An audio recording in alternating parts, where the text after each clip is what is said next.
when you go looking for strength, it's not like a game. This is what makes a champion. Those quick reactions and the reset. He's done it! Chris won! It's your CBT front Paris Premier champion! What on earth is going on? Will get it for him. And he gets it! Kawano is your champion! We gonna turn up the heat! Not there's the finish! He punches his ticket all the way to Capcom Cup. He hasn't dropped a single game! Absolutely flawless round.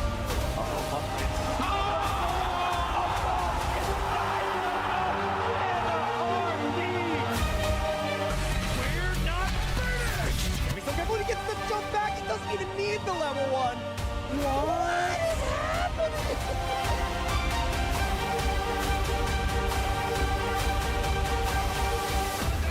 Oh my god!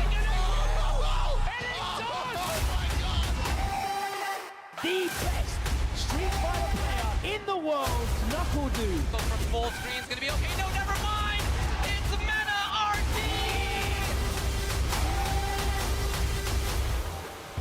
It's all about taking that first step.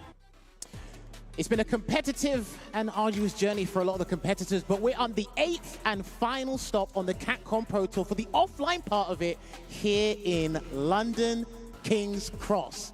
I haven't been able to say that for Lord knows how long. Crazy amount of time, man. We're back. Yeah, we are back. Ladies and gentlemen, I'm so glad you could join us here for today's event. Myself, Jammers, and Tyrant. Tyrant, it's been a little while since we've been able to do this, but welcome. Yeah, man, happy to be back. Some of the best players in the world have gathered in London, and it's going to be a crazy tournament to decide who gets the final spot from this, the last offline spot of the CPT. It's going to be crazy. Now, we do have heavy hitters. We do have already qualified players, probably looking to gatekeep, but we also do have some underdogs who could cause surprise. No doubt. But I might be a little bit biased. I need the London locals. They didn't do a good job on Thursday. They didn't do a good job yesterday either. So you guys are going to need to show up today, stand on business. So let's show the internationals that we can actually defend our turf and maybe get a UK guy to qualify here from the London CPT. Hey, man, you never know, you never know. Could well happen. Some amazing players in attendance, and Street Fighter 6, man, one of the most unpredictable, craziest fighting games out there. So it's going to be very interesting to see how this goes down, and I believe we are just locking in our first match here. We got 2 pools that we're going to be bringing you during this first block of the Kings of the World CPT event. So, yeah, man, some amazing action on the way. Yes, just to let you guys know, if you guys are just tuning in or throughout the day as well, we are going to be going down from our maximum number of entrants to a top 32, and then we should be starting top 32 down to a winner tomorrow. So it is a 2-day event here. Obviously, a lot of the guys that have come down for our team tournament that we did yesterday, shout outs to Logan for putting that on. Yeah, and of course, we had a little local before that in Caledonian Road near King's Cross as well. But we are going down to top 32 today, so we need to sieve everyone out and then basically get the finest of the finest and see how that turns out. Absolutely. I believe around 230 players are here in attendance this weekend. So, yeah, we're going to be working our way down to the very cream of the crop, that top 32, as you mentioned, and of course down to the top 8 at the end of the day tomorrow. So, yeah, some incredible action underway. And yeah, man, the players are pulling up here. We're starting to fill out and get ready for the first pool here. So, all right, let's not forget, ladies and gentlemen, these guys are playing for a prize pool because every offline CPT does put that out there. As you can see, Tyrant, we've got first place 2,000 USD. Nice, not okay. too bad, but then second place gets $1,500, third place 1,000 USD, and of course fourth place $700. So we're coming down to London. A bit pricey, but we'll reimburse you if needed. That's what I'm saying, man. Better put those skills to the test if you want to get paid out here at Kings of the World. And yeah, it truly is Kings of the World, man. We've got some incredible players from all over the place. You know, some of the strongest Japanese players in attendance, some of the strongest Americans as well pulling up, you know, and of course the European representation as well is out here in full force. So yeah, it's going to be a wild weekend, guys. You are in for a show here. Yeah, throughout the day, keep an eye on it, man. And obviously, if you want to keep up to date with the brackets, ! bracket, it should link you to Kings of the World on start.gg. So that should be a good time for you guys. And of course, we are about to get our first match underway. As Tyrant alluded to before, we do have two brilliant players up on the stage. And there you have it. Who have we got? Over on the screen, bro, we've got the Red Dragon and Cross Moon. Okay, we've got UK showdown going down right now. Let's get it. Let's see what the characters are going to be. This is what's to be expected. We have a lot of local talent down here as well. And a lot of people, like yourself, made the trip from outside of London to come down and enjoy the event here as well. So it will be a good time here. And it's going to be DJ versus Akuma to kick things off. So Akuma, still pretty good over the last couple of patches. They've only just toned down his fireball game, but his damage output still colossal. Movement still pretty good. Yeah, man, nerf from top 1 to top 1. Must be tough, right? Sounds like he doesn't have to work a day in his life. Oh! Uh-oh, that's a punish right there. Goes for the sweep. Could have got something bigger, but never mind. Now, I know Cross Moon, he does commentate this game a fair bit. He's got very good technical knowledge of the game. He has landed on DJ, doing a lot of stuff here. He actually did pretty well in the team tournament yesterday. Okay. So let's see what he can do in the singles today. All right. This is where it really comes down to it, man. Tournament time at Capcom Pro Tour. Okay, no punish there. No anti-air as well. He had the charge, but not the down charge there for the jackknife maximum Cross Moon. Nice delay. That was probably one of the greatest delays I've seen all year. Very nice there. That crouch medium punch. Took his time with it. Closed out the first round. Oh, no. Got caught parrying. Nice 2K damage. Whoa. Okay, that worked. Sure. I thought he wanted to see before if he was going to do the jackknife maximum option select for the DP on the drive rush cancel, but it didn't quite work out there. Yeah, and that DJ target combo, once the opponent is in burnout, is one of the scariest tools in the game. But, oh my goodness, got caught off guard by that teleport grab. I remember when they showed that in the trailer, we were like, no one's going to get hit by that. Everyone gets hit by that. Well, everyone's going to get hit by this if they're not careful, and that should close out the first game here for Cross Moon, using that Super Art 3. Not too bad. Yep. That's going to be that. Cross Moon takes the first game. Okay. Red Dragon going to have to turn up the heat, man. Well, he needs to be careful about what combo routes he goes for. That's punishable now. Or shall I say that's easier to punish now. Yeah, that's right. Because they reduced the pushback on block for Ken, Jamie, Cammy, and Akuma. I think and Bison. No, they changed it. I thought they changed just the negative frames. It might have been that. I know it's easier to punish. Oh, of course. All right, there we go. So, looking good here right now. It's still Cross Moon here. Not too phased by this matchup, but he can actually end it here. So there's the buff right there. But OD waning Moon now causes that ground bounce, allows you to go into the Sabat kick. Cross Moon. Because obviously before he could do the punish counter one and get the ground bounce, but now they just made it easier, right? It's just off of the normal hit now, yeah. Oh my goodness, and that knee shot as well. Another big change for DJ, gets a lot more drive gauge now. Oh. Okay, here we go. Oh, okay. You got these? The Super Art 2, nice and early. Going to end it with the kick as well. He should be able to get a dash if needed be, but he's going to knee hop instead. Oh my word. Yep, good awareness there, and the knee shot connects, and he's going to close out the game there. Solid 2-0, no sweat. Interesting, because for me, DJ's still good, but he's strong, but going in a different direction. Because if you look at how he was used and utilized in version 1 of the game, and now it's like, you didn't really fall off that much. No. And we're giving you new toys and new combo routes this way, which kind of puts you similar to what you did in your former glory days, but not too far from it. I think he's still a brilliant character. He still hits very hard. He's still got solid neutral game, and he's still got amazing pressure. You know, especially on hit. This guy, like on block, you know, sometimes he doesn't have the greatest strings, but like once he gets going, if he gets a hit on you, you know, Sabat plus frames, target combo, you're guessing, it gets very, very difficult to get out. So yeah, man, DJ still feel very solid. Yeah, and I think as well, unlucky to Red Dragon because probably just couldn't get started in the way he wanted to, and then when you can't get started, DJ's still hitting like a truck like he did in Season 1. That's right. Can't think about it. 9K life, bro. It hurts. Do you know what? Okay, here's my hot take, right? What Akuma is what DJ should have been. Give him low health, but he keep the high damage output. And then I think people would have had less to talk about if DJ had less health. Okay. Because possibly. if you hit him, and obviously the changes when you could actually punish counter his knee hop, not the new changes. Yeah, I think everyone would have been a little bit more lax when it came to DJ, but that's just my hot take. I hear that. I mean, to be honest as well, like some of the things that were letting down Red Dragon in that game as well, like throwing out the sweep a bit, you know, like haphazardly can get you in trouble, you know, if you're just kind of guessing the neutral like that. Akuma's got amazing tools to get by without that. So, yeah, man, like, hope to see some more of that play in the future. Well, we are going to get our next match lined up here. And I think I do see a Terry cosplay, so that must be Cujo Kate stepping up to the plate. Now, Cujo Kate, she came down She playing Terry? on the Wednesday. I think she came on the Wednesday. She joined on the local on Thursday, was part of the team tournament yesterday, cosplayed as Cammy, I believe.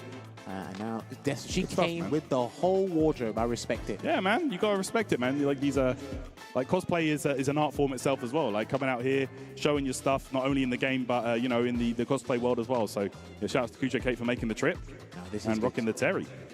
Now, we do have her opponent on board, which is Teo. Teo, I believe, is a local. I'm unfamiliar with the character he plays, but we'll find out. Won't be long until we see that.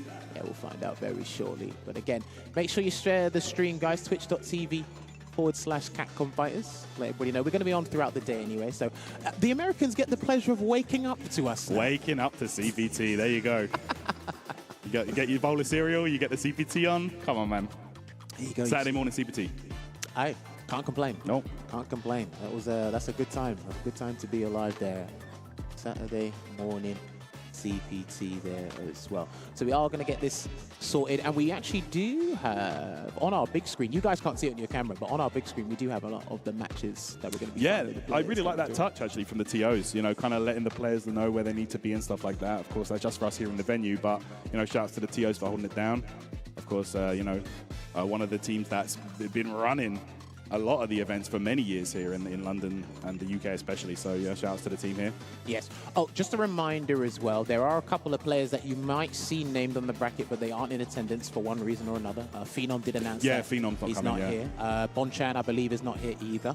And of course, Broski is here, but he qualified. He already paid for the trip, so he came So back. he's just coming down anyway. Yeah. Okay, fair. He's going to watch everyone sweat buckets. Yeah, man, must be nice. You're watching everybody else slug it out? Are you telling me he's going to be a future commentator? Is this he's going to experience what we experienced? Just watch everyone? Oh, Okay. speaking of which. I heard Aki. Damn, it's almost as if we were calling it into existence. All right, here we go. Now, in pool 1, the one with, it's going to be a wave. So, Cross moves in pool 2. So that's the one with Higuchi, Scythe, Pulga, Solon, ZJZ, Mystic should be here. Wow, man. Yeah, These pools are ridiculous, by the way, guys. If you haven't already, please go over to Start GG and check out their brackets there. We have some incredible players in every single pool. So you definitely want to be following along at home. I heard Blanca. Yep. I heard Blanca. Can't mistake that voice. Yeah. Yeah, it's going to be Blanca and... Aki, I think. Yeah, all right, we're going. Yeah, it's Aki, yeah. Straight in. All right, let's see how this one goes. It's going to be one of the wilder matches, if I do say so myself, putting it mildly. Now, Blanca's kind of been limited to Lightning Beast and 1 or 2 combo routes. Outside of that, he wasn't as flexible as he used to be in Season 1, but he can still be useful. Didn't really get anything too significant in the balance patch. I think the biggest change was his the forward medium kick. It's slightly he can juggle now, but like honestly, I don't know how much that really helps him out. It's not a huge game-changing buff or change. So well, I mean that's game-changing there if you get this wrong. And Cujo's gonna get the pick up here. Oh, well, sorry, Teo is Aki. My apologies, I looked at the wrong way. Nice. Oh, blocks out after that. Doesn't take the turn back. It's going to be a DI. Nice. Up ball ender. Oh. We hopping. Oh, if he got the pickup there, he probably could have converted into a level 1 if need be, and that's going to be huge there for Cujo. Yeah. Oh, no wake up already. I don't think this is done. No, this is not dead here, but it's close to a chip out for both players. Oh, my goodness. Caught by the whip. Damn. They're feeling it. They're feeling the pressure already. And so I think someone's taking a screenshot. They're just trying to, it's there. Okay. There we go. Going to put the poison on. Here is Teo, but then gets back thrown. Does the Cujo. Okay. That's right. Yeah, Aki, of course, getting a few extra new routes in that balance patch as well. Okay, dude, nice. So every balance patch since, I think, Ed's release, she's just been getting better and better. She's ridiculous, bro. I honestly think she's one of the strongest characters in the game. hopefully Teo can show us that. But he drops the combo once again from the standing heavy kick because he's missing the stance cancel, Tyrant. Oh, that was another big change for Blanca. The forward heavy punch, you get easier Oki now. Yeah, that's good. Yeah, really strong. It's got a massive hurt box anyway, or hitbox. So. Yeah, I think the punish counter version didn't change, but just on normal hit now, you can dash up and get easier Oki. It's very interesting what they change and where they change it. That's right. Very interesting. Look at the drive rush cancel there, trying to catch Cujo. Okay, walking away there, but didn't quite work out for Teo. Oh no! Could have got a big conversion there, but there's the punish counter back throw. That oh my was goodness! Sneaky! Light ball whip into the DI. Hell yeah! Okay. No burnout though, but we're going to be pretty damn close. Let's see here. Cujo could pursue the burnout or play it safe. What's the choice? He's going to pursue the burnout. Okay, there it is. Okay, goes for the DI immediately. Teo out there. Uh-oh. I'm worried. Yeah, scary, but gets the slide knockdown. Plus on block. That's still pretty good, by the way. The EX lightning pressure, that's still really good. Yeah. Especially for the chip damage as well, right? Okay, that's going to do it. Cujo K taking the first game. All right. Says, I don't need Terry. I'm cosplaying Terry, but I don't play the guy. We're all Blanca. You telling me that's the real mix-up? There you go, bro. That can't be real. All right, drive rush in at the same time, but it looks like Teo did beat Cujo to the punch. Okay, drive rush grab. Poison in effect. That damage is ticking right now. But DI, and that was well timed as well. Not going to get side swap.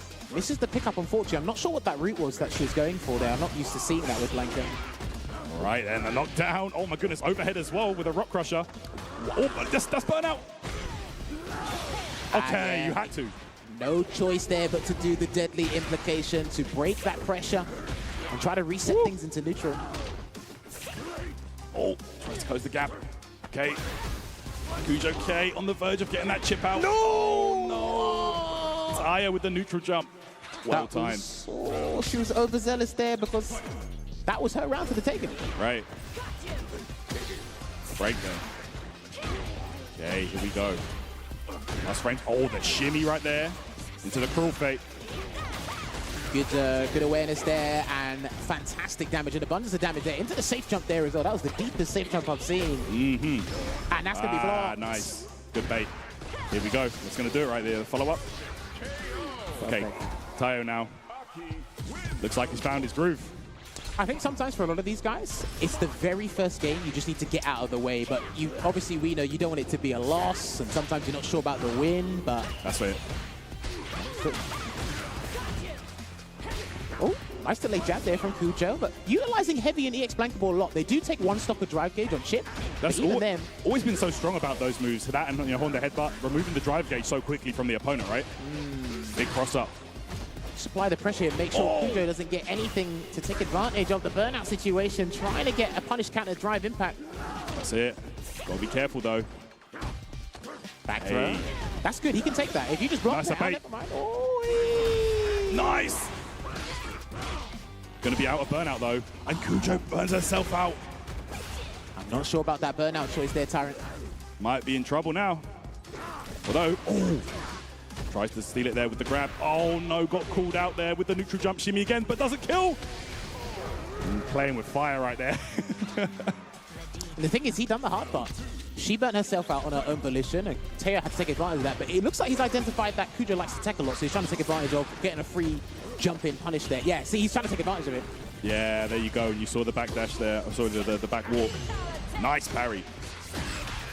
Oh, okay, get the follow-up as well. Don't spend too much, Mia, because it was perfect parry damage. So. That's it. Always going to be scaled.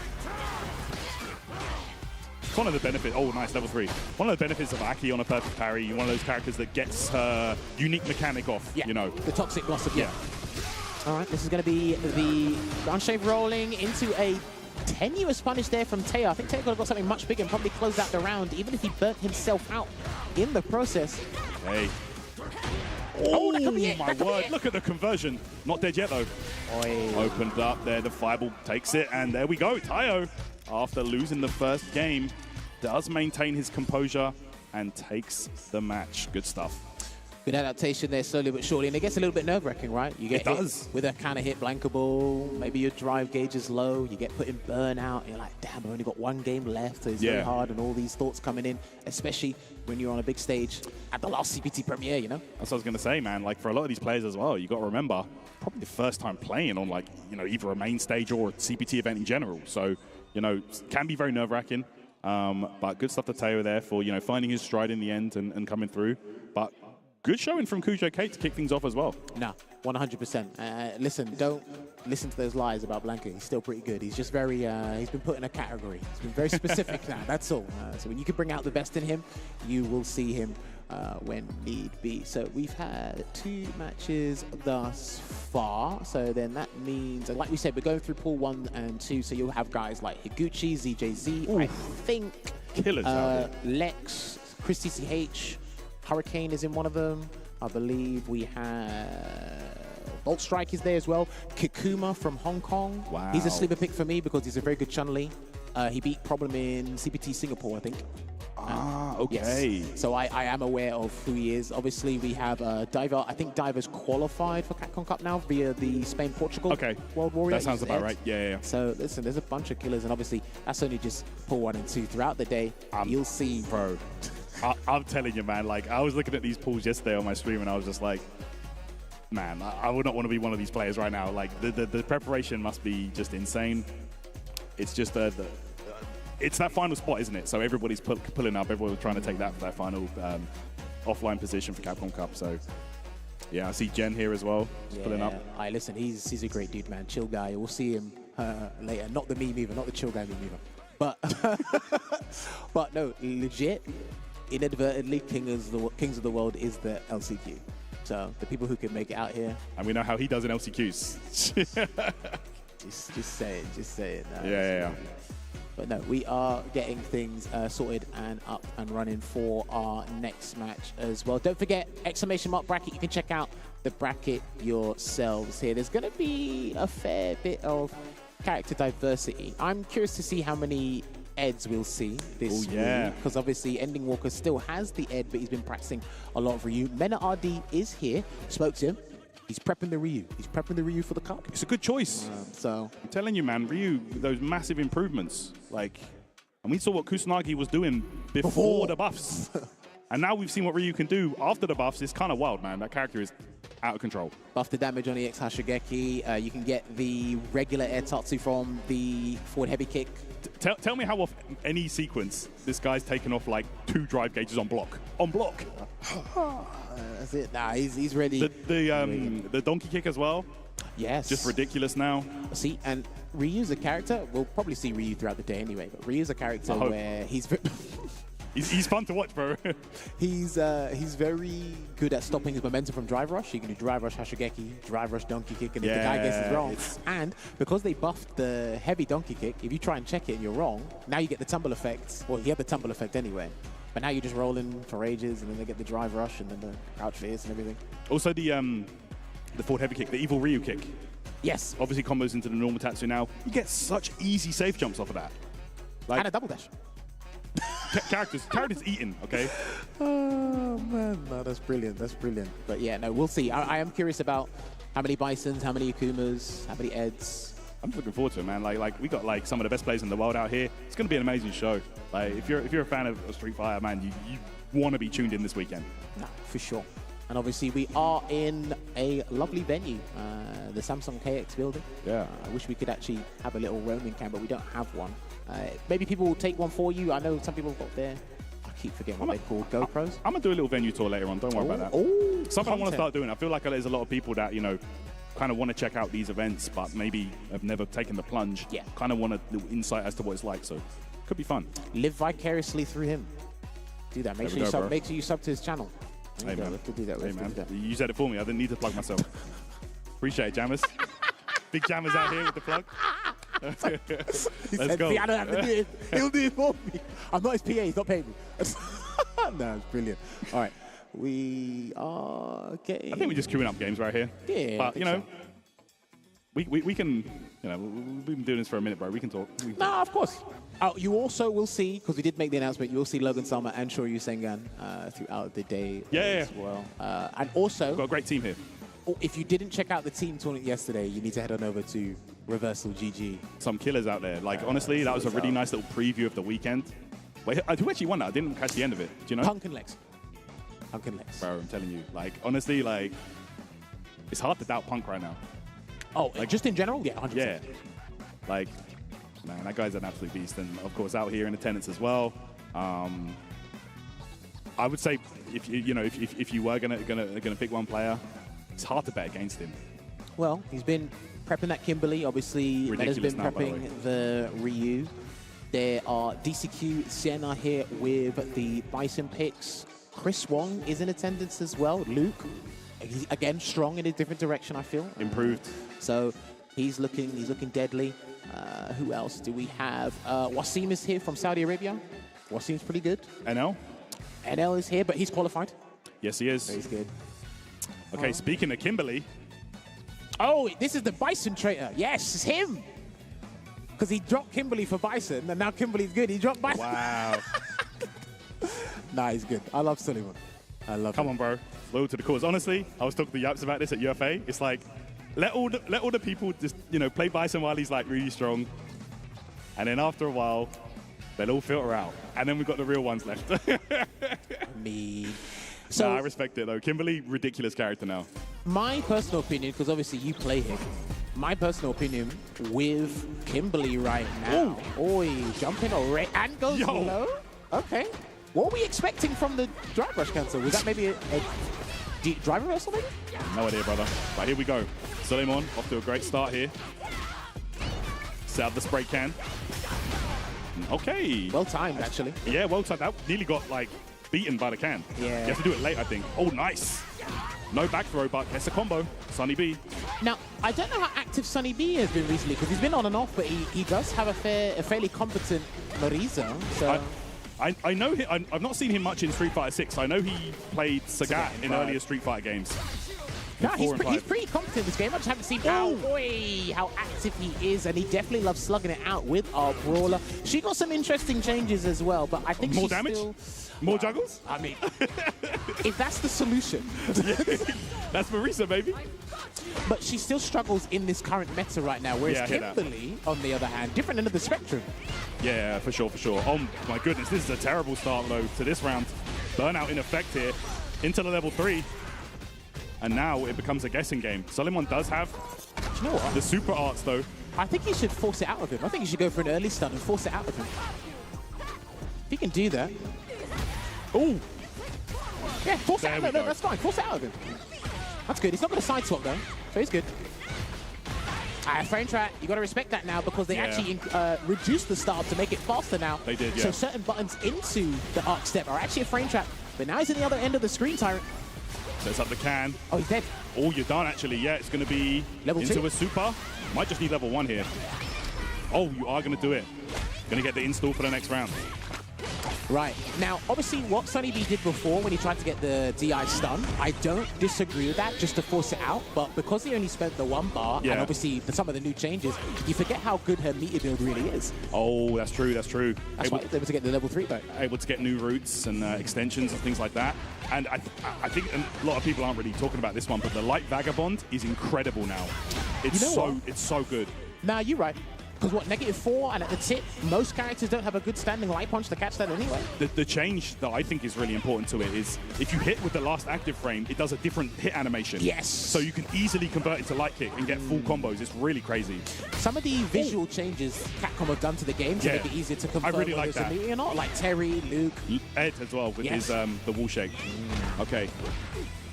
Slugging it out here, looking for a trade air-to-air as well. Good air-to-air there from Sunny B. He's very good at that. Okay, here we go. Solomon, no. Oh, yeah, the jump back. You're right. Target combo there to check the jump approach, and that's what Kimberly likes to do. Oh, that's plus on block. Oh, sorry, that's plus on hit. Regardless of the spacing now, it's plus on hit, right? Ridiculously good change. Again, another huge buff for Kimberly. Air-to-air again. You can't jump at him, man. Yeah. Sunny B's got that unlocked. Oh, that's going to be it. No, whoa. That's not what he wanted. Nah. That's definitely not what he wanted. He wanted the super R2 there to close it out. I think it does connect safely after the target combo anyway. Yeah, so. I hear that. Might have had a little execution error there, but regardless, closing out the round. But a shaky first game for Solomon. Yeah, Sunny B didn't play badly in that first game. He just needs to be wary of where to pull the brakes. Oh, man. But he's not pulling the brakes at the moment. Yeah, honestly, like, Marissa playing that bully style can be very frustrating to play against and hard to adapt to. Especially when you've got no meter to defend yourself. Yeah, that's right. You really can't do much now, can you? No, but hold that's it. that. But the fortuitous back throw there from Sunny B taking that Solomon wiping his face. Okay. Knockdown time, safe jump in effect. Oh, Damn, that could have got punished. if he was quicker, he Yeah. could have gone jab into the target combo, I think. Even back throw might have actually reached. No, yeah, true. Okay. And again, Solomon needs to stop going for these jumps. Again, though, playing Marissa on the ground can be very scary. I think she's fine, though. She's got good forward walk speed, decent backwards walk speed. The buttons are better now. Stand heavy punch, stand medium kick, drive rush crouch light kick because of the frame advantage. Yeah. I think she's got tools on the ground. I hear that. And again, you see Solomon using the early elbow now. That's going to be... Oh, no, he doesn't No, get a punish. That's a 7-framer. Ah, yeah, you're right. I'm pretty sure that's a 7-frame move. Only -6 in that situation. Solomon going to spend it. I don't know if this is dead, though. Marissa, Let's find out. muscle mommy. She's got big life. Nah, she's not done, bro. Still alive? Bro, one Hail Mary super, I'm telling you. Oh, Chip him. Yeah. Yo, Yeah. he was matching level 3. 7 frames. Ah, here. It's a 7-framer. Yeah, probably couldn't get a significant punish then in that situation. All right, here we go. Mad plus frames. And you know what, as well, just in general, her offense has been good. So I think just solidifying her approaches has actually accentuated how good her offense was in the first place. I hear ya. Oh! Doesn't convert off of the overheads. Sunny B having a few execution errors. Oh! Not that, though. Parry was clean, boy. He might Punish need counter. a surprise DI or something. No, he's going to try and do the phalanx instead. And another air to air, consistent with that tyrant. It's going to be close here. Solomon, last-ditch effort now. Oh, gets the knockdown. Yes, that's right. Oh, all right. Make it count. Throw. Oh, he tried to catch him second and he didn't take. And he's trying to get him to react. Yeah, it's not looking good here. Yeah, Hail Mary slide gonna get punished. Sunny B. So that's the gamble for me. Because it's +1 minimum on hit now, even if it's poorly spaced, you're going to take the gamble anyway. If the guy blocks, full punish. If not, frame advantage for you, and their jabs are pretty good. Yeah. I'll keep going to that well too often, though. Okay, space in there. On the Gladius punch. Man, good check, man. Sunny B showing some good awareness in these situations. And a clean jump in as well. You gotta imagine that was Tatsu. Probably. I can't imagine he wanted that. There's a low. Low on drive gauge, so you got to watch out for a couple of defensive options, which is why Sunny B's trying to run away, get some drive gauge back. Okay, good parry there on the can. Elbow drop. Here we go. Solomon. Air to air, and if that was the EX Tatsu, he could have closed out the game there, but he anticipated the level 1 anyway, and he had enough time to dash up and get that back throw there, Tyrant. At level 1, not really a true wake up. Does have the armor, but not a reversal by any means. Okay, frame advantage there, because I know the stand heavy kick is plus on block, but Sunny B is almost burnt out on his own volition. No level 3? Oh, this should be it though. Going straight into Vagamon into that level 3, and here we go. Burnout for Sunny B. And it's looking bad. Only one super arc gauge. But does he pursue the stun or play around with it? Gotta be careful though. Oh, hold on, the Vagabond edge there, and another dude, he is fighting tooth and nail to make sure he does not lose without going out of fight, and he's gonna do the meteorite, he might burn him out. Not quite. Close. Oh, there it is. And another edge. Yo, you've got to be so careful right now. Okay, and you've got to imagine that would have been a cancel into some kind of a special move for the chip. Solomon takes it. Ah, very well fought match from Sunny B. Yeah, listen, he actually made Solomon work for that there. And you know what was scary as well? Because he was having a fair bit of success with armored moves, like the Gladius, the Phalanx, just armored moves and stuff in general. But then he was low on health. Yeah. And you're still relying on the move, so you're kind of not cognizant of your health bar. So it's like the tactic was working, but you're actually not valuing what kind of requires, the prerequisite of that, right? I hear. Yeah. So, unlucky there to Sunny B. But listen, Solomon advances deeper into the bracket there. He was a original Kimberly main before he set sail and then came back. He's got his house keys, so he's come back to play the character. I mean, I respect it, man. If you've got that much experience with the character, you know, the game proved, why not? And, you know what? I think you might have mentioned this before. A lot of the other players have definitely been saying, the top players, it's like, look, you might need to start learning how to just fit within the system, bounce around the houses. Obviously, if you've got a style of preferred character, go for that first. But sometimes, especially if you're a competitor, right, you've got to learn to say, okay, what's the pool of what's the pool of characters that are looking exceptional this meta? Yeah. And then the next one, you might have to bounce around. Bro, it's so worth it. Like, some of those changes that Kimberly got are very, very good. And Solomon, not the only strong Kimberly we have in attendance here. Right. Of course, we've got Scythe here as well from London. And we do have, of course, Punk's been playing some Kimberly as well. So Yep. might see a few players. There was a lot of Kimberleys last night. I was like, oh, is this where all of you lot have been hiding? You all decided to come to London. Bro, they're all either out here or in ranked. I tell you what, that is the Kimberly zone right now, bro. Hey. You know what?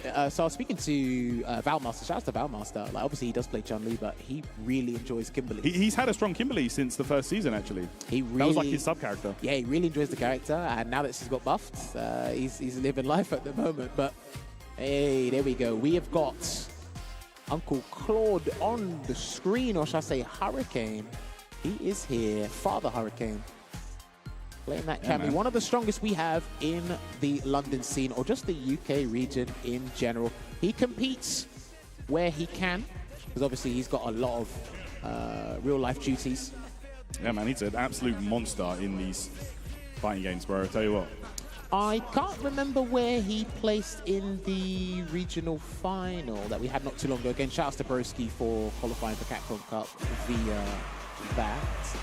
But Cammy, slight adjustments. Obviously, she had some of the greatest reward from defensive choices, obviously with the positional advantage being one of them, but they've taken that away now, so people are not as scared anymore when they put her in the corner. Yeah, I don't think she's necessarily been like, you know, like, oh, she's unplayable now. She's still strong. No. She's just been toned down fairly, I would say. You just don't get easy side switches. You have to basically splurge a lot of meter for that, and what a Shoryuken from Retro there. Very nice. You got to be on point with the spacing, because the Ken players, don't forget as well, Ken got toned down in a couple of areas, but still super strong. Removed his Oki from the Shoryuken in Super Art 1. That's right. I think he got scaling on the step kick, I think. Yeah, he did. The step kick now, we add 20% immediate scaling. Either way, these guys have still got very good corner carry, and they've still got good Oki. It's just that you have to send to the other end of the screen instead of side switching. That's it, really. I hear that. Like, her DP side switching was a bit much. It was too much to think about when you're pressuring her in the corner. You know what I'm saying? Do you, when you get hit by a DP, do you block the other way? Not anymore, I don't. I still do. Muscle memory, boy. All right, dive kick there. I mean, there you go. Burnout, that's one way to get plus frames off the dive kick. Oh, of course. Oh, here we go, that's it. But yeah, that crouch medium punch, of course, lingering hurt box for a bit longer now. That's a big change for Cammy. Definitely got to keep an eye for the movement, right? Because one of the big things for me was the crouching medium punch change, but it doesn't affect the top players. You can actually see the significant difference when that move does whiff. Because they're not just throwing it out like that, you know what I mean? Like, that's not how you should be using it. No, of course. See, there you go. You have to be up close. And the thing is, when you get up close, you endanger yourself, because you're up close, I'm forcing an interaction. Which means if I want to do my stuff, I've got to deal with your stuff at the same time, so. And a dash grab right there. Hurricane picking up steam here. Oh, he got the crouch medium kick. Yeah. He could have got some sort of conversion, but he's low on drive gauge, but he wanted to make it safe, and the double drive rush cancel straight into the Delta Red Assault, and should close out this game, Tyrant. Yeah, no messing about, all business Hurricane. That's what we like. Let's go. Yeah, first game there. And listen, he's pretty comfortable fighting Kens in the European region. We have a plethora of them out there, so. I mean, Ken's a ubiquitous character. If you want to find a Ken, they'll come find you.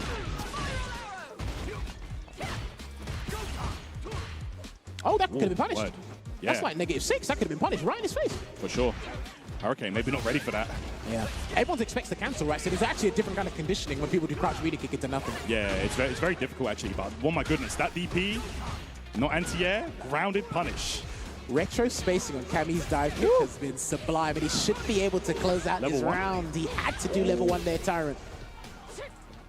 Okay. I hope he doesn't regret it. Oh my word, you might actually just do that right now, but here we go. Gonna have to guess with that level 1. Not gonna be easy. Hope he doesn't regret it. Oh, Oh, trying to bait someone out here. Nice anti-air. he's gonna regret it. Oh my God, he's gonna regret it. He's gonna take the level 1. Hurricane's done him here. No, Oh, Brody, not like this. no super art necessary. Oh no, you should have spent the super, my guy. Spend the money. Yeah, man. Don't be shy. Okay.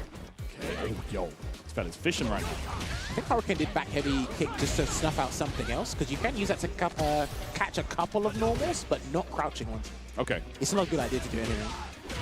Okay. Nice buffer there into the drive rush. Trying to bait something out here with the strings. Light chains. Oh, just got duffed in the head. Sure. Probably thought a dive kick was coming and he just couldn't decide which one was coming to do the anti-air, right? But That's the thing, isn't it, against Cammy? The mind game of the dive kick or no dive kick is always going to be there, right? of course. It's just a bit riskier for her to try and do it high up, right? Yeah. He's nothing. looking for a double drive rush cancel, but Retro's burnt himself out here, so he's actually going to need to look for my a conversion goodness. into level 3. Maybe should have just spent it. We'll get another chance. Oh, no, that's not a good idea. That's, brother, that's Yo, not a that's good idea. it. Oh, wait, no. Hold on. I'm not Let's sure see. about this one because it was a jump medium punch. It was only 2 hits prior. Not a lot of scaling, though.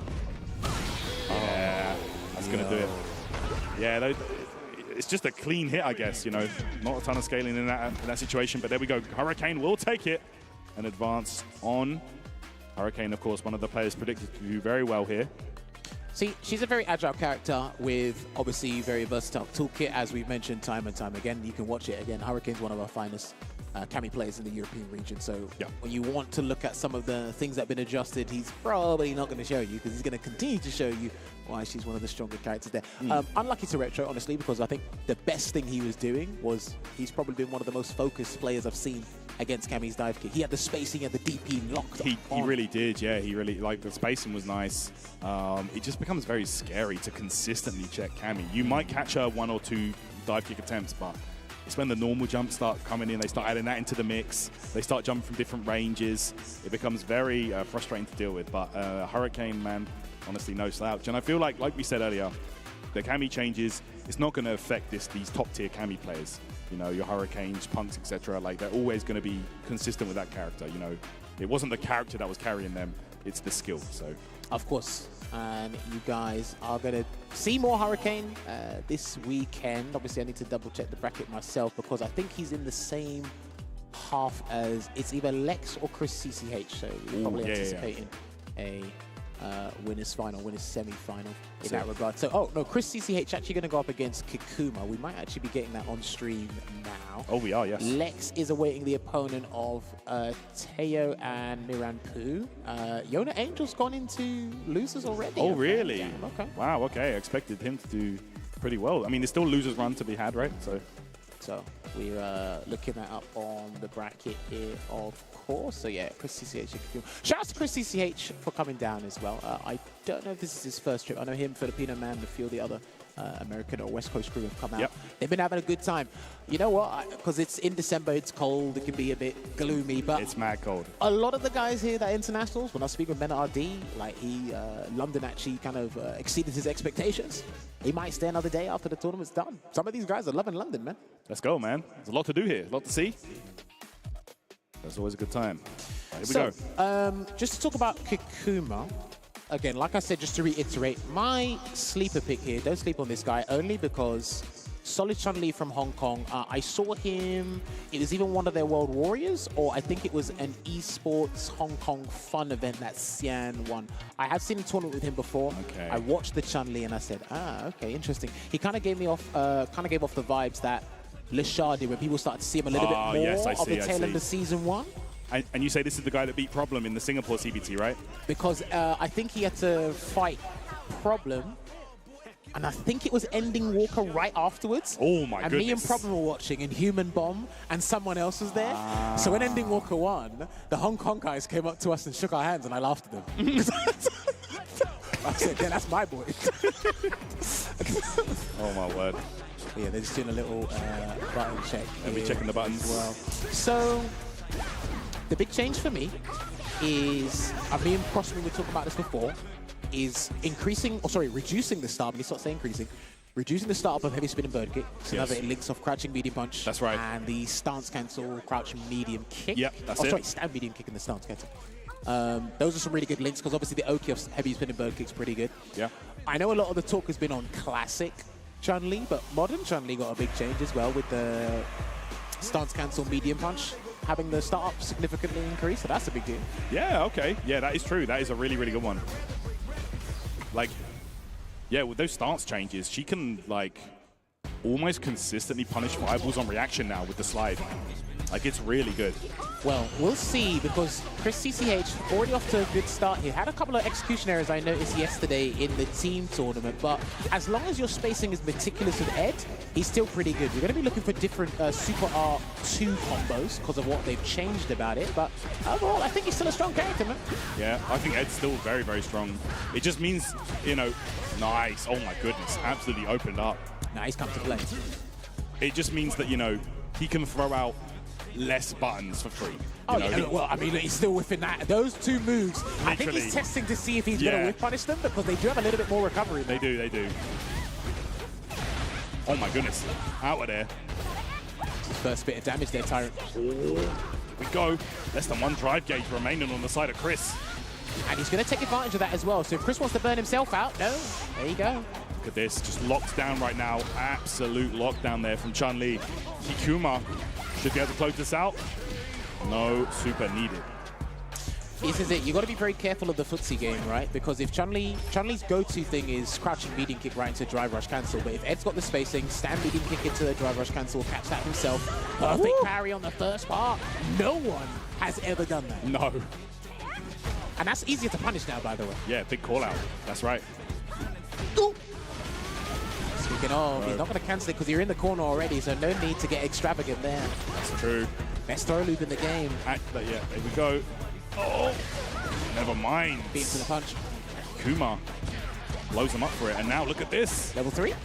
Gonna go for it, spent all the resource. No. Oh no, going into burnout. Might have been a mistake, Jammers. Oh, that's it. Boy, good call there from Tyrant. And that will be the Super Art 3 to close it out. And a lot more people are getting confident of blocking one button, challenging almost immediately. People are starting to be a little bit more in abundance now. Yeah, that's right. You really have to be looking out for specific buttons to interrupt with as well. True. So, oh my word. Like Ed, for example, like his crouching light kick got made worse on hit, right? But well, you can't combo into itself on counter hit. Punish counter, you can still do it. It's still a reliable button. I'm going to get the cancel there, and going to end with the psycho uppercut in the corner here is Chris. Look at this. Breaks the grab here. Oh, perfect parry, but no punish. Dude, Chris is on point. Firing back, man. Perfect. That's what a an second answer. perfect there, but it's Kikuma that's one up. Wow, what a frame trap there with that heavy punch. Right, pressure being applied here. Now it's not as... Yeah, remember, it's not as easy for him to get out of the corner now, because usually before, Ed players would firm it in the corner, find a counter hit conversion, go into the Psycho Cannon, but you have to find a different way out of the corner now. Okay, oh my goodness, yo. Kikuma with the footwork. But burnout again. Yo, that punished the landing? Or did he try something? He might have tried. I didn't see a counter hit message. Oh, he's going in, and he gets the overhead reset already. It's perfect galore in this round thus far. Level 2 with the follow-up coming up here. Might go for the safe jump setup. He has to. Yo, empty jump grab. 3CCH in trouble right now. -4. That's punishable. Yeah, you can do that. No! Brody, does that work? Okay, I'm not sure, but regardless. He's got to get this right. There we go. D-Sync, no, drops it. That sucks. Okay, burnout though for Kikuma. Chris CCH needs to keep control of that drive gauge. Can't let that fall. Lovely conversion there to chase him down. I think he has to kind of threaten the start as much as possible, but he's not going to get the chance because Hoyo Kusen is going to do its magic here. It's not done though. Right. They jump, good block, and that's going to be a save. It's safe here. Yo, drive reversal, and that's going to... Wait, yeah. At that point, it was clinical. In the corner, no gauge, no resource. Kikuma takes it. Impressive showing. Wow. unlucky there to Chris, because again, he tried to commit to a situation where you do the button to Psycho Blitz, but obviously it's -4, and obviously they've reduced the pushback, so it's a little bit easier, so we actually saw Kikuma using the lights a fair bit. But great intuition to cancel it as a Psycho Cannon, but then one step further, he said, I'm going to keep you in the corner, use an offensive drive reversal, and then that was basically, like you said, it was just the inevitable. Yeah, at that point it was over. Ed with 0 resource in the corner, back to the wall against, Chun-Li with all that resource available. Would have been over there, so really amazing stuff for Kikuma. Yeah, this is one thing that people are going to have to pay attention to in the future, is when an Ed player is trapped in the corner, how they're going to get out. They can still do light kick into blitz, but that's a commitment, right? You have to look for a punish counter. If someone's whiffing something that to the point where you can get a punish counter, crouching light kick in the corner, then that's on you. That's a you problem. That's it. Right? He might do EX Psycho Uppercut, spend the bar, generate the space, but just watch how they defend themselves in the corner, and that will tell you, that will be very telling as to what was happening before the December update. You're not wrong, you're not wrong. Yeah, and Ed's one of the, seen as one of the strongest characters in the game. Right now, being pretty toned down. Would you say the character that was hit the hardest in the patch? Yeah, aside from, for me, it was Bison, Ed, and Cammy. Yeah, I would say Ed. For me. Yeah, I hear that. Ed and Cammy, I would say. I think Bison's still ridiculous, to be honest. Oh, no, of course. But in comparison to what he could do before. So. Yeah, I hear that. Right. Oh, okay. We've got Higuchi stepping up to the plate. You will see this man in SFL Japan playoffs. His team have made the playoffs, and he's actually doing really well. He had a fantastic set, a very dominating set against Broski yesterday in the team tournament. I want to watch that back because of the way he handled the matchup. Still Guile, I imagine. Still Guile, one of the best in the business. Oh, yeah, for sure. It's interesting because you look at him and it's like, oh, cool, you come down to London, but you also have to remember the fact that he hasn't qualified for Capcom Cup, but a lot of the Japanese players haven't had that real incentive. They've been prioritizing Street Fighter League Japan over the CPT, but they've had a little bit of time now, because I think I can't remember if they're playoffs at the end of this month or the start of the new year, but this is a perfect time for them to take their chances, explore some London, Okay, here we go. Pulga, gonna be going with the Luke here. Okay, so this is pool 2. Yes. Yeah, I believe we're running through pools 1 and 2 here on the first part of the broadcast today. Oh, okay, so Solomon beat Diver 2-0, so whoever wins this match is going to go up against Solomon in the winner's semi-final. Okay. ZJZ is going to go up against Mystic Smash. I think that's happening somewhere. I can't quite see it. Well, British Justice is here. I haven't heard that name in years. He's going to go up against Turkia BC. So there are some matches coming on board here. So let's take a look at how this unfolds. Well, let's get it, guys. Here we go. Getting underway here. The next match, Pulga versus Higuchi. All right. So, Luke, like I said, he's revisiting his former glory days, but in a different direction. Okay. Some of the interesting changes he had, obviously, EXAM Boss gets the wall splat now. Yeah, so he gets rewarded for throwing a fireball. Yeah, he gets some big reward from that. Not wrong. I think they reduced they changed the damage scaling on medium flash knuckle when it's charged. You can now use it as a poking tool. Yeah, okay. It's got massive pushback on block anyway, but it's -8 now, so it's hard to punish when using spacing tool. But it's like 18, 19 frame startup anyway, so if you're getting hit by that, he's caught you out for something. For sure. Nah, Luke definitely got some nice changes in this patch. Guile, again, one of those characters that, really didn't need many changes, didn't get anything too significant. Oh, perfect parry there. Outside of some damage scaling or maybe changing the drive gauge damage to sonic booms like what they did before, if you keep fireball drive rush intact, drive rush overhead or drive rush low, he's still going to be his anti-airs ridiculous. pretty consistent. Yeah, basically. I think he's all right in that regard. Pulga fighting this pretty well in the neutral, I've got to say. Yeah, you confirm it on the ground because Luke's got pretty much a solid ground game. You can implement the jumping heavy punch every so often, but you have to be at the right range to do that. But he doesn't feel too threatened at this range right now, this Pulga. Sure. My goodness, gets a trade-off.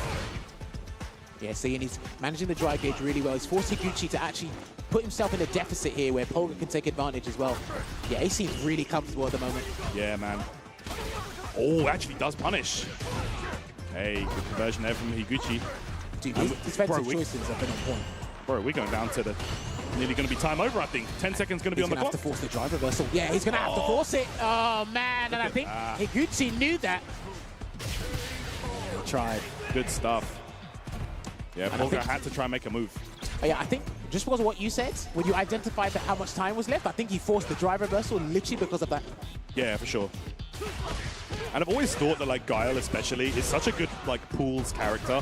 Okay. Very, like, you know, doesn't have to initiate with the opponent too much. Can kind of be comfortable playing his, you know, almost risk-free game. Just chucking those booms and waiting for the opponent. You say risk-free, but I guess it depends. You know what? It's subjective. Depends on the bracket. But overall, your general statement, I agree. Yeah, I agree. like he's very comfortable without having to engage with the opponent. Yeah, of course. So, well, you know, listen, this game, if you don't come to me, I'll come to you. Literally.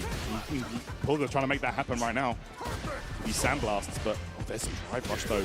Higuchi forced to make a move. Pulga's patience might have paid off. Listen, Higuchi's defensive choices, fantastic whiff on is there from Pulga. He might have to spend, but he's going to go for a safe jump instead. Yeah, Higuchi's defensive choices have been some of the best I've seen in recent times, and I just jinxed him. I'm so sorry. There we go, man. Like we said, man, that patience is paying off. He was blocking booms for 40 seconds, found that one opening, and led into the round. Hey, listen, this guy still inflicts a tremendous amount of damage himself, so you can't really snuff at Luke right now. That's right. Nice. Gonna get that all the way to such good corner carry on Luke. There's the meaty heavy kick. Yeah, but notice where Higuchi pressed. He pressed after the button that came subsequently. So he knows, man. He plays this game diligently. Oh, watch him. Oh my gosh. Those combos look kind of cool in this game, I can't lie. Trying to get Sandblaster there to actually use the projectile priority system there, but Pulga's going to have to take a much bigger risk than what he's doing right now. I know this safe and passive approach has actually worked out. But yeah, he tried to get a jump, but too far. All right, Harry here on the Sonic Cross. Jumps over the boom. Pulga trying to find that one opening like he had in the last round. He needs to move closer, but remember the pushback on the Sonic booms, right? If you're not parrying them, you get pushed back way further away, which means the jump is not going to be as successful as you think it is.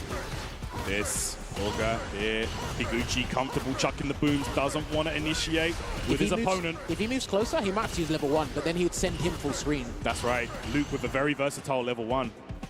Can use it to punish the booms. Blaster again. Oh, that was a risky back heavy. Okay. That could have been punished, by the way. That's -8. Level 1, 6 frames. It might have reached it. Okay, right here. Trying to take. Look at this again. We're going down close to a timeout. 15 seconds on the clock. Pulga going to have to make a move. He's going to jump. He's going to jump. Oh! Wait. Huge. Spend the bar! Level 1? I mean, is that going to... No, has he got life lead? I can't tell. Now he does. Just do Sandblast. Watch the jump. Oh, what a DP. Pulga. Oh, nice. There you go. Listen, ladies and gentlemen, let me give you a word of advice. The timer is neutral. It doesn't support anybody. Brother, listen, man. There's no assist in this game, but that timer can be used as an assist. Or, like you say, it can be your worst enemy. Look, I remember... yo, he's locked in. My guy is locked in. Yo, damn. Yo. He's locked in. You saw Higuchi? Listen, Pulga's locked in. Do you know what I saw Higuchi doing before?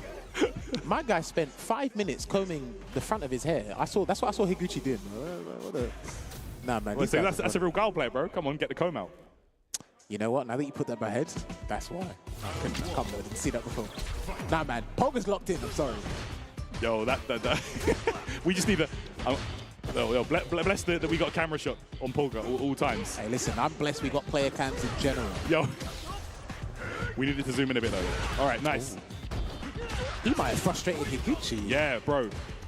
I'm telling you. Like, you got to imagine. Yes, that's what we talked about before. Sorry. So, yeah, you got to imagine, right? Pulga knows Higuchi and his playstyle. Higuchi, he probably doesn't know who this guy is. But here's the thing, what I mentioned before, and the juggle as well. You've got to be careful. If that catches you airborne in some way, shape, or form, he does get the pickup here. But what I was saying before, Pulga had a very solid and foundational style. And I said, if you just mix in the jump heavy punch before, you're going to shake him up. He smells blood in the water. Yeah, man. Oh, my goodness. That was so good. Suppressor into the level 1. Look at the damage off of that, Jammers. Damn. He's going to throw a couple of fireballs just to get some dry gauge back, unless Higuchi has other ideas. All right, Sonic Cross here. Higuchi, you're going to have to try and pull this back. But look, you're throwing Sonic Booms. You're just giving him what he wants at the end of the day. He has the life lead. So it's Higuchi that has to make the move. Brody, Pulga is on something else. Trying to get a clean hit here. Does Higuchi, Wow. and he's going to convert into the Sonic Hurricane. Is sending full screen here, Tyrant. Very clean. And that's what you need. You need a few more situations like that, but that comes down to, that was risky. It comes down to Pulga making a mistake. Yeah, you could have whiff punished that with a sweep into the Gao high kick. I see Kaba do that all the time. Okay, let's see now. Higuchi has found a couple of good openings here. Pulga lands on the Sonic Cross. Oh my gosh. Okay, look, and now the shoe's on the other foot. Things have turned. Well, if he moves closer and gets a jump in, I think he's good. But, Oh yeah. yeah, he needs to move closer because 35 seconds on the clock and he can't do this all day. That's it, again. man. And of course, easier said than done to jump the Sonic Boom, and that's going to be the round. Pulga was in such control at the start of that, but it all fell apart. That was actually a really perfect time to switch things up there from Higuchi. 9/10 of the match, he's just been throwing comfortable Sonic Booms on full screen and just playing it safe. But then he said, you know what, go for the gusto, let me switch it up. And he got him to tech instead. Go. We're still one round off for Pulga to take this and give us a huge upset here early on in the tournament. Perfect parrying once again, and they're getting it on time, Nice. but not jumping the gun here. And he's going to go for the Pale Rider here, and he's actually going to take the lead of the dry gauge. But this should not cause a burnout. All right, very nice. He can burn him out, though. Yeah, he can. Boy, Yo, and he gambled said, it. you That's can it. take the rope. Oh, Right. my word. Oh, Pulga gets the hit, has to complete the combo. And there you have it, Pulga with a big upset. Sending Higuchi to the loser's bracket here at Kings of the World. He said, you can burn yourself out on your own Damn. dive, not my dive. All right. Oh, and then he was that confident to get the DI as well. And this is the thing, just for me, the throughout that was crazy, right? Because Higuchi's wake-up choices were pretty on point. For the most part. And then look what happened when he had basically no drive gauge. He said, here, you have it. Look, you can do it now. That was crazy. But no, well played to Pulga. We might not call that an upset because obviously we've seen... We know he's a good player. But like you look at that on paper, you know, Higuchi essentially a household name at this point in Street Fighter 6. Pulga a great player, but, you know, bro, I would still call that an upset, to be honest. Well, impressive stuff. Listen, hopefully he can keep that momentum Yeah. going. But yes, listen, if you liked that, there's plenty more of that to come throughout the day. You have to stay locked in to twitch.tv/Capcom Fighters and know what's up here. Now, I have been told from the voice of reason, are we cutting to a break real quick? All right, cool. So perfect. Ladies and gentlemen, do not forget, this is all building up to the Capcom Cup. We are having that in early March next year. It's going to be in Tokyo at the Ryogoku Kokugikan Stadium. Damn, that was a tongue twister for me. Logan can pronounce it really well. But it will be the Capcom Cup 11 alongside SFL World Championships, where you will have Team NIP, who did win SFL EU not too long ago. They'll be going up against the winners of SFL Japan and SFL US. So it's going to be a wonderful couple of days of fun and high-level Street Fighter 6 action there in the finals. There we go, guys. Excellent stuff. And of course, you know, all this action, you know, let's get you hungry for some snacks, man. So what you got to do, level that snack game up, boy. You already know. It's time, bro. Pagoda, right there in the corner. Put the egg rolls in, all right? Put them in. Put them in. Put them in the microwave or something, please. That's what I'm saying, boy. No, honestly, big thank you to our food sponsor throughout the season, Pagoda. Really appreciate that. You'll hear us. I wish Yipes was here as well because he has some of the funniest lines. So does Ultra David. So shout out to Ultra David as well. I saw Pagoda in the game. I logged in and I was like, all right. Nah, they do have some cool avatar merch for that, so I might actually customize my avatar and put the Pagoda jumper on there because it actually looks like good material. But yes, ladies and gentlemen, what we are going to do is we're going to take a short break, but when we come back, there will be plenty more action here with more pool action for Street Fighter 6 here at Kings of the World. See you shortly.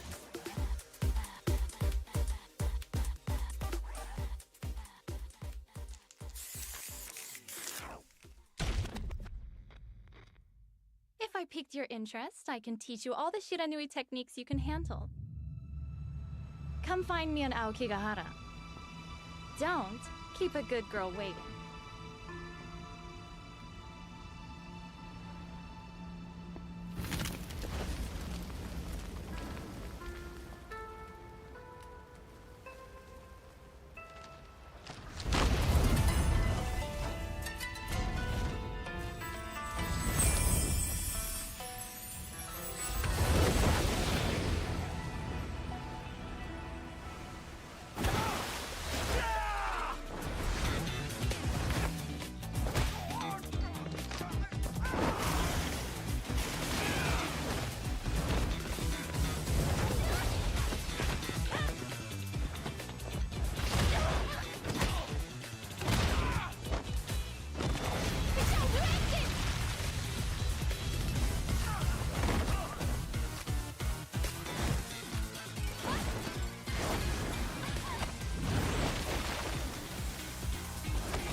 Oh, you finally made it.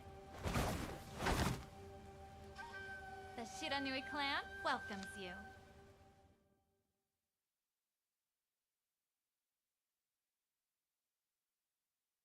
The time has come to share with you news that's bleak but sadly true. I'm talking of the fell Black Blight, a spreading darkness, endless nights. The environment's changing and the monster population's taken a nosedive. Blackgrass, rampaging monsters. What do you know of this corruption? This so-called Black Mist is actually the Black Blight. Then, there'll most likely be a blighted monster nearby too. Looks like this whole village has been blighted! Do we know what the blight is or why it's eating away at the world? No. But we know that it attacked our home, and that it must be destroyed. The kinship stone commands the might to purify this foul Black Blight. And we're gonna stop the Black Blight!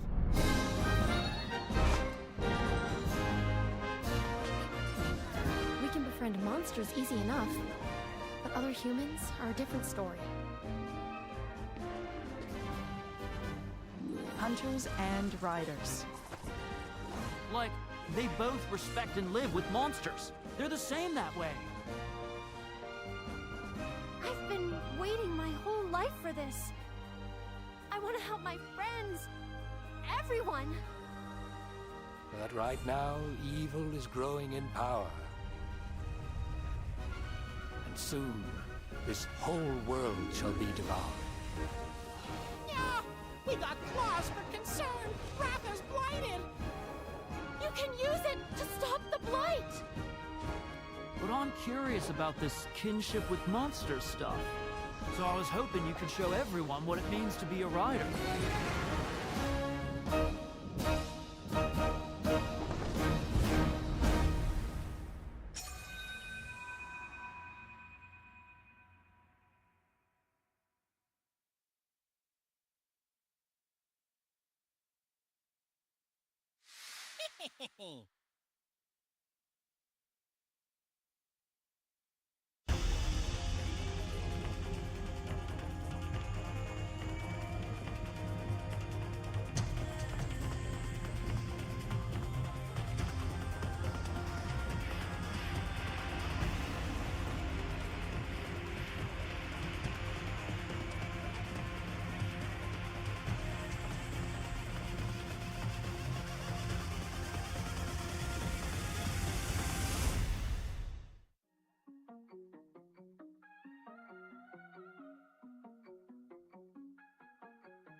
All right, guys, welcome back to Capcom Fighters. It is Kings of the World, the final offline stop for the Capcom Pro Tour before the Capcom Cup. Titan and Jam is here to walk you through the rest of the action. We've already seen some amazing games. We've got plenty more to come. I'm so glad we saw the Pulga match before the break. That was fire. That was a great way to tip things off there. Yeah, great but stuff. yes, we are going to go on to our next match on stream, which is actually ZJZ. So that means he did beat Mystic's match early in the pool. He's going to be going up against someone I was very unfamiliar with, and there was a little bit of talk of the town until the brackets were put out. But he should be going up against Turkia BC. Training partner of Wasim. I believe he is coming from Saudi Arabia as well. Young person. I spoke to him as well. Oh, he's a big fan of you know what. I'm not going to mention it, but you know what. They're searching for a certain treasure. He's my nakama. But I believe he plays Jury. Yes, there you go. Okay, let's get it. Now, I heard this was a bad matchup, or a not particularly favorable matchup for Aki. Jury could be a little bit of a nuisance, mainly because the NCS scenario. I mean, Cammy causes problems, Akuba causes problems. So why not Jury as well, right? Yeah, Jury can definitely close the gap against Aki. Somewhat, I don't want to say easily, but she definitely has some solutions. But getting off to a great start here. We just realized something. Jury probably has a better time in this matchup punishing Cruel Fate. That crouch heavy punch gets a huge punish on that now with those buffs on the juggle effect. It might, do you know what? Speaking of which, I was about to say it might depend on the scenario and whether you're actually ready for it, but I could definitely see that being something happening long term. You can definitely be ready for it. Yeah, of course it comes down to the Aki player, what they're doing, but that's going to be the stun off the impact, and that's going to be the kill right there for Turkia.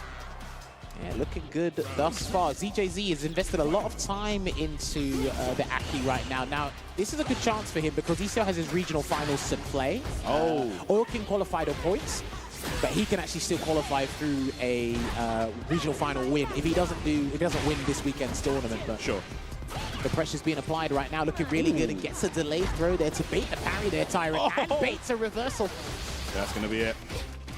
Easy confirm there. ZJZ. Yeah, he loves his technical characters, right? He used to play JP, he's messed around with Dalsum as well, but Aki's where he's at right now. Loves the damage, loves the Toxic Blossom effect. Yeah, no doubt. Really strong character, I feel like, man. Yeah, I think she's very good at stopping Drive Rush, if that's one of your kind of entry points, right? Because of the Nightshade Pulse, and then her Drive Rush is actually threatening as well. She's so good at just enforcing her game. You know what I'm saying? Like, you're playing Aki's game the entire round. Because look, Drive Rush that medium punch is super scary, right? And then she can bait you with a Drive Rush with jab, and then he's going to cancel into the Tainted Talons there and leave the puddle right over Turkia BC here. That's it. The longer you wait, the better it is for ZJZ right now. Taking damage. He has to get a massive jump or something, and he's going to get a reversal to try and kick things off here. But if he can just get a level 3 now, he's good. If he can just get a level 3 now, he's good. And she's got no meter. True. So he actually has to Drive Rush in and get the stun immediately. This is an easy stun. He has to just go for the stun. Yeah, it's not going to build enough. Wait a second. What happened? Why was it not just Drive Rush medium punch? Bro. Drive Rush medium punch DI was it. That was the round. I don't know. Maybe an execution error. The reason me and Tyrant were mentioning that is because you don't want to build the bar so that he can buffer a Super Art 1 to stop the DI. Should have made it nice and simple there, but I don't know what went wrong, man. But ZJZ's got that first game. Okay, here we go. Oh my goodness. That heavy kick is crazy, bro. I think he was looking for the punish counter there to get some sort of pickup, but he's going to get a juggle anyway into the poison. Okay. Oh, good check. Is that interrupted? Might just be. Aki, no slouch in the damage department. Brother, what is this character? Look at that. Optimization to the T. The juice was worth the squeeze. Well, I mean, in this case, it was poison. No doubt. ZJZ. Really showing off what this character can do. Oh, okay. Okay, the little backwalk there. Yeah, sometimes I feel like Jury's quality of life changes are good, but they're not like substantial in some of these matchups where she was already doing well and he tried what you did, you mentioned before, right, the crouching heavy punch. I'm telling you, man, it's crazy. That buff is like Jury didn't get a whole host of big improvements like some characters. Nice round right there for Turkia. But the few changes she did get are quite huge for her.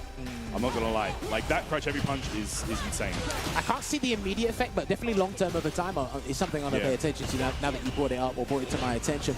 Trying to get a shimmy there again, but no dice from ZJZ. Hey, block there. Hey, Turkia now. Here we go. Pressure in. Oh, man, that's a big grab right there. This is good. This is huge. This is huge. This is massive here for Turkia. Good Oki on this as well. Right, hopefully he doesn't make the same mistake he did before, because he needs this round to equalize things. Oh, my goodness. And that's going to be it. 1-1. Turkia still alive in this. Not going to be a pushover. Remember, this is going to be to go into winners top 32. That's right. Winners top 32. Yeah. Of course, it is 4 out from each pool, 2 in winners, 2 in losers. Oh no! Big damage coming through. That's right. And the poison on top of that as well. Look at that, and then you're re-poisoned again. Sloops over and over again. Bro, literally. Poison on, off, on, off. See, and you know what? I like that he's trying to take an aerial approach, because Turkia's aerial presence hasn't been threatening for me. Not enough to scare. There you go. Not enough to scare ZJZ, and he's starting to get a little bit more comfortable. That was a weak punish. Just a grab, yeah. Could have got way more. I guess trying to go into the throw loop situation that Jury has, but could have maybe got something bigger there. But never mind. Gets a grab. Turkia in control here. The drive impact takes the round, and now all of a sudden, Jammers, set point for Turkia. I like to call a lot of the players slow burners, because once they start, you start to see what they're really about. Oh, right, yeah. Okay, look at that. Got him. My goodness. Drive rush forward, medium punch here. Oh, the frame kill didn't pay off. Gonna put the poison on again, and then a lovely safe jump there. Turkia trying to find a way to get a perfect parry or turn the momentum in his favor, and he does. Oh, nice. Drive rush forward, medium punch converting that time into that throw loop situation. Jury, some of the best corner control in the game, and this should be the round. Gonna go for level 3 here, yes. Oh, and there you go, from 1-0 down, turning it around. So Turkia will be making it into the top 32 winner side, which should be on tomorrow. Well played there as well. Just slowly but surely finding out, because again, it can be a massive deterrent, taking a lot of damage and being in the corner and poison on top against Aki, but he managed to slip through, obviously change some things as well. Confident and stuck with his meter, because I think he only just used level 3 most of the time, right? Yeah, man, honestly, like Jury, like there's so many ways you can play her. You can opt for the Feng Shui engine strategy, you know, just constantly go for the safe jump setups and things like that, and pressure non-stop with that, but you hold on to her level 3, it's amazing super. Gets Oki on that, so much damage, and you know, it just really adds up over time, you know. Holding on to that for her, very important. Yeah, no, honestly, I know a lot of the top guys will tell you as well when it comes to your meter management. Sometimes it's better to just preserve the meter for the level 3, because that's where all the combo flexibility is. That's where you get to really control drive gauge situations, because you take 1.5 stocks and you can regenerate yours. Yep. You can have a very good defensive option. It turns into CA after a while. So there's a lot of flexibility behind that. And obviously, I speak about this before. When you spend the level 3 to go into the final round and you no longer have it, you're restricting yourself so much, because damage is essential in Street Fighter 6. And that's one of the things I kind of think that leads to consistency in the game. You've got high damage output, you're going to be consistent for the most part because of all the avenues that lead into it, you know? Yeah, just look at the first few rounds that ZJZ was getting in, bro. It came all from Aki's huge damage output and insane punishes, like really doing work with that, but it didn't work out in the long run. Man, yeah, Turkia running away with that. So that means ZJZ, I think ZJZ is actually going to go up against... Is he going to go up against... No, he's not going up against Higuchi. Anyway. So Mystic Smash is out of the tournament. Scythe is going to go up against British Justice. Higuchi's awaiting the winner of Shen and Diva. Oh, who beat Jen? Who beat Shen? That's a good question.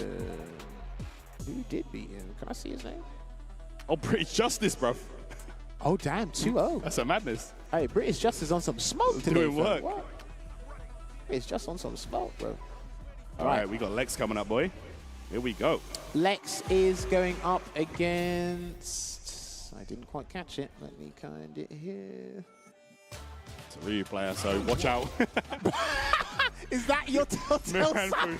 It's a Ryu player, watch out. No, I'm telling you, bro, watch out for these Ryu players. They're killers now. Oh, World Warrior, man. This is the character you got to worry about now. Miran Poo. Yes. That's right. Let's see how this goes.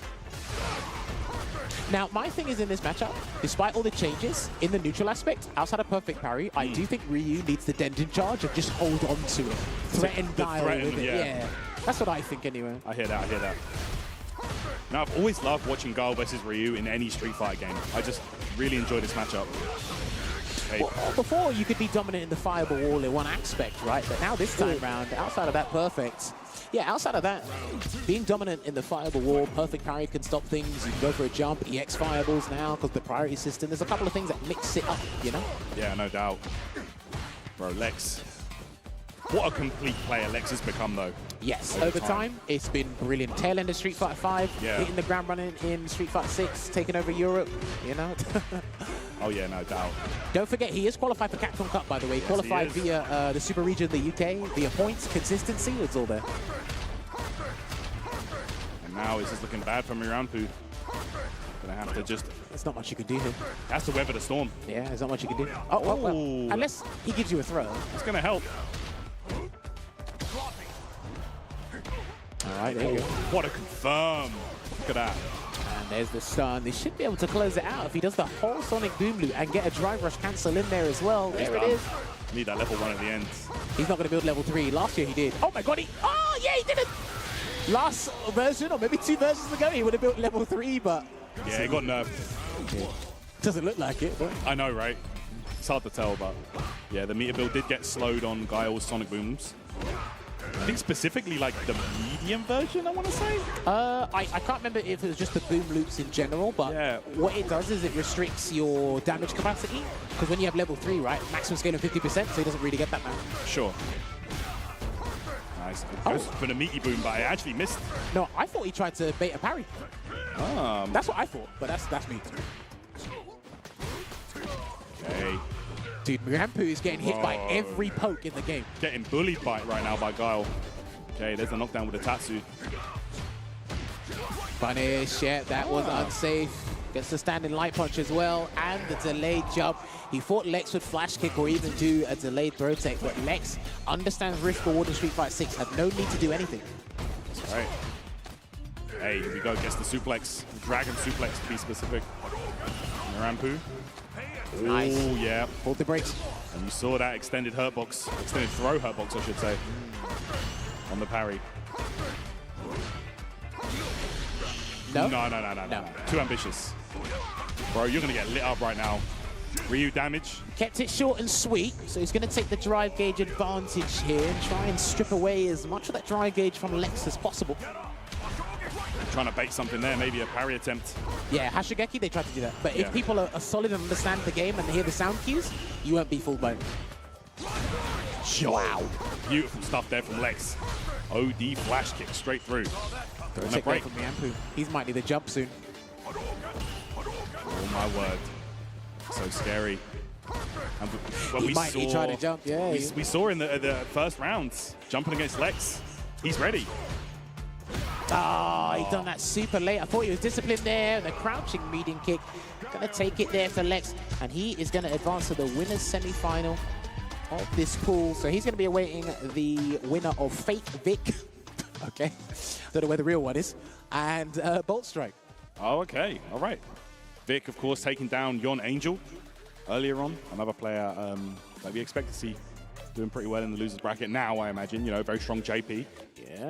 Yeah, he's still in. He's going up against Cavern. Chris CCH is down there as well. Retro, Lego Lapid, I think. Just killers all over the place, man. Like, the tournament is honestly stacked. Definitely go ahead and check out Start GG, guys, if you haven't already. Just take a look at some of the names we've got out here that pulled up to London to compete here. Kings of the World, CBT. Bro, it's been so long since we had CBT in London. It feels so good to be back. 2019? 2018 or 2019. I think it was the EU regional finals for SF5. Yeah. Long time. Very long time. Crazy times, man. There you go. I remember because that was the season where Rashid was like, busted. Big Bird won everything. I mean, Rashid's still kind of good? He's still kind of good. Arguably, like... No, to be fair, though, I did say this on my stream the other day, right? Because people were like, oh, Rashid, like, dodged another bullet, da-da-da. And I said, all right, real talk, right? All the Rashid players, right? You've got Oil King, Big Birds, Gachikun. Yeah. You've got Jill Kevin, JB, right, John Takeuchi. You know what they all are? Long-time Rashid players.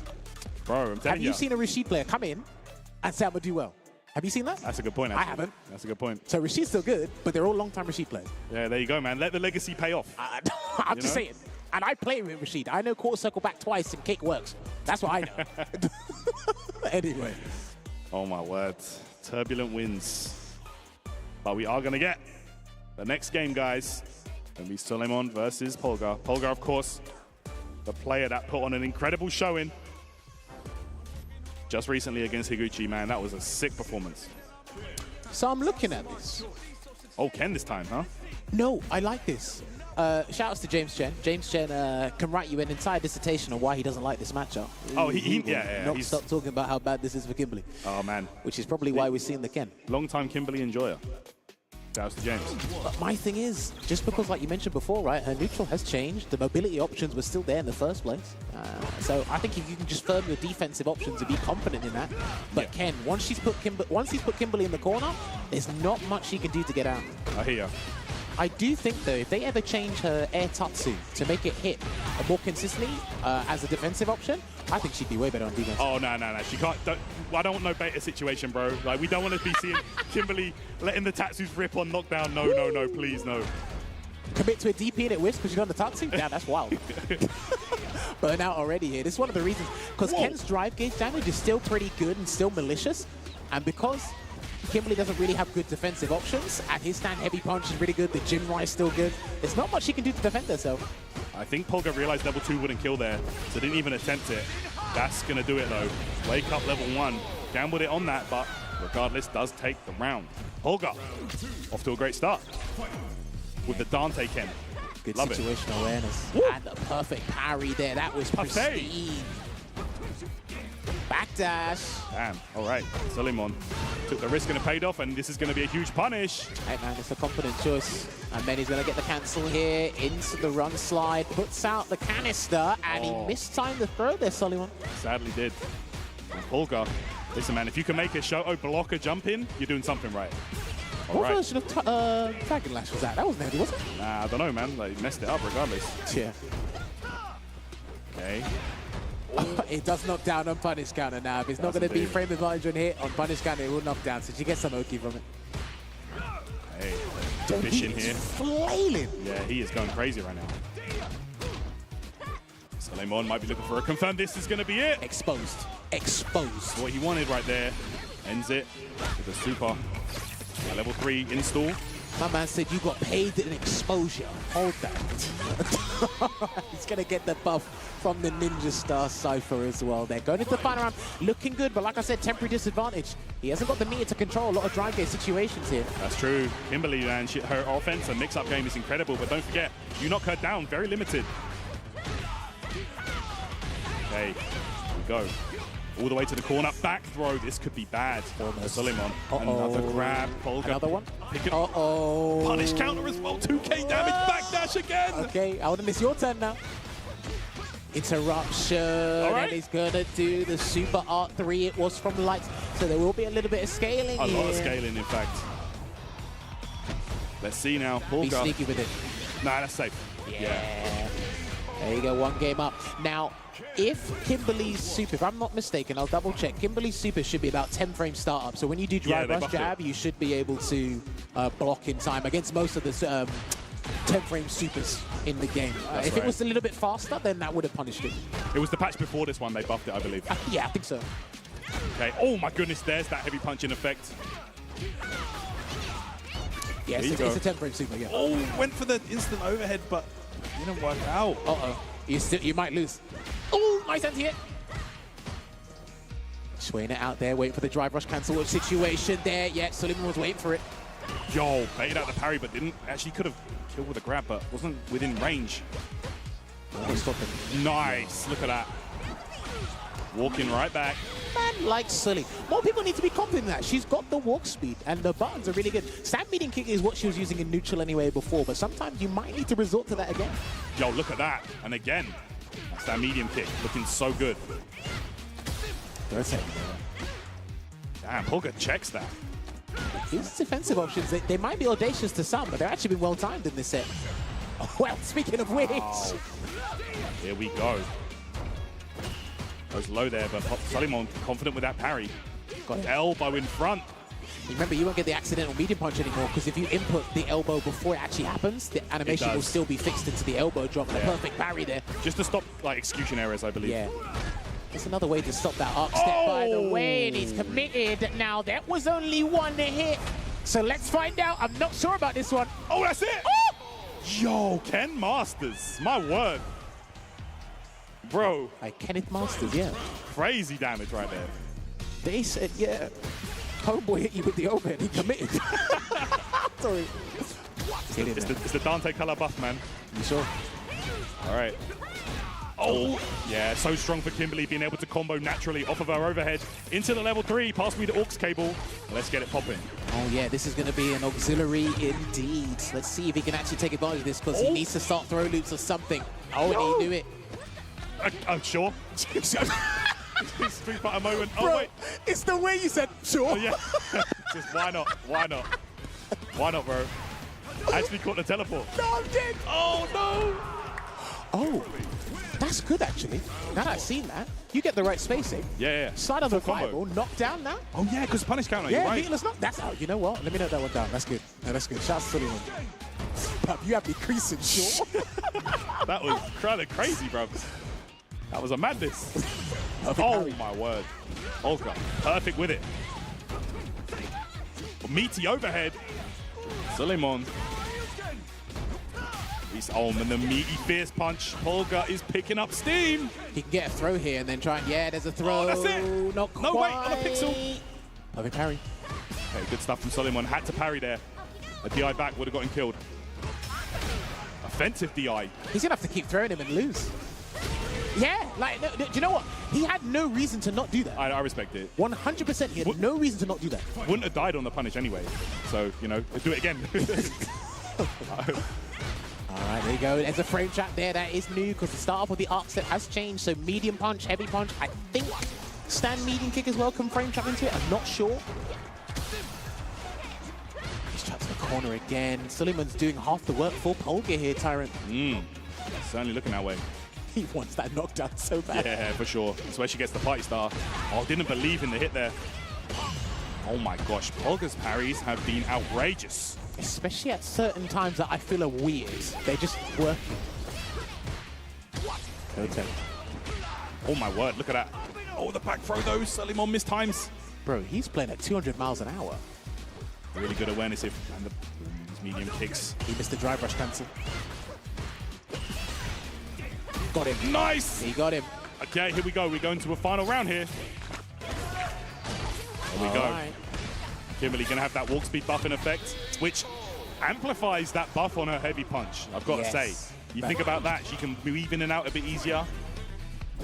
The walk speed is there, and drive rush simultaneously, and didn't get there in time, so he's going to send Pulga straight to the corner, so Pulga's going to have to think about an executive decision here on defense. No! And what did I tell you? That was a CEO decision that made your company go bust. Bro, bankruptcy on the way. Oh boy. Solomon. I've been insulted these days, it's mad. Oi! Oh, this is huge though, this is what you need. That corner position. Bro, it's Ken. It's Ken. Keep throwing it, keep throwing it. Oi, now you're packed. Now you're smoking. Why? Why'd that work? Bro. Why did that work? Why though? That's gonna be it. No, Pulga turns it around. After a seemingly incredible round from Solomon, Pulga keeps the streak alive. And bro, he's going off. May we? Francais, out here. I can't even say the other word because I'm going to get in trouble. Bro. Wow, man. Pulga with a series of incredible reads. Is that what you want to call it? Bro, Tatsu on your wake up? Bub, he said, Mike, Tatsu on your wake up. He said, I'm going to look at you. He said, what do you want? That's what he said. He looked at you and he said, I'm going to do it on your wake up. What do you want? Bro. Nah. What? That was crazy. That was crazy. You got to imagine Solomon was trying to jump out or something. Bro. Got hit by that. I didn't see counter hit. I just... Do you know what I've learned about I saw a Tatsu on a man's wake up, bro. You know what I've learned about this game? It's very hard to accept. When a guy makes a hard read and it works, there's no logic. You can't. There's no logic now. Because you can't go. Oh yeah, if I blocked, you were never gonna block. You weren't gonna do it there. Not there. Call out of a lifetime. Like Street Fighter 6 is the kind of game where you have to lock in so hard and think about so many different options that when you get hit by something like that, brother, your mental capacity just crumbles, bro. Brother. He said, I'm gonna look at you and say, what do you want? Nah, you know what? He's done the business because he should be in the top 32. Yeah, top 32 winner side tomorrow. So how are we looking so far? Because again, we've only just started. So Pulga looks like he's going to be going up against Turkia BC. So that might be Luke, Ken versus Jury. So they're both out in the winner side. In the winner side, yeah. So that's actually looking pretty good there. Again, good stuff, man. We're going to be going through all the polls today, and we're going to be fleshing out a top 32 for you guys for tomorrow. And then from tomorrow, it'll be top 32 down to a winner, joining the likes of Menard, Punk, Noah the Prodigy, Itazan, Kusanagi as well. There's plenty of guys that'll be joining. Tokido, Lashar, you know, all the guys down there. Nephew as well. Shouts to Big Neff, man. Nephew has been... Broski as well. UK zone. Yep. Out here too, doing what? Of course. There's going to be a ton because a lot of the regional finals are actually supposed to happen before today. But obviously because of the issue. The emergency. Yeah. So they had to postpone it because, yeah, when people broke down that bug to me, I was like, bro, so I can just parry and win. That was crazy. And people parry sweep became the best tech in the game. And people were doing it. Like, you know the situation where you're like, but I'm going to parry here anyway. Like, some people didn't know they were doing it. Oh, you get hit? Bro, I was definitely sweeping. I saw punish counter sweep. I'm like, I'm dashing in. I'm heavy kicking you, bro. That was a free DI in the corner. That's crazy. Crazy. Can't do anything about it. Yeah, I've never had to work harder for a drive impact. So you could do stuff on Wake Up, but it's like, it became like Street Fighter 2 timing. You had to do it on the frame you woke up. So you can still get reversal DPs from it, but it's like, you know, how's your timing? So basically like a 2-frame window for a perfect parry, but even stricter. Yeah, literally, like, because I kept trying it and I was like, oh, I actually got reversal. Like, how do I do that? And it's SF2, boy. Well, anyway. But yeah, anyway, that's gone and finished now anyway. That's buried. Okay, crazy so Hurricane versus Kikuma is going to be happening in this pool we're in. So we actually do have up next, it should be Fake Vic going up against Bolt Strike. Bolt Strike recently back from Street Fighter League with Team Reason. Unfortunately, they didn't make the playoffs there. Him, Joker Jokes, Zerna, and Shivs. The camaraderie was good there. Bolt Strike, he must be loving it because Jamie's just gone from strength to strength as well. I know he got a tone down in his sweep. They've been, I think the last 2 or 3 patches, they've been changing his sweep because of how obnoxious it can be to most people. There's one way to put it. Hey, they're going to do it anyway. It's Jamie, man. These guys are unhinged. But one of the changes I like in the December patch was they made his jumping heavy kick, it floats on regular hit now, not counter hit. Because some of the heavy attacks, they had to get counter hits to certain effects. That's right. But now that he's got that joggle. It's more useful, man. Yeah, air to airs is brilliant. But I think the staple change is when you drink, you replenish drive gauge now. Bro, that was an insane change. I think that is the biggest change for Jamie. But then let me ask you, did you foresee that coming? Knowing how Jamie is from then till now, did you not foresee that coming? I mean, it's hard to say, really. I mean, he's a very interesting character. When they put characters like him into Street Fighter games, it's very hard to get the right balance with it. Because he has a unique mechanic, and it becomes a fact of how do we keep this fresh and interesting throughout the seasons without making it too overpowered or broken, you know what I mean? Here's the thing. I kind of equate it to Dalsim, right? You put the character in the game, and then we have to watch how you play him before we change him. That's a good point. We can't necessarily... I might have an idea, but I'm like, let me find out what you do first, and then we'll kind of work around it. I hear that. But because, similar with Menard as well, you had to reward the leveling system in a different way than what people expected. I hear that, yeah. When you see the drinks replenishing drive gauge, you're like, that kind of makes sense because I don't want to give you even more damage than what you already have, and I don't want to do something else. And Bolt Strike has said in a video that Damascus did record, he said, I think Jamie level 4 is arguably one of the best characters in the game if you let him get there. It's hard to argue that, honestly. It becomes very, very strong. But here we go. Fake Vic is going with M. Bison here, a character that I think could do pretty well against Jamie, actually. I think he's very good at shutting down the opportunity to get drinks, especially the Excitement Crusher. But because they've reduced the dry gauge damage of the move, you're not going to be as scared of it anymore. Oh, wait, no. What? Fake Vic could have got a crazy big punish right there. Drive impact will do. He's on the ground, sir. All right. Damn, you let Bolt Strike play the game. All right, it's looking good for Bolt Strike here. A couple little hiccups on the side of Fake Vic. Now, I think the patch note said the drive gauge replenishment changes depending on how he goes into it, I think there's something like that. I think it's just the raw drink. Is it the, okay. The raw one gives him back drive gauge. Oh, there's the command grab early on, though, from Bolt. Yeah, the amount of drive gauge replenished depends on the technique. I've literally got it in front of me now. Oh, yeah, the swagger step closing that round out there for Bolt Strike. I hope Fake Vic has faced the JV before, because if you haven't, you're in for a rude awakening. Okay, here we go. OD scissor kick. The Psycho Crusher, no bomb. Okay. He was already in the corner anyway, wasn't he? That's not a bad Enza, but obviously prioritize the bomb now. The threat of the bomb is so good to have. I think if you want damage, depending on the starter, going for the Psycho Crusher Ender is worth it. Okay. But the bomb is just the go-to for Bison. That's your bread and butter. And he's Nice. going to drink up. He's going to Two of swing them. twice there. Get the command grab available for him now. And this goes back to what we were talking about earlier with Aki. On a perfect parry, so good at getting their unique mechanic off. But this is going to be huge for Vic. Going to get some good damage off the level 3 here. He needs to buff into EX knee. Wow. Oh my goodness. DP. Level 4. And we've got level 4. You see what I mean? Yeah. This is what we were talking about earlier, right? Where the Psycho Crusher can actually come back in if you try to take a drink. But that's only if they stay still. Got the command grab. He's got to go to level 3. Ah, he is. Okay. He's going to go for burnout here. Let's get it. It's going to be some And good it's not damage. the CA. It's not the CA. So he's going to get a meet. Oh, no, it is the CA. Sorry, my bad. Yeah, that is CA. Looked at the wrong bar. Safe chip there. Oh, tried to air. Scary situation. And right now it's Chip City. Let's see. Bolt strike. The dive kick there. Beautifully timed. And I tell you what, right? So he gets access to the dive kick after one drink. And then once he gets that dive kick, he's actually slotted into the better really well in terms of defensive choices. Yeah, very true.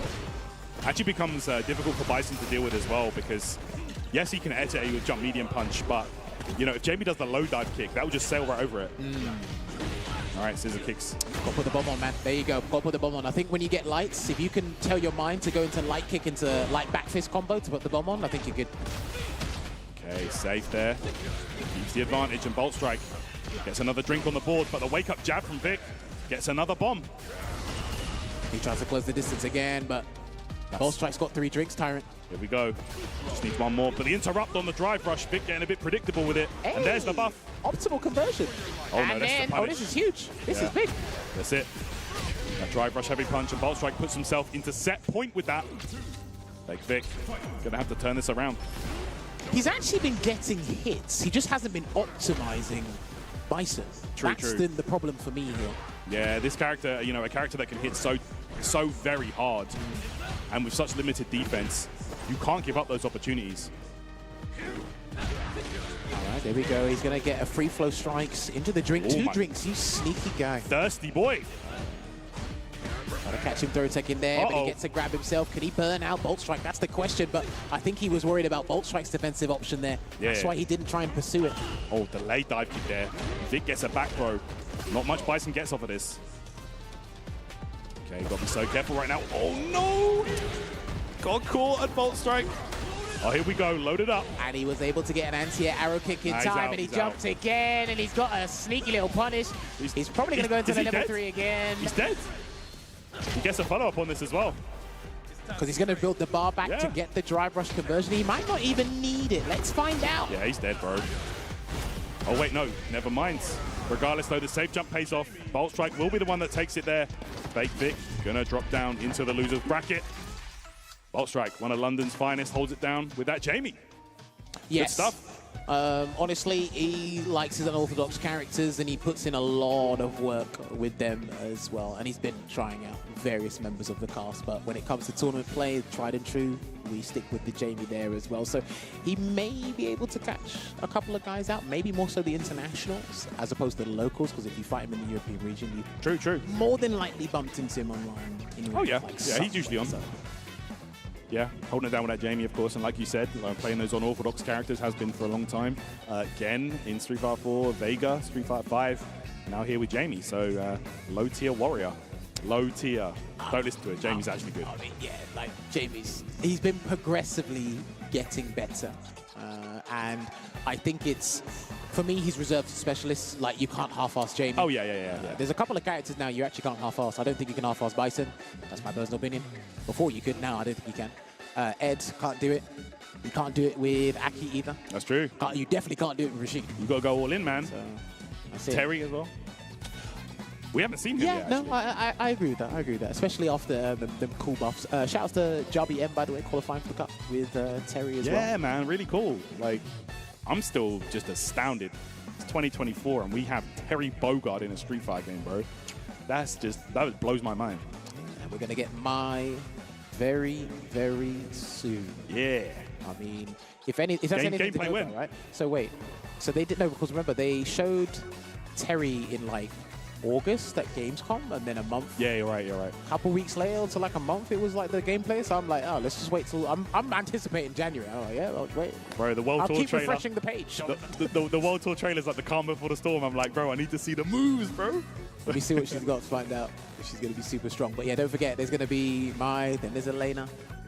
So it's going to be very interesting how to close out this second year of DLC characters. But up next on stream, we're actually seeing it to the side of it because the big stage is over there. We are going to have Hurricane going up against Kikuma. So expect Cammy versus Chun-Li. He could pull out a Terry because Hurricane has been working on a Terry for a little while. Yes, that's right. Hurricane, of course, you know, if you didn't know about his background in fighting games, comes from a King of Fighters background. So, you know, you got to imagine these characters getting introduced to Street Fighter 6. That was a blessing for him, you know. Yeah, no, honestly. And again, he plays online a lot when he has the time as well. And he's been mixing up between the Cammy and the Terry. I believe he did specifically prepare Terry for Aki when he was fighting Broski in the regional final. I hear that. That didn't quite work out, but the Terry has been going for I can see the fireball being like annoying for her. That's what Broski meant. Sorry, that's what Broski alluded to before. The light fireball is like, you know, goes really far, really annoying. I hear that. But yeah, man, you talk about Hurricane playing online. This is an EVO Online champion we're talking about for Street Fighter 5. Absolute monster. Well, don't forget as well, when was this first EVO? Was it 2017 or 2018? Was it 2018? Oh, I think it was 2018. Yeah. And he came joined 17th. Yeah, like top 32. Yeah, so then he knows he's no slouch. He's no slouch to competition. Right, top 32 at EVO is nothing to sniff at. He knows. We actually did try to get him out to Street Fighter League. I think it was last year, but he couldn't. I think it was because of time, but we tried. But listen, he plays this game. He plays against some of the strongest, especially when they come down to the European region.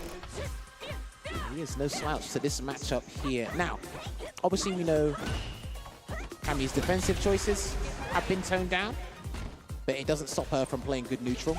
She has a couple more buttons she can probably use in the neutral as opposed to Chun-Li, but these two are going to be looking for the low forward dry brush to kick things off here. I think what's going to be very interesting is how Hurricane chooses to defend himself, because Hurricane's the Cammy player to me that did dive kick on defense the least. He likes to do the DP. But now that he doesn't get a side switch from either, I'm wondering what his defensive choices are going to be now against like strong players like Kikuma, you know? Yeah, it's going to be interesting to see for sure. But let's see how things unfold here. Here we go. And I assume this is for a qualification spot in top 32. Yes. In winner's side, obviously. My tablet died, so I can't double check for you. So let me actually find it. Back to pen and paper. Hey, listen, they work. That works. All right, Hurricane here. Getting things popping. Good pressure to kick things off. Wow. Bro, and I tell you what, man, some of those changes to Cammy, some of the nerfs. Like I said earlier, the strong Cammy players, they probably didn't even flip on their radar. It's like, okay, I can do that less, that's fine. I wasn't doing that a lot anyway, so that's all good. That perfect. If that was any indication. Wow. And a fantastic round start here as well. He might have to force the DP out of Kikuma again, who knows? Yeah, man. Doing it twice, though, 2 rounds in a row. Oh, my goodness. He's trying to get a perfect parry on what, though? That's what I'm not sure about, but he's going to get some pressure going on here. I thought he was going to go for the side swap, but I've seen that work a couple of times for Chun-Li players these days. The last hit of the heavy punch paying off. They'll still go to the cancel anyway. Yeah. Okay. Oh, no, committed to the fierce. No. Hurricane here. In control. Oh, he got him. He caught him sleeping at the wheel. The classic dry brush into the spin knuckle in the corner. That is a classic right there. Gotcha. And we're seeing a quick character select screen here for Kikuma. Let's see. Oh, no, he's staying on Chun-Li. Sticking with Chun? He's staying on Chun-Li. This is the only character I know that he plays, as far as I'm aware anyway. That was a lightning fast. Yeah, he was like, you know, sometimes when your opponent like dominates you like that, it's like, right, well, I need this extra breathing room. Don't throw a 5, because he quick spin knuckled it. Oh my God! Brother! I said don't throw a 5-ball. What a jump right there. What a call out from Hurricane. I said don't throw the fireball. Absolutely ripping Kikuma apart right now in the corner. Nah, bro don't want to win, bro. Nah. Look at this. The fact that Hurricane's ready to whip punish like that, and that's going to be the round right there. Hurricane moving into set point. Hurricane looked at his book before he even knew. Bro, the download could be there. The Hurricane. Look at this. Side swap. Oh, this is cancelled. That's not what he wanted. He didn't want forward medium run. Ooh, accidentally walking into that button right there. The jump confirmed from Kikuma. Here we go, Marshall in the court. Oh, yeah, air throws are very good against the dive kick. If you're confident doing jump forward, fine, but I think neutral jump against or with air throws is brilliant. JP's good at doing it, Rashid's good at doing it. You got to remember, those jump attacks in this game have huge hurt boxes. You know, moves like the dive kick, Devil's Reverse, etc. They have huge hurt boxes. Easy to throw. He gets one hit. Oh, he saw it. He said, never mind though, still going to be the same way to confirm, and I should believe... No, I don't. Oh, Hurricane said, wait a minute. Hurricane said, wait a minute. Pixel? Yeah, I think Hurricane said, wait a minute. I mean, you might as well be dead because that's going to be a chip victory right there. And Hurricane qualifies for top 32 winner's side. Well played there to Hitman Hurricane, as we call him here in the UK. Brilliant stuff on form. Just efficient, man. Yes. And look, like you said, right? He didn't block layer 1 with the drive rush into quick spin knuckle in the corners, and when you do block that, I've still got another layer ready for you, and level 3 was already there, ready away. That game's super scary, extremely efficient, as Tyrion puts it there with Hurricane as well, so be on the lookout because he's going to be deadly tomorrow. I do need to look at these bracket paths to the top 32 when we get down to it, but boy, the action here from the first 2 set of pools we've done, bro. That's all I need. That's all I need. Games have been fire. For the last CPT in London, and then watching the guys come in and play, that's all we need, man, to enjoy a good time. No doubt, no doubt. It's so fitting, man. Like, finally getting the CBT return to London, and we see players like Hurricane absolutely cooking up. You know, Bolt Strike as well. It's really, really good stuff, man. We got some losers action coming up here. Okay, losers Jen. action. Okay. Oh, important. This is very important that they bring this on because somebody is going to have to go home. So we're going to have Higuchi going up against Jen here in the loser bracket. side? I mean, this is a crazy bracket, man. I can't say you know what you signed up for, but you're here to play Street Fighter 6. Wild. That's a very good way of putting it, but this is it, man. Somebody, well, a lot of players have to go home because there's only one winner that can go and book their ticket to CPT finals in Japan. Bro, everybody pulled up, looking for that final spot, man. Final offline qualification spot here. Now, honestly, legit. So in the other side, for where Kikuma and Hurricane will fight each other, Lex will be going up against Bolt Strike. But as you said, we are going to get, this might be in the other pool, so I need to actually pull it back. Chris CCH is awaiting the loser of this. This one? No, not this one. He's awaiting the loser of Lex and Bolt Strike. So he can still actually make top 32 losers. This is pool stage, guys. This is not even top 32 yet. When you think about like these kind of matches and these implications, it's crazy. But here we go. We are getting underway. Okay, so yeah, Jen beat Cross Moon. He beat Diver, so he's going up against Higuchi. Higuchi beat Spiderflies, Rhino Paul. Okay, yeah. So yeah, whoever loses this goes home. But whoever wins this goes up against ZJZ in the losers quarterfinal, and then whoever wins that goes into top 32 losers. So it's just, you know, crazy gladiator upon crazy gladiator upon. It really is, man. And honestly, guys, go ahead yourself. Check out the bracket.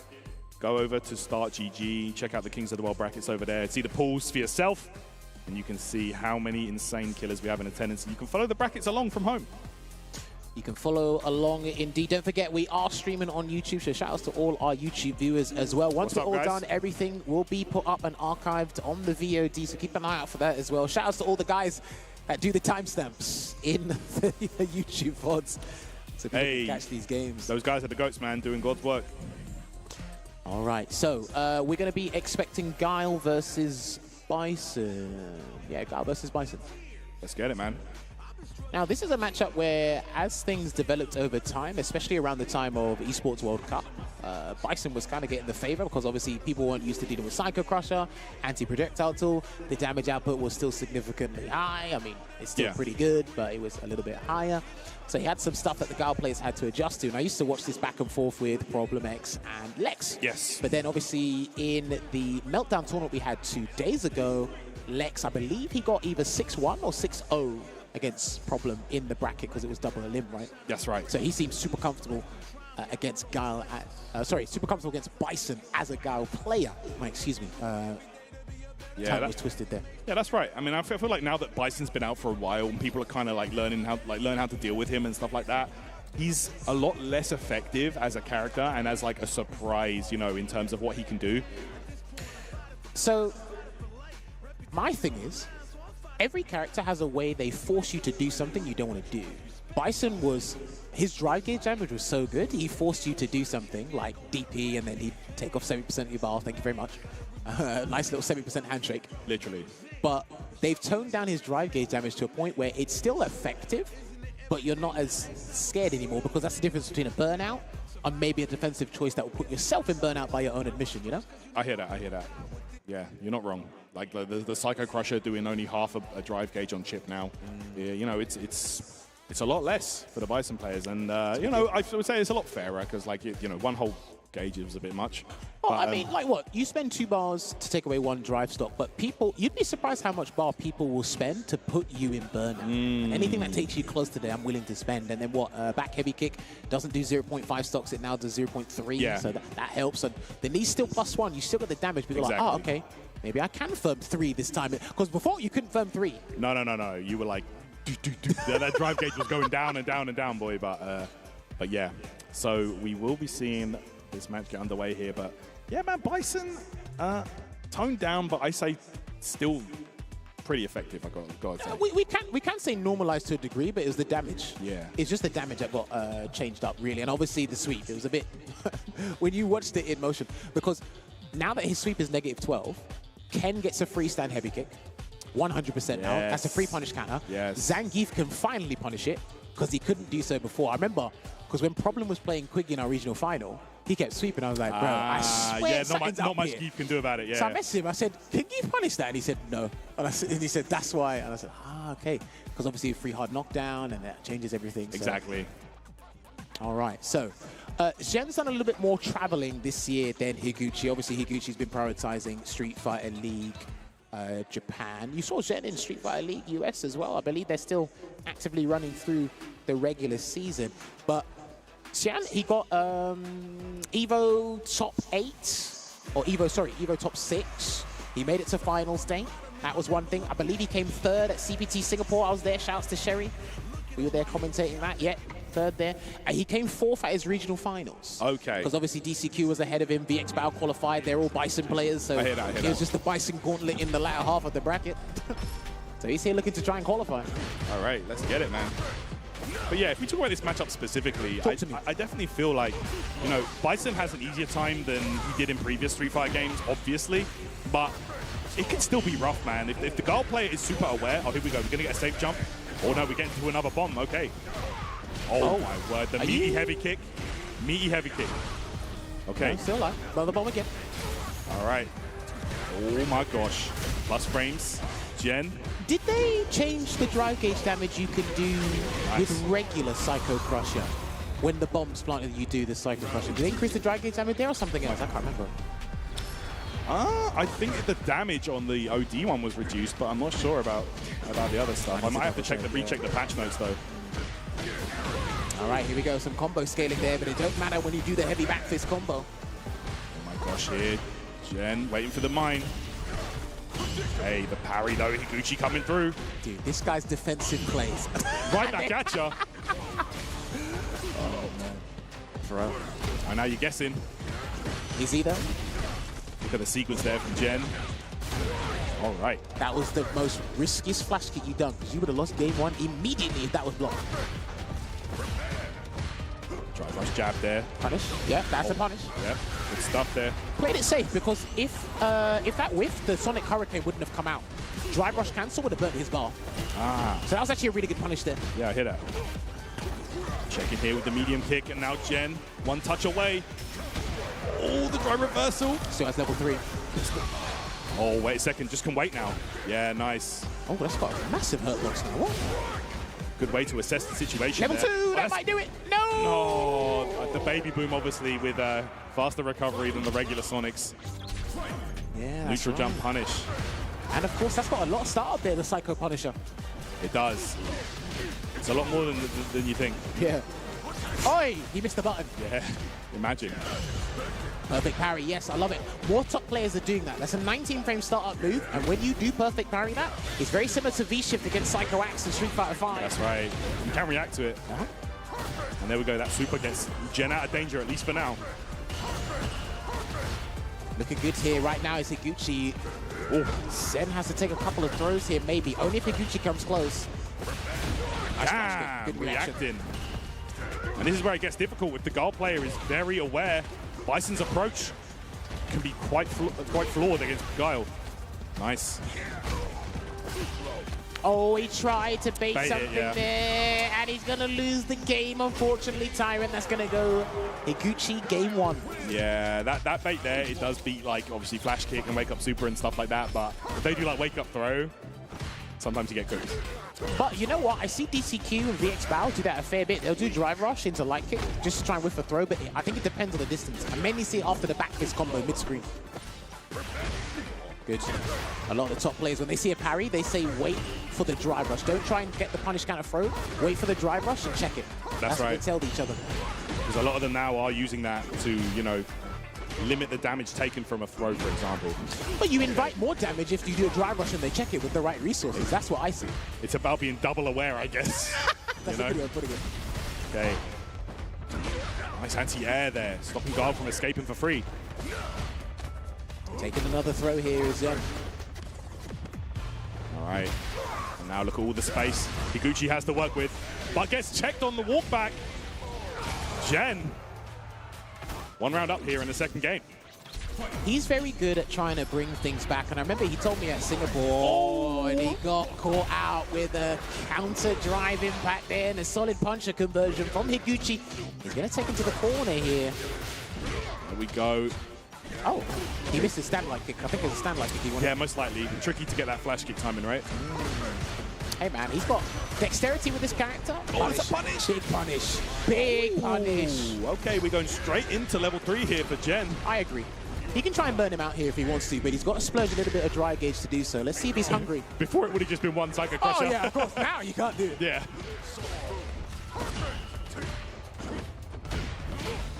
Okay, back fist combo again. Yeah, the bomb install goes low, and that's going to be close. Still got a Psycho Crusher as well. That's right. The trade. Yeah, that Bison jump heavy punch actually has a pretty good downwards hitbox. Can be quite difficult to check if you're not super ready. I think in a tense scenario like that as well, we saw Pulga when he went up against Higuchi before, right? You do the jump and heavy punch, they do crouch fist. The worst case scenario is that trades. You still get the damage that you want, right? And because he had no health, it's perfect. All right, here we go. Trying to get perfect parry there, and then there it is. Successful. Very nice parry right there. And another grab here. Dragon suplex. Hey. Fierce punch, Bison fierce, so good in this matchup. If you stand at this mid-range against Guile, it's so annoying for Guile. Just is scared to do anything almost. But I'm loving the footwork that Higuchi's trying to adjust to, right, with that spatial awareness because of what you just spoke about, Ty. Yeah. Because he knows that this range is uncomfortable. Yeah, so he needs to move away. Ah, that was sick. Gosh, there. Gen trying to close the gap. Oh my word, might be in big trouble right now. A suplex. Gen gonna have to do something right now. The meaty boom would have prevented that super from coming out, and it's gonna be the chip. Nothing you could have done. He said backspace your life bar. That was a mistake. Let me take it away from you real quick. Crazy business. Heavy parry. Put the bomb on. There we go. Good block. That was last minute as well. Bro, tell me how Bison's overhead looks so sick. Oh my goodness. Oh, he got these. Of course. Well, that combo did get scaled. GG's. Oh, yeah, is that it? GG's, Heavy bro. Psycho Crusher? No? There, you're done. Oh, he's not going to spend it. Oh my gosh. He needs the meter for the next round if he gets there. Oh, but wait. Back throw to the corner. Uh-oh. This could be bad. Uh-oh. Oh my gosh. Gen might be regretting not using that level 3 now. The flash kick. Please don't regret it like the first guy did today. Please don't regret it. Don't do it. Don't do it. Oh, the parry. He got him. Is he alive? Yes. Oh my gosh. Oh no, he took Wasn't a sure. gamble there, and Higuchi takes it over. Bro. Salesman of the year, bruv. I don't know if he could have just do the EX Psycho Crusher with the animation, heavy Psycho Crusher level 3. No, even that combo he did into level 3 would have killed. Would it? Yeah, 100%. Shoulda, woulda, coulda at this point. I think he had such a life lead. He was thinking like, oh, you know what? I'm going to hold on to the bar because there's going to be one more round after this. So I'm just going to try and, you know, take the win slowly but surely. But my friend, that's theoretical. Man, that's what I'm saying. To be fair, shoulda, woulda, coulda. If he spent the bar and the next round didn't go too well for him, but my thing is, there's a couple of characters where I think Aki and Bison I use them as examples because of how mechanically layered they are and how their damage output works. All they have to do is plant the bomb, then the next layer of their damage comes out. So other characters where they need that level 3, you need it, but not as much. It's not as dire, you know? He might have been even thinking about level 2. I'm not sure if level 2 would have killed in that situation. No, definitely not. No. Okay, Definitely yeah. It was a bit like unsure at that point.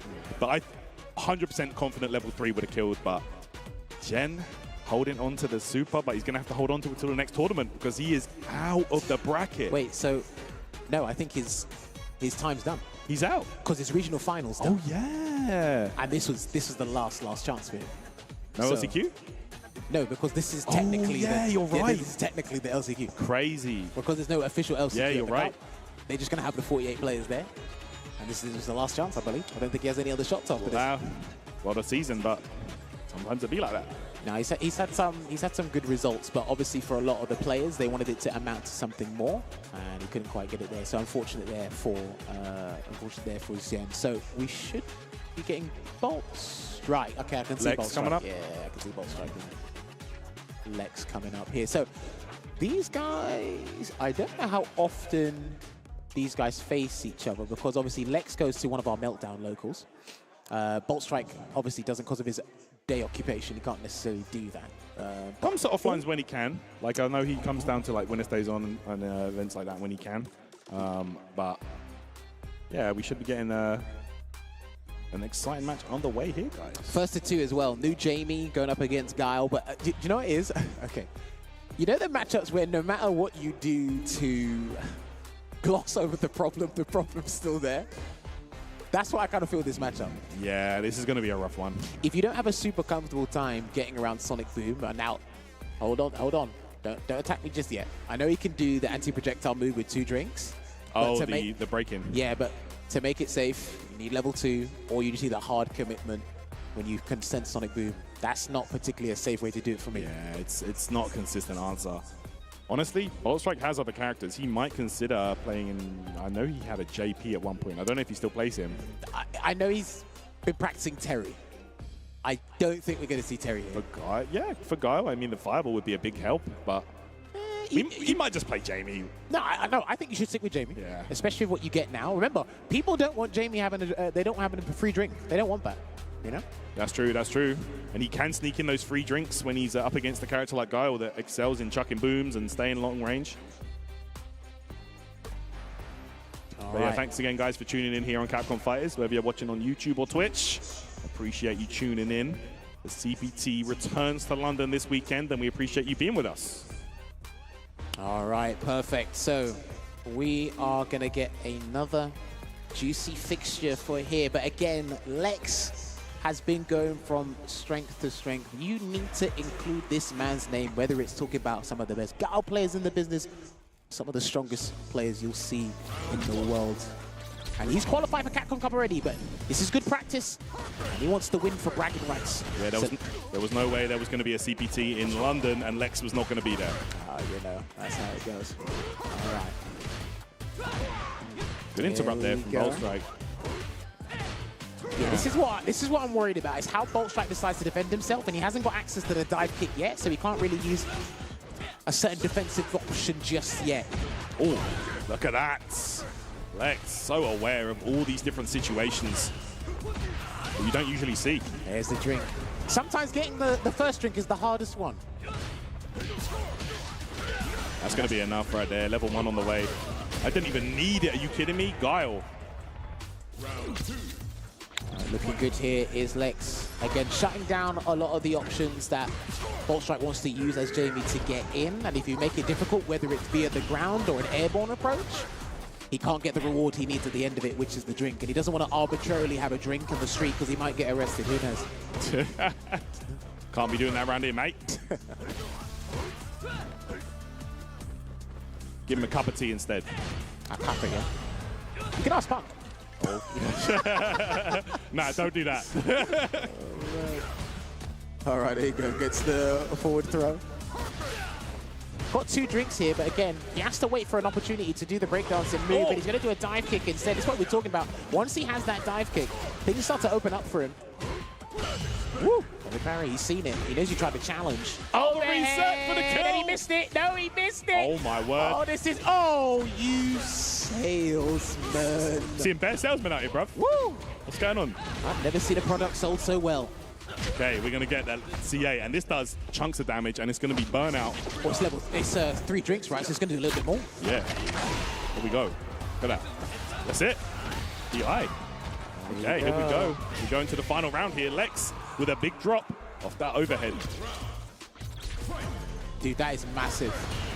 Drops like that in a tournament like this, you can't do that. And he's not going to drop this punish there on the EX arrow kick tyrant. Flash kick. Ender. Putting him in that corner. Bolt Strike going to have to fight his way through. The air-to-air challenge from Lex. Oh, the late dive kick to bait out the anti-air was beautiful. That must have been right at the apex of the jump. Literally. That looked like it. Yeah, look, this is where it gets tricky for Guile. Jamie going to try and sneak in those free drinks in between booms.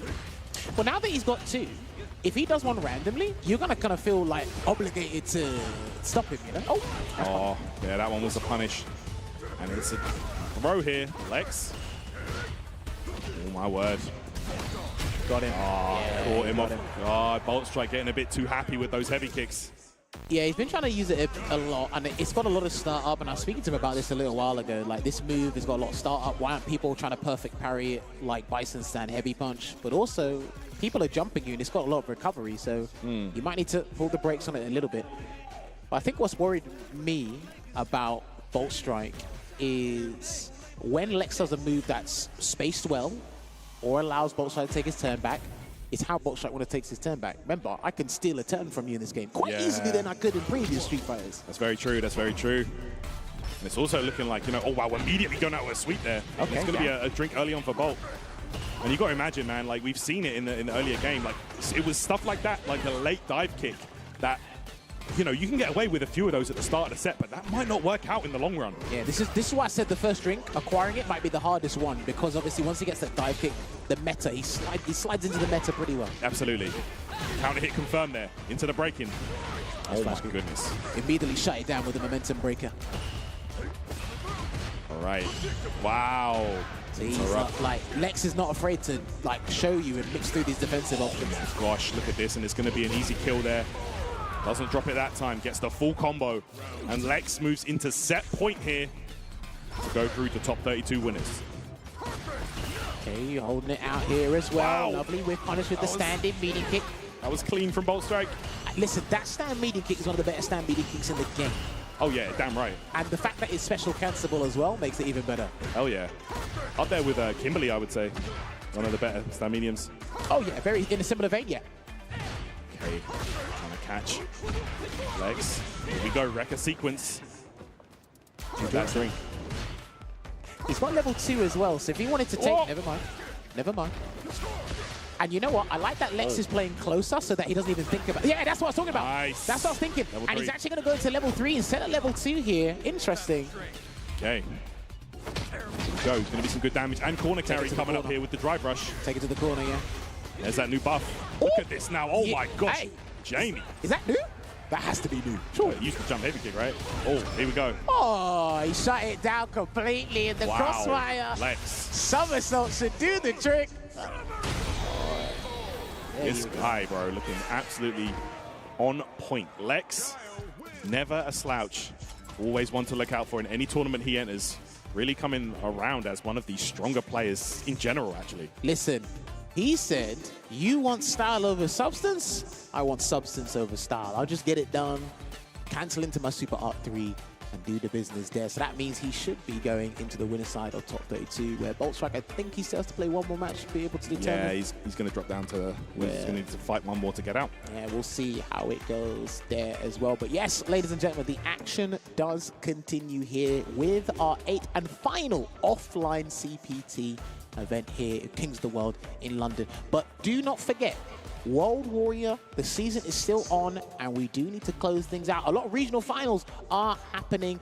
They will be happening over the next couple of weeks. Obviously, there was a delay because of, for obvious reasons, an emergency patch came through, so they had to delay a couple of the World Warriors. That's so right. even after this event, there will still be roughly maybe 10 plus more players that still need to qualify. Honestly, shout-outs for that, because that was a patch that, you know, it was obviously an oversight, needed addressing. So, you know, full respect to Capcom and all the different teams around the world running the World Warriors to allow them to be postponed so they can fix that. So good stuff. Yes, and also as well, shout outs to the production team and the crew of Blue Coast, because they have been doing a lot of work with the World Warriors Spotlight. So I really appreciate the guys doing that back in the West Coast, because they need to do work, that guys. and keep up. Shout out to all the talent crew as well. Right, sorry, let's go to our next one, because I did jump the gun there because I wanted to do a special shout out.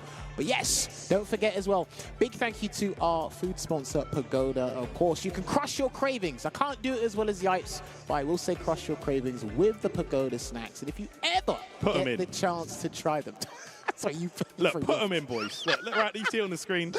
Get the egg rolls in. He threw me off. Get them going.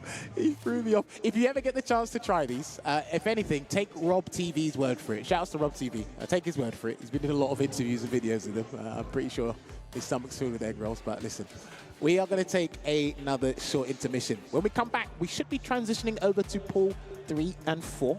Plenty of names coming through. I'm seeing Punk in the building. I'm seeing Wasim here. I think I see DCQ. I think I see DCQ. Could be wrong. Honestly, bro, all the pools just have top to bottom killers. Like, it's an absolute bloodbath, this tournament. It's going to be one to absolutely not miss. You don't want to miss it. Stay tuned. Stay locked into twitch.tv/Capcom Fighters. Take a break. And when we come back, more action on the way. I'm Hollywood Rob TV, joined with Big Bird from Red Bull and Team NASA, and it's time to find out what fuels you. So, Big Bird, tell me. When it comes to brotherhood, right? There's few things that can bring somebody closer than touching egg rolls. So can we please start the interview off right there? Bam, hold on, let's see what it's saying for. Try to Pagoda, come on.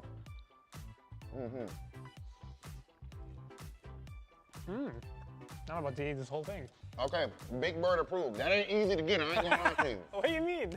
Speaking of course, the theme, what fuels you? You've been an elite player for years at this point. Had the fame and all that, have phenomenal results. What fuels you to compete at this level? Feels like brings me joy when I travel, compete, get results, and whatever. Obviously, it brings me sadness when I don't get the result I want. Something that you put a lot of work in, when you get the result you want, it feels amazing. Like, it doesn't matter if it's fighting games, work, gym, anything else, any hobby. Anything you put out a lot of work in, when you get the result you want, it feels amazing. When it comes to carving diamonds, you and your brother Angry Bird are, I feel like, two of the best in the world easily when it comes to doing that. And something fascinating about you guys, over here in the States, you know, when I was playing, it would be me and Knuckle Dude training and Punk and all these type of guys. Over there, you didn't have that same luxury. It's you and of course, there's a lot of other players, but as far as like elite, like super elite players, you guys somehow are able to get to this level. How is this possible? We watch you guys on YouTube and everything. Are you two like just your main training partners? And how is it even possible to get to this level like that? We do have, right now in Street Fighter 6, we do have more players compared to Street Fighter 5. Like, aside from Angry Bird, we also have our two friends, Abud and Hamoud. They went to EVO Japan, one of them got 17th, and the other got 33rd. Is it like, oh, I mean, whoever wins is cool, I don't really mind? Or is it, do you still, like, does it still hurt to lose if Angry Bird beats you? And vice versa, you know? Yeah, I mean, when I sit down and play versus Angry Bird, I don't look at it as, oh, this is Angry Bird, I can't lose to him. No, I look at it as, this guy is standing in front of my... Just like anybody else? Yeah, he's standing right in front of my path, so I gotta get him out of there. So, but when I start thinking, oh, this is Angry Bird, I can't lose to him, some other things might come into play. You might get more nervous, you might get more uncomfortable. You might start playing out of your comfort zone, stuff Do you like that. hold anything back in training? No. When I play Angry Birds, it's full. I show all my cards, he shows all his cards. But doesn't mean we can't go back to the lab and maybe check something out, figure something out. He told me he holds like this. Yeah. No, I'm lying, bro. I was about to call him right now. Crazy. I was about to call him right now. You look so hurt. You look betrayed, bro. Yeah, I was like, what the hell? Because he'd be beating me like a lot. I'm like, that's what him holding back? Ladies and gentlemen, I've been your boy Big Hollywood Rock TV. This has been Big Bird, and this has been What Fuels You with Pagoda.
Welcome back here to the Samsung KX Experience in King's Cross, London, for the final stop on the Capcom Pro Tour 2024. For some people, their day's already ended, bro. Yeah, you just got the word through the grapevine that certain mans are out the tournament. Yes, man. Came to London and they realized that, you know, they weren't built for the roads. What are you saying, Logan? The roads are cold out here, bro. You get me? Yes.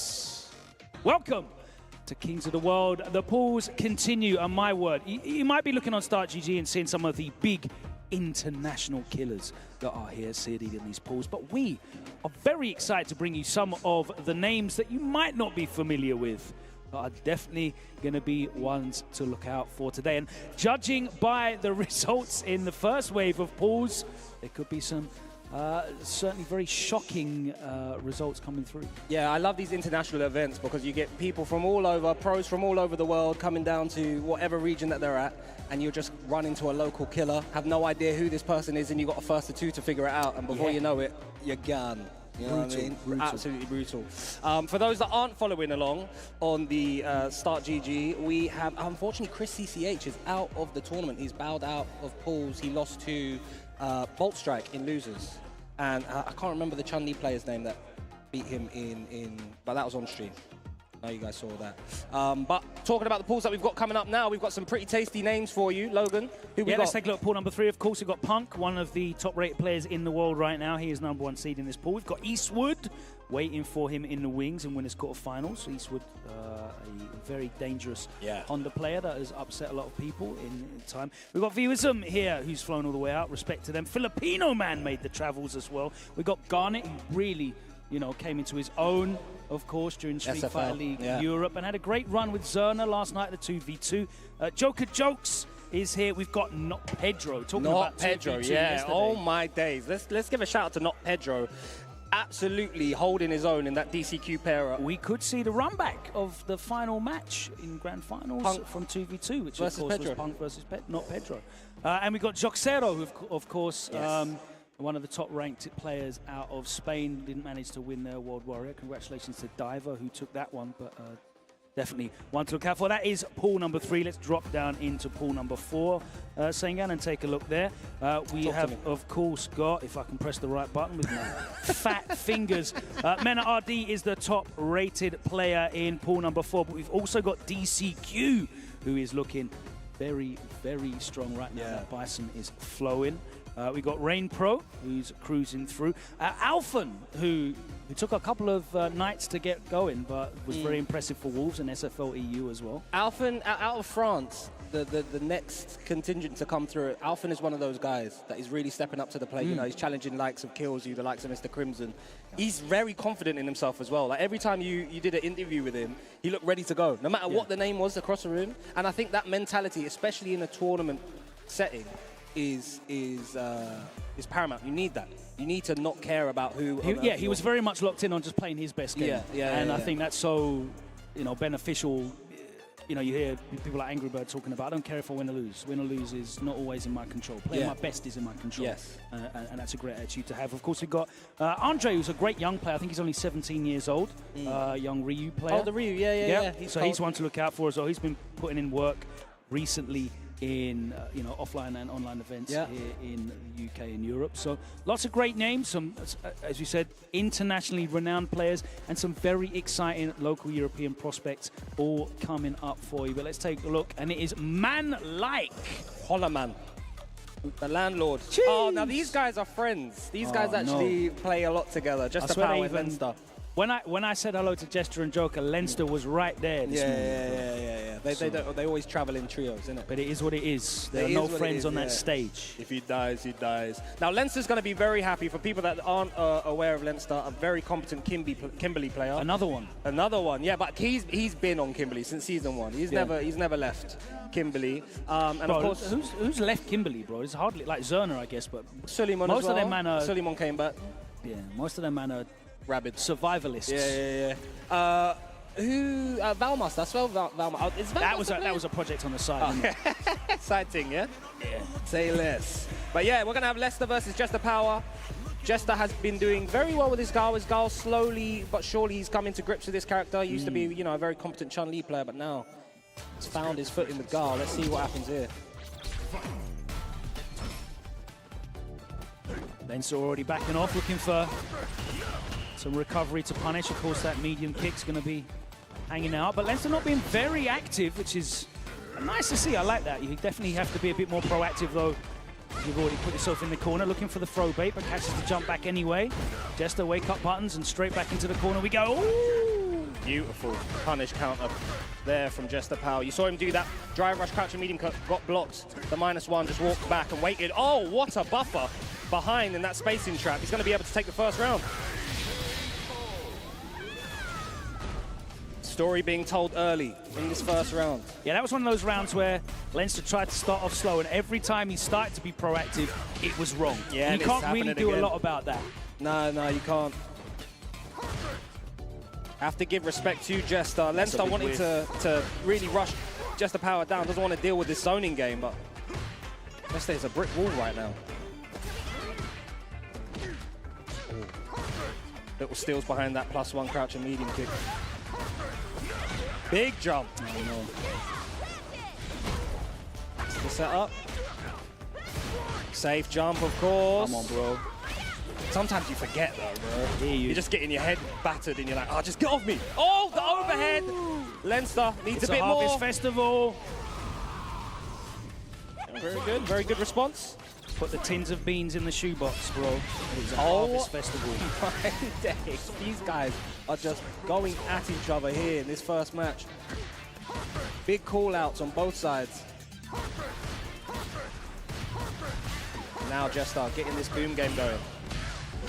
Oh, nice. Nothing after the crouch strong. Didn't want to use any drive meter. I think that's smart. Lenster on about 35% health here. Corner control off it though, so. Yeah. All right, nearly at level 2. Here we go. Looking for the buffer. Doesn't respect the low afterwards though. Oh, now this is a big call for. Although Lenster gets the install and he gets about half of his drive meter, like he's still in burnout and he doesn't have any super meter, so he has to make sure. It's kind of a desperation level 3. Yeah. Jester got loads of drive gauge to work with as well, so wakes up. Yeah, here we go. So he's going to attack that chip. The thing is, I'm going to have to block like maybe 2 more baby booms. Oh no, you just have to block it! Burnout. Oh, the bad decision from Lenster. He saw the chipping happening. He didn't want to hold it any longer. Yeah. Boy, that big stand fierce. Didn't believe. Okay, stealing frames. Again, Jester gets caught standing up. Right, that's very Dudley-esque, that combo. That was the meatiest crouch fears I've ever seen in my life. Please, bro. Just give me him back. Get off me! No, you don't. Jester. Looking to defend this corner. Okay, goes on the offense. Nice air to air, though. Oh, that almost was a big punish on the slide from Jester Power, but couldn't come down with a cross-up button. Yeah, we've seen Jester Power go for that. Wow, he's just walking forwards. Doesn't care. Have to show me. Oi, big Shim Sham Sharu. You're dead. And reset. Didn't even have to do that. Disrespectful, Lenster. He's supposed to be your mate. We're not in Rice Slip. Oh, yeah. You see after the tech, Jester Power's gone for that forward heavy kick. Twice now. Very dangerous because they can option select it. But if Lenster calls that out, that is a habit that might be his undoing. But as we go full screen. Oh, lovely dash under from Jester Power. Don't know if that was in reaction or what. Flash. Mix up of that range. I like that 2-tap nothing from Jester Power. Gets the punish on the sweep and the conversion. Beautiful stuff. Over crease. GG's. Not dead yet though. Okay, the third one will do it. Yeah. That dome piece attacking that chrome. Knocking on that door. Big jump, but no conversion from that range. You see the crouching medium punch behind from Jester. I need to check how much drive chip that was. The run into the double kicks, yeah. There it is again. This time gets scouted out with the slide punish counter. Could have been more, but we'll take that. Over crease. Big jump as expected, back throw, and now all of a sudden momentum switched. Very close to a level 2 as well. That's a big turnaround. One hit. Oh my God. Yes, use the level 3. Use it. Use it. That was a huge call out from Leinster. He did that stand fierce into empty run tech. Stand fierce, empty nutting, baited out that flash kick. Incorrect call out from Just the Power cost him his life, and it's 1-1. I need to check how plush she is now for stand fierce empty run. If she's plus now or if she's minus, because I saw a few, I think Chris CCH yesterday at the 2v2 was checking them. I believe it was him anyway. Anyway, on to the last game between these two titans. Yeah, drive rushes to make it safe. The tech now, Jester's not pressing anything after tech.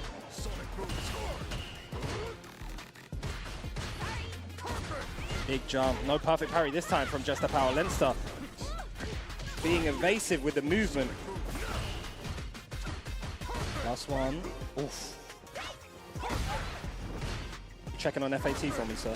Yeah, bruv, 20 frames recovery. -4 on block, so she should still be minus. Okay. A couple frames. Okay. Oh! Because it's +4. I don't do live maths. Big maths, yeah. No. Take my shoes and socks off on stream and that. Counting past 10. Oh, late anti-air attempt. Nice reset. Nice reset from Jester, and he moves on to set point. Too grabby. Big drive rush at your face. Spends both of it. They won't even counter hit or nothing. He just literally hit him. Leinster was just holding forward. Perfect parry into the OD teleport. In and out. Oosh. Oh.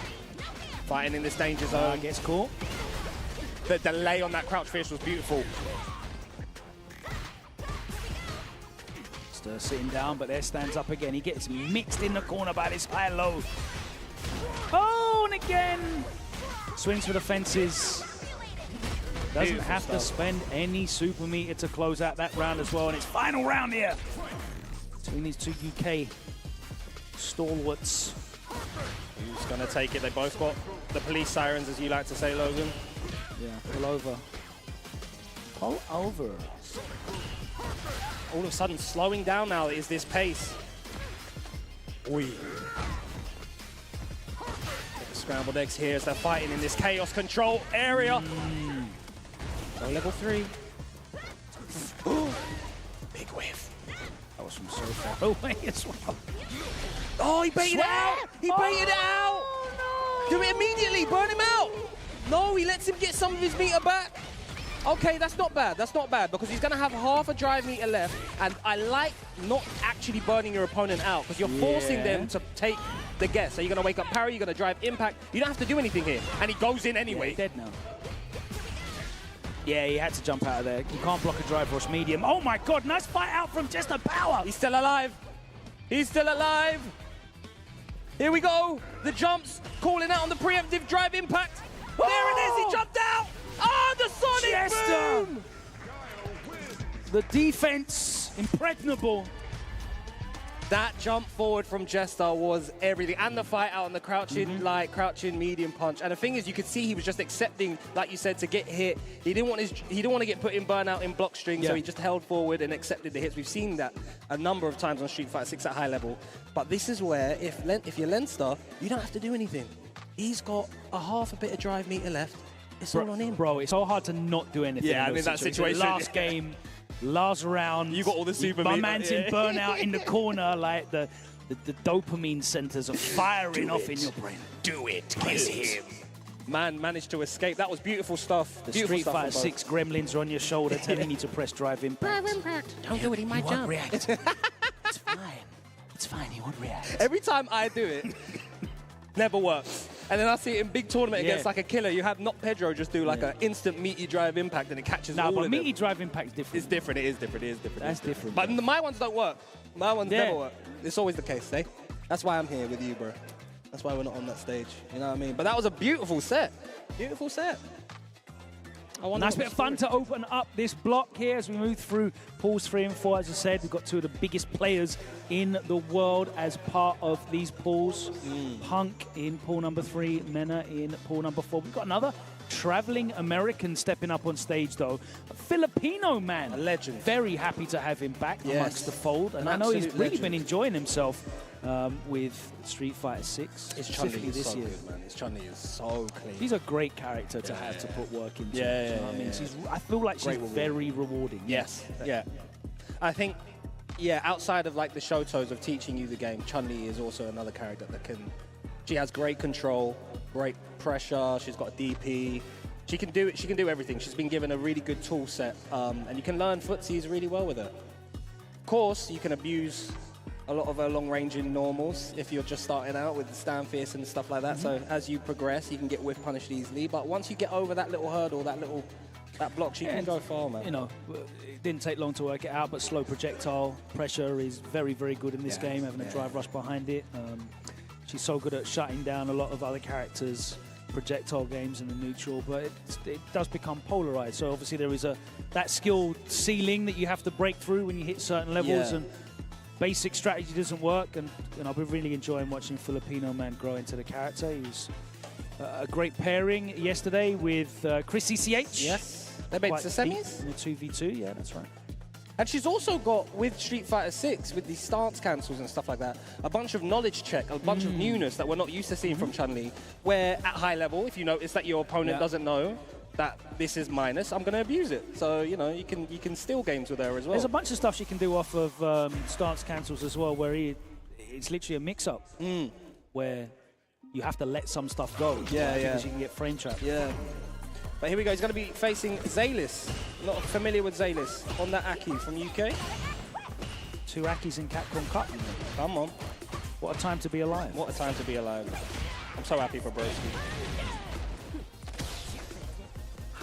First knockdown of the game, first tech of the game. She does damage. Safe jump. Trying to call something out on that drive rush jab. Nothing was there. That's the thing about Aki. Ooh! Ooh, the overhead. Nice space in trap. Yeah, beautiful. Don't walk forward. Even an iota. Spends it all. Double 2. Yeah, Scaling was mad on that. Surely everyone, well, Filipino man knows his character better than me. Round 2. Fight. I'll be interested to see what Filipino man does here against... Oh, get off me, bruv. I don't care if you're plus. Be interested to see what Filipino man does against the carpet, the poison carpet. Because a lot of Aki set that up fraudulently. Be a good knowledge check to see if Filipino man knows. Nice backdash, but still in there. Just caught at that last frame. Don't go anywhere. Standing up, backs off, waits for his time. Very that good time bait. doesn't work, the OD 10 show. Let's see how much money. Attacking the drive gauge. Very smart. Very smart. Filipino man, only the 1 super meter here. Can definitely afford to just draw that out from him. I'd have done it mad early, bro, because once that super meter's gone, that's it. Finish. Doesn't need to. Okay. Zalis, okay. Beautiful stuff. I like that. Attacking the drive gauge. Oh, kept it frame tight, so the drive reversal does not work. Backdash from Zalis. Walked into that medium punch again. Great hit confirmed from Filipino man. Nice patience, okay. Drive gauge again, gonna be low. Yeah. Had to do that really with the health. Had to get something going there. So scary. Oh, and a bait. Yeah.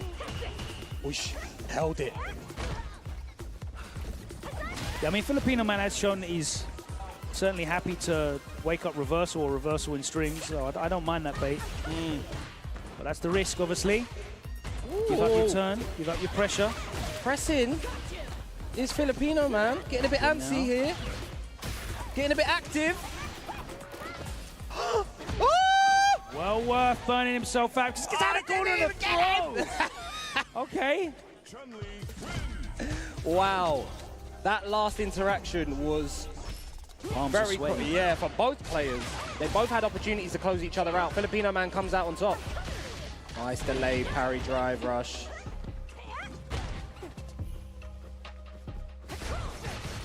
Again, using that +3 situation to get in. Yeah, he's just taken throw off that like 3 times now. Doesn't really want to interact. No. Not interested in that Wow, mind game. what the hell did that be? Disgusting. Oi, don't go anywhere. Delay tech.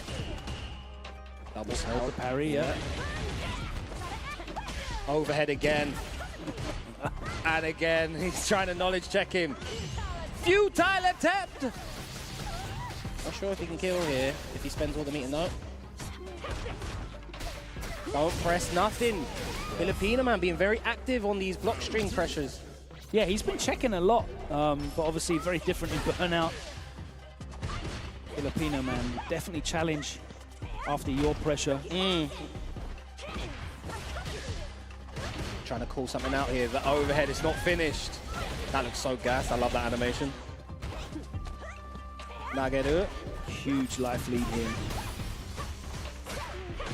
Good interrupt from Zalis.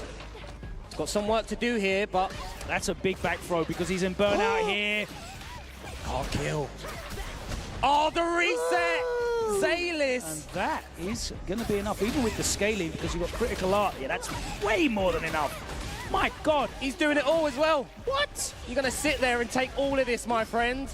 Yes, I like it. Nice confidence booster for Zalis. He said, I'm going to make a statement as well. Yeah, bro. 1-1 now. No easy combos. We're getting the whole thing. Yeah, that back throw really was huge. Yeah. You're right on that, Logan, to call that out. You see the respect Filipino man is giving Zalis now. After that DP got blocked, we've not seen a DP since. Oh, big okay. Rematch. Nice buffer behind the whiff buttons there. Tried to walk behind that medium punch. Using frames, Zalis said no. Oh, yeah. Oi.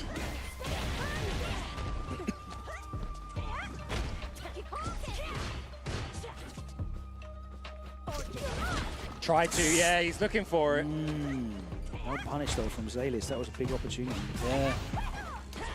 Out of the corner, but gets straight. Oh, no, it doesn't back in. I thought that was back throw, yeah. Reset again, back to this situation. Not this time. Oh, nice. It was smart, yeah, it nice. was smart. From both players. Yeah, it didn't matter about the drive impact. Didn't have enough health to absorb that, so. But I like that call dive. out from Zalis, like, to be aware of that situation and try drive impact, even though he wasn't aware of his health. Don't press nothing. After 3 taps. Again, trying to press something. He's keeping it frame tight. He's on a roll here is Zalis. Filipino man needs to be careful. Take this. You can't. God. Oh my days. Oh, no bite. Oh, it's too much. Oh, it's too much. The perfect KO. Last round. Back-to-back barn burners here, Logan. The King's Cross reset. Come on. All right. Uh-oh. Filipino man feeling the pressure here. Now respecting these block pressure. Strings. Watch your feet. The drive meter is low for Zalis. Oh, nice whip punish straight to the level 3. Now, here we go back to this same situation that we had before. A hit to the drive meter. You know? Still alive, still alive. Oh! Bro, it does a lot of damage, you know. God, Logan, where did that go? A double perfect as well, by the way. What in the... Man like Zalis. Shut it down. What were we Hot saying? Tough. What were we saying at the beginning of this broadcast when we came over? The upsets are happening here. And he just gives a thumbs up to his supporters. I like that. He's very chill about it as well. You know, I can't... Yeah, all right. Well done, guys. That was a very, very accomplished... And that wasn't knowledge checks. That was very... solid play. Yeah, man. He kept everything frame tight on Filipino, man. He wasn't trying to go for anything cheeky. Near the end, he started to open up a lot. But when he saw that Filipino man kept on pressing after 2 taps, he was like, right, I'll just run my string, do my little bubble. If you get hit, you get hit. If you don't get hit, we go back to neutral. That drive impact from Filipino man on the call out on the flying daggers. Forgive me, I'm not jammers. I don't know the name moves. Where's jammers when you need Flying Daggers, House of the Flying Daggers. Once that got called out, it was long for them. I can't believe that killed, bro. punish counter. Yeah. Crouching. That heavy punch was that a sweep? Sweep. That's a sweep. Into level 3 hit confirm. Crazy. Zayless. That's with punish, wasn't it? Just swung Yeah. out, Bang. But to be fair, they do that often as a spacing trap anyway. Because that's got a really big hitbox and the hurt box retracts quite quickly on it. They like throwing that out of that spacing. Beautiful stuff. Beautiful stuff. Filipino man's going to be knocked down into really, losers. really impressive.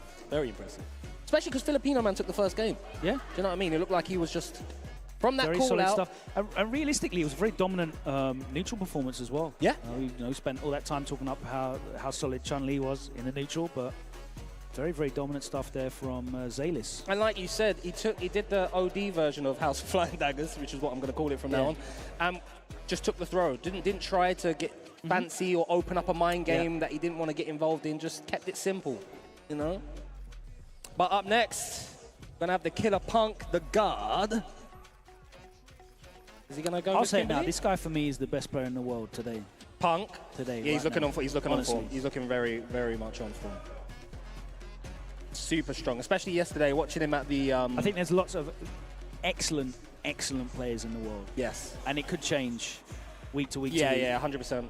And I know I just watched Angry Bird, win Decimate. 11 out of 12 first 3 sets. Hey, Agent Tate. Agent Tate. Terry. Oh, Agent Tate. My bad. Agantape. Agantape. Let's go Agantape. Tenkaichi Budokai. Oosh. Plus. Oh. Forward blocked. I like that from Punk, but Agantape. I'm going to hold my hands up now. Go on. My Terry knowledge is shocking. Okay. Don't worry. Yeah? We'll be shocking together. I've got the frame data up anyway. Ease. Level 1, you're going to be dead? Yeah. We come here for business. We don't... Oh, my goodness. I thought that was finished. Meaty jab. So did Punk. So did Punk. Pixel of health. All right. Let's get Kimberly. Not Kimberly. Cammy and Kimberly. Mix myself up. Kimberly and Terry's It frame was a data long up. day yesterday, brother. We finished at midnight. It's all good. Nice. The corner carry is mental. Yeah, he got it framed perfect as well. That's why you saw the screen. I'm not sure what that does when you get that perfect. Give him more frame advantage. Stand roundhouse. Can't believe that's only -3. Get off me, please. Oh, DP. Oi. Yeah, follow up after that. Should do. Sweet. No, he blocked it. I love that from Punk. He is okay. Thanks for asking. I'm So super. considerate. Thanks for asking. Oh! Oh, what's happening? I looked away from the screen. What actually did happen? I bet SpaghettiOs. He went into. He did I saw, this like, the yesterday as well. hooligan Yeah, he did hooligan kick. instead of the level 3. I think he's messing up his level 3 and getting hooligan instead. Nice with punish with that That'll crouching make medium sense, punch. Don't be throwing that out. Not against someone with a dive kick. Yeah. Great. I love that. One tap walk back with punish from Punk. And this is what, for you guys watching at home, I want you to pay attention to between the up-and-comers and the pro players. Pro players are the only ones doing 1 tap or 2 tap nothing and walking back and seeing when you're going to press and being ready for it. Do you know what I mean? They're being very risk-averse in this scrambly space as opposed to up-and-comers that are more... It's very just difficult to pressing loads of extract data and information in this game in first 2 without like really giving up a lot of stuff. But I think, especially in the corner, single jab and then walk back, it's not huge. No. Especially if you're not committing to like pressing a heavy. If you're just walking back looking for the throw and pressing a medium, because you can whip punish throws with medium buttons. Yep. You can actually get data in those situations. 100%. Woo! That was a beautiful way to go into drive impact. Right in his face, expecting the block to get level string. 3. He will be able to get a level 2 extension. No, he is able to get level 3. You lied to us all, Logan. That was That was very workmanlike from Punk. That was sensational. And you saw Punk did that meaty jab on counter hit when we thought it killed in the first round and then let him up every other single time. Didn't bother entertaining that game. Beautiful stuff from Punk there. Is that a real cup of tea, Brev? Is that a cup of tea, Brev? He's trying to show it to the camera. Yeah, he's like, come on, man. I got my tea here, man. Show that. Yeah. I want to Cheers, see the mate. colour. Can we see the colour of that Cheers. tea? He's got the tea bag in there. No, that's not legit, bro. I can see from here that tea's no. That's still a bra tea. Oh, dude. It's not even Earl Grey. Earl Grey is beautiful. Love a bit of Earl Grey. I had a chai tea. I know myself, he a tea doesn't know tea. how to make tea properly. He probably puts the milk in first. Oh, you're supposed to put the milk in first? Sorry? No, you're not. That's the correct way. No, it is not. Let me tell you Get right your now. hand off my shoulder immediately. Listen. sir. Go on. Would you let me tell you the correct way to jerk chicken? No, go on. Tell me the tea. Tell me your tea process. Tell me your Look tea at this, process. bro. This doesn't come Tell off. me your tea process. This doesn't come off. Tell I'm me the stuck with tea this. process so I can shut you down on stream. Put the milk in first. Crazy, but yeah. Right? Psychopath. Then, yeah. I mean, if we're using a tea bag, yeah. Understandably, some of us have to. Put the tea bag in. Yeah. Then the hot water. Yeah. Never boiling. Just below boiling. Just below boiling temperature. Just Why below is that? boiling. Because you'll burn the tea. Oh, okay. Never boiling, just below boiling. Right. Then you must leave the tea to steep. For probably about how long? About 3 to 4 minutes. 3 to 4 minutes. That's a good time. You stir, let it rest. Of course. Wait, that's not an answer. Do you let it rest and then stir, or do you stir as your? When does the stirring come in? Oh, I mean, you know, that's part of the pouring process. But do you strain the tea bag, or do you let the tea bag do its stuff when you're letting it steep? You strain it afterwards? Yeah, you just leave it. You just leave it. Yeah, 3 to 4 minutes. Let it do it, and then you take it out. Take tea bag out. Beautiful. I tell you what. Try that and let me know. I'll never let you make me a cup of tea in my life. Okay. Okay. Yeah. Yeah. Fair deal. That's a good deal. Man said put the milk in first. Yeah. Absolutely. Jammers, are you hearing that? Put the milk in first to make tea. Bro, you probably use evaporated milk. Yeah, Jammers walked straight away. Yeah. Straight off. Crazy. Oh, crazy. dear. Listen, we've had one brother come up in Just the Power. Imagine me telling you how to make rice and peas, bro. Unbelievable. I'm not very good at making rice and peas, I gotta admit. I'm good at jollof though. Yeah. Yeah. Probably use gunga peas, don't you? I don't make rice and peas. I made rice and peas once last Christmas, and it wasn't my finest work. So, let's just say that. Okay. Shout out to Femi. I know he loves a bit of ketchup and. He can't cook to save his life. White pepper out of the sachets. Yeah. Make some banging jollof with that. We miss you, F-word, man. Where is he? Basmati rice as well. I know he loves to use that. There's nothing wrong with basmati rice. All right, moving on. I see Joker Jokes. Is he going to play online ranked? Yeah, Single player mode? We haven't got his opponent yet. Someone's put their jacket on the stage, though. I think they might be having a, going to the restroom or something like that. Let's find out what's going on in the brackets. Let's find out. Let's update you on start. Yeah, please. Have we got any? Let's do it together. Let's do it live. DCQ has advanced to win the semi-finals, defeating Catan Outcast. He will face a winner of Menard and Jester Power. I hope we get to see that. Oh, it's Garnet. It's going to be Joker and Garnet. It's going to be cold. We've got Rain Pro and Alphen in the other winner's semi-final. That is in Pool 4. So that means this is Pool 3, which will be Punk's pool.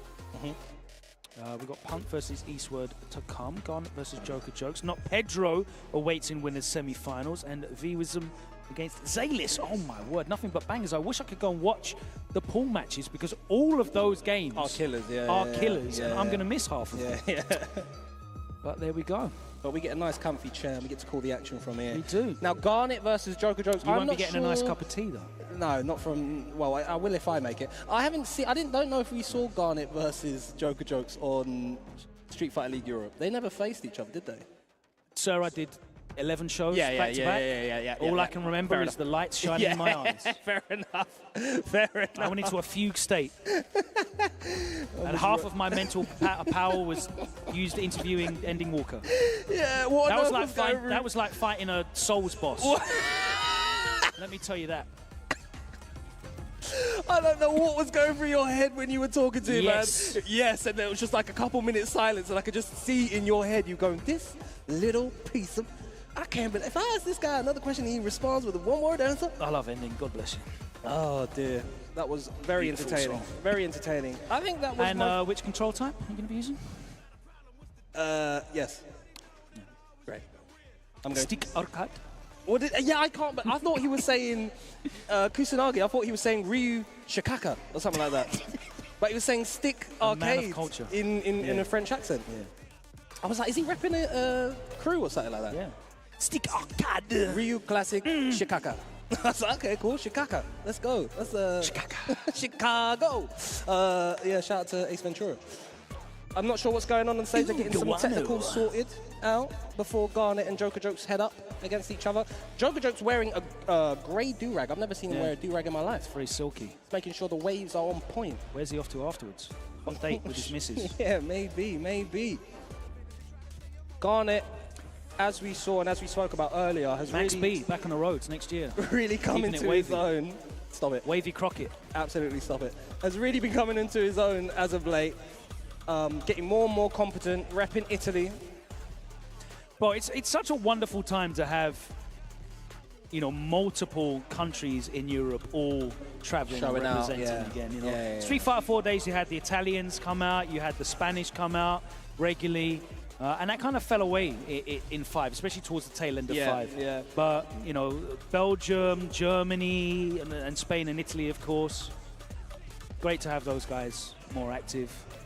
We love the offline circuit. This is what this is about. I shout out to the Irish as well. Oh, My yeah. guys. Oh, they've been traveling back. Them, I man. think Rick Terrian's in Japan. Right now? Yeah, he's in Japan right now. Leveling up. Why are you Leveling not up. here? Yeah. Where's man like Chris? He said, listen, I'll leave it this year. All right? What's wrong? What's wrong with my Irish accent? Fella, I'll leave it this year. Let everyone have their fun. Yeah. Next year, I'm Because he's coming. cancelled now. Who is? I'm not talking about it. This is just Yeah. an Irish accent, mate. Yeah. All right? I know where you built your Irish accent from. I have no idea what you're talking about. Here we go. Joker Jokes versus Garnet. Pull 3. Action comes. Garnetto! Shout out to the Just backers. one Garnetto. Give it to me. Oh, dear. Both players feeling it out. Oh, my God. This might be one of my favorite matchups in Street Fighter history. Really? Cammy Dawson? Yeah, Cammy Dawson, because you can't ask either of the character specialists who wins the matchup. Yeah, they've all got it's- wildly different. Yeah. It's a spectrum. And I just love watching it because they all have completely different approaches to this matchup. Yeah. See, Joker, of course, mained Dawson for a good considerable amount of time. That's what in makes Street it really Fighter V. fascinating to watch this one. Big anti-air. Huge. Sit there, please. Don't walk forward. That was a big round from Garnet. That was a lot of abuse. Yeah. Full screen. Joker got nothing going from full screen. Didn't manage to whip punish anything and didn't manage to get past these fireballs. He's sticking to it. Tried to whip punish that stand roundhouse there. Dash in after the crouch fierce. Or stand fierce, should I say? I like that. Again, that stand fierce is not catching the roundhouse. Bro, if he'd have comboed after that, I would have leapt out of my chair. Here we go. Joker's first Nice. entry. Big chunk of damage. Can he make it count? Double throw. Oy. Back to full screen. Chipping away at that drive meter. Garnet. Nice angle for the jump, but immediately get off me with the drive reversal. Garnet doing a very good job keeping Joker full screen here. That was a really early drive reversal as well, so let's Yeah. see if Joker can take advantage of that. Yeah. I mean, he showed 3 different defensive options right off the bat. Tried the parry, then the dive kick, and now the drive reversal. Joker has to be careful of his drive meter now. Oh! Yeah! Oh, that was punish. it! Because he's That doing was it it. preemptively. I literally... Messed up his dive kick. Sit Oh, down. no. You finish. Cool couple of man. Shout out Yipes. Yeah, Joker, I like him playing that long range game, but he's not getting Got anything. exactly he's not what he whiff was punishing looking anything. for. Yeah. He's not managing to whiff anything, so it's not really paying dividends. Store that yet. away. Got to store that away, though. You know that he's preemptively using that drive reversal. You know that he's looking for the parry on the aerial approach. I would like a crouch and medium punch to fight these as opposed to the stand fierce. You saw Punk do that to Garnet yesterday. That sword normal. Yeah. Shout out to Ringe. It's like a little stab. It is. It's very British. Bare far, bruv. Shank, yeah? Chefing man up Don't go on the anywhere. roads of King's Cross. Yes. Punish counter sweep. What setup is this? Oh, beautiful stuff. Okay. Nice escape from Joker, though. Don't press anything. Oh, I messed up the combo. Spaghetti-O. Someone get a mop. What an escape. Oh my God. Oh my God, and that caught. Bro, I've seen this level of Super Mario before. This is ridiculous. Garnet on full form. Joker needs a wing and a prayer Someone get some dry spaghetti and snap it in front of Garnet's face. Pineapple on pizza.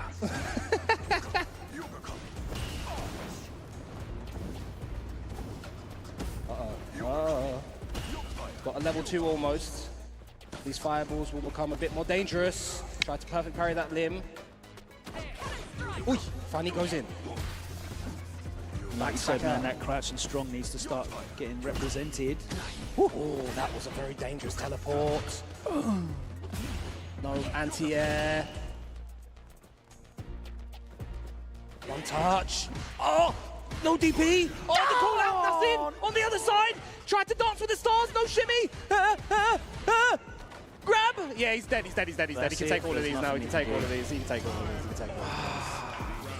He was hoping, I like the idea of the spinning back fist there, hoping that you could get a cancel into something. Yeah, in case he backdash or something like that, level 2. Would have stopped the timer. Yeah. Smart stuff, but Joker has not been able to do anything from this full screen position, and Garnet is sitting very comfy. He needs to either change up his approach or break Garnet's stick, I'm not sure. Oh, just outside that. Almost got lit up with that drive rush, and now he's going for just throws now. Not ready, not ready. Hamstring in your dome piece. This one's it all. I agree. Fraction of drive meter left. Pressure's all on Joker here now. But he can afford to block a couple of normals. Doesn't have to throw it all away. Stun that crouch.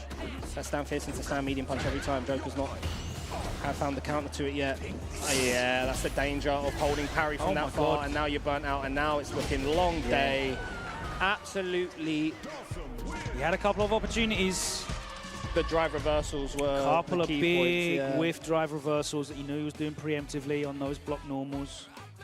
But that was pretty dominant from Garnet. It was a very, very controlling performance in the neutral game. There was no aerial approach on there for him as well. And when he was in, I feel like Garnet did such a good job of making the right decisions defensively to not get opened up by anything big. Well. You know, he took a couple of throws back to back. That's fine. All right, cool. Now I'm just going to get out. Yeah. You know, instant drill a couple of times, a couple of knockdowns and immediately teleporting side switch. And then he was just back to playing his zoning game. Yeah, he did a really good job. And realistically, there wasn't, as you said, that threat of crouch strong to come out, clipping any of the buttons at that range. Yeah. And he just wasn't able. He definitely wasn't able to encroach, and he wasn't with punishing either. So from there, it's long day. Let me just hope I get in. Get something. You big. make a mistake. You know, and Garnet, credit to him, when he did get in, there was nothing big. Yeah. Given up. Yeah. The only times I think where I saw Garnet really slip was the preemptive drive reversal. Yeah, 2 of them, 2 big openings. And there was one point during that last match where he did teleport like right next to Joker's face, but he hadn't done that all set. Yeah. If Joker was ready, he could have capitalized, but he wasn't ready because he was thinking so much about what was happening in that screen game that he looked lost pretty throughout that. But I believe that is going to be the last match. For a minute, I think we're going to go for we're going to take a short pause for the course. I hope you've been enjoying the action. 3 hours of action already. It's been a fantastic first day here from London at Kings of the World. And of course, we are going to be continuing the action here as we progress through these second wave of pools 3 and 4. We've got more big name players to come, but we've got lots of big names that have helped us make this Pro Tour possible, so thank you so much to all of our partners as well.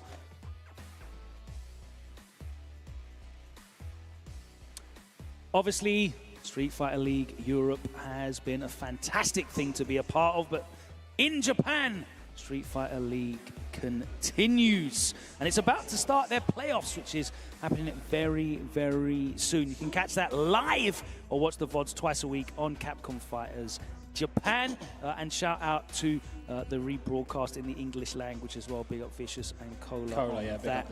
But the playoffs are going to be sensational. Look out for that happening very, very shortly. And of course, we're already in week 9. That is completed of Street Fighter League US. One more week of regular season to determine who will be going to the finals. And for the very first time, Street Fighter League US finals are going to be happening live and in the flesh, offline experience. So if you're watching us and are able to get to Los Angeles, California on the 18th of January, then you can see all of the incendiary action that has heated up over the season come to a climactic conclusion at the US finals. Ticket sales are live right now. There's limited tickets left. You can be part of the studio audience that sees the first ever Street Fighter League US offline finals. Find out more at capcom.us/SFL24US-tickets. You're good at your job, mate. Thank you very much. You know what I'm also good at? Putting the egg rolls in my mouth. Love them. Let them cook. Shout out to Pagoda. They've always been a supporter here this season, ever present, and I've been really enjoying a lot of the content that they've been making as well, with some of the big personalities that are part of the Pro Tour. Shout out to Pagoda Egg Rolls, a perennial partner here of the Capcom Pro Tour 2024. Right, we're going to take a short pause for the cause now, and then we will be back with more action. So don't go anywhere. Action continues here from Kings of the World, live in London after this.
I'm always thinking about the game. In losers bracket right now, and it's Nemo versus Menard RD. Capcom Cup champion 2 times. To be Street Fighter League champion. Red Bull Kumite champion. Top 8 EVO Grand Finals. And now with a chance to be the EVO champion. It doesn't matter how many titles I win, and it doesn't matter how far I make it. I need to be better than what I did in the past, you know? And the Luke coming back out to play. I'm always gonna feel like an underdog, you know? Like I gotta prove myself to myself.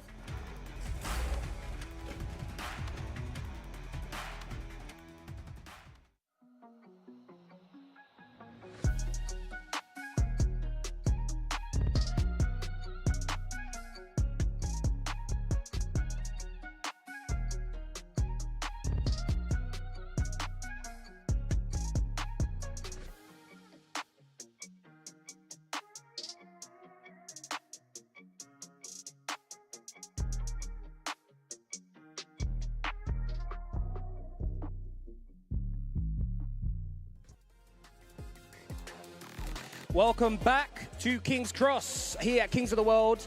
Locked in on Capcom Fighters. Myself, Shuri Sengan, joined by Logan Sama. What's going on? How you doing, my sir? We've had some brilliant games so far as we are going through the rest of Pool 3 into Pool 4 as well. We had some big upsets. We had, was it Xylus? Xylus, yeah. And they also just sent Viusum to losers. So we're going to have Punk versus Xylus. That's going to be hype. Who is Xylus? Yeah, we've got Not Pedro and Garnet to come. That's all in pool number 3. But we're going to hop over to pool number 4 right now, where Alphen is going to be going up against Rain Pro in our first winners semis. That's definitely going to be... That'll be a beautiful match. That'll be a beautiful match. And we were speaking about Alphen earlier about how incredible his growth has been. The French, you know what? The French FGC right now, the French level is super high. I don't know if, I don't want to call it the highest it's ever been, but they've got a lot of talent over there in France. I don't know what it's a very exciting time because there's a lot of emergent talent. I don't think it's the highest it's been in terms of like a world level. But in terms of like the density of that, I have to watch out for him in bracket talent. Is that, I think genuinely at the moment, probably their overall level is better than the UK. Yes, I would say so. You know, but it's not by a long way, and that's what makes it exciting.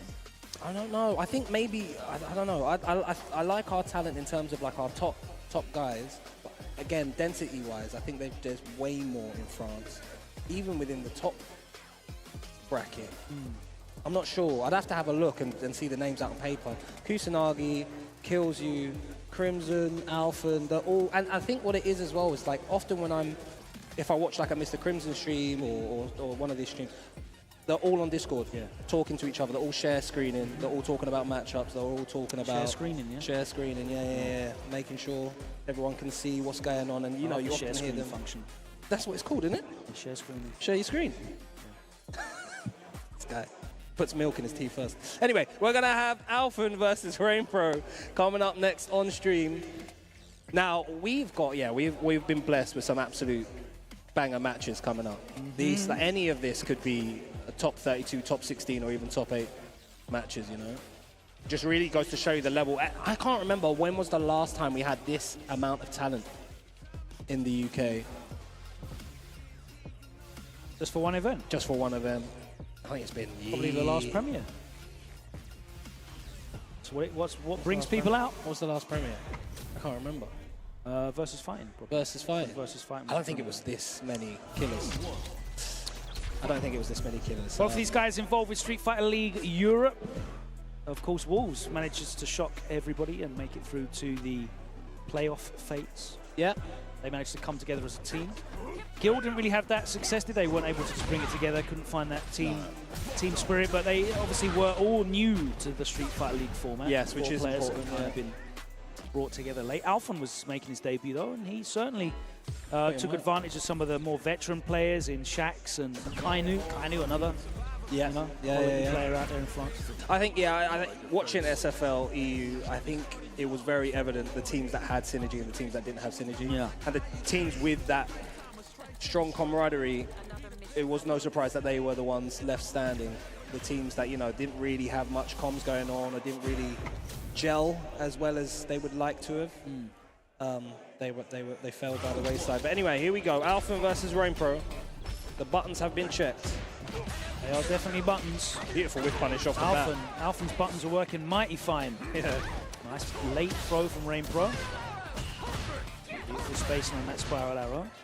That might have been a quick rise, a quick delay from RainPro. He does like to do a quick delay. Yeah, yeah. So you block for 3-4 frames. Yeah. So you blow up delays if they think they're teching or whatever. Nice. Too late on the spin knuckle. Swinging that roundhouse. Yeah, after that crouching medium kick, that -6. Might see parries coming out from RainPro in that scenario later on. Let's see, the layers are being set. This is just the first round. Big whiff punish. Oh, out of there, sunshine. Nice little drive rush tap from RainPro.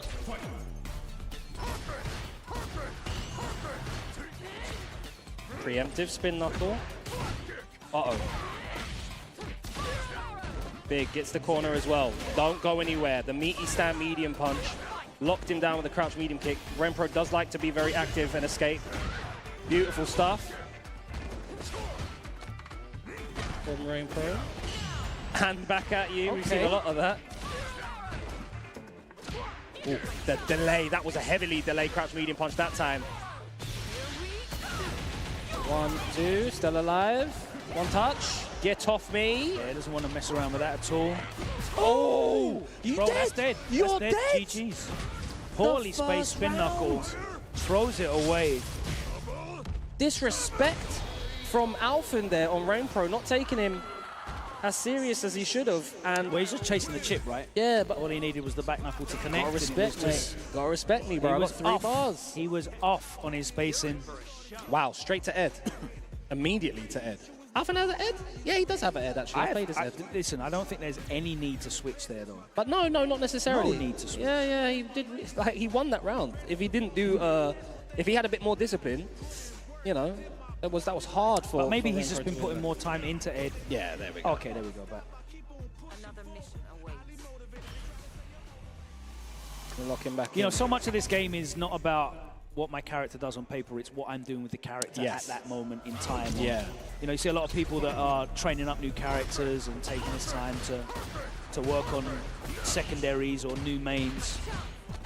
Maybe in his mind he thought, yeah, you know, I'm really locked in on this Ed now. But no cancel. I didn't believe. That would have been great corner carry. Gets it anyway off of a jump. Yeah, I mean, if you're pressing it at that range, you may as well buffer, right? But, eesh. RainPro not having any of it, but Alphen will accept that. They walk straight into the...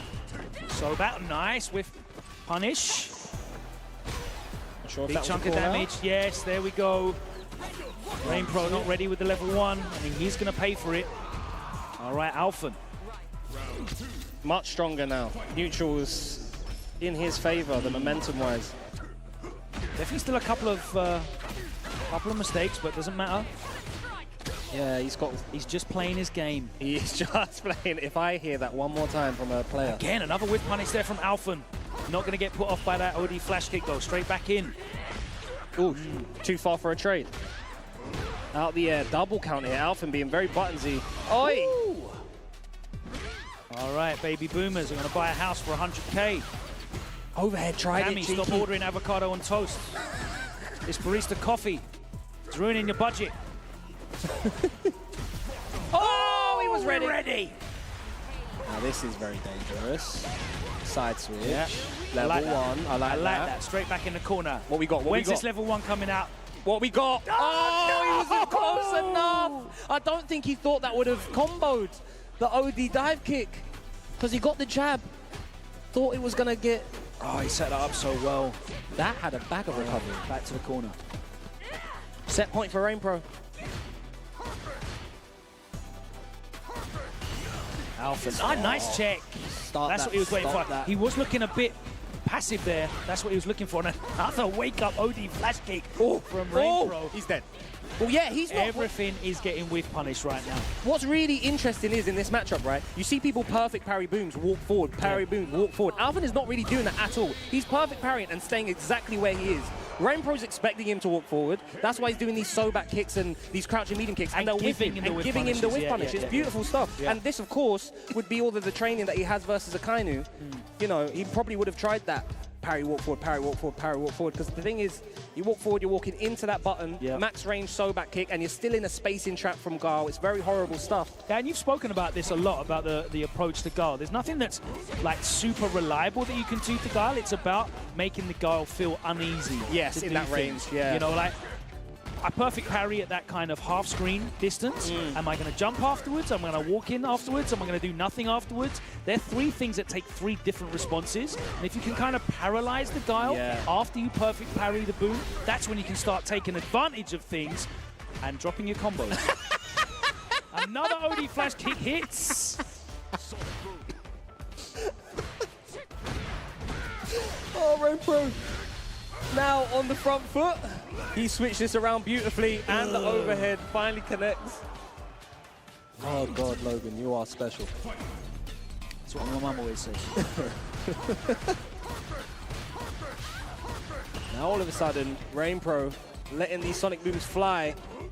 And you see he's no longer... Oh, no. Switch to offensive. No longer whiffing buttons. He's walking in now. Well, he saw that the zoning boom game's not working. The control game wasn't working in that sense, so he's just being more proactive. But Alphen quickly adjusting now. He's happy to play the scramble. A lot of respect in this range here. Alphen just happy, letting Rainpro. You can see Alphen as well backing up to that spacing. He wants to stay there. Like, he's not actually walking in. He doesn't want to engage this mind game here. Even though she's got way better buttons at that range, he's like farming success. All right, baby boomers again. Yeah, nice interrupt. Gonna take all your drive meter as well. No, a slither. Can't block anything here. No sweep on that. Oh, he can link after that. Yeah, I don't think it was close enough, maybe. A touch. Just a touch. Ah! Is he dead? He's dead. Super dead. Super dead. Wow. Spend it all. Absolutely clutch from Alphen. It's set point for both players now. For final round. Still stayed true to that space. Didn't, panic, even with that little health. Stayed there and capitalized. I'm a big believer in not changing things that are working in this game. Like, the sets are far too short to think yourself out of a win. Yeah. Very good call. You show me that it's not working anymore. Okay, cool. Then I'll change. Flash nice. Kick. Ready. The lady rock up button, and again, not keeping his strings tighter. Accepted. Okay, he's anti-airing with DPs now. Counter hit, doesn't get a follow-up though. Oh, that bullet knee is so quick. How was he ready? Oh, no. My God, he didn't expect him to do it from that far. Other side, the special, you're dead, level 2. Level 1 doesn't even need it. Alphen takes it in a very back and forth set. Wow. Fantastic play from Alphen. The crowd erupted there, boy. Showed multiple levels of adaptation in that matchup, which was very good to see. That was beautiful stuff, man. Really good play in terms of the boom matchup, but then as soon as Rainpro started playing the walk you down, be proactive, punchy Guile, the brawler Guile, he was ready for that as well. He was ready for that as well. He also jumped at horrible angles when he saw him coming forward, got that cross up. Just really, like you said, presenting multiple options to Rainpro to really keep him second. He never really got comfortable. And I think really this game, especially in first to 2, you can never be consistent. Like, no one's always going to win a first to 2. But if you're the guy that's asking questions and forcing your opponent to respond to stuff you're doing, like, I feel the matchup's always going to be in your favor. It doesn't matter what characters you're playing. If you always have to respond to the stuff that I'm doing at you, and you're thinking about what I'm doing instead of you leading the dance, that's always a great situation to be in. Obviously, 100%. Longer term, in like first to 3, first to 5s, whatever sets, then you can start, but in these kind of pool matches, if you're the aggressor, if you're the guy that's leading the dance, you're going to have to think and worry about the stuff that I'm throwing at you. Definitely. And the thing is, he wasn't throwing out lots of stuff. It was simple. It was simple. Tap like a boxer. Jab. Show you with my jab. What are you doing in response to that? A feint. What are you doing in response to that? A lot of pressure just through movement as well.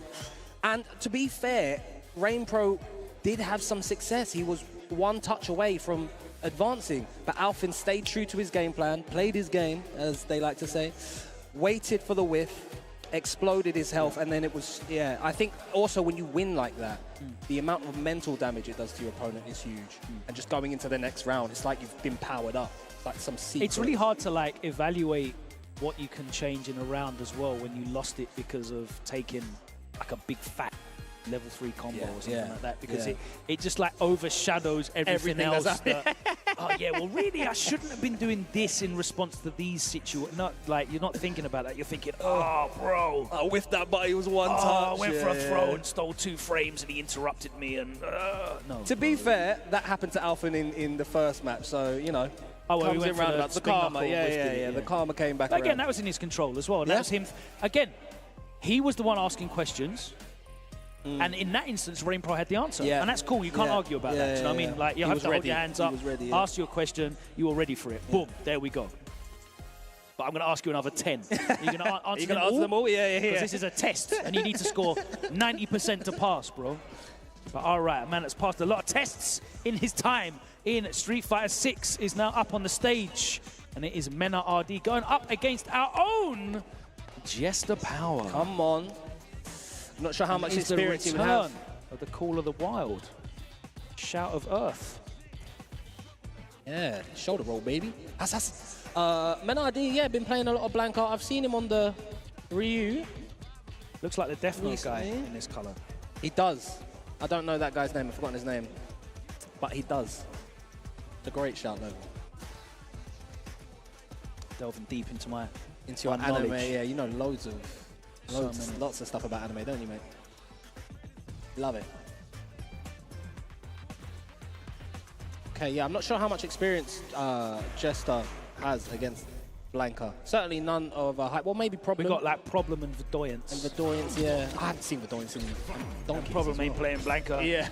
Hardly at all now, so. Oh, wow. I like that empty jump immediately. A lot of characters that have charge, anti-airs like to rely. Let me tell you who's got some guile experience. Yes, rude boy. Menard definitely has played a few guiles in his time. Big nice. Stay there. Don't try and go anywhere. You're dead. No?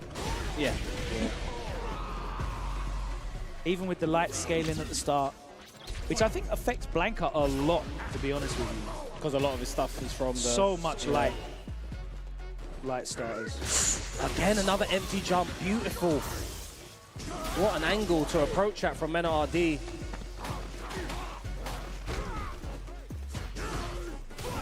Oh, God. Called out. Yeah, this he is thought he was horrible. coming back in for the plus frames.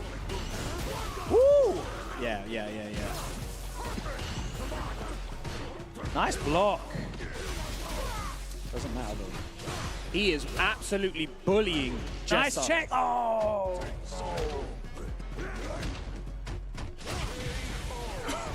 That was a mauling. Yeah, it was a mauling, yeah. It's very much Menard's play style as well. Like, if you don't know how to stop this onslaught, mate, I'm not slowing down. You're I'm going to have to not show gonna lie, me. it's what, again, like, he stopped a lot of it, but not enough. Who, Jester? Yeah. And when he did stop it, he wasn't able to, like, double jab Convert into nothing. anything, yeah. But this is all Menard leading the dance. This is all Menard asking the questions. Here we are in pause. I'm not going to wait and see what you're on. I'm showing you what I'm on. Take all of these throws, because I baited you bare in the last game. You did nothing. Better flash kick. That's a flash kick that you will accept. Of course. So easy for him to get back in. And forth. Nice whiff punish now from Jester. Can he get anything going? Nagadu. See if he can start using the projectile game here.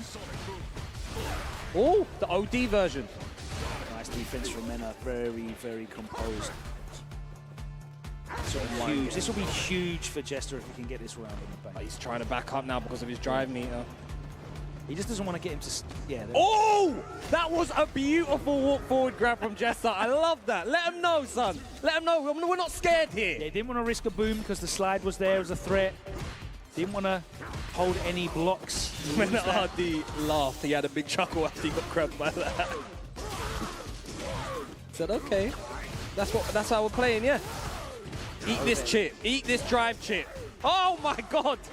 Oh, the call out. Okay. Back throw as well. All right. that was cheeky. I respect that reset as well. Menard, they're not ready for it. Oh, no! Not sure what happened there. Not sure what happened there. Thought it was safe. But he's playing V-School too. Stolen with the throw. He's got that level 3 though. He has a round to play with here, so okay, he's out of the corner. Throws. And now he's back in the corner.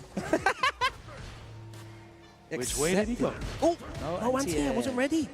The jump was unexpected. As well. He stood up to the jump. He stood up last second. He wasn't ready for it. Yes, get that punish. Into level 3 from there. Okay. Drive meter down. Okay. See if we can make the most of it, because Menard has a level 2 in his pocket and he is not afraid to use it. That dash forward was huge. Boom this man, come on. He's letting him get his drive meter back. And tried to escape off the blocking, and it wasn't. It was all on that dash up. I see the level 3 there. It was such a good start to this set, by the way. Sorry to interrupt. No, go on. The very first thing Menard did was empty jump and throw the parry. Yeah. And if you notice there, Jester threw a boom, and then just had to block the jump in because he didn't want to go for that parry again. He did it twice. He did it against the parry, and then he did it against the crouch fierce because he wasn't there. So he's second guessing even his normal anti-airs. That's a great call out, Logan. Oh, trying to bait something out of Menard. Not there. He's guarding that doll for his life. There it is. That's a collectible, sir. Get grabbed. Limited edition. My plushie. Ooh, tried to bait something out with that forward fierce. And Menard is just grabbing him. Jester has been accepting these throws. Trying to bait the flash kick out, but Jester with the patience. And he's a very patient player. We used to say that about him in Street Fighter 5. He'd happily take it all the way down to the last single-digit seconds of a round. Dead. Wow, that stand medium kick. No single digits here. Only round ones. That was a great game. That was a great set. That was 2-0. That was a beautiful set. That was a really great display of why Menard RD is one of the most consistent players in the world. Yeah. Like that play style, again, we'll go back to what we were talking about that. Asking questions, leading the dance. Menard was generally the one instigating there. And, you know, you talk to Blanca players and they'll tell you, oh, you know, it's really hard for him to navigate projectiles. Projectile characters are really awkward for him. Like, he had just scared to throw booms in neutral. Yeah. He approached it beautifully. He didn't really do it. He did one slide which got blocked. Most of it was, like you said, from that those empty jumps. You know, and that's where, again, you see the difference between a pro level player and up-and-comers. I would jump that boom, and in my head, I've jumped the boom. Heavy punch immediately, and that's where I get perfect parried and I'm getting punished for doing the right jump, you know what I mean? He's jumping the boom and be like, what are you on, mate? What are you on? Because he knows at that point, okay, I've not jumped the boom at the point where this is a guaranteed punish. Yeah. That means you have do you have charge? Yeah. If you have charge, then it doesn't matter, I'm getting hit anyway. Yes. If you don't have charge, then you're either going to block this jump in or you're going to parry. Let me see what you you're on. Yeah. Yeah? And as soon as he got that throw, did it immediately again, but he did it from the correct angle where crouch fierce whiff. Got a punish counter, was ready for it. And then from then he started taking liberties with his jump. And these are all things that you're setting up with your spacing in neutral, you know, against Guile. I don't want to like bang on about how to beat Guile, but like where you stand in the Guile matchup is so important. It's very important. It's very, very important. This is, and the reason why I think it's important talking about this as a commentator to audience members at home, because you hear a lot of players and see a lot of players struggle versus Guile. They don't understand the boom game. They don't understand the mind game of how to fight Guile. So it is one of those matchups that you have to have. He doesn't have access to all of his tools all the time. Yeah, no. For him to throw boom, he doesn't have charge. Yeah. You know, can then charge after throwing the boom, but depending on the timing, the spacing, the angle. Oh, he's got normals anti-air. Okay, they don't all anti-air from all ranges at all angles, all timings. Yeah. And you have to exploit that, and you can see what they're doing. And it's another thing as well, just in charge characters in general. Yeah. I see a lot of people not paying attention to them, losing charge, holding charge. Especially if you like main one character and don't play charge yourself. You have no idea. So you're not even considering like you're just coming from a position of I can just mash DP anytime. I can just mash DP whenever I want. You're not thinking about the tools that are given up and lost and it's very important. Something as simple as walking forward with Guile. What does that mean? Okay, he can't do boom, any of his special moves. Yeah, he just has normals and Sonic Blade if he wants to go into that. All right. Man like, not Pedro. An explosive performance yesterday in the 2v2. Very strong showing from Not Pedro. Showing out for Brazil. Now, this will be very interesting because I think not Pedro will be a lot more confident at that long range with his crouch and medium punch versus Dalsim than we saw with Joker Jokes. Will Garnet have the same success? Will it be as dominant facing not Pedro as he had with Joker Jokes? Or will not Pedro show him some options from full screen? Or will he just drive rush round start? Let's see. There we go. Drive rush jab, ladies and gentlemen, it does the job. Get it after blocking that stand medium punch, which is... I cannot feel bad about seeing this because this was torrid in 5. It's beautiful in 6. Yeah. Has to be careful, yeah. Nice. We've had so many examples of it, but this is one of the perfect examples of a tempo match where I want to ask you questions. Dalsim, if you get it wrong, you're going to the corner and you're going to die. So here's my 20-page list of questions as Ken in neutral. And if you get it right, I'm eating... If you get it right, I'm just going to do it again anyway. Yeah. There you go. Oi. Off we go. To the corner. Keep your hands inside. Oh my God, he got hit by the meaty overhead. Guess the game. Can't take a throw here. What you got for me? Wake up, level 2! I like that. You have to spend yours, I have to spend mine. Gone for the knee throw. This time jumped. You see that? The stand medium punch. Again, like you said, the questions and the answers. Optimal punish. Another throw. When is this going to change? Oh my word! Beautiful, beautiful. Option select on that parry. Another throw. He's thrown every single time. Meaty. I'm still plus. Okay. Necessary. Needed That's that. all right. That tickles. Oh my God. Oh my God, and the spacing was delightful. Oh my God, from downtown. He's not Pedro, by the way. Saw the crouch and medium punch there on the whiff. If you're going to vote, don't vote for Pedro, because he's not Pedro. Oh, nice. Jinrai conversion. Kept it frame this tight. is horrendous. Don't jump out. Oh, get danced on. Bro. He's got the level 3. Hold Reading this. him like the back of a post-it note. That was beautiful. Teleport, yeah. Has to Okay, hold nice. that. Garnetto fighting back. The drive meter as well. Oh, we perfect parry, but he didn't hold it, yeah. That was clutch anyway, so. Oh, Logan. Oh, big bet, big bet, big bet. This is intense. Garnet showing incredible poise and composure because he was getting rushed the hell down. And again, it was that overextending. Well, he didn't overextend, he kept it frame tight, but that Jinrai, that perfect parry on the Jinrai was everything. That set up the win for... Ah! Ooh, bro, Just I'd have ran around the arena. Just out. I'm not sure if the conversion is crouch fierce there. No, stand fierce definitely is. He had to do stand medium kick if he wanted to get anything. It was greedy. Big jump. Kept it frame tight, parried after the 3 taps, expecting maybe a Jinrai. So he's showing him these tap parries. Big punch count. Push, push. Safe jump? No, takes the DP. Frame kill.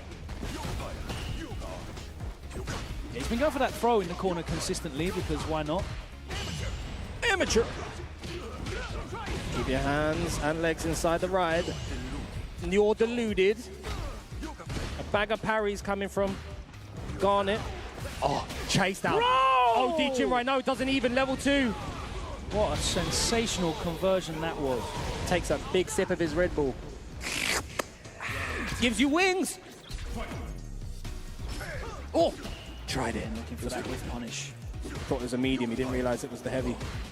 Nice drill, beautiful drill spacing into that shimmy. He has a dive kick. Why does Dalsim have a dive kick? He invented the dive kick. Hey. Hey. Hey. Yeah, he was ready. He saw Garnet not pressing anything after that tap, waiting for the drive rush. He knew he was approaching him. Oh, I was going to say he's not using and he did the laggy micro buttons. walk. He did the micro walk. No Pedro. Nice interrupt. Oh, no whip punish. Other side. Pedro's situational awareness has been brilliant. Jump. Hold this pressure. Back throw. Horrible. Oh, he tried it. That's not dead, though. Ooh. Oh my God, this is sweaty. Garnet on set point. He stopped blocking after the parry. That's punish counter. I don't know what he tried to do. Stop blocking. Just holding neutral in the stick. Ah! Too far away. The dive kick. Got hit and accepted that. Didn't want his drive meter to go out. Big stand roundhouse into the level 1 burnout. Set point for Garnet. He tried the perfect parry. This is horrible now. Can Pedro have a miracle? No. Interrupt. Okay, side switch. Put this man back in the corner. Just messed up. Ow. I don't think you can punish. Stand heavy kick? No, nothing. Yeah, because that got not in burnout. buffed. Ah.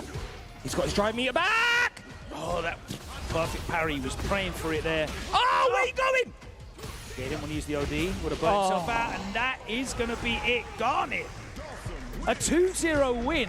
But that was what sweaty. An incredible display that was sweaty. Of Dalsim composure there. Because if you go back and just watch a compilation of highlights from that set, you'd think Pedro won it like 3-0 in a first to 2. That was insane. Because he was beating the brakes off this man. Yeah, it was that round where he had the pressure, light, drive rush, light. Did the gym ride, perfect parry, turned the momentum completely. And that's why, again, the difference between like Pedro or he's not Pedro, or like Punk, who's very respectful of people in the corner. I don't want a momentum swing going against me, so I'm going to back up. Yeah. But you know, you have to go in with your game plan. And Garnet's button choices were fantastic as well. You know, there's a sequence, I think it was the start of the second round in the second game where not Pedro did like 3 drive rushes in a row and he clipped all of them. All of them, yeah. He did like one touch, wait. Yeah. He was very switched from being proactive to reactive. I was just about to like really hype him up. Yeah. And then not Pedro did walk back, jumped over the crouch. Yes, yeah. Or was it Stanford? Stanford, yeah. Jumped over it anyway and then did the micro walk combo. It's like, okay, cool. You can't be right every time. But that it shows you because there was these big moments where Pedro got these huge reads that were correct or these incredible conversions. But somehow Garnet was still winning the rounds. Still winning the rounds, just the damage that was just piling up with his button choices, his situational defensive choices. He wasn't really leaving himself open. So I think I can think of one whiff throw that he crouched fierce, punish countered. He also punished, he had the option select ready for the Jinrai overhead, punished that right there at the end. Yeah. Pedro's done a bag of throws, right? Every time I've gotten in, I've thrown you. I'm going to do dash up, meaty jab, and then, well, just meaty, but not meaty enough to get the tick throw. But I know that you know I can't get a tick throw here, and I've been throwing you, so you're probably going to walk back. So I'm going to do crouch medium kick, Jinrai, and go into level 3. No, I'm staying here. I'm not moving. Yeah. Block the crouch and medium kick, punish the Jin. It was beautiful stuff from Garnet. But yeah, high octane match. A lot of decisions being made, one after the other in that close range. I love this game, bro. And Garnet's reward is advancing to top 32. We've got one more winner's semi-final in this pool. It's going to be Punk versus Zalis. Ooh! Zalis took out, who else did Zalis take out to get to? Zalis took out, oh my God, it's just gone back to... Took out Filipino, man. And then he took out someone tasty. Viwism. Viwism, yeah. Saudi jury.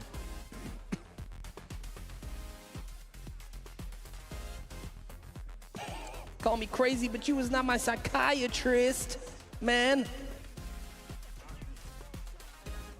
So Zalis has been doing the upset gauntlet so far here at Kings of the World, but he has a tall task because right now, Punk the God is looking like the most on-form player on the planet. Very businessman-like.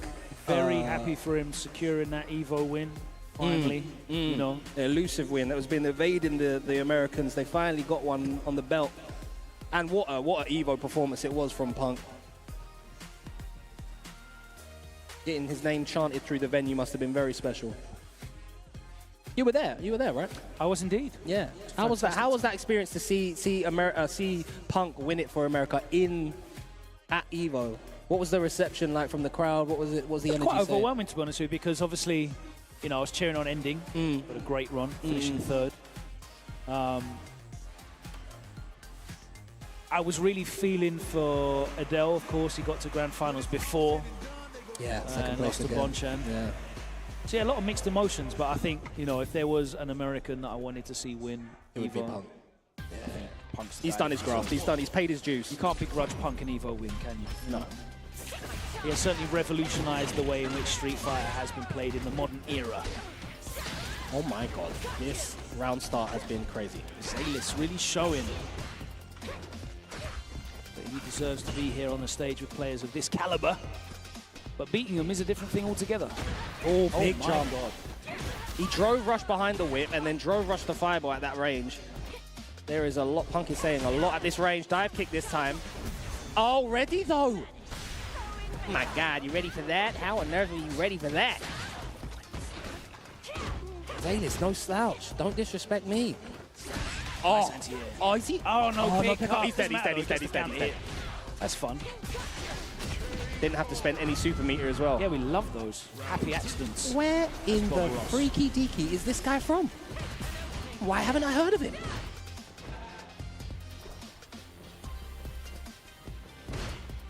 Down roundhouse. Oh, he tried to answer that drive rush with a whip. Very ambitious. Kami's drive rush too fast. Oi. Oh, clipped him. Trying to escape again, maybe a backdash. I'm sure he's been hiding. It's like a Saltman League entrant. Start GG says he's from London. Mad. Oh, watch your toes, and Punk gonna close that round out. Doesn't have to spend any super meter. Punk doesn't care where he's from. All right. Nice drive reversal. Proper response to that. Anti-air. Saw the counter hits are converted off of it. Stole some frames. Oosh. Nice jump out from Punk. I love that. Taking the minus frames to just get out of the corner, but you're back there again. Oh, big punish! I like the immediate drive rush. He wanted to attract the drive meter immediately. He didn't want to stick any drive meter on top of it. Big call out from Zalis, gets a perfect. That's a statement. That is a huge statement. The drive impact was a huge statement as well. I have no idea. Nice crouching medium punch with punish from Punk. We got a set. Punk is locked in now. Okay. He's got the most unremarkable Saltman League results as well. Like, it's just that. It's just his day. When it's your day, bro. Playing like a demon. He saw Broski qualify and he was like, say less, I'm coming. Oh my God, that called out the throw. No punish off of it though. Nice check from Zalis. Safe jump. Predictable, no punish. What? I don't know what's going on. It's all scrambled eggs. Level 2, no, level 1. No.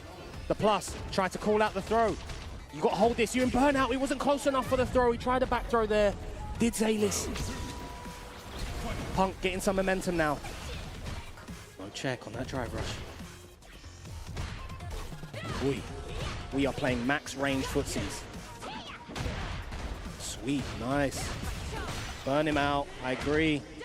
You've got to hold all this now. Nice interrupt. That's not real. Not the fierce one. Get off me! Ooh.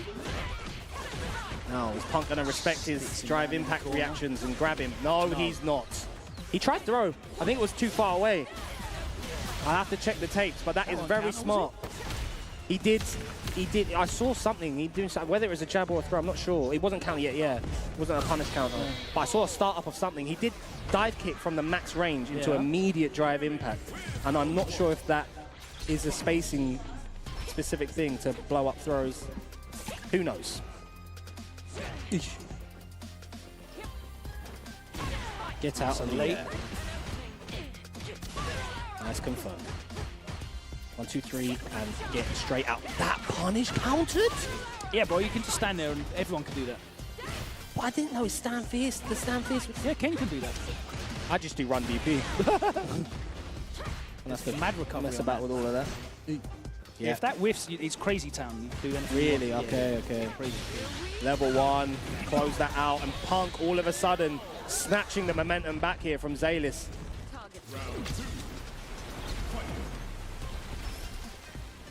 Dash nothing. Oh, just too far out this time. Maybe we might see drive rush throw represented next. Overhead. Great late block from Punk. Last minute.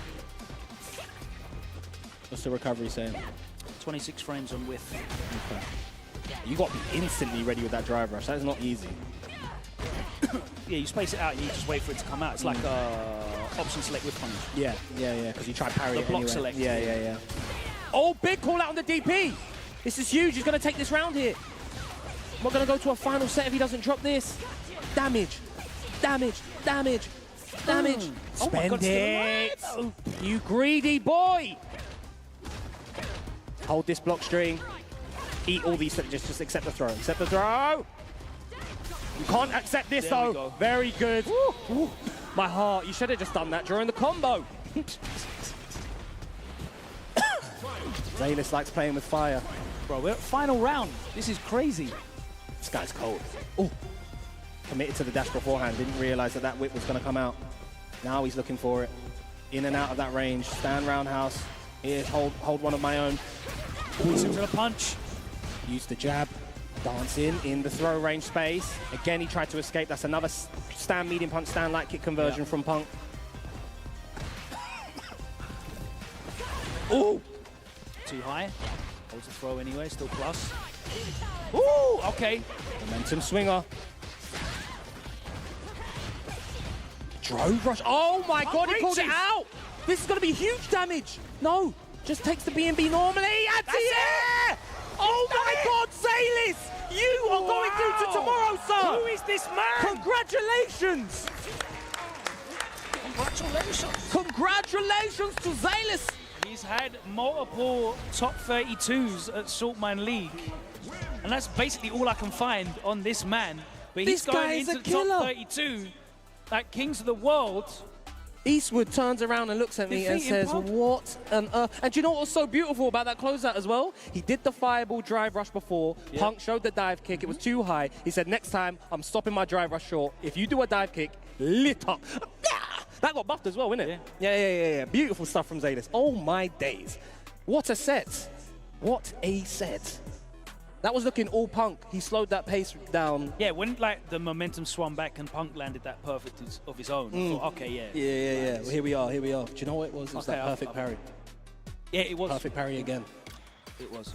And you spoke about how, you know, in the corner where Punk is a lot more respectful, but you can't just not play the game. But it wasn't from an Oki situation. It was through his boxing. Yeah, I'm saying you can't just not play the game. Wow.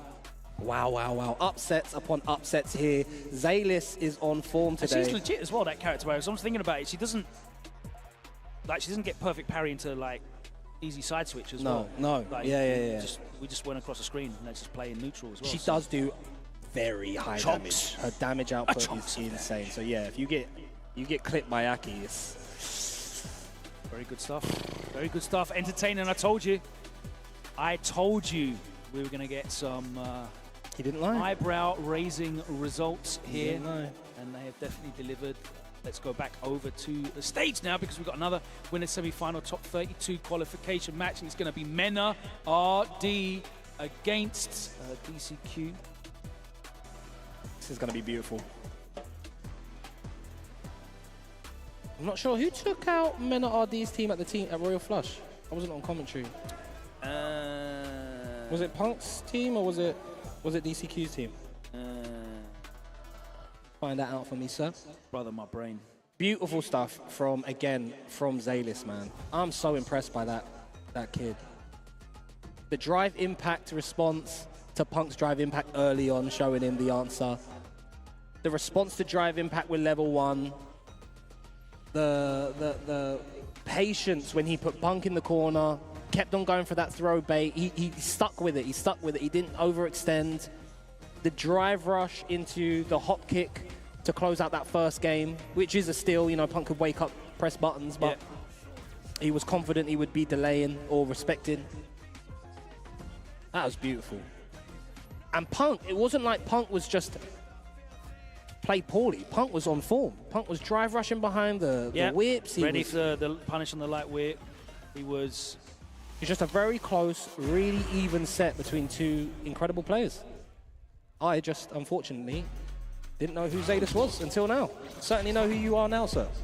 Here we go, Menard versus DCQ. Counter hit straight away off of that scissors. Oh, tap parry from Menard. Show no. Oh, big shimmy. Wallipa damage. Nice space in tap. Yep, still got to hold this. Gets out. DCQ with a nice 50% life. Oh! That my was a God. sick option select. That was a sick block option select, bro. What on earth is that? Oh, another parry from. I want to know what the timing window for that is, because that stand fierce is slow. Slow as hell, yeah. I think you see the ball and you just delay heavy punch. Damn! Yeah, the parry gets I was really punished. impressed by DCQ's M. Bison yesterday. He's got a lot of discipline. Yeah. But very much, very disciplined. He doesn't throw things away, keeps it very safe. Nice interrupt after the couple taps. Oh, go low.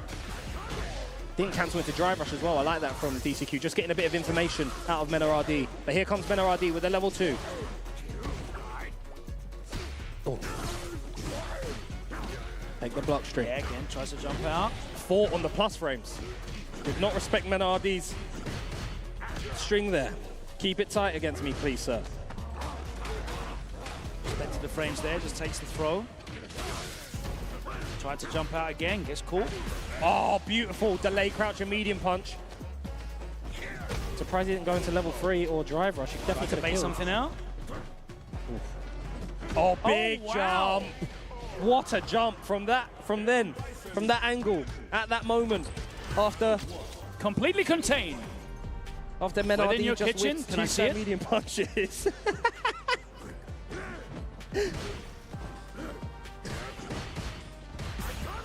Nice check on the drive rush. Menard, you're going to have to keep it frame tight versus DCQ. He's not allowing you to steal yet. Nice anti-air. Yeah, that was spaced really well. Yeah, beautiful. Nice jab check and that max range space. Oh, he's still going for... Yeah, he's getting caught like either jumping or backdashing out. I don't know what it is. We'll see if that situation comes out again and he does get out. We'll see what it is. Oh my God, just a scrambled egg scenario and you're going to take that. No, it respects it. Doesn't use the meter. Is this going to be a mistake? Menard just throws. Big call out there with the DP. Big, oh, unremarkable. Spends it all to close this. Not enough. Drive me a chip. Yeah, and now he's spending level 3. You should have spent your level 1, mate. You should have spent your level 1. That was way more. Yeah.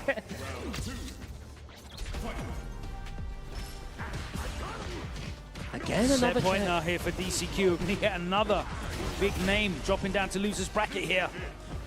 The crouching Judo medium kick was there again, but this time because of the bomb, he got conversion. DCQ is piling on the pain. Gets one more guess. No! Dancing with the stars! He did a little tango in front of his face. Beautiful stuff from DCQ. In and out, that movement. Knew he was going to bite. He had to do something. He had no health. Absolutely gourmet. That was a mauling. What a day we have had so far. That was very dominant. Yeah. Wow. I was very impressed by DCQ's M. Bison yesterday. Even more so today. Fantastic stuff. He checked everything all of the plus scenarios that Menard had. DCQ pressed on his minus. He was like, no, I'm pressing here. I don't care if you're plus. The drive rushes, he's pressing on drive rushes. He called everything out. The stand, heavy punch, block option select. Some days it's just a day. Yeah. Some days it's just a day. But obviously, you know, you pointed out the stand fierce option select on the light ball. There was a couple of other things as well. There was a lot of great plays. It wasn't just him guessing right, no. challenging and windily like. He was paying attention to what was going on usually. The two medium punches that whiffed from Menard, and then he approached that range again and jumped, and Menard just wasn't prepared. It's very interesting as well, like his defensive decisions, because he was very clearly just trying to get out. Yes. As well. So either it's you completely keep this tight and I don't go anywhere, or catch me in the air, or grounded far. Yeah. You know, there was a couple of times where he caught him just standing up, but it was at a range where, unless it's a counter hit, you're not really linking anything to it for an extended combo. Yeah. So, you know, DCQ was really good at mitigating big openings for damage. And he was prepared when the scramble happened. He got put in the corner in that crouch and medium punch. I'm not sure what happened. There was a like scramble, air reset, delay, yeah, crouch, medium punch, counter hit. That was when he should have spent the meter and he didn't. And then had to spend level 3 for the... and in the other corner as well. Yeah. Where he did to get out of the corner. Yes. Like round 1. Yeah, beautiful stuff though. But yeah, wow. What a bunch of games. It was certainly a bunch of games. I hope you enjoyed that. We believe halfway through our pools now, so let's take a quick look at who has made it out from that number of players. Joker Jokes and Punk are playing right now off stream. I see. Hopefully get a few losers bracket matches as well. Yeah. I'm not exactly sure what's coming up next, so I can't see any players on the stage. But whilst we're waiting for more matches to come up, let's thank some of the wonderful partners that are helping make this possible. Of course, we're all playing with a view to going to Capcom Cup 11, which is happening in Tokyo at the Ryogoku Sumo Hall, March 5th to 9th. Tickets are available. They've been available for a hot minute, which means there's not many left, because if you know how the Japanese offline Street Fighter community goes, they are very keen to go and watch them some finals, and you can too. Have yourself a fantastic trip to Capcom Cup 11 and the SFL World Championships. Of course, we'll be seeing Team NIP there, who will be joining them from JP and the US. We will find out as the playoffs take place very shortly in Japan, and of course the offline finals are happening in US in January, so lots of exciting stuff to go. But this weekend we will certainly add another name to those players that have qualified through the offline Pro Tour here at our final official stop of Capcom Pro Tour 2024. A lot of stuff going on in Tokyo. Pagoda. Shout outs to Pagoda. Put those egg rolls in. Level up your snack game. Get them snacks on. You can stay on ranked if you have those Pagoda egg rolls at hand. You know, you can just get the MR out. Don't worry about it. Don't worry about those losses. Don't analyze your replays. Just hit rematch. And put an egg roll in your mouth. Exactly. You're fine. Exactly. We've had some great matches, haven't we, during this block? And my word, let's talk about it. Reflect on some of those. You got to talk about the two major upsets there. Firstly, I mean, not a huge major upset in DCQ, but we just saw that. That was a great performance from him. Menard, certainly one of the most highly rated players out there in the world. DCQ still not qualified, I don't think. Is he not? Out of his region. Okay. Well, it was not an upset, but it certainly wasn't the way that you would expect that match to go when we were looking at it. Menard RD, who's known for bullying people, didn't actually manage to get much going off of, other than a few level 2s. When he got his turn, he got interrupted very, very quickly, and it was all DCQ from there. But I think I know what we're going to talk about. The major one, certainly an absolute phenomenon today. Salis, man, I don't know much about. Say less, I guess. Getting the big win against Punk, 2-1, sending Punk down to losers, and he makes it into top 32 winners bracket, doing it for the Aki community. We've already got Sol and Broski going to Capcom Cup representing Aki. That character looking better and better and better with every sweep of the balance brush. Yeah, everyone else is getting normalized. She's getting these under the radar buffs, and her stock rises again and again and again. And that was one of those sets where you could see Punk didn't hand him the win. Punk wasn't playing terrible. No, that was just a close set, and Salis was able to close it out. Like, you can't really... You got to respect that. You got to tip your hat. Rob anything. Like, he was ready with an anti-air and closed out with a big combo. Yes, the character does big damage. Everyone does big damage. You know, picked great moments to interrupt. Didn't really get opened up massively on defense, and there were some sensational moments there. Just great defensive reads, defensive reactions, and some beautiful conversions from Salis, who's definitely having a breakout day today, and they move on. Congratulations to him. We'll be playing in top 32 winners side. We will add some names to that as we progress through the losers bracket, which I think we're waiting on the results of some matches that are happening off stream. But here we are in this fantastic Samsung KX venue. I've never been in here before. Neither have I. Yeah, no, I've seen it, but I've never entered the building. It is beautiful in here. I'm very happy that we're able to get Street Fighter competition back in London in a beautiful venue such as this. It definitely feels very premium, very premium. Yeah, it does. It does. You know, it should do. I know you can't see it because you just got this backdrop, and we could just be anywhere. But I'm sure my Logan view's will great. take some pictures I'm not gonna and lie. put it up on his Twitter. So if you're wondering at home what the venue looks like, Logan's got you there. We still have another 2 wave of pools to come as well. Many more names to add to that top 32. We've already got half of them pretty much locked in. We've got some more big local talent to perform as well, of course. One of the last opportunities for many of these players to qualify for. Rough, man. Yeah. But yeah, having a look around as well, trying to see exactly what's going on. Menard is playing at the moment. Can we find out what happened between Joker Jokes? Do you have the bracket by any chance? Yeah, let's pull that up. See what happened between Joker Jokes and Punk. Punk was laughing with Lex, so 2-0 to who? To Punk. 2-0 to Punk, thank you very much. And Menard at the moment, I'm not sure who he's facing. Who's he facing? Faraja doesn't know. Vivasum eliminated not Pedro. Oh, no, Pedro's out. Yeah. Okay. Punk eliminated Joker Jokes. Let's look in pool number 4. We have this bracket. Rain Pro playing Jester. Mena versus Aris Mania. Not sure. I've not heard of Aris Mania. No. A Rain Pro versus Jester. Gar Mirror, maybe? Possibly. All those matches are underway already off stream, so we can't get any of those on stream for you guys. But when we come back from this short break, we will move on into pools 5 and 6. So don't go anywhere unless it's to get some snacks. Put them egg rolls in and around your mouth. Get yourself a nice ice cold can of Red Bull with the condensation down the side, and keep yourself ready for the next wave of pools here from Kings of the World in London, the final official stop on the Capcom Pro Tour 2024. We'll see you after this. I drink food.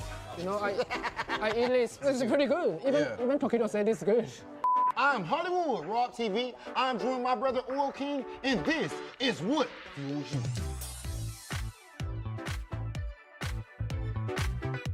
I kindly request, humbly request, that we tap egg rolls. Okay, let's go. Let's do it.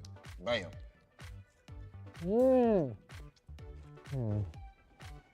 What's it tasting like? We're good? Yeah, I like it so much. I ate it before. You are one of the best players in Capcom Cup and in Street Fighter League. These are 2 completely separate things, yet somehow you find yourself among the top players in both. How is this possible? Explain yourself. Never give up, keep working hard. Okay, I think people always will see when you're successful, right? Mm-hmm. But they don't know. Before I'm successful, I lose a lot. So the point is keep working hard, never give up. So what was those days like, man? Like, because of course that's a good point. We do kind of just look at now you're Oil King as a famous player and stuff like that, right? So what was the hardest part to becoming Oil King? What was the hardest part? Did you ever almost give up or anything like that? I don't think so. But you know, be a pro player. Sometimes you will like, sometimes you do good, right? So the hardest part is when you down, you need to know, you need to wake up again. You need to up again. So that's the hardest part. But I will never think I want to give up. But just sometimes, of course, I think every pro player has the same thing. Sometimes you got a hard time. The hardest part is to pass the hard time. Bro, Oil King, that's fire. And so far, that trend has been like that, and it's gonna continue. Tomorrow being better than yesterday. I've been Big Hollywood Rob TV. This has been Red Bull's Oil King. And ladies and gentlemen, this has been What Fuels You by Pagoda.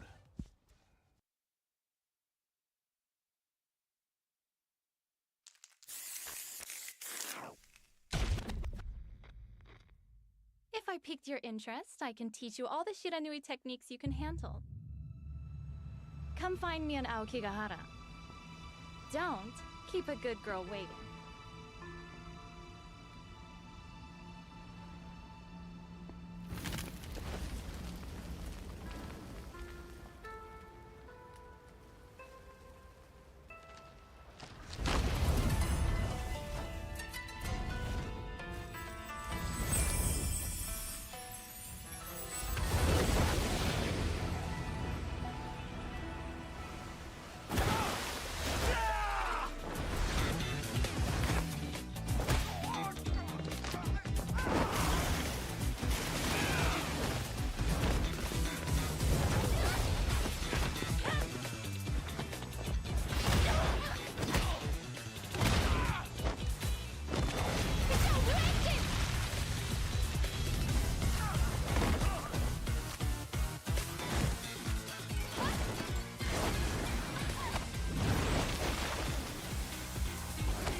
finally made it.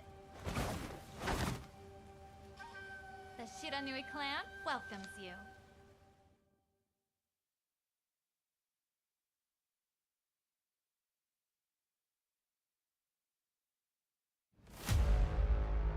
Legends never die. Oh my God! Yo, what a reaction. Ladies and gentlemen, UYU are your Street Fighter League US champions! Menard and the Bandits, your SFL Season 6 champions!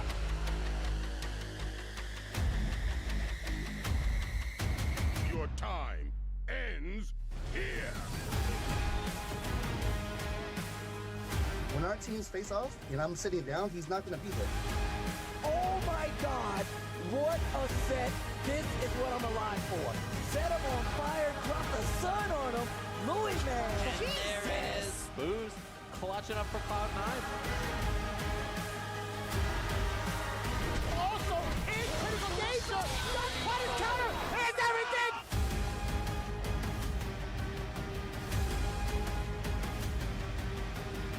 And then he was ready for it. Find me better, Street Fighter. You gonna tell me that wasn't godlike? Now, fight.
The upsets continue to happen, and we are starting to flesh out, carve it out more of a top 32 here in London. Kings of the World at the Samsung KX venue.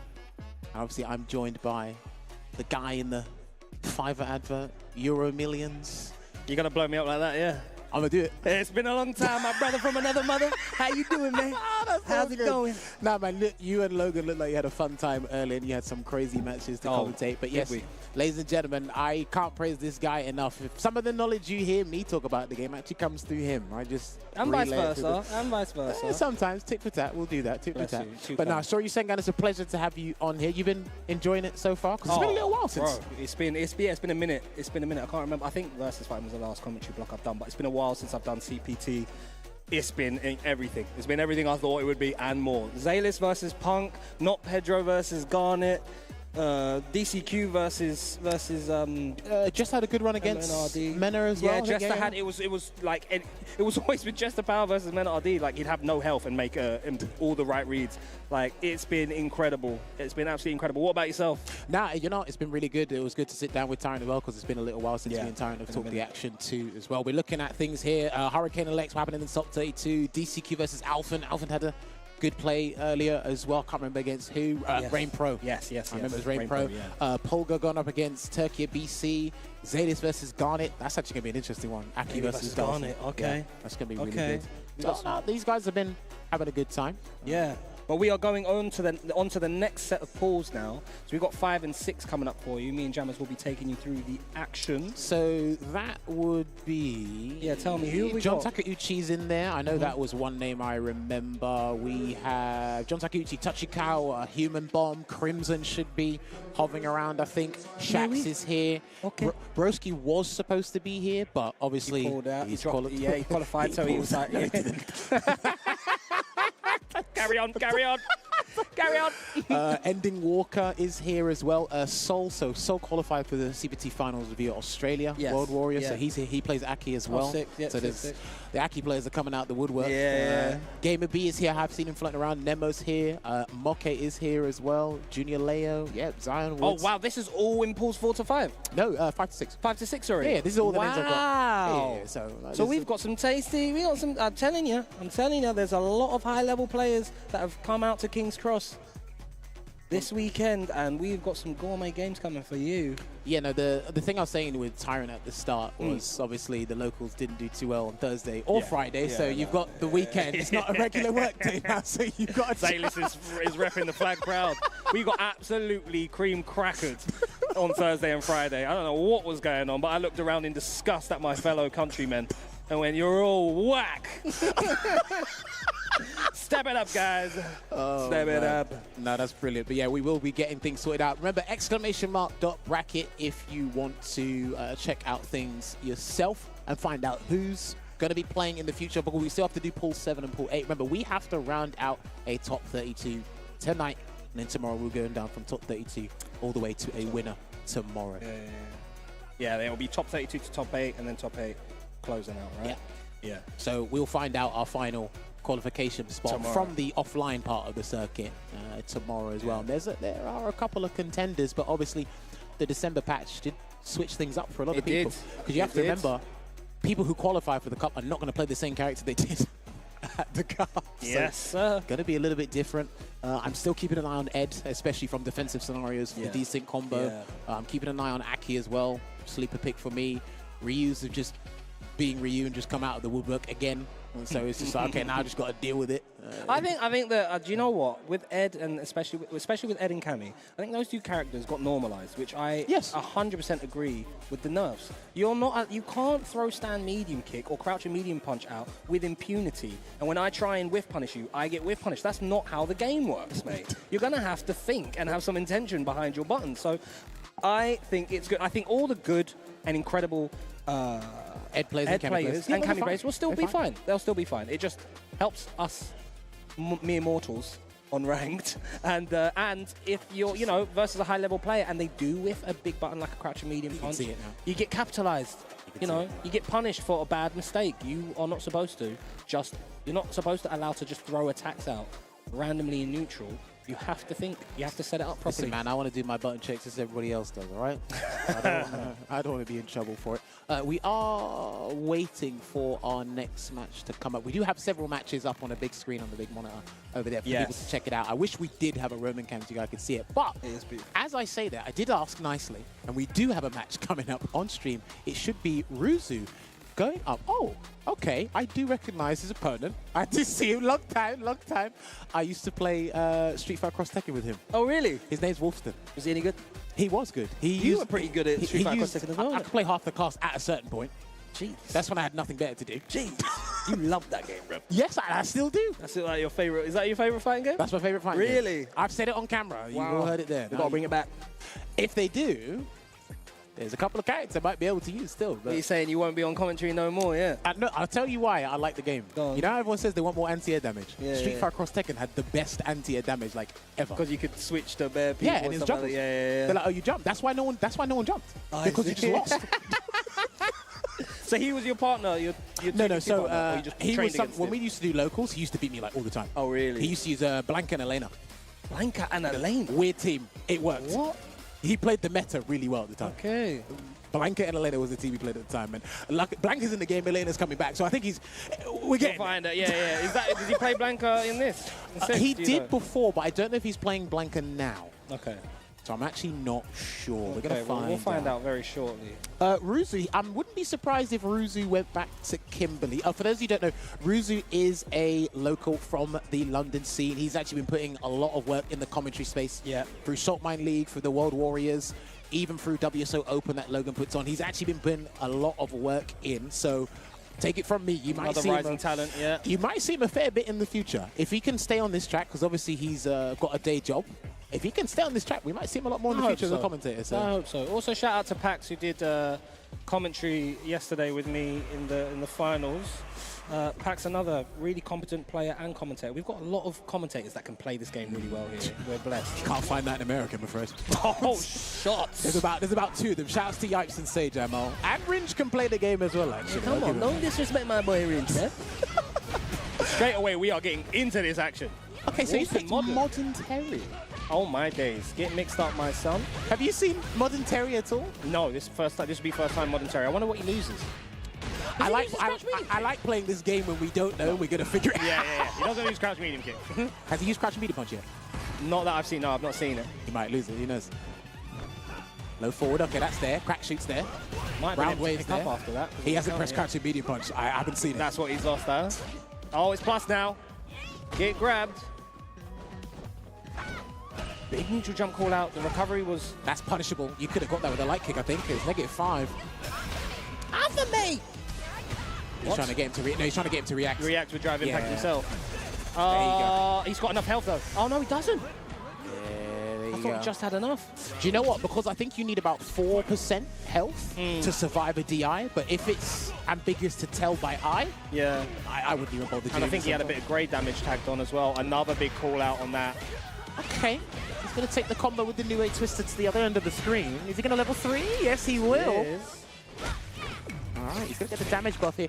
Wolfson hasn't had too much luck utilizing what's good about Modern Terry. He's had the uppercuts, but they haven't really been hitting anything. Oh! Not worked. Oh. Forward throw again. Bad idea. Oh, he did crash the medium punch. What? So what's he lost then? Stand heavy punch? Crack shoot again. No DP. You can follow up after that. He doesn't know the burnout stream.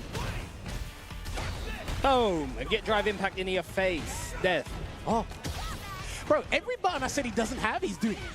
Yeah, the stand fierce was there. He hasn't done that yet. Oh, he hasn't. I feel like this game's so hard. He's doing it on purpose. He can hear you. He's holding out. He's withholding the normal tech. But you know what? The buffs that Terry got in the December patch, they were definitely needed. He needed buff did he give? Stand heavy punch is plus on block now because he didn't have a plus on block normal before. Oh, that's reduced pushback on hit from crouching medium punch. Medium punish counter into heavy tackle. It's more consistent. Round wave does more dry gauge damage. The EX burn knuckle does more dry gauge damage. Okay. They're nice little quality life changes that add together. He's a decent, solid character as it stands. So his linearity was his strength and his weakness before. Now they've given him a little bit more firepower. Or speaking of firepower, he might lose the round, Senga. He's getting lit up. Like he hasn't got a canister. He doesn't have a canister. Yeah, no, that's not dead. Dash up, grab, into the corner. There you go. And it's set point Ruzu. Ruzu actually plays this game incredibly fast. I've realized that when he plays Kimberly and when he used to play a little bit of Chun-Li as well, I think. Just want to go in. One player gaming. I like it. Do you know what? If you can't defend yourself, you've got to go to them.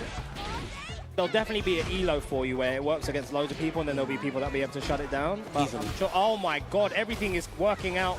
Roses for Ruzu, and gets the burnout. And you're dead. Woolston. We'll see you in losers bracket, my son. That's going to close it out there for Ruzu, doing it for the commentators. Come on, Ruzu. Let him know us commentators aren't scrubs. Come on. Come on, lad. He's been doing really well for himself recently, so hopefully he gets to go the distance, maybe be able to cause an upset himself, because again, Ruzu actually did play Kimberly before Kimberly got changed for the better in this version of the game. Yeah, so they all set sail and they all decided to come back because they left. Set sail. They left their house keys. They figured out. But hang on a minute. I think I've got a Kimberly. Yeah, I'm gonna go back to her. Yeah, I forgot about that. Forgot about this character. Yeah. Stand fist run, stand fist run, stand fist run. I said, oh, yes, he does work. So I think it's stand medium punch run, frame trap. Is that a frame trap? That's real. Stand medium punch run. She's plus. No, it's a frame trap. If she does the kicks? Yeah. What if she does empty? If she does stand medium punch empty and she stops, can you check her? I think so. Okay, good. Stand fierce. Stand heavy punch guaranteed. Stand fierce, run, stop is plus. Please don't be. Please No. don't say it. I know crouch fierce. If you do drive rush, crouch fierce, run stop, that's that's plus. real. Yeah. A regular stand fierce into run, I'm not sure. I think it was Because remember, most of her run stuff before, you just jabbed like everything. Yeah. Now you can't do like. Now she's got the little frame traps off of it. Yeah. I mean, it definitely needs it. Stand fierce run is not plus. It's not plus. Only the crouch fierce. Right, Thank okay, you. Cool. Thank you very much. Shouts to Zerna. Shouts to Zerna. He is 7'5", and he's 18. Come on. That's ridiculous. Come on. I met him yesterday, and I was like, oh, it's nice to see you in the flesh, man. I'm 32, by the way. This kid's 18. I'm like, yeah. Great. Skibbity, yeah, man. Skibbity and all of that. Okay. Crazy. I had to learn a lot of... vernacular. And you're someone who's got a wide... your vocabulary is very vast. Do you know how I got him? Before we get to this, do you know how I got him? Go on. We were talking once, and he's telling me all this lingo, and then me and Yipes did the Ric Flair. Woo! And he said, who's Ric Flair? I went... Slap him. I said, pull out your phone now. I never felt so much like a child trying to get revenge. How dare he? How dare he? You don't know Who is who Ric Flair? I said, go on Google right now. You uncultured... Nah, that's brilliant. All right, up next, we got Raps, I think. Was that Raps? I think yes, that's Raps going up against, what's his name? He goes to the Meltdown local. He plays Guile. Hattori Hanzo? I think that's him. We'll see the name in a minute. Hattori Hanzo. But Raps, he teamed up with Broski for the team tournament yesterday. They got really far. They did really well. Raps has got a very good Akuma. Okay, it is Hattori Hanzo. Yeah, Raps has got a very good Akuma. One thing when I played him before was after forward meeting kick, this is H again. After forward meeting kick, he throw a fireball. Yeah, if you clocked onto that, that was a free. That was a free jump. Yeah. A lot of Akumas do that. Stand medium kick because it's the natural push out. The push out, and then they do the fireball behind it. And he got his forward meeting kick's got more recovery now. Yes, it does. And the fireball has an extended hurt box, so there's some quality of life changes for the rest of the cast fighting Akuma's oppressive zoning. Yeah, his damage is still intact. It's still a colossal damage, but things around it have been shaken up a little bit. Lovely anti-air there. There you go. You just saw he did that forward medium kick and then immediately looked for a jump as he was walking back and forth. Oh, counter hit. Maybe delayed that. Oh, he messed up his combo. Big. No, it was a Sonic Boom. Hold in. The mind games are playing out. Look for what he's done. If he gets the combo, he can do level 2. No, he's still alive, actually. Yeah, he's still alive. I thought he had the double. Not close enough to the corner, unfortunately.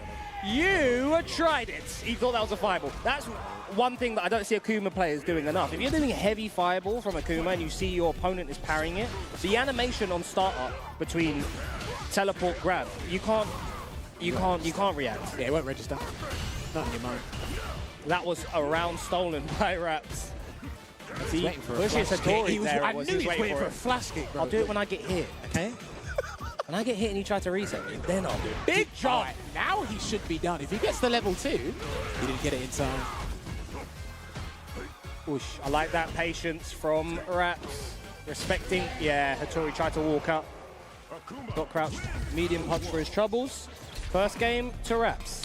Yeah, he's handling it really well. He's trying to get perfect parry on the Sonic Booms. What I'm worried about is when he does the parry and then he holds it. Because you have to let go and you run into a boom. You're actually losing free damage to him. To be fair as well, Hattori hasn't really punished him much for doing those hold parries. He could have punished him a lot harder. Costly mistake, as Hattori is in burnout right now, but Raps just burns away his drive meter. Double sweep. Well, despite the pushback being reduced to make it... Oi! Big damage here coming in for Raps at the moment. He can't flash kick as well, because that's the Hattori Hanzo special, so he's going to get stunned, and he will lose that round. He's turning this into a speed run. I'm surprised Hattori Hanzo didn't have the level 1 ready on that forward heavy kick. I think a lot of the guys do, yeah. Wasn't thinking about the drive impact. He was just committed to that normal. Very nice place, Sonic Boom there. So back, then a challenge and a jump there as well, but their fireball came out there instead. Like that walk back after the 3 taps from Hattori. He's caught him whiffing a lot, but only... Aye! Bro, he's doing a lot of Sonic booms. Forward leader kick, sweet. Sorry. Hey, man. Oh, he's... Ooh. No. Oh, he's trying to kill him. He was trying to do the super. A fun fact. When you see Akuma do EXF5 on the combo, they're trying to kill you. Okay. They're trying to kill you. Okay. I like this from Hattori Hanzo. Just, you need some momentum. I'm not going to do some massive drive rush combo. I'm just immediately getting... Stay there. Stay there. OD? Yeah. Yes. Because it was wise for him not to drive rush in with him still having super available as a guest. And you could have chipped him via Sonic Booms anyway, and I think he knew that. That's why he jumped. Raps trying to call out something big from Hattori. Hattori not giving him anything. Oh, my days. Level 3, do it. Do it, just do it. This is checkmate. Yeah, he's done. No, guaranteed. Come in, do a medium punch into DI or walk, and then he's good. Yeah, he doesn't even need to. He's close enough to get stand fierce. Yeah, guaranteed. Raps. Very workman, like a big round of applause for Raps here. He's got a lot of fans in the crowds. Well played there. Unlucky to Hattori. But one thing I have noticed about a few Gao players in last couple of months is how they're spending the drive gauge. Your flash kick is valuable to a degree. You send them full screen, but then you want to somehow spend and do OD boom. You spend 4 bars. Then remember, people have to come to you, and it's not just, oh, I can take great damage on my health bar. Now it's a drive gauge, and then when you're fed up, you want to flash kick. Then there's the drive rush option select that you want to try and flash kick through, and it's like, by the next thing you know, my guy's burnt out. It's like, okay, how did we get out of the corner to get back in the corner? But wait, I'm dehydrated. Yeah, dehydrated. The other thing as well is felt like there was a lot of committal options out of Hattori Hanzo, and he wasn't really paying attention to what Raps was doing, because there was a lot of whiffs that Raps made that just got Sonic boomed. He was just committed to doing Sonic Boom at that range. There was the forward heavy kick that we saw, which got drive impacted, which he could have cancelled into level 1. You were saying that he probably wasn't looking for that drive impact. He was probably just doing that step kick from Guile. So that, unfortunately, can bite you in the butt, especially in high-level tournament against a player such as Raps' caliber. You need to actually focus and lock in on what, if I'm at this range, at a range where it can whiff punish, I don't have to throw a Sonic Boom just because I have it. What is my... Because Raps was whiffing 5 moves into DIs. He was doing a lot. He was showing him a lot. My thing is, because me and you spoke about this before, you have to put a microscope on what your opponent's doing, but also pay attention to what you're doing simultaneously. That's very hard to do. Now, telling someone not to do anything in a game where drive gauge always regenerates, when nothing's happening, something's happening. Yeah. I can't do that. You especially need if you're discipline. fidgety. I can't do that. You need discipline. But you see the high-level players such as Punk, Menard, that's what they're doing. DCQ, they're doing 2-tap nothing. They're doing 1-tap walk back. They're doing walk forward, walk back nothing 3 times. I think, was it Zalis that caught maybe Punk with it? There was a close match, and someone did walk forward, walk back, didn't get a throw out of them, walk forward, walk back, didn't get a throw out of them, walk forward, walk back, finally got the throw.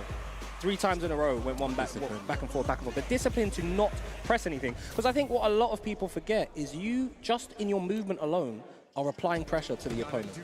Yes. Just by being in a certain range, in a certain space, that's a good match presence. Yeah. Round game, good match presence in general. But our next match here, Heatski going up against Itoshi. Is this our first JP of the day? I think this might be our first JP of the day. Yeah. Wow, full screen command. That's why it's our first JP of the day. You know what? So I said this about Luke. JP is strong, but in a different direction now. Because if you look at how good he was in Season 1, he's kind of reaching his former glory days, but in another direction. In another direction, do you know what I mean?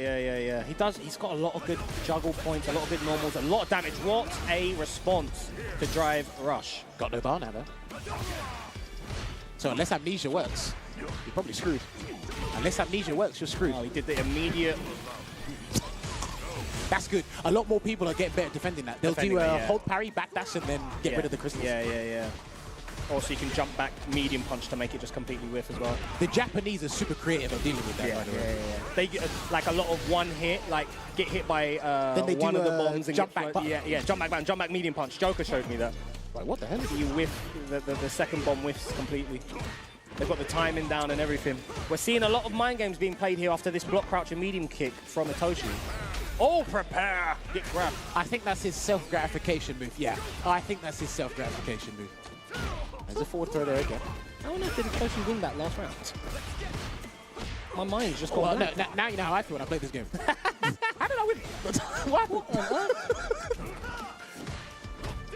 Because sometimes you're actually not particularly dominating in certain areas, but you still win.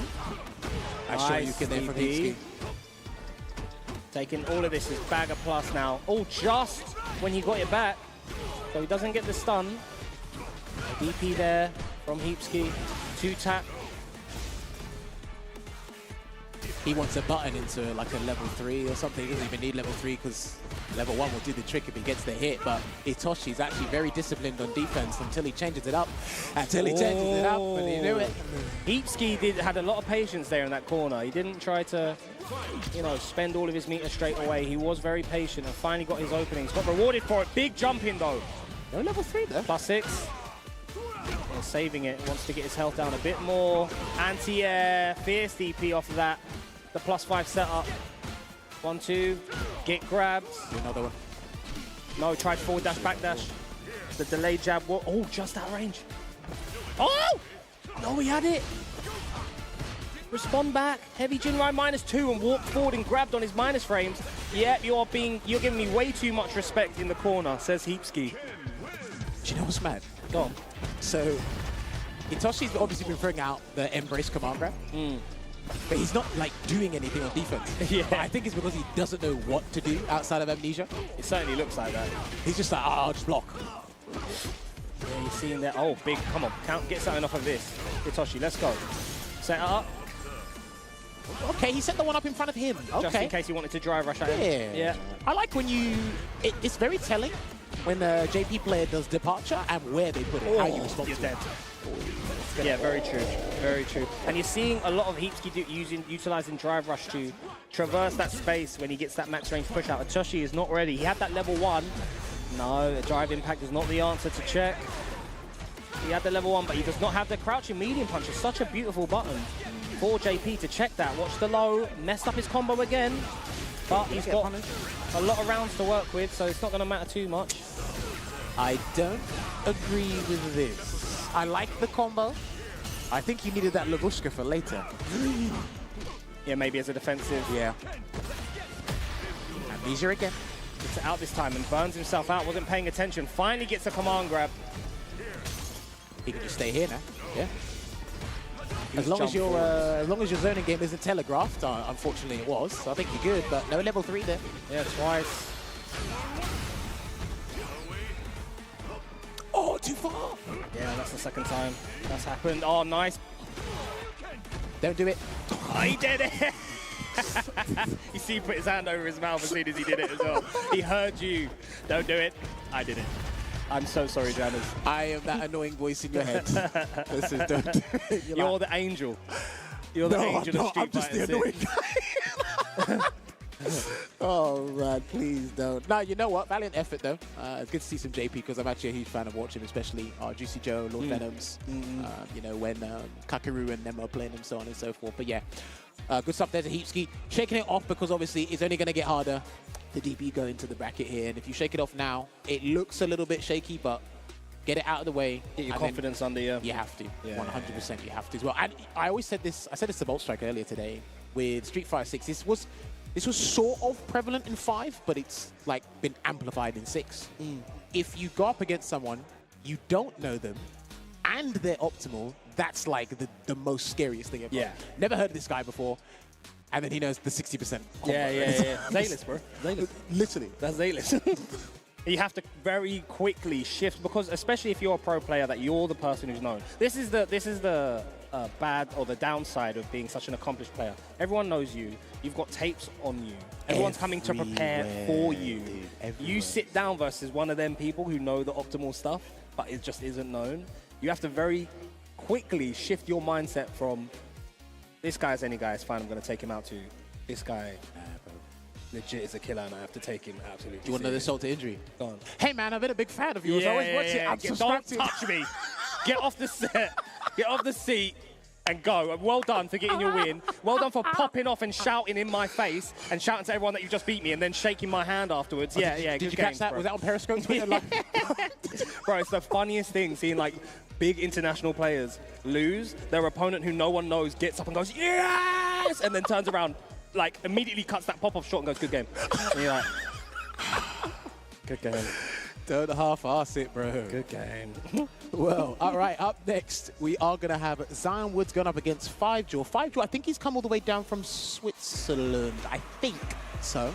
But he's going up against one of our local talent here in Zion Woods. Yeah. Still playing Jury. I thought you went over to Ed. Young man. Nah, Jury's really good at this game still. Bro. Do you know what? My thing is, I said this from season 1, and she's only got quality of life changes to make her better. Yeah. She was the benchmark to what made a great character. Yeah, so if anything that Jury has, if you go above her, they had it, but it was better. Do you know what I mean? Unfortunately, that Jinrai was at the wrong spacing. 5jaw manages to clip that. How do you feel about this one? Yeah, Ken wins. Ken beats Jury. Okay. She can't do her fireball against Ken. Oh, because of the Dragon Lash? Dragon Lash and because of Tatsu. Okay. I can DP through your fireball strings as well. But having said that, Jury does do massive damage output. She can get you to the corner as well, and she's got better normals. Even a low forward anyway, so you already commit to an option. And that jumping heavy punch, one of the best jumping attacks in the game, especially when you need what on earth?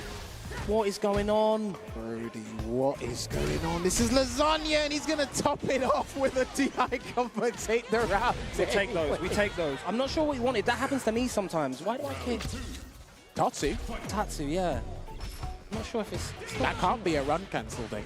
It might be run cancel. It is run cancel. You're doing 2 buttons, but what are you motioning to? So you're holding down back, or you're holding like down as you're doing like a crouching medium kick or whatever you're pressing. Yeah. And then as you're letting go to bring it to neutral, it's accidentally...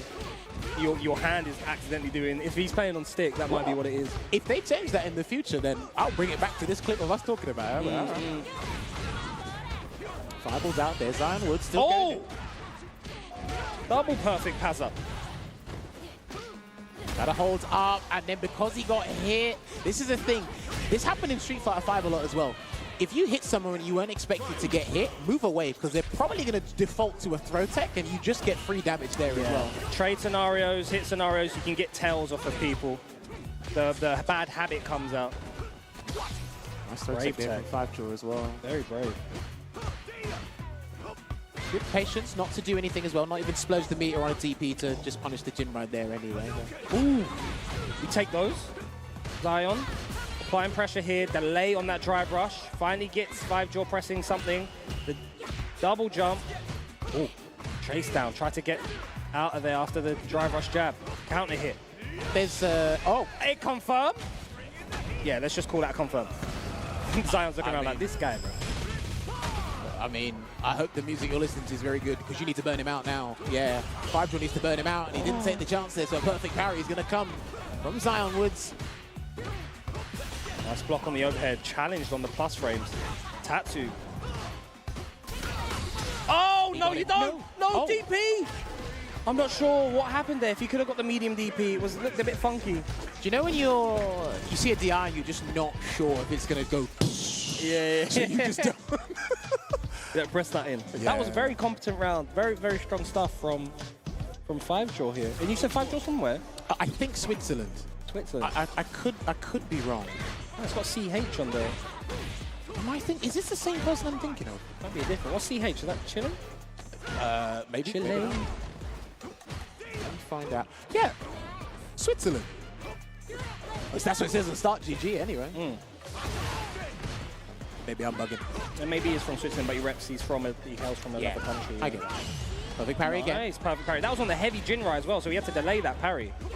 He has pretty good perfect parries, Zion Woods, as a player in general. Sometimes.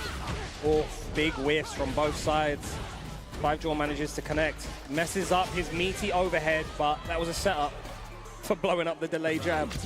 Zion looks a bit lost here. Remember, Ken can run away with the game, no pun intended. It's a throw. Nice. So that button's really good at controlling his space, and then obviously if you see it in the second hit, you can confirm it into the dragon lash. Phase to see a lot of things here, and he's going to go for the double dash Oki there after the dragon lash. And again, a nice confirm. No, but these Oki situations, 5jaw is not respecting it. Gets the jab, this time walks up and throws because he doesn't see the shimmy. Nice air to air. And that was away, so if it was forward, he could have got the Tatsu cancel. Yeah.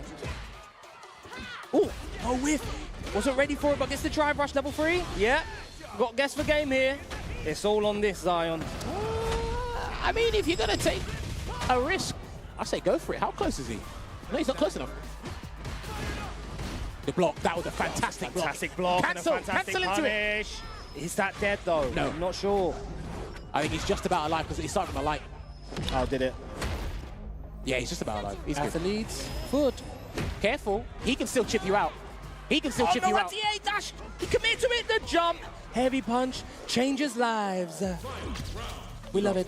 And you know what I used to see Nephew do that I don't see enough jury players do? Sometimes he'll jump himself into the corner just because it's very difficult for you to deal with that. Yeah, and if you haven't got good cross-cut technique or just good awareness against that aerial move, you're in trouble. Again, that's the second time he's tried to blow up that Jinrai, and 5-Jaw has always been at the perfect spacing for it. Nice, confirm. Oh, beautiful stuff. The mind games are coming in now, and he's going to lose his drive gauge here, Sengan. Drive impact, and that's all she wrote. 5-Jaw. Speed running Zion Woods. Other than that last round that he won, it was very, very in 5-Jaw's favor there. Unfortunate stuff for Zion. He will drop into losers. 5-Jaw, take a bow, mate. That was very strong stuff as your first game up on stream.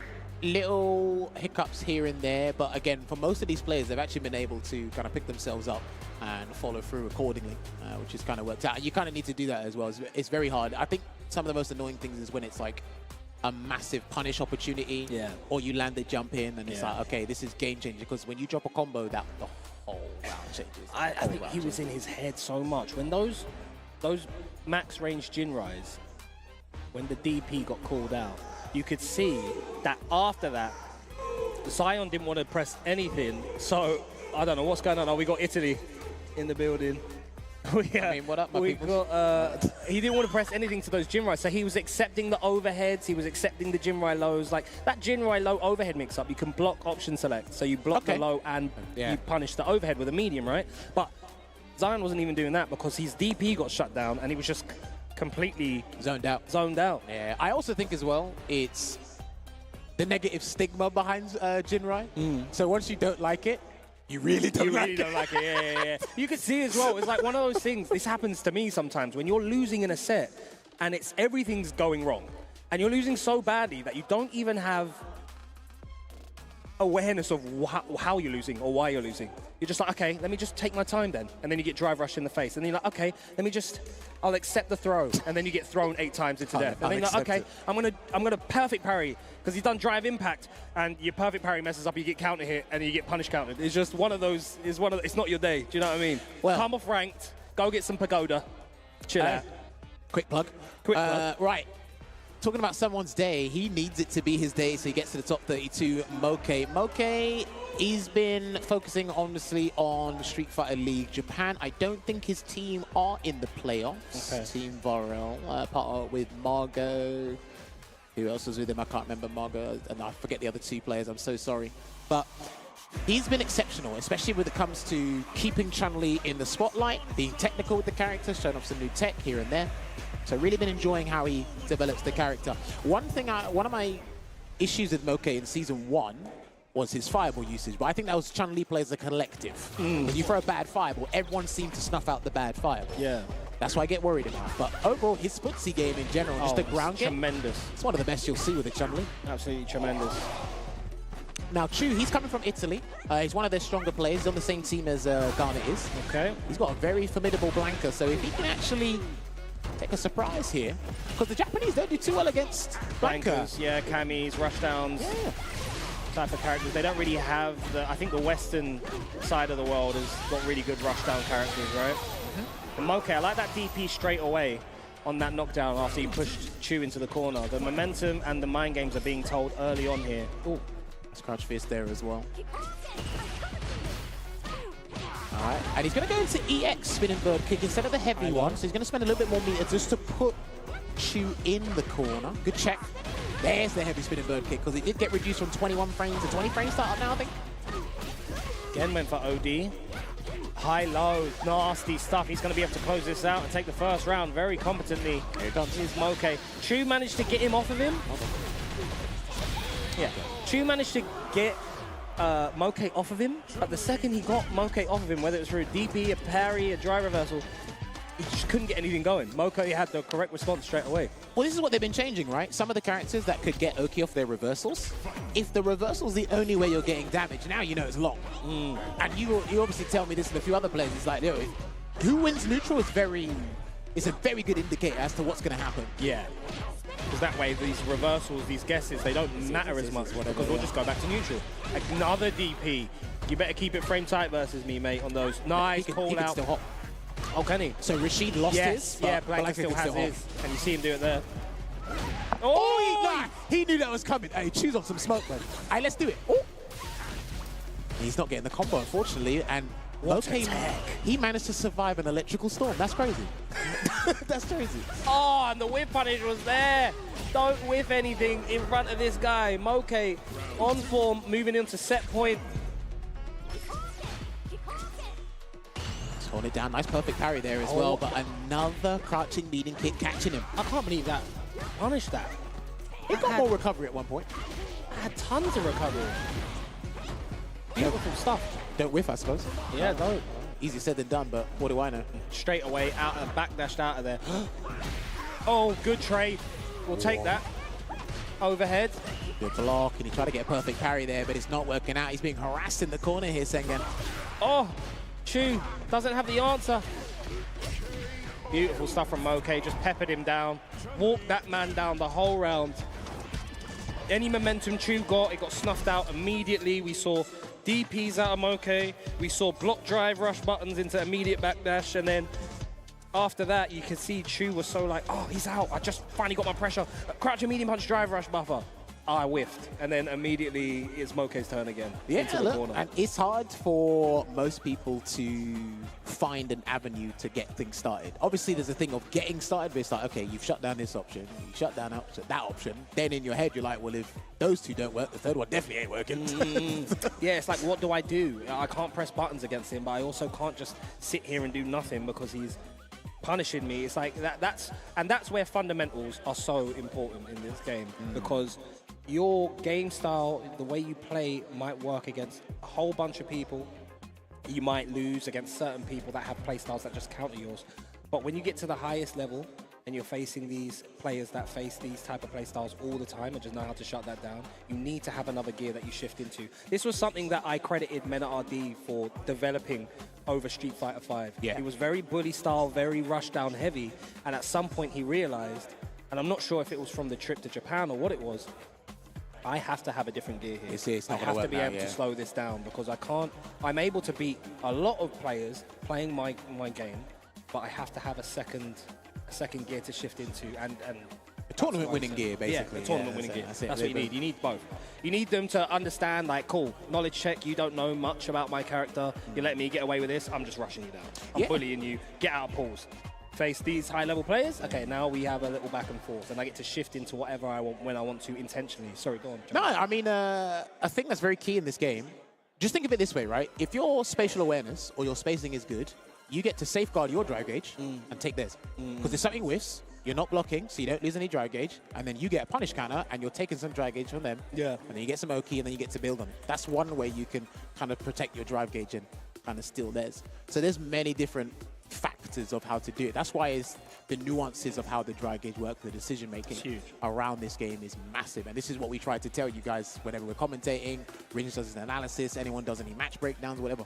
The more people understand this, like, okay, this option makes sense. Yeah. That option makes sense. Yeah. Okay, waking up drive impact here was kind of warranted. I get it now. You know what I mean? So, but yeah, I think that was the last game we have for now. We got.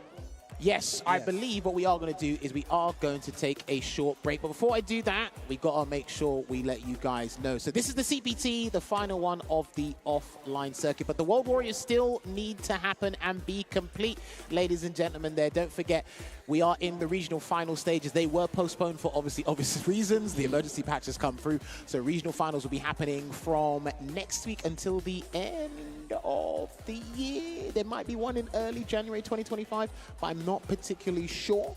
But do pay attention because we still need to round about an odd 10 plus players to qualify for the Capcom Cup. So do look forward to watching a lot of the regional finals there. And also, if you are watching these regional finals at home and you want to get some food in, Tell you who's got you covered. Pagoda have got you covered. You can see it there at your screen. Pagoda, level up your snack game. Get some egg rolls in. Have you had any of the Pagoda food? Is it banging? I like it. It looks banging. It does look banging. You know what? They do that the Pagoda segment where they eat the hot sauces. You and Rob on there. You and Rob on there would be fun. I would absolutely cry. When it comes to hot sauces, Sengan has got it down. Okay, you know what? At one point, maybe next year, somewhere in the future, we're going to have to get you and Rob TV in a room to do it. I think he'll love you anyway. But no, I think that'll be pretty good. I think I got a hot sauce, the bomb hot sauce, and I gave it to Tyrant. And Tyrant, I was like, mate, I think he tried it. He was like, licked his head off. He was like, I'm not doing this anymore. All right, ladies and gentlemen, we're gonna have a little laugh and get refreshed. But when we come back, there'll be more action here at Kings of the World. So get a quick snack, get a drink, and we'll be back with you very soon.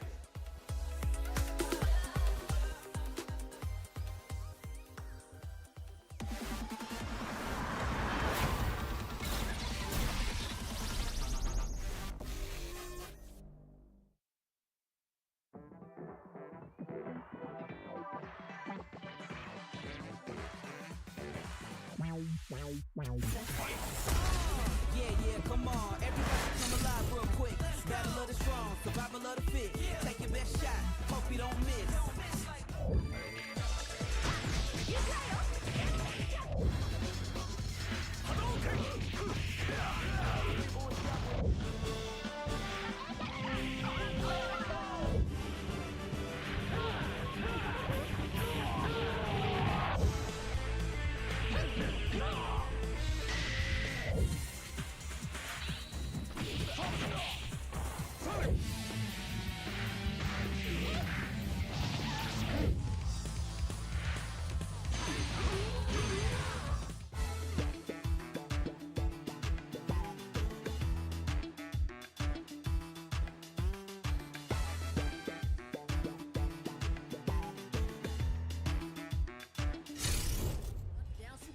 I ain't never scared, never quitting is the motto.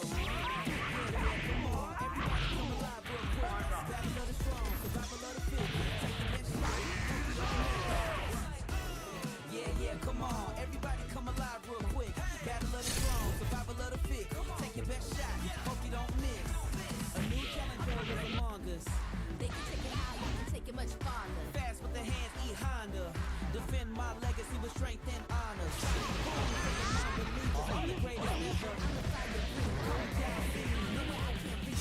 Showdown, this is my disease.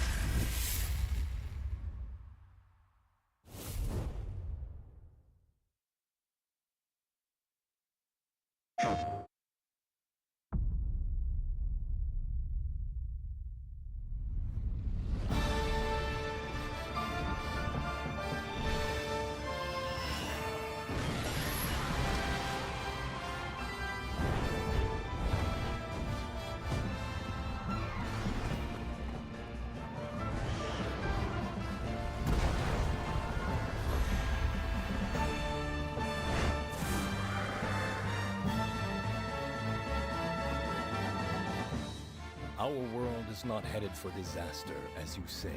The Exalted One's awakening is simply the first step towards the birth of a brand new world. Everything will be destroyed to be born anew. We're going to finish the work that Red started. We won't let you awaken it. I get it that you want to protect Ratha. But all you're doing is making him suffer. Ratha here is the one paying the price for your selfish obsession with the Nergigante. Let's go, Rathi! Fire! It may be impossible to save the world without Ratha's help. Bonds of friendship between riders and hunters. Looks like the children really are our future. Sukino! Understood! I won't miss!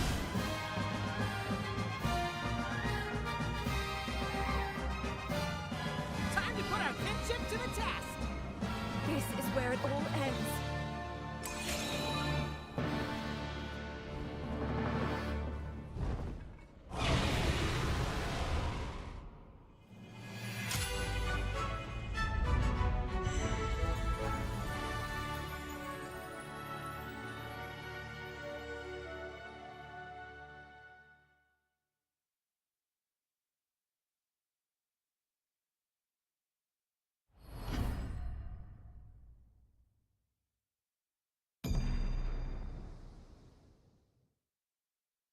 PlayStation.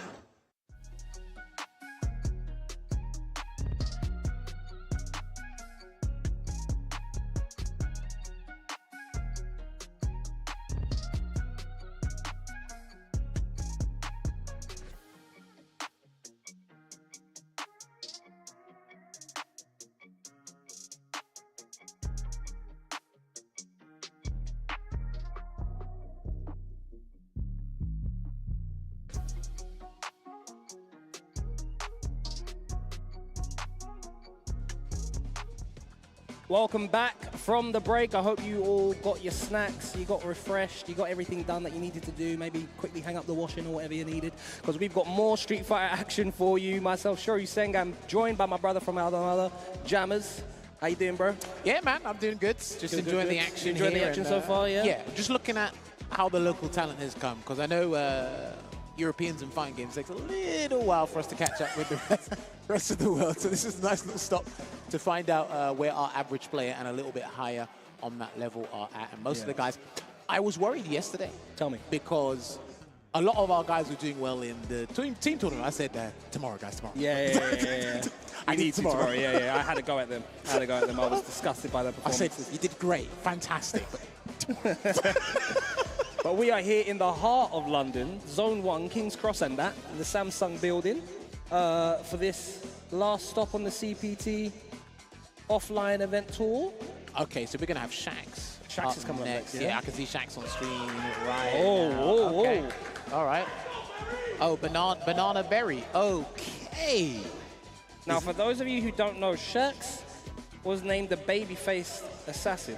Now, he is considerably older than when we used to call him that, but he's still got that cute little baby face, doesn't he? I mean, he still calls himself the assassin.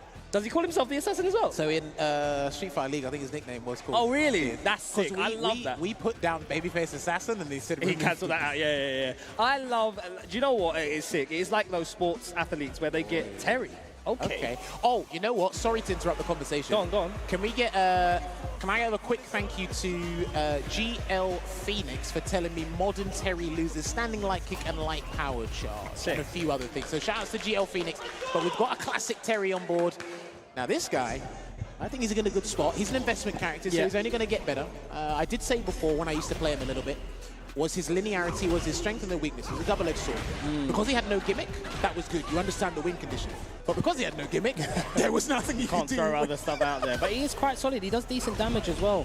I know F-Word switched from Lily to Terry and was loving having a DP and an invincible move, should I say. Yeah, I mean, can he finish the combo, though? Terry's combos are a little bit because when you do Power Wave, there's unique answers to Power Wave now. Because of how low the fireball is, you don't have to just use an anti-projectile move. But Shax don't care about that. Yeah, starts out with a perfect. That's why they call him the assassin. It's a little bit difficult for Terry, but he's got one of the better poking tools in the game with stand median kick. You can get a confirm on counter hit with the Buster Wolf. I think Buster Wolf is one of the best super art ones in the game. Because it goes full screen if you jump, and it's very hard to chase down because it goes full screen. Yeah. It can anti-air the dive kick. In this version of the game, because of how they changed the recovery or total frames on round wave, he can now get an easier double Buster Wolf combo in the corner. Yeah, very true. He can catch back jumps as well if you're trying to get out water response from that hooligan setup. That's too far away for the stand light kick on that crack shoot. Got a counter hit there. I'm not sure what Shax was pressing in that plus string. Another throw. Okay. Another throw. Cross moon shouting. Oh! Try to counter that. No DP. Now Shax's turn. Immediately goes meaty. Not messing about. He tried to commit to a footsie game, and the dive kick is excellent at exploiting that. And the reward for that will be the Delta Red Assault to close out game one here against Banana Berry, who's going to turn into mush. Into mush. That is that Cammy Street Fighter 6 gameplay where you do a maximum push-out string and it's your turn, so people press crouch and medium kick or whatever. But because she has that dive kick, she can punish counter any buttons pressed. So you have to be wary if you are a character with like a DP. So are they staying on the ground here after their push-out, or are they jumping? Wow, straight off the bat. That's very easy to see with Spin Knuckle as well. Oh, really? Yeah, it's very easy. Because he goes far back with the animation. I think even if you do the medium one, where it's easier to kind of stop anti-projectile tools or unique answers, you can still catch it with the Spin Knuckle as well. Crazy. These guys are... Oh, my God. I like that. Stayed in the corner. You couldn't do that before. He pressed. They are calling each other out.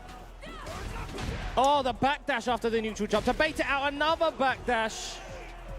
Shaxx is telling this man he is not winning. Not today. Not against him. Well, at least he came dressed for the occasion. Banbury, yeah, he is very terried up, isn't he? Not that. I think if he can just like surprise him, he's trying to do the spacing of the burn knuckle, but Shaxx is moving forward. Yeah, Shaxx is moving forward so he can still catch Power Wave, but also you don't get the well-spaced burn knuckle. Very smart stuff from Shaxx. You can see maybe he's played a lot of Hurricanes, Terry. Definitely got the matchup knowledge there. Look at the overhead. And another... Didn't punish counter though, just caught something. Other side, this way. Here you go, mate. Lovely stuff, Governor. Cammy taking that Shaxx clean 2-0, very businessman-like. We saw the same thing from Punk with his Cammy. And Banbury, unfortunately, will go to the loser's bracket. Unlucky there. Yeah, so Shaxx will be going up against Farage next. Okay. That was the Ken player yeah. Your hat fell off for yesterday. My hat fell off. Did it fall off? Well, it sounded like your hat fell off. Yeah, he was going nuts. He was going crazy. I think he was the guy who did the backdash against Higuchi's drive reverse and it whiffed, and he got the punish. Yeah, same player, yeah. He got that one round and it looked like he won the lottery. It's crazy. He got the game. He was like, yes, I can do it. I believe. Stop it. He's a very strong player, Farage. He's leveling up slowly but surely. Because he's in, if he wins his next match against Shaxx, he's basically in top 32 winner side. So that is definitely nothing to scoff at there. Okay. But up next, we are going to have a good classic. Okay, so up next, we are going to have Human Bomb coming down from Hong Kong, going up against Tachikawa. Now, I'm hoping he's all right, because I remember he tweeted out yesterday that somebody took his bag. Really? Somebody took his bag. I think he got it back. Welcome to London, son. Now, I didn't... Yeah, see, I didn't want to say that. What you got for me? I ain't seen you around these parts before, man. That's a nice bag you got there, cuz. For lack of a better description, welcome to London is probably the nicest way I can... If you leave your stuff unattended. I know they tell you that worldwide, but listen, I've traveled to a few countries now. There are some countries that are okay if you leave your stuff on the table. I can't leave anything around my family, bro. Well, no, that. Each their own, but I'm the other day, I needed to go to my Muay Thai class. My mum jacked 20 quid off my table. I was like, I didn't realise. I was like, where's my note? Have I spent that £20 note?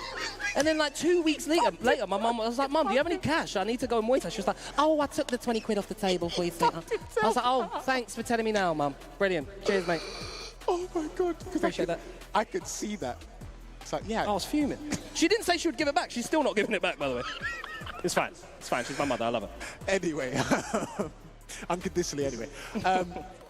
Right, so Human Bomb, he hasn't been super active in terms of the CPT this year. Been doing all right in his World Warrior, but I think he's got one more chance. Yeah. But I'm not sure if he's in the running there. He only went to really, I think, Evo and the Asian CPTs revolving around there, so he hasn't really been traveling. Tachikawa had a great time at EWC. He's obviously been teaching a lot of people and learning modern controls himself. Yeah. He is a very good player and a very damn good teacher at this really? game. He's a very good teacher at this game. Oh my God, the man did round start drive impact. Modern Ed is incredible. Well, Tachikawa said before, he will pick a character, whether it's classic or modern, based on what they can't cover normally. Yeah. So because he said Ed's anti-airs are a little bit suspect, he said modern's probably better, so we can cover that angle. Yeah. I think he loses the crouching medium punch? Oh no, he loses crouching medium kick and the sweep. No, they needed crouch medium kick anyway. Yeah, no. It's a great burn against high-level players, by the way. The crouch medium kick with the delay. Whoosh, there's that modern DP coming through. The delay parry from Human Bomb gets blown up on that crouching medium kick. Forward to run. Okay, not having any of it. Gonna do an early breakout there, speaking of which. Modern controls, you're dead. Yeah, and if you jump high enough and he sees it, he's going to get the follow-up there with the Light Psycho Blitz there as well. And he tried to get a whip punish with the crouching heavy kick, and it is a forward advancing move. Here comes Smokey. Oh, another whiff. Those crouching medium kicks are getting lit up.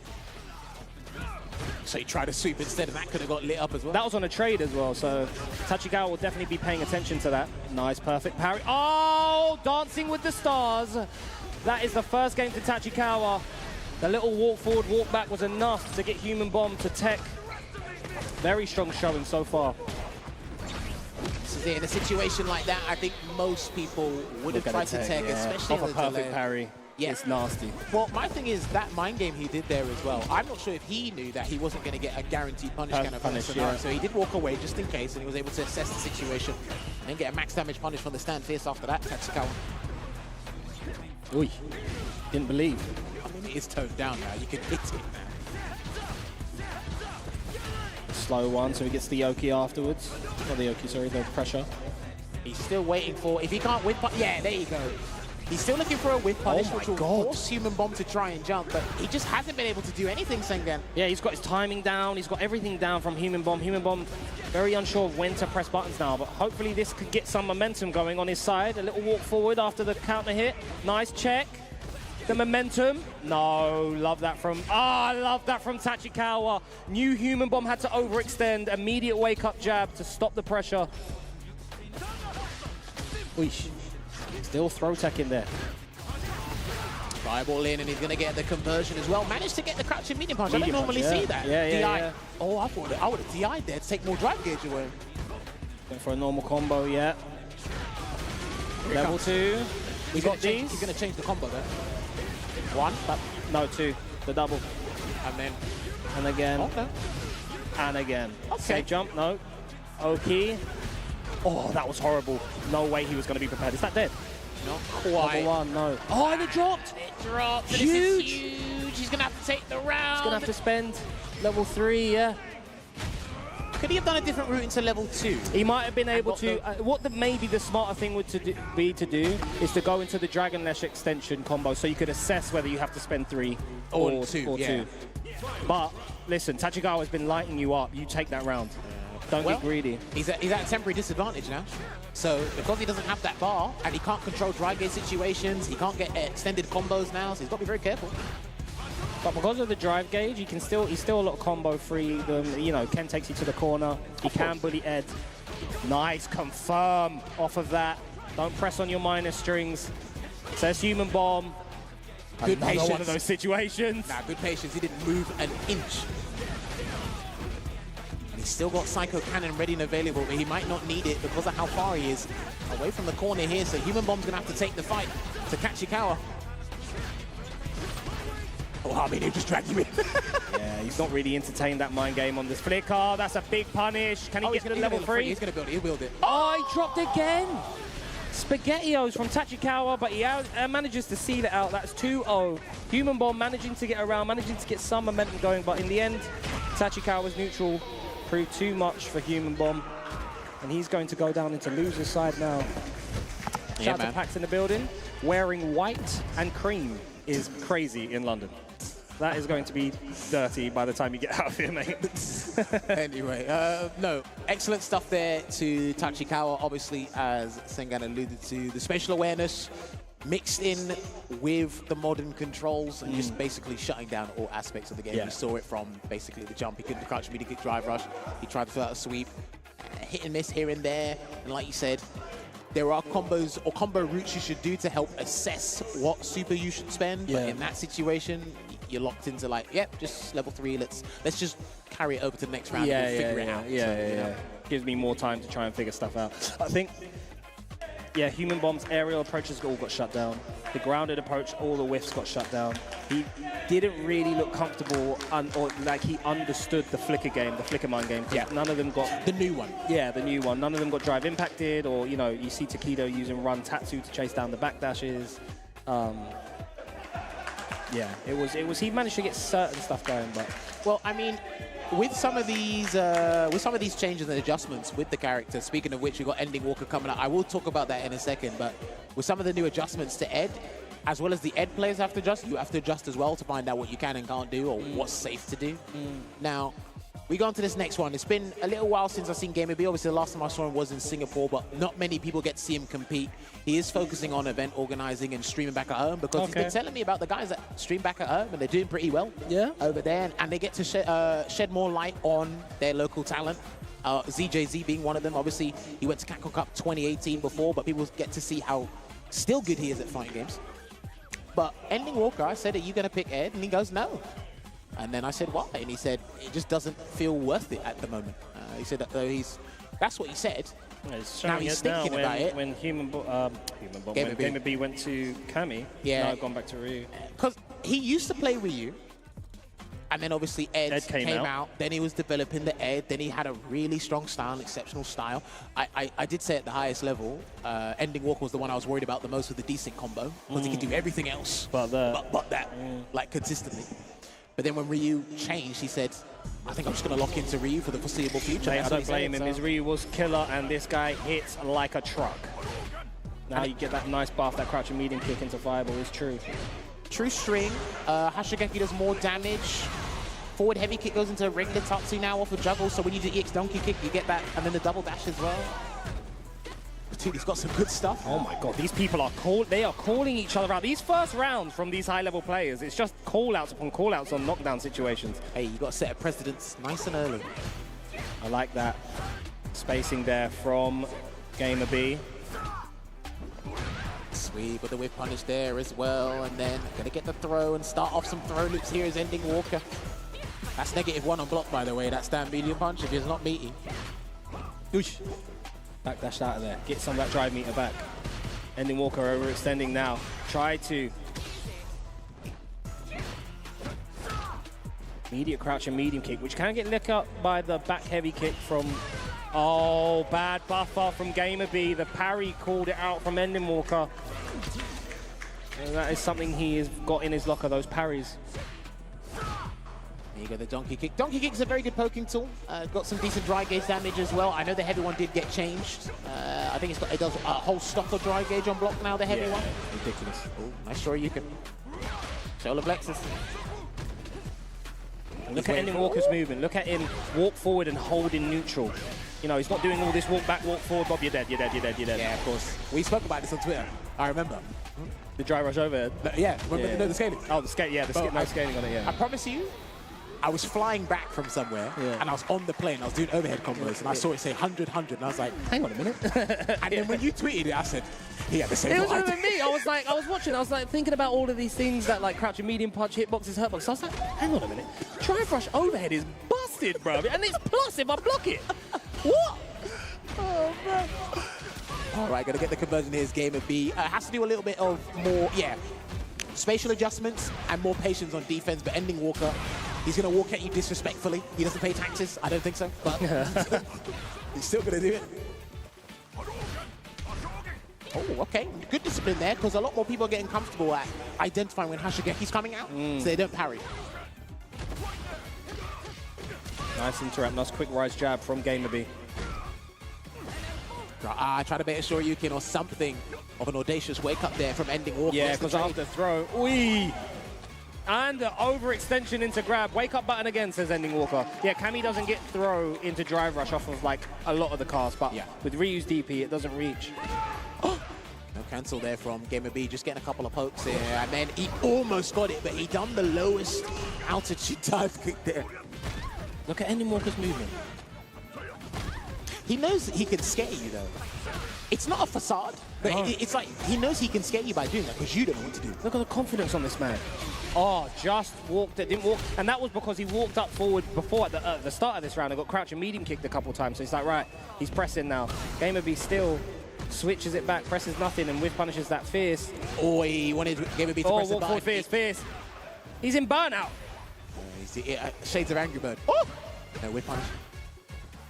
One button into time. Oh!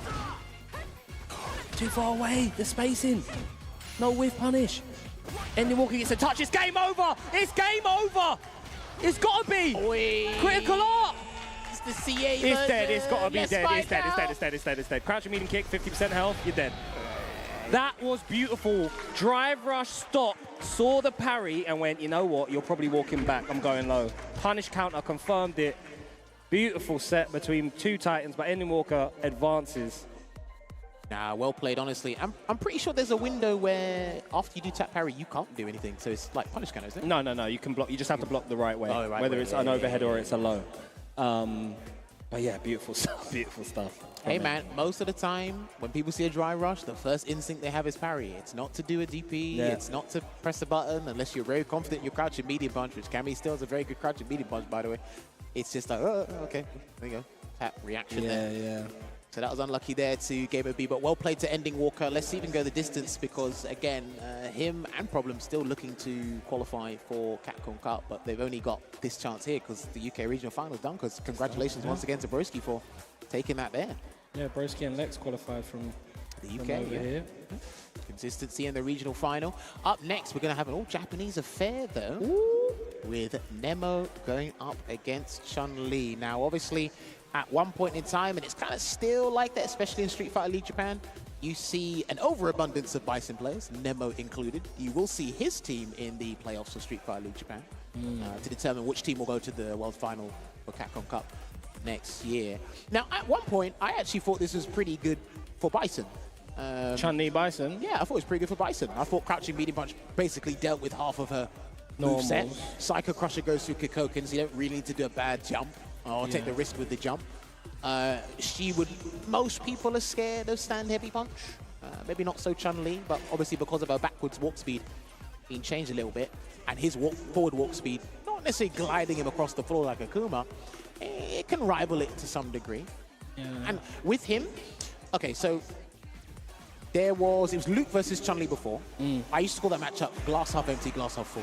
Because Chun-Li won the neutral, but no matter what happened, Luke hit you, it was null and void. I kind of saw this the same way. Oh, really? Okay, so I said Bison can hit you, and it won't really matter, but he's got extra tools to utilize in the neutral, you know what I mean? Yeah, he doesn't have to deal with the fireball. Oh, straight away, a walk-up crouch immediately gets clear. Nemo, wake up, sunshine. Here we go. Gets hit with a counter hit as well. I really want to see how Moke handles the back fist combo the bomb when it's put on him. Right now, Nemo is getting peppered in this corner. He's crouching medium kicks into Kikoken. That's a meaty, oh my days. Other than that stand jab counter hit fight back between the Kikoken pressure, that is all Moke. There you go, wasn't taking it at all. So lovely counter hit conversion into, and he gets hit with a knee press nightmare. But I do love that conversion into heavy spinning bird kick prior from Moke there as well. There's one Psycho Crusher. Burn out now. Overhead. Don't go anywhere. Moke trying to jump out again. Not ready for the drive impact. Quickly responds, does Nemo. Dude, did he win that round in half the time? Yeah, it was rapid.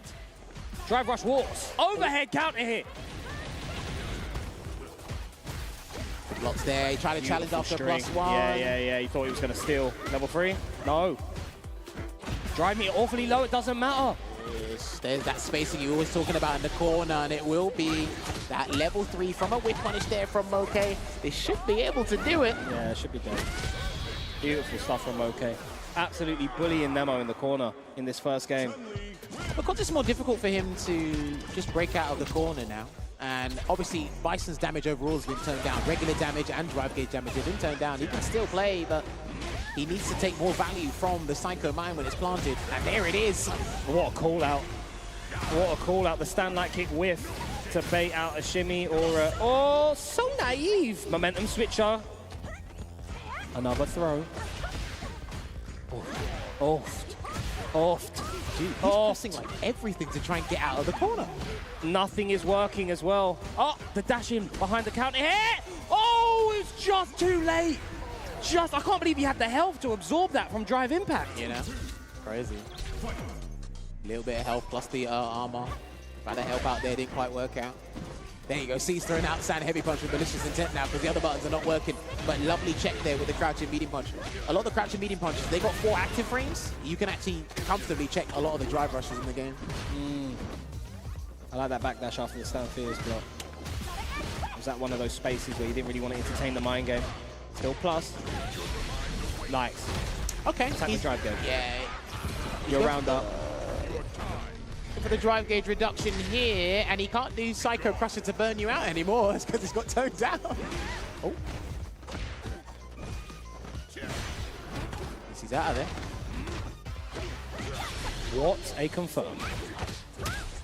Gonna get about 75% of his drive meter back. Yeah, Nemo's still good. Just be careful. Oh, has to be careful.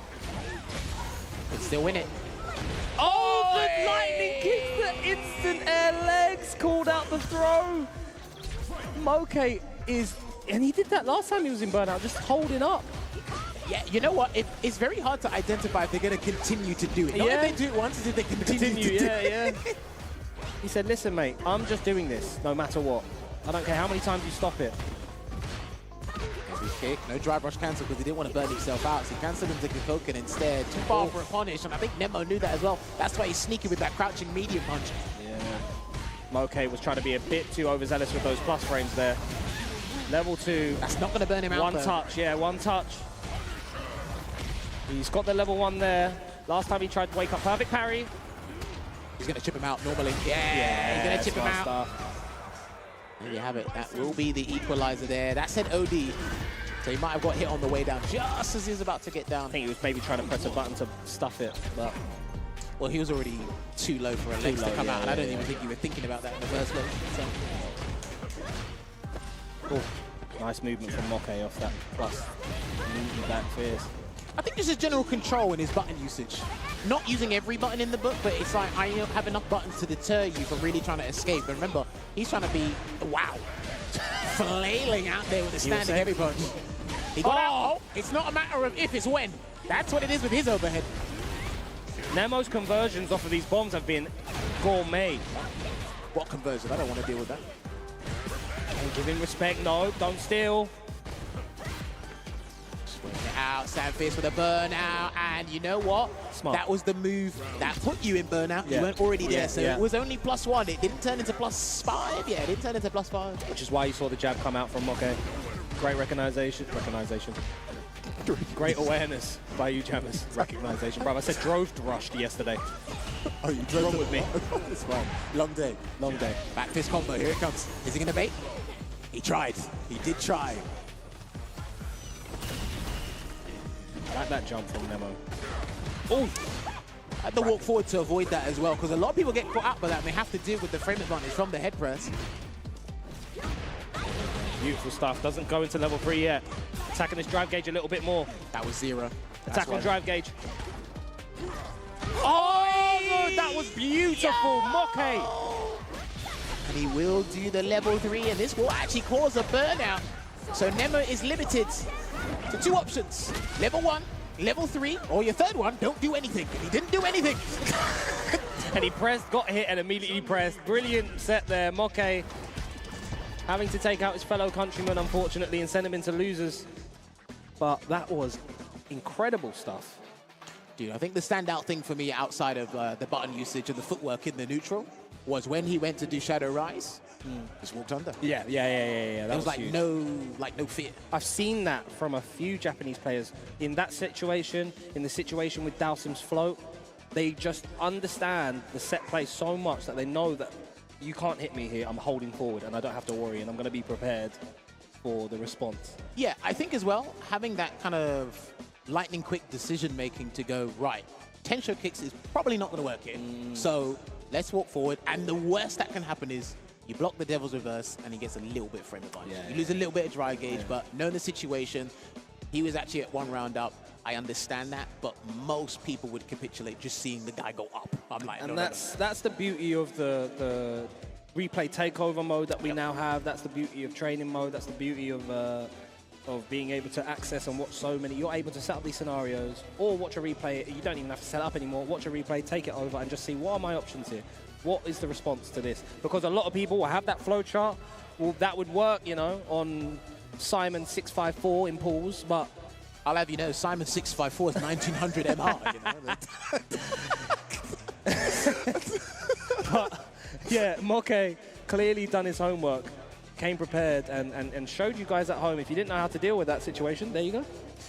All right, so he'll be advancing to top 32, winner's side there, Moke. But now we go back to pool, I think it's pool 5, where Fabergé is going up against Shax. You see it on screen right now. John Takeuchi is going up against Tachikawa as well. Hopefully we do get that one kill on stream. It's rough. Well, you play this matchup basically in your sleep. So Talk to me. Has it changed significantly since both characters have been adjusted? Yes. Yeah. It has changed Cammy significantly? can't withstand a medium punch for fun. You don't get run after DP anymore. He doesn't get OK after the DP, yeah, and her dive kicks is a lot worse. So that pressuring her in the corner isn't as scary as it was before. Okay. No stand light kick confirm on that counter hit. Here comes Shax. Shax has a lot of practice versus Ken. He's been playing a lot of Nero MD online. He's played knee in a couple sets. It's going to be comfortable. I'm not sure how much Faraja has practice against Cammy. Well, I'm confident he's a very good player up until that point. He had to commit to the Jinrai follow-up there anyway, once you saw the DI nice and early there from Shax. Oh, no confirm off the lights. Okay. Jab, jab back, that's okay. Nice. I like that answer. As opposed to a sure you can, I like that answer. So that means you were alert. Oh, an alert again. Shax got to be careful with this drive meter here. No, he wasn't prepared. He did the drive rush jab, but wasn't prepared for the jump. Shax being aware of that and is going to jump at this kid. Listen, round 2. Let's see if Shax takes to the sky. I think he smelled something. He smelled something off here. Okay, that got clipped, but that didn't demoralize Shax to take Farajay to the corner here. Good defense thus far. Let's see if he can break away with the drive rush cancel, but he tried to gimmick him out with a run into the throw instead. There it is. There's the drive rush cancel I was talking about.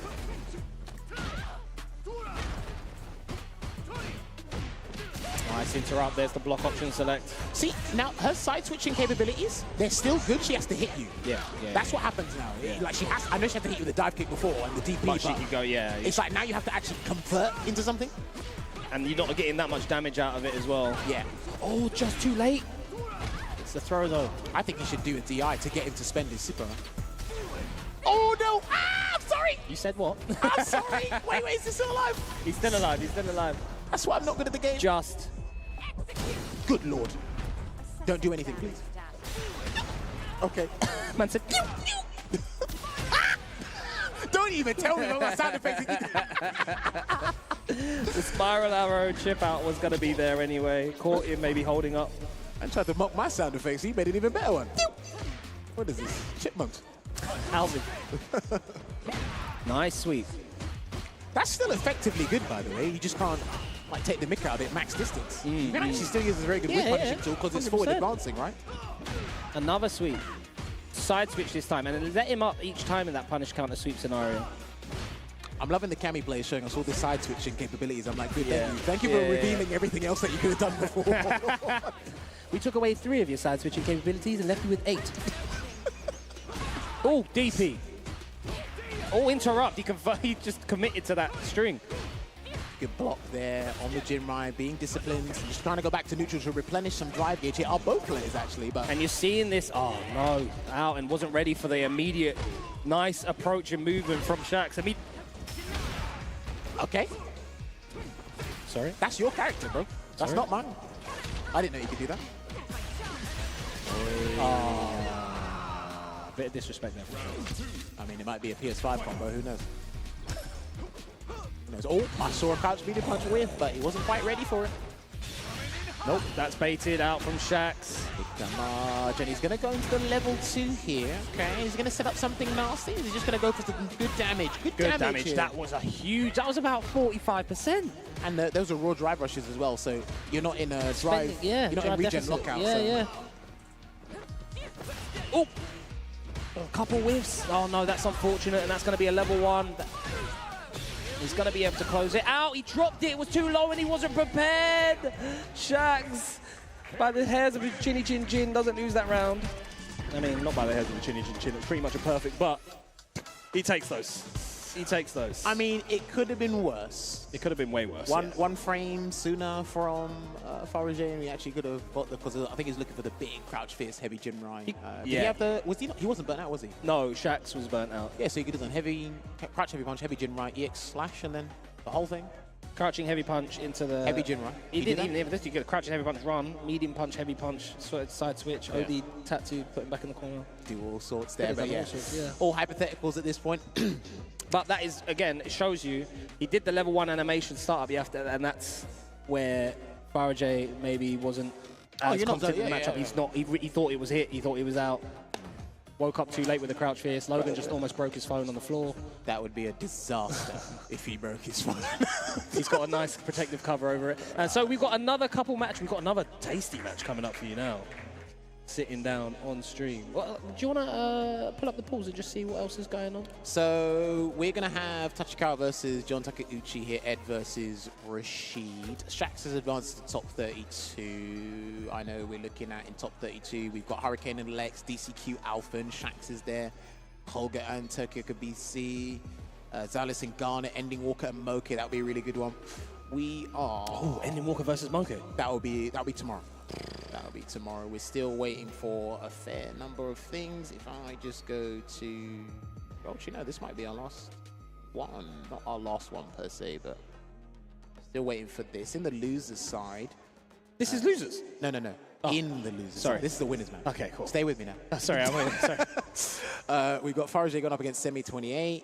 Rap's going up against Master MT. Whoever loses this match will go up against the winner of the match I just mentioned. Yeah. So. All right, so Rashid's got a couple of changes, very reasonable. Obviously, he's not allowed to activate a tornado after EX Spinning Mixer. I think that is completely fine.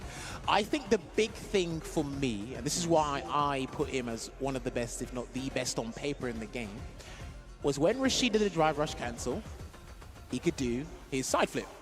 Now, the collision box used to disappear on frame 6. Most reversals are 6-frame startup. So as your move came out, he was already through and he got a free punish. They made the collision box appear on frame 8 now, so he can't do that anymore, which I'm upset, so now I can't win. Mate, no, okay? You can't have all your cake and eat it too. Well, I have a tornado instead, so... And the guys are pretty good at discipline and working it. So, Big Bird says a lot of the Rashid players were approaching this wrong. You have to be a little bit more aggressive in this matchup. And already, a lovely punish there. I like that. Punish, yeah. It's guaranteed DI. He's not going to be landing in a weird way. He's just on the ground. Free drive impact, take him straight to the corner. I like that. It's a throw. Yeah, he's making sure that he doesn't necessarily engage in footsies all the time, because that's not Rashid's forte. I know that Ed's footsies have been turned down a little bit, but if you can avoid it, try to. Nice anti-air with a spinning mixer as well. Yeah, the fireball's got him a bit antsy, he wanted to jump.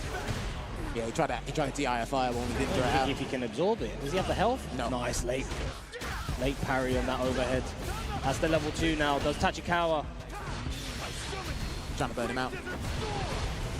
Yeah, he wanted to see if he'd do a drive reversal there, see if he'd burn himself out, but Tachikawa didn't bite, so he's going to turn this game around.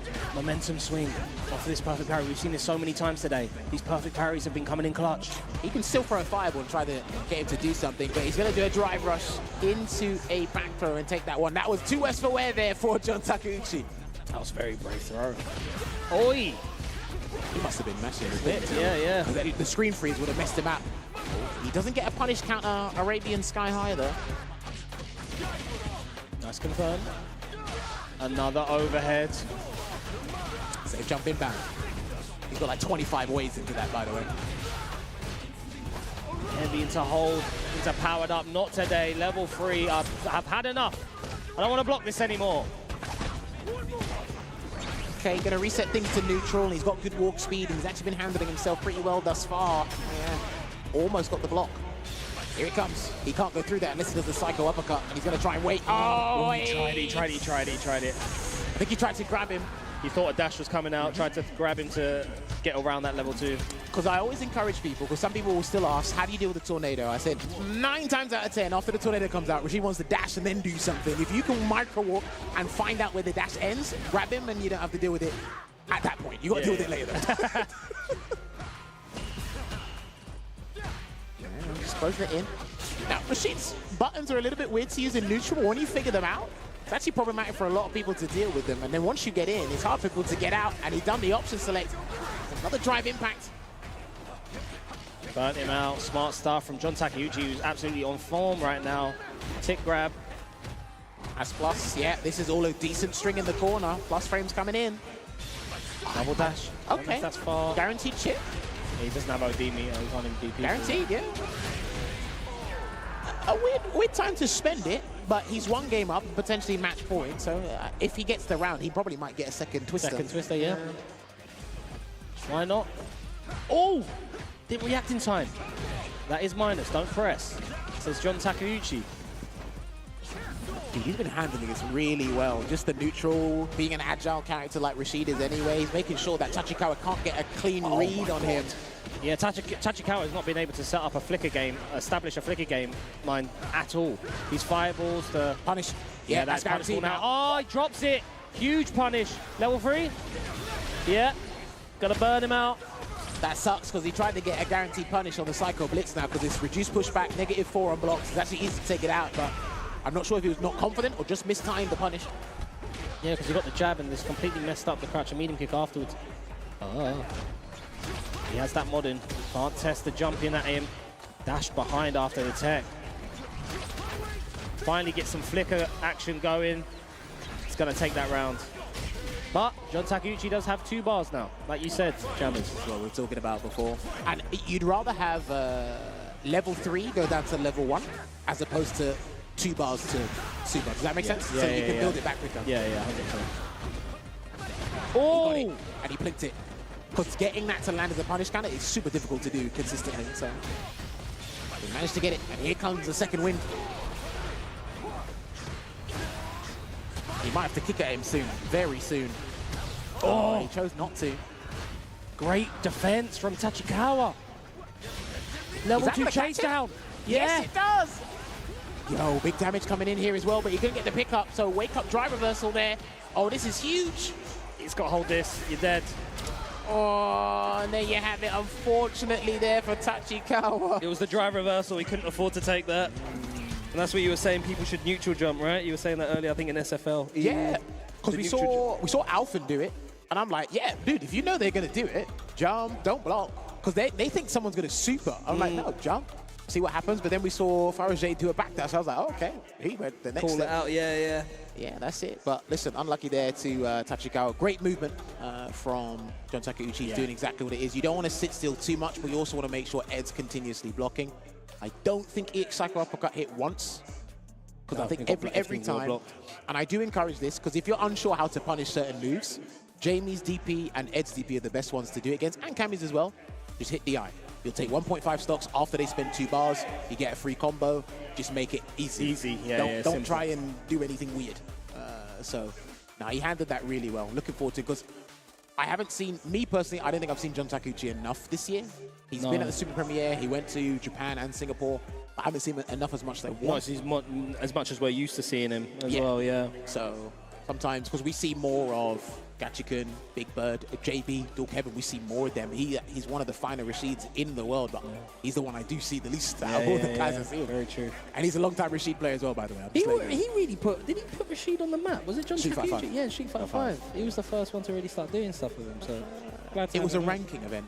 Yeah. Can't remember which one, but I remember it was a ranking event. I think it was, I want to say it was in like, all I remember is it was a ranking event. Spain, I remember. Or like I can't remember. Brazil or something like that. I don't know. Would you believe he's 26? Don't talk to me about this. I'm so angry. I'm so upset. Everyone's drinking from the fountain of youth except for me. I mean, we're good for now. People still think I'm like 26. I'm like, I'll take it. I'll take it. How old are you? 30. 30? Yeah. Oh, welcome to the 30s club, my friend. Yeah, I've got back problems now. Found wonderful. All right. Yeah, you're going to have all sorts of pain and ailments. You got to do yoga now. You got to do Pilates and stretches. And No. You got to walk backwards, otherwise you can't use your knees. Yeah, see, Logan knows. That's it. Stretch out those hips. So I walk down the stairs and some people are, oh my God, you got good knees. I'm like, no, you just don't. When you sit down, here's to tell if you're really 30 yet. When you sit down or when you get up, do you do this? Oh. No, do you know who told me that? Who? Zaid. Zaid goes, do you ever remember when you went, oh, when you sat, and I was like, what? I do that all the time. If I sit down or I stand up, I have to make a little bit of a grunt. This effort now. Shout out to everyone who does a little grunt before they sit down and get up. But shout out to Semi28. This is loser's side. It has to be because Yes. Faraja is here. Faraja, AJ. So, how they say his name. Semi, I might have to ask Ritas. Semi still has a chance. No, he doesn't. Because Gigi Hallibell's done it. Gigi Hallibell qualified through the regional final for Germany. That's the so I second believe time. this is his chance to do so. He's been one of the guys that have stuck with Ryu from the start of this game, and he's only just been rewarded by all these new changes. And I think he utilizes them really well in the European region as a Ryu player. So, well, not that, but... He does. I've had a couple of nice sets with Semi. He's very aggressive. In these little push-out string situations, he goes for an option and he commits. But the system facilitates a lot of styles really well.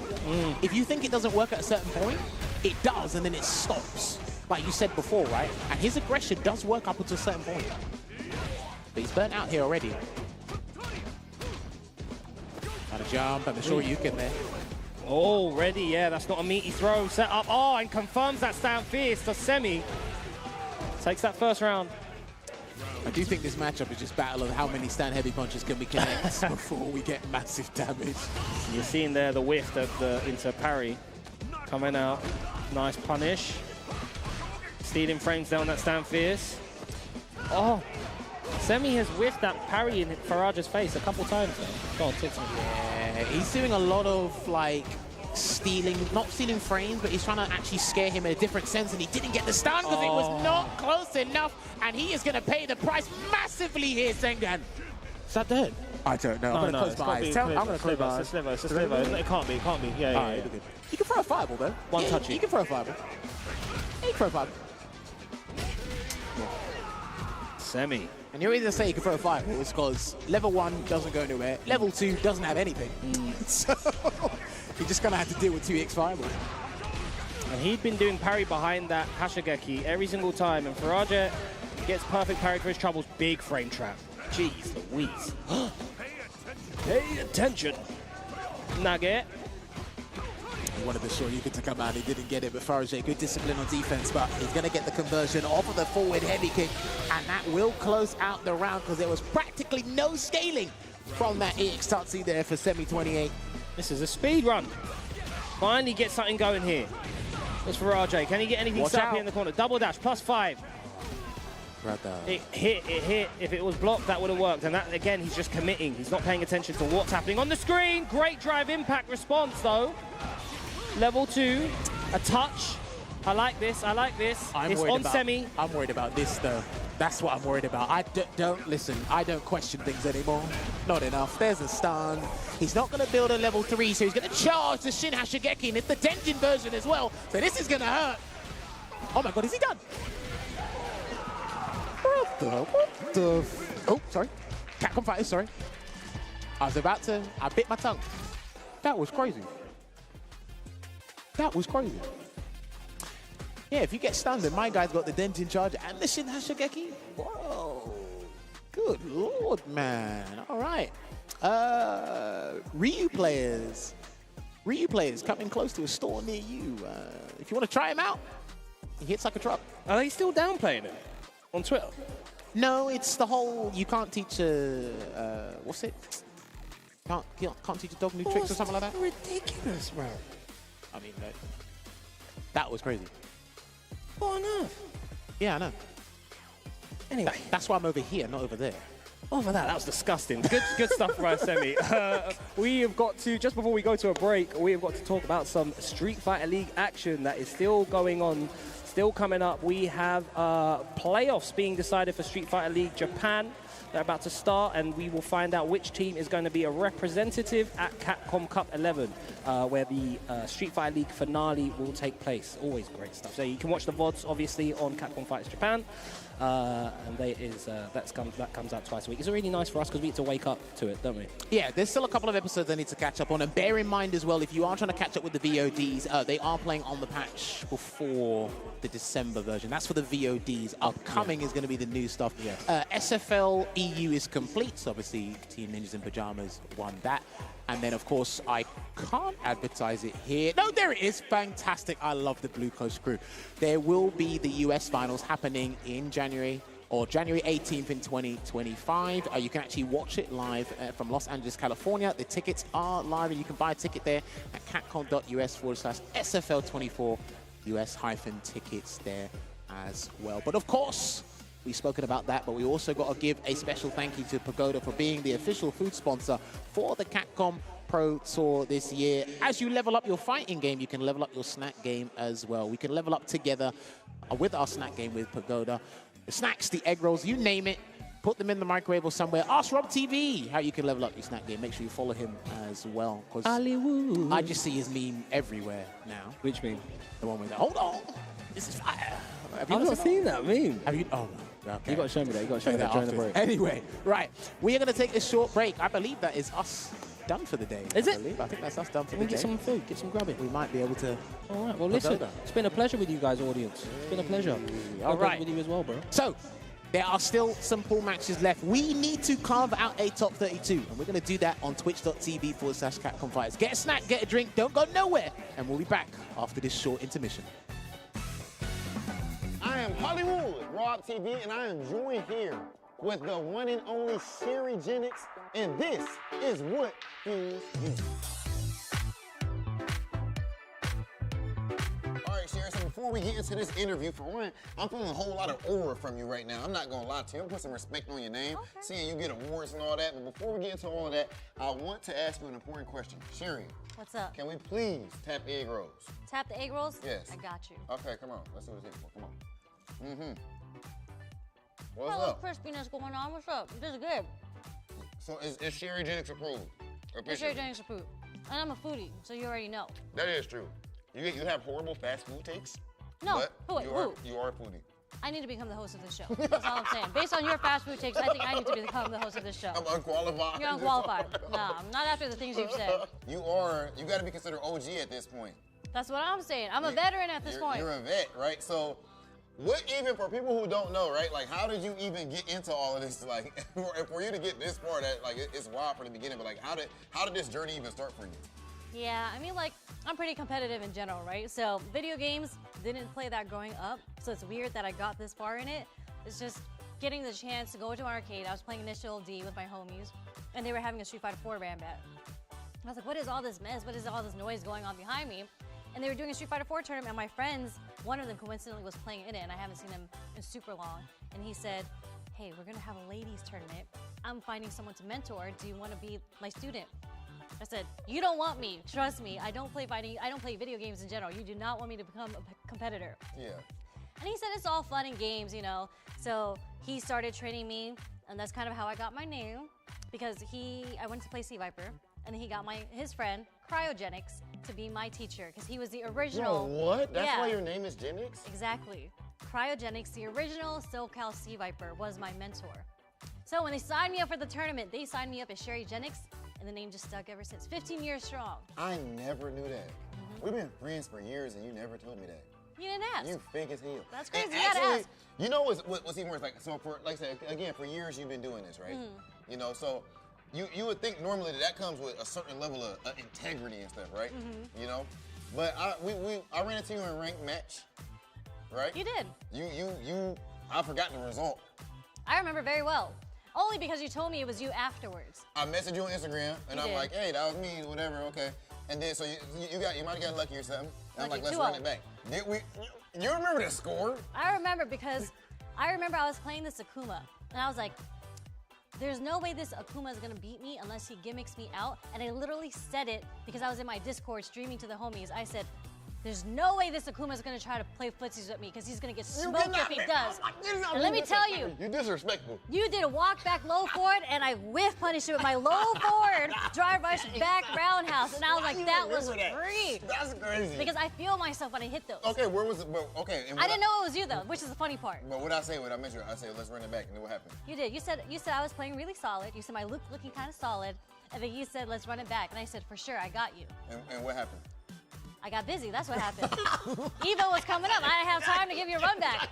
You're gonna have to earn it. Sherry, you one of my goddamn close homies, definitely my dog. It's been a pleasure. I've been your boy, Big Hollywood Rob TV, here with the one and only Sherry Jennings, and this has been What Fuels You with Pagoda.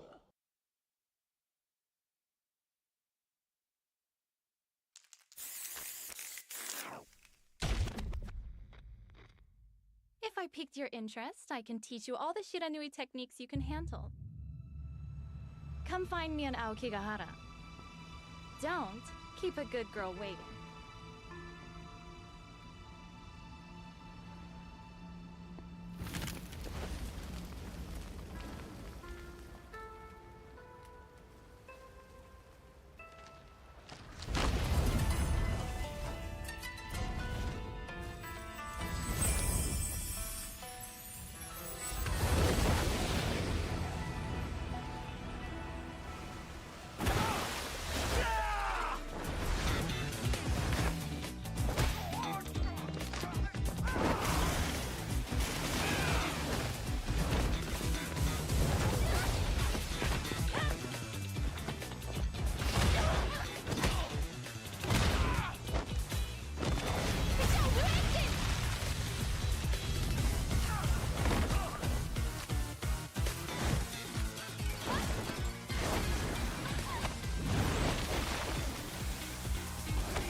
finally made it. The Shiranui clan welcomes you.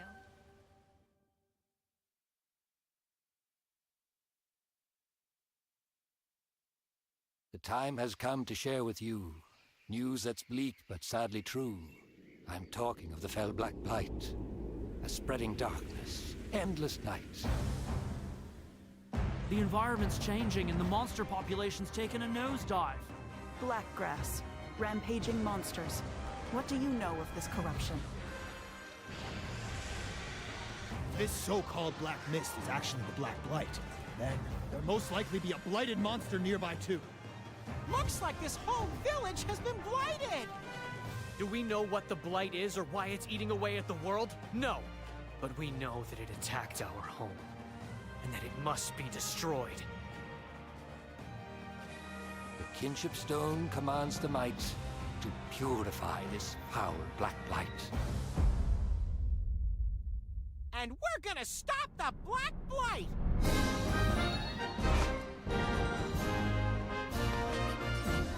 We can befriend monsters easy enough, but other humans are a different story. Hunters and riders. Like, they both respect and live with monsters. They're the same that way. I've been waiting my whole life for this. I want to help my friends, everyone. But right now, evil is growing in power.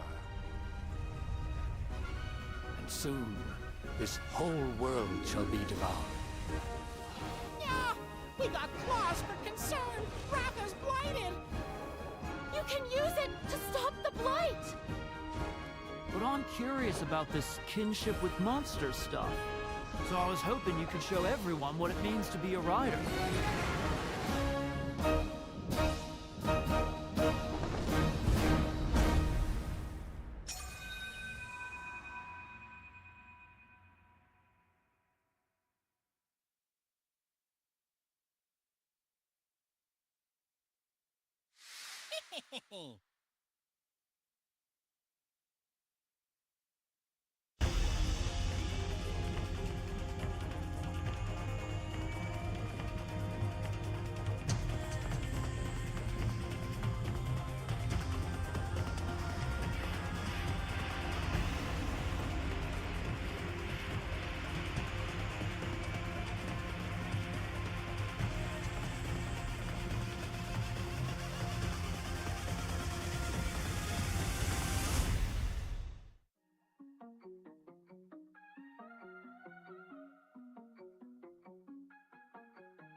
Hello guys and welcome back to the Capcom Pro Tour. It's Kings of the World here in London. The CPT returns here and we have two more waves of pools to bring you through. Tyrant and Logan here to call the action. What's going on, everybody? It's been an eventful day, to say the least, Crazy isn't it? one. Crazy one, yeah. Some insane matches so far. Really, really high-level action, as you'd expect with the caliber of players we have here. And we have already qualified a ton of players to our top 32 here, including names like Hurricane Lex, DCQ, Pulga, Ending Walker, but we still have a bunch more to go through here. So let's get ready, man. I'm here for the action. Let's go. That's right. Coming up in our next wave of pools, you've got the likes of Killzu, Chris Wong, NL, MOV, Zerna. Bro. Thunder the Langis has made the trip out. Shout out to him. I'm Sort of Daddy has made a appearance as well. And then in the other pool, we've got Ampra, Rickamans, Barnet, Problemix, Hikaru. Seems to be a good day so far already for the Aki players. Oh, yeah. And Pax and Flaquito. So lots of exciting players still to come, and maybe some exciting upsets as well. It's been a day of upsets so far. A lot of big names already in the losers bracket, proving how difficult it is to compete here in the realm of the Capcom Pro Tour. But looking forward to these next two pools that we've got to conclude day 1. Of course, we're running all the way through top 32 and top 8 tomorrow here, coming to you live from London here in this pretty cool, I have to say, Samsung KX venue. It's the first time I've been here, Tyrant. Same here, same here. Really enjoying it. Nice vibes. And, you know, shouts to the team here for holding it down. You know, whether that be the TO or the production team, everything's been running smoothly here. So, man, it's been really hype. And the huge screen here to our right, that I'm sure you guys have seen on the cameras at home as well, looks really, really cool. Yeah, everyone can hear us inside the arena as well, which I always appreciate. Fighters ready. Adds to the vibe.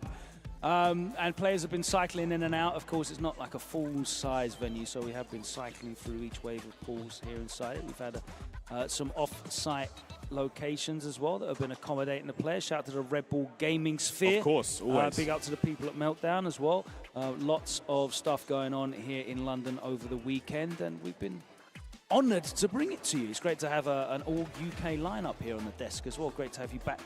Yeah, it's good to hot seat where you belong. Good to be back, man. Honestly, like Street Fighter, can't beat it, man. It's a lot of fun, and some of these world-class players that we got to see here, you know, it's a treat so far. So let's get some more of the action on the way.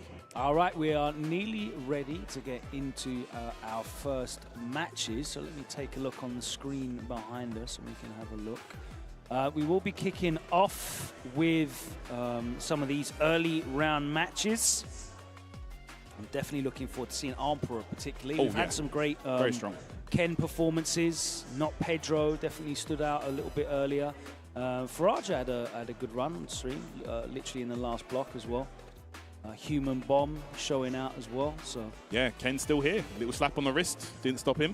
Definitely is still escorting you over to the corner. Yeah, we're in a really great situation, I think, with the game. There's so many viable characters. We were talking about this, weren't we, before you went on air? There's like literally, I would say 95% of the cast are viable choices if you seriously want to try and win a tournament. Absolutely, yeah. I feel like, honestly, I don't feel like there's any character in this game that can't do work in a tournament setting. And I feel like the last patch just reflects that even more so. You know, they've, you know, kind of tweaking some of the characters here and there.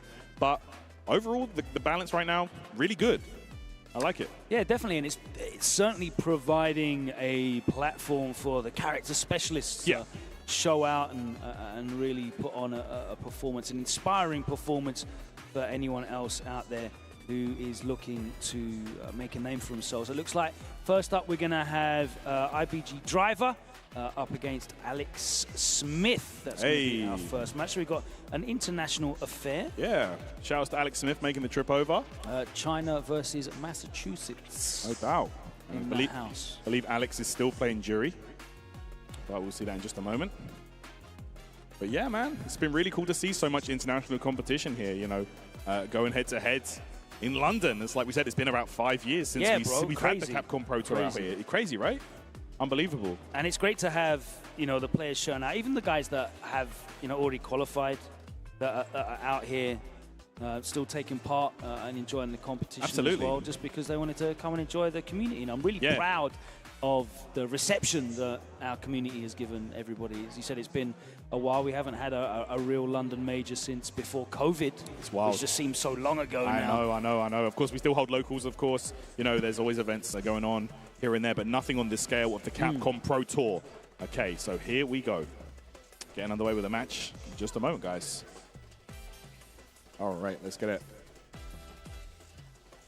And thank you for tuning in, everybody, of course, whether you're watching on Twitch or YouTube.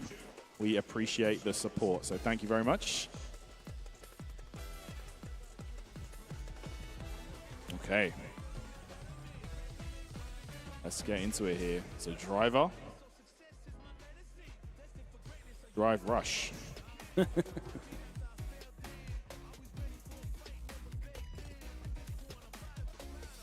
All right, man.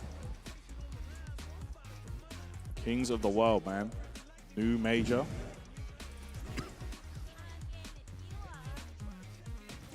Oh, Blanca, okay. So yeah, we'll be jury for Alex. Okay, let's get into it, man. So have you fully left her behind now? For jury? Yeah, I don't really play her much anymore, but I was checking out a lot of the changes, and I feel like she only got a couple, but the ones she got, especially that crouch heavy punch, can be a real game changer in some matchups. Don't know if we're going to see it too much against Blanca, but let's get into the action here. Maybe we'll see. Wow, immediately starting out with that drive rush. Looking like Season 1 Jury. Remember that, the first patch? Yeah, boy. Jury was round start, turning green all over the place. Looking like a versus game, straight in. Literally. And that's going to be, that should have been, but it wasn't. Yeah. Maybe miscalculate the distance there. Okay. He gets thrown. Yeah, maybe tried to bait out the ball. But there it is. Driver was so close to burnout, but now Alex Smith. Them frames. Oh, baited out right there. Should be able to close this out with a big combo. Blanca. Yo, wasn't sure. Okay, there you go. Yeah, driver wasn't sure if he could kill in that situation. Saved the bar instead. Worked out in the end, right? Yeah, closed out. Good play. Catching Alex Smith. Nice. Okay, overhead connects. No follow-up though. Nice wall back. Needs to be wary of whiffing those throws. Okay, level 2 on the way here. Lightning Beast. The neat back medium kick. Oh my goodness. Stay there, okay. This is looking terrible right now for Alex. All right. Nice bait. The bait was clean. Oh no, that doesn't matter though. Bit sloppy. That was a bit sloppy, but it was a lovely bait from driver. That's right, that overhead of course. Does look like the start to his Blanca ball, very much. I had flashbacks to Season 1 there when I was just remembering trying to ascertain what on earth Blanca was doing on startup. Whilst we were still getting used to all the animations. Yeah.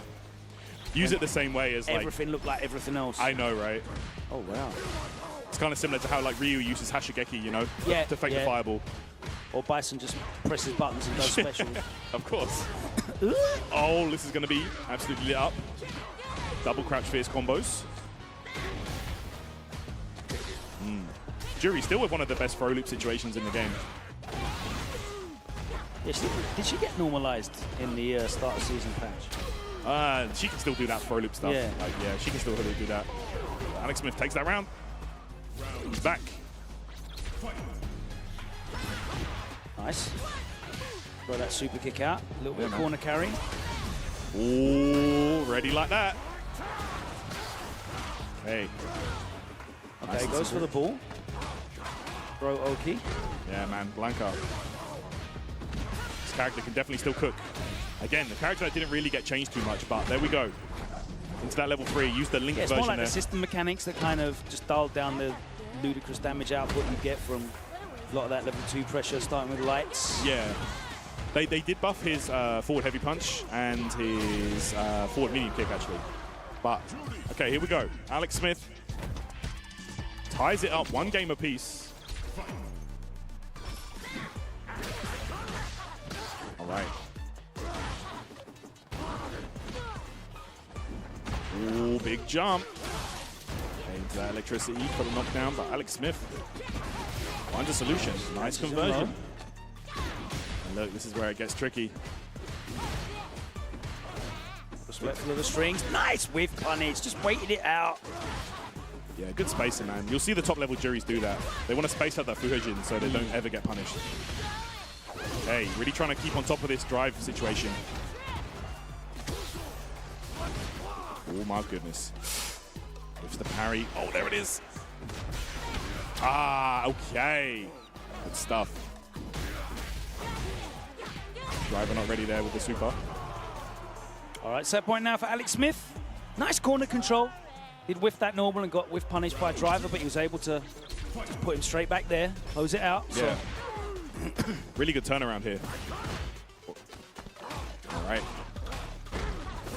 Driver starting out overhead. We're mixing those in now. Like okay. Standing as well. That was weird. Oh, nice.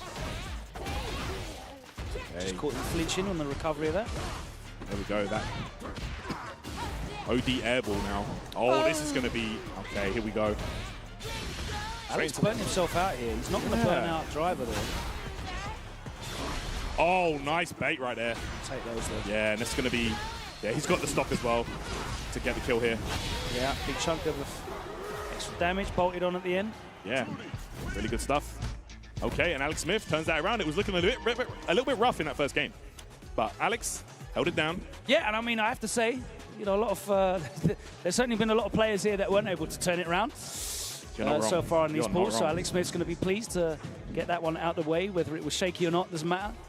Only the result that matters. He advances in the winners' side. Driver dropped down into losers, and that was a tough one there for him in our first match of the day. It's our last wave of pools. We already have 75% of those players qualified for top 32 tomorrow. Some of the biggest names in Street Fighter already in the losers bracket. Bro, it's crazy, man. Like we had Higuchi versus Jen earlier, losers side. I couldn't believe what I was seeing. Some of these names getting absolutely knocked out the bracket early, not even making it to top 32. So when it goes down, man, it's essentially the LCQ, really. So everybody pulling up, trying to get that last spot. It is certainly the last chance to qualify. That is a true and accurate sentence. So next up on the stream, we have got Link Excello versus Sleepless. Oh, okay. Link Excello.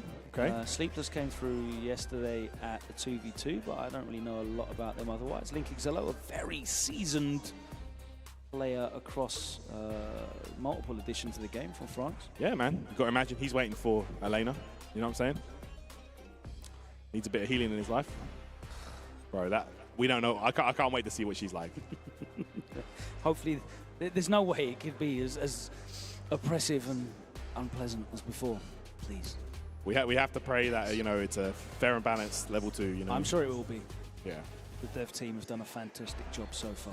Bro, I said it earlier on commentary. I still can't believe it's, you know, we have Terry Bogard in a Street Fighter game. like it's just so crazy to me, man. Really, really cool. And Mai on the way as well. Mai is on the way early, 2025. Love to see it. The return of Luffy to tournament play, of course. His true calling. No doubt. He's always been a fan of enjoyer, the Fighters of Kings. No doubt. All right, so yeah, like you said, Link Excello stepping up to the plate here. I believe Luke. Last time? Yeah. Yeah, last time I saw, so we'll see whether that's still the case. It's a season, though, where a lot of people are trying out new characters. I hear that. Had a balanced patch. You know, for a lot of people, the World Warrior season has ended for them as well.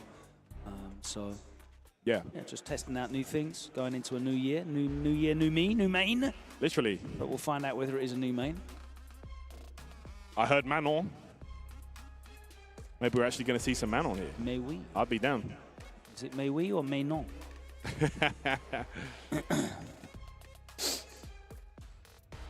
Oh. Oh, okay.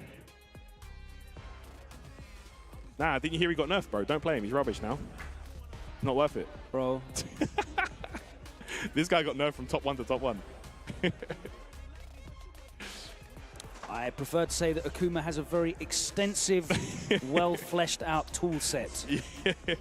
Nah, like... with an attractive matchup spread. There you go. Well said, well said. Nah, I feel like he's definitely still capable, you know. Of course. Of course. It's Akuma. He was always volatile in first 2. He's always incredibly strong. Why is there still a horse in the background? Like, Bison's nowhere to be seen, but there's still horses in the background. Because they're going to fight on the England stage. It's the UK stage. The stuff in the background is kind of relevant to the stage. Yeah. All this time, I've never noticed it. The more you know. Okay, here we go. All right, starting out big here. Manon now. The medal system slightly adjusted. Now builds more super gauge, depending on how much. Yeah, that's right. How much of a medal count she has. I like that as well because the more of an incentive. Yeah, the level 3 really gives you a true deadly 50-50 mix-up when she's in level 4, level 5, or medal 4, medal 5, should I say? Absolutely. Like, it's actually crazy. Like, if she punish counters you with like heavy command grab with level 5, yeah, she basically builds a full bar. Like, it's actually mad. Big jump in. Punch on the pirouette. Nice check. You're not getting away with that. It's not real. Oh, neither is that. One answer. All right. Akuma, the heavy hitter out here, man. No knowledge checks being failed here. Beautiful stuff. All right. Keep it tight. Both of you.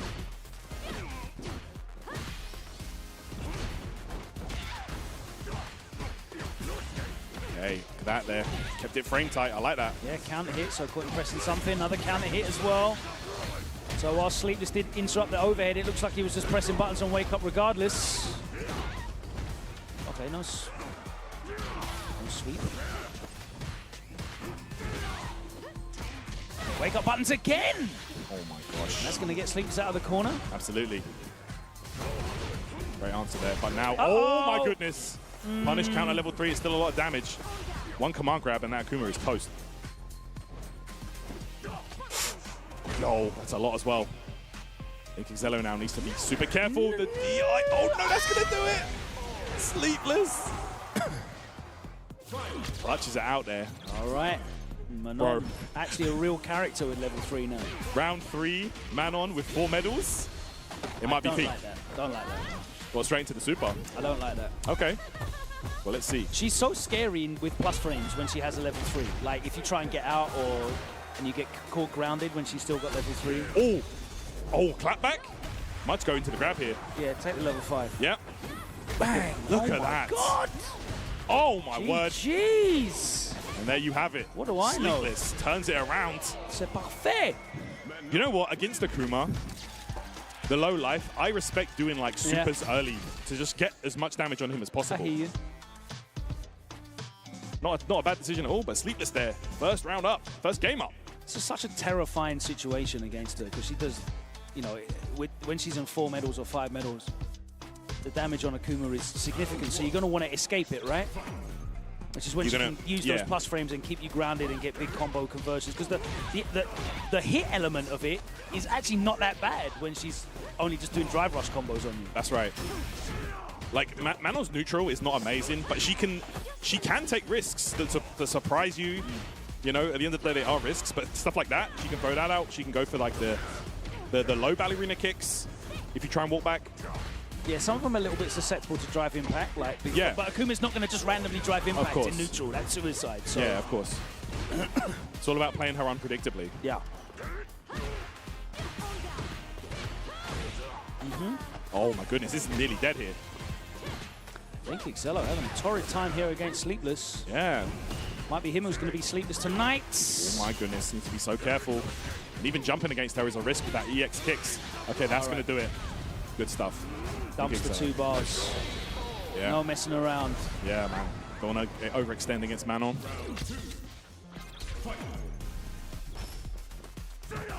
Oh my goodness, throwing out the buttons here. Got to be careful. You can whiff punish that with heavy. Plus, Link Xello here, picking up steam. Wake up buttons again, but he doesn't make the most of it. Not going to be able to get the kill, but one more guess. Nice. I like him just going for the true meaty there. Yeah. Don't let her try any nonsense.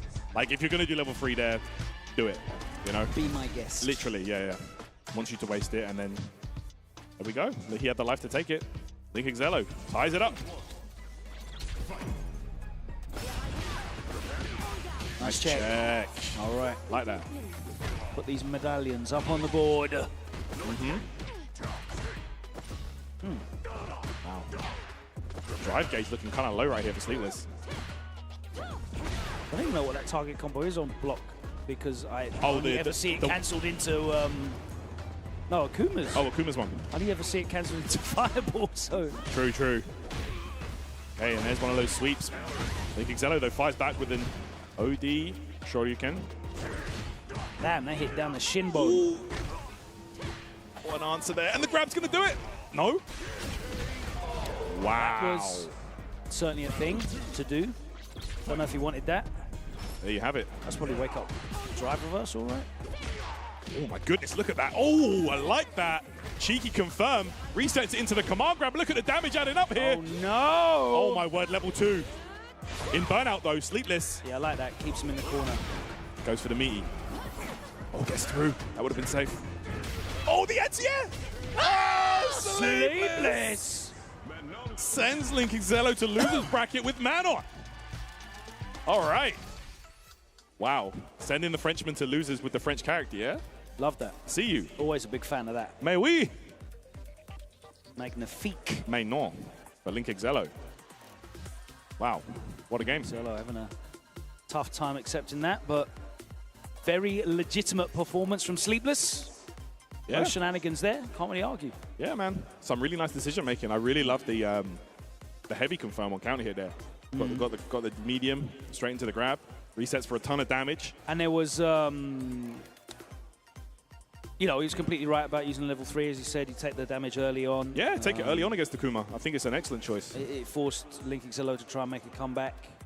You never really saw Link Excello in a position to cash out for any really big damage either. No. He only closed out rounds with like level 2. Yeah, that sort of level 2 desperation, I have to do it kind of situation. You didn't really see him convert anything significant. So, like, all credit to Sleepless on defense. Didn't really give Link Excello anything. Like, he got a bunch of hits and knockdowns and corner carries, and I just don't remember it ever really converting into anything massive. It's just what it comes down to, isn't it, against Manon? Like if the player uses her unpredictably, it becomes an absolute nightmare to deal with, honestly, because she does have a lot of options. A lot of them are very risky, but, there's still options at the end of the day that you have to consider and think about. Okay, there we go. Right. ISDD up next against Toshiaki. Oh, the Germany. general, yeah? Let's go. I'm going to be bringing that goal. Googles, because Toshiaki is certainly not anyone that I'm familiar with. Toshiaki. I mean, yeah, a lot of names in the bracket here. Don't forget, bro, 230 entrants around there. Yeah, so ton of players out here pulling up the Kings of the World. We love to see it. Fighting for that last spot. My usual YouTube search doesn't work as well, so we'll all learn together. We will indeed. We know who the general's going to be picking. We certainly know who the general's going to be picking. Unless it's Cammy, then he's definitely not going to be picking. Oh, yeah, true.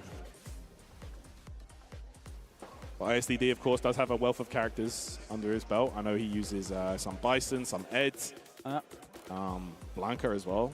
But most notably known for his Guile, which he's been rocking since Street Fighter 2, I believe. So let's get into it, man. You love to see it, man. Europe stepping up, representing, holding it down. All right, so we got a Blanca. It is Blanca, okay.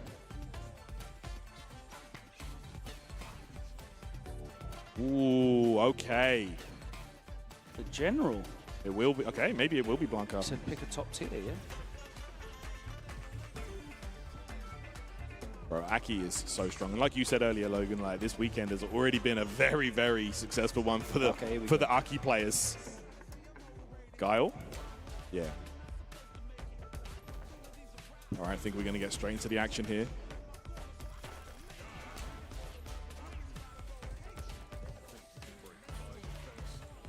Go.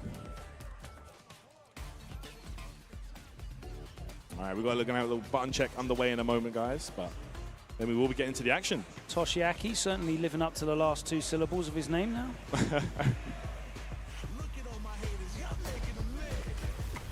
But yeah, shout outs to ICD making it down here, of course, holding it down for the UK. But he lives in London. Oh, that's not a... That's what I'm saying. I expect to see everybody here. Yeah, come on. Big shout outs to everybody who has come down and supported. For sure. Near and far. Absolutely. Some old names as well. See man like British Justice putting in work. Yeah, man. See my boy Murasaki out here as well. OG SF4 player. Ancient SF4 heads, yeah. You love to see it. Pulling up. Everybody coming to represent, man. It's been such a long time, like we said earlier, man, since the CPT was in London. Maybe 5 years or so. Yep. EGX.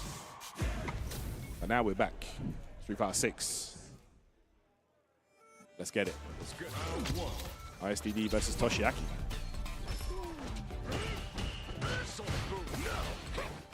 Of course, we've already seen a lot this of used to be one of her worst matchups, without a doubt, until this season.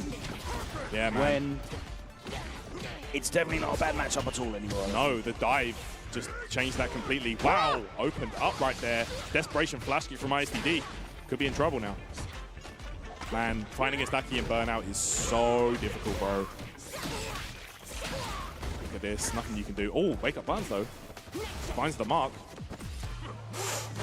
Back throw, good stuff. Called out that parry.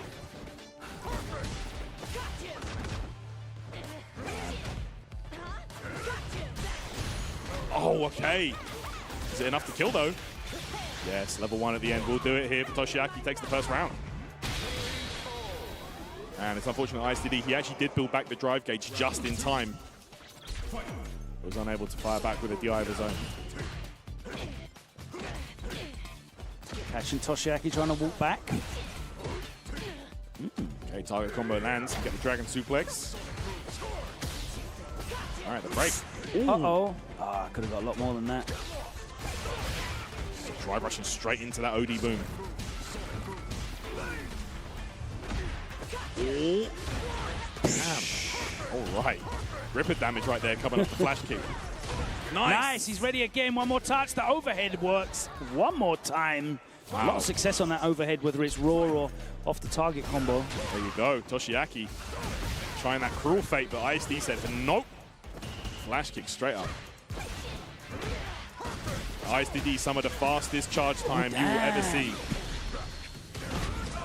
Okay, we're going. I don't mind this. Toshiaki going to be close to burnout here. Just over 1 drive gauge. And Guile, so good at fighting out of burnout. Like, just can play his game. Wow. Nice. Nice. Max range there. Little 3-piece. The Guile classic combo. Yeah, keeping it classic. Jump heavy punch, crouch medium, flash kick. It doesn't get more basic than that when it comes to Guile combos. Yeah, I was going to say, until I see a Ken player do jump roundhouse into sweep.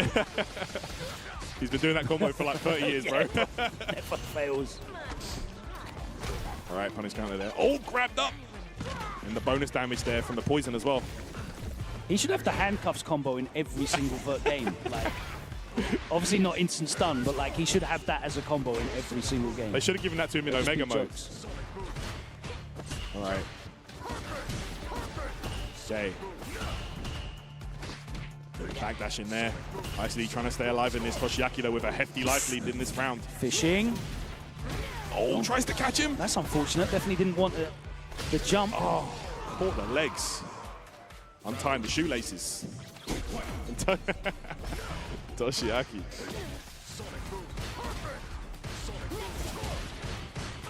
Look at that. Oh no. Nearly got blown up for that. Damn. Love to see that. Wow, jumps out of the cruel fate attempt. Oh, lands on the boom. That's unfortunate right there. No punish counter, recovered in time. Tries to bait a flash kick that time. Just raw jump out. Too much recovery on that normal. Oh my God, just get duffed. That big left hook. Okay. I like the chase down attempt though from ISDD, and it's burnout for Toshiaki. ISDD doesn't really need to do much here. Nope, he can chill. Ooh, look at the confirm. Take that. That was clean right there. Punish counter awareness. Yeah, set point now. All 3 bars. Finally blocks an overhead. ISDD gets caught walking back. But not really anything off the back of it there. Toshiaki looking to stalk him down. That's it. All right, dropping out those booms. Using that OD as a starter. Just trying to get his way in. Wow. ISDD once again lets it rip. So good maintaining that charge, as you said. Yep. One of the best at it. Yo! Nice delayed flash kick for the other side. The trade! Hey, just looking for that hit. Binds himself out. Tries to commit. Overhead lands. ISDD now does not. Nice. Just kept it simple. Dominant performance from ISDD right there. Just locked him down in that last round. He did keep it simple. Didn't really do anything more than he needed to. We saw a huge perfect parry comeback that changed the whole outlook of the match when Zalis was playing against Punk and ISDD. They're backing off using the meaty projectiles. Obviously, one of the great things about Guile is able to maintain pressure in the corner without having to sacrifice risking his body. I hear that. Just one of the things that he's always been so good at. It's just the character, isn't it? And I feel like Guile in general is such a good pools character. You know, he's a character where you can kind of comfortably play your game without, you know, putting yourself at too much risk, you know, with his game plan. You know, obviously depending on the matchup, but for characters like that, you know, we could see working out really well for ISDD. Yeah, I was talking to Sengen about this earlier in terms of like having characters and playstyles that are built around you dictating the dance. Oh yeah, you know, yeah, you're leading the dance. You're asking the questions, and it's on them to answer. And Guile's very good. If you have a lot of answers and solutions to his projectile boom game, then you have to start playing like a brawling with his command normals and his normal attacks as well. But until you can show him that you can get around the projectiles reliably or make it a risk to continually throw booms and enhanced booms as well, that there's no reason to stop doing it. And it didn't really get into that position. We said Aki's had some buffs, right, that allow her to navigate that Sonic Boom obstacle course a little bit better this season. It's a far better matchup for her now than it was season 1. But we didn't really see Toshiaki get to put a lot of that into practice. Absolutely there. And, man, it's one of those things where... Oh, wow, straight into a matchup with Killju, yeah? Oh, my goodness. Yeah, we do have. ICD is going to play against Killju. We've got that one off stream, but on stream, we've got Yesh and Problem X. And it's interesting you mentioned about like characters being able to dictate the pace, especially Guile. Yeah. I feel like Aki is usually pretty good at doing that as well. Yeah. But against a character like Guile, has a harder time setting up and getting going. I think so. Yeah. All right. It's a lot riskier for her to just stand at the back and put up. And I think we saw Toshiaki like using the OD, the projectile, to try and start that. But exactly. ICD really maintained his composure. This is a very interesting matchup, I think.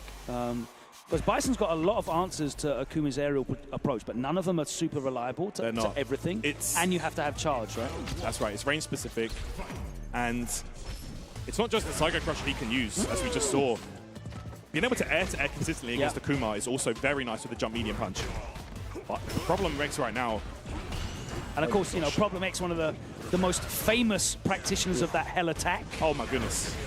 This is bread and butter, man. Well, that is so dead. Okay, gonna keep the plus frames here. OD stomp for the plus frames. Oh my goodness. Yeah, this is gonna be over in a second. And it was with the Psycho Crusher. Yeah, Problem X, just so aware, man. Like some of the greatest awareness you will see in any fighting game. Yeah, I think once, you know, Problem X gets really comfortable with his character on offense, that's when he starts able to just dictate his allocation of his observation and his awareness, and you start to see him reacting to some crazy stuff. Yes, yes. You can see right there, Yesh with the patience. Pushes away Problem X. Last frames here. That's when it can be annoying for Bison, when he starts using the Demon Flip like as pressure rather than just a neutral. Oh man, this is going to be... Wait, he didn't get the punish? That would have been dead right there. Oh man, instead you're back in the corner, and Problem going to take full advantage right now. But don't mind if I do. That's right. You can see Problem is just like shuffling up just to make sure that he's got that charge, just in case he doesn't choose to throw a fireball. Doesn't need to anyway. No hit confirm on that. I think that would have killed, right? Level 3 afterwards, yeah, would have killed. And there we go. That will do it. Problem X confirms it that time. You do have quite a long time. It's like, you know, multiple hits. Yeah, because he cancelled on the last hit, right? That's right. Good stuff there. Problem takes it. First game. Seemingly with the greatest of ease. Let's see. Yesh did have a drop opportunity in that last game. Yeah. Like he could have killed actually. Oh my goodness, look at this. And Problem X always aware of every single counter hit, every punish counter you can get with Bison. Oh, that mine might be coming. Nice. That's it. And at the end of the day, if you're holding parry for the bomb to go off, cool, 2k damage. I'll just take the 2, yeah. I'll just take the 2-2. Cool, man. Thank you very much. I'm not going to risk opening you up with I'll overhead. still get drive rush roundhouse anyway. Sorry, drive rush back roundhouse anyway. And then back into throw loops anyway, so. Okay, OD DP, of course. His get off me tool. Less damage in this build. Less damage.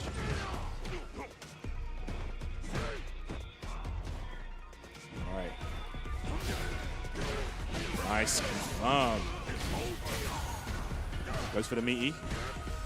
Not much Akuma can do in this situation. Just has to hold the bomb, actually.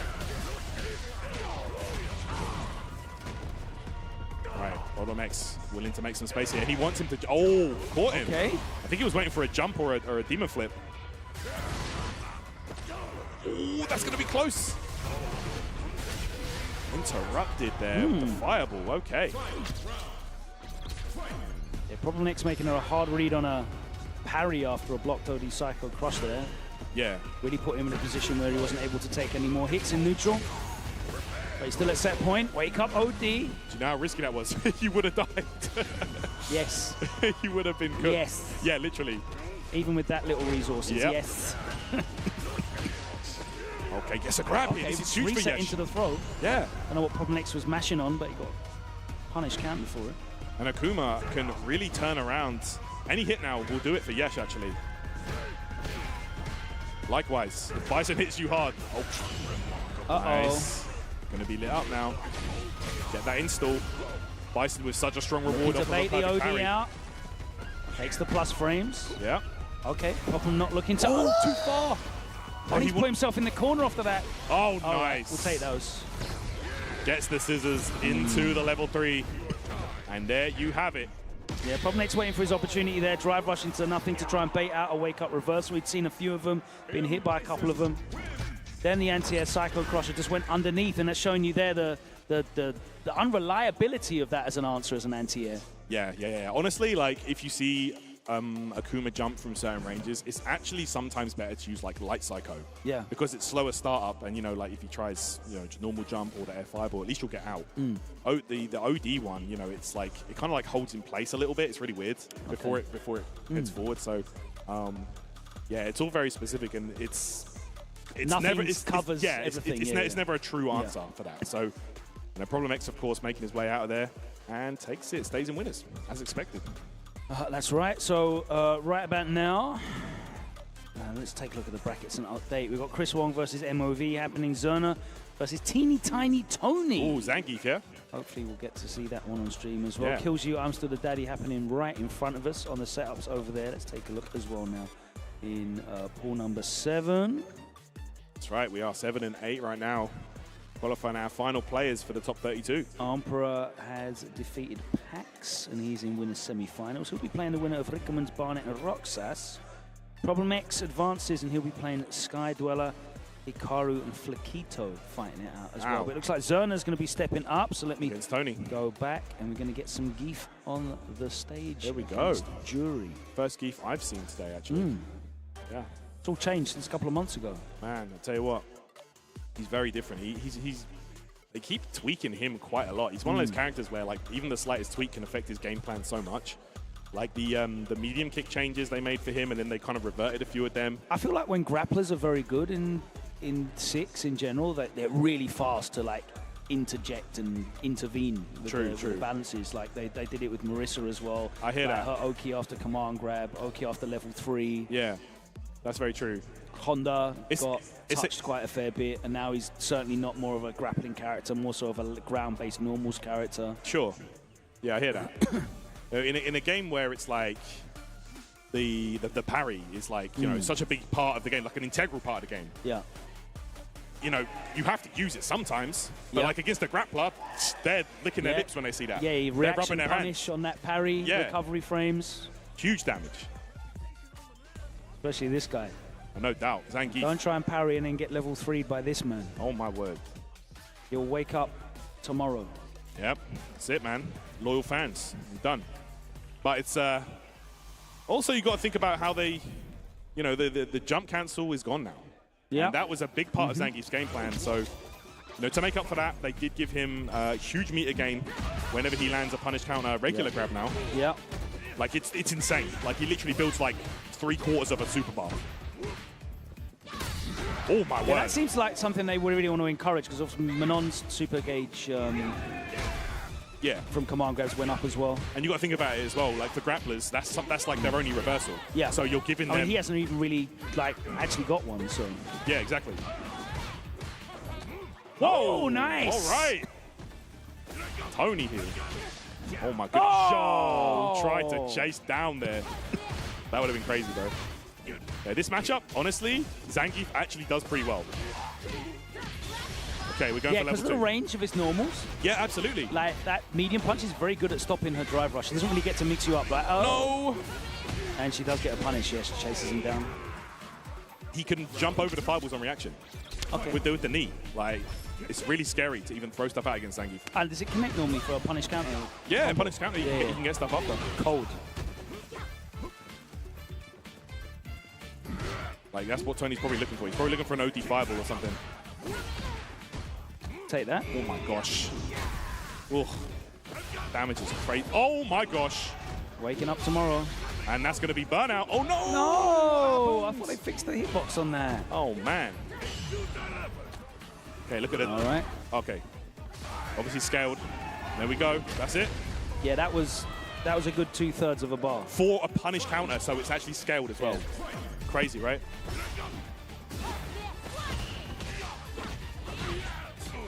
Right, good conversion there. Good Oki there, off the light pinwheel. Man. Yeah, that foot, nice. Good way to confirm into that Feng Shui engine. Here we go, double overhead, have to respect it. Oh my gosh, the sweep here. Frame kill into the meaty. Headbutt into level 2. Might see the jackhammer. Here we go, Bill Goldberg. The streak. The streak. Who's next? Let's go. Bret Hart's next. Oh no. Oh, got him. Oh, backdash out of there. Okay, that's going to be huge. And that's going to do it, Zerna. Solid play right there, Tony.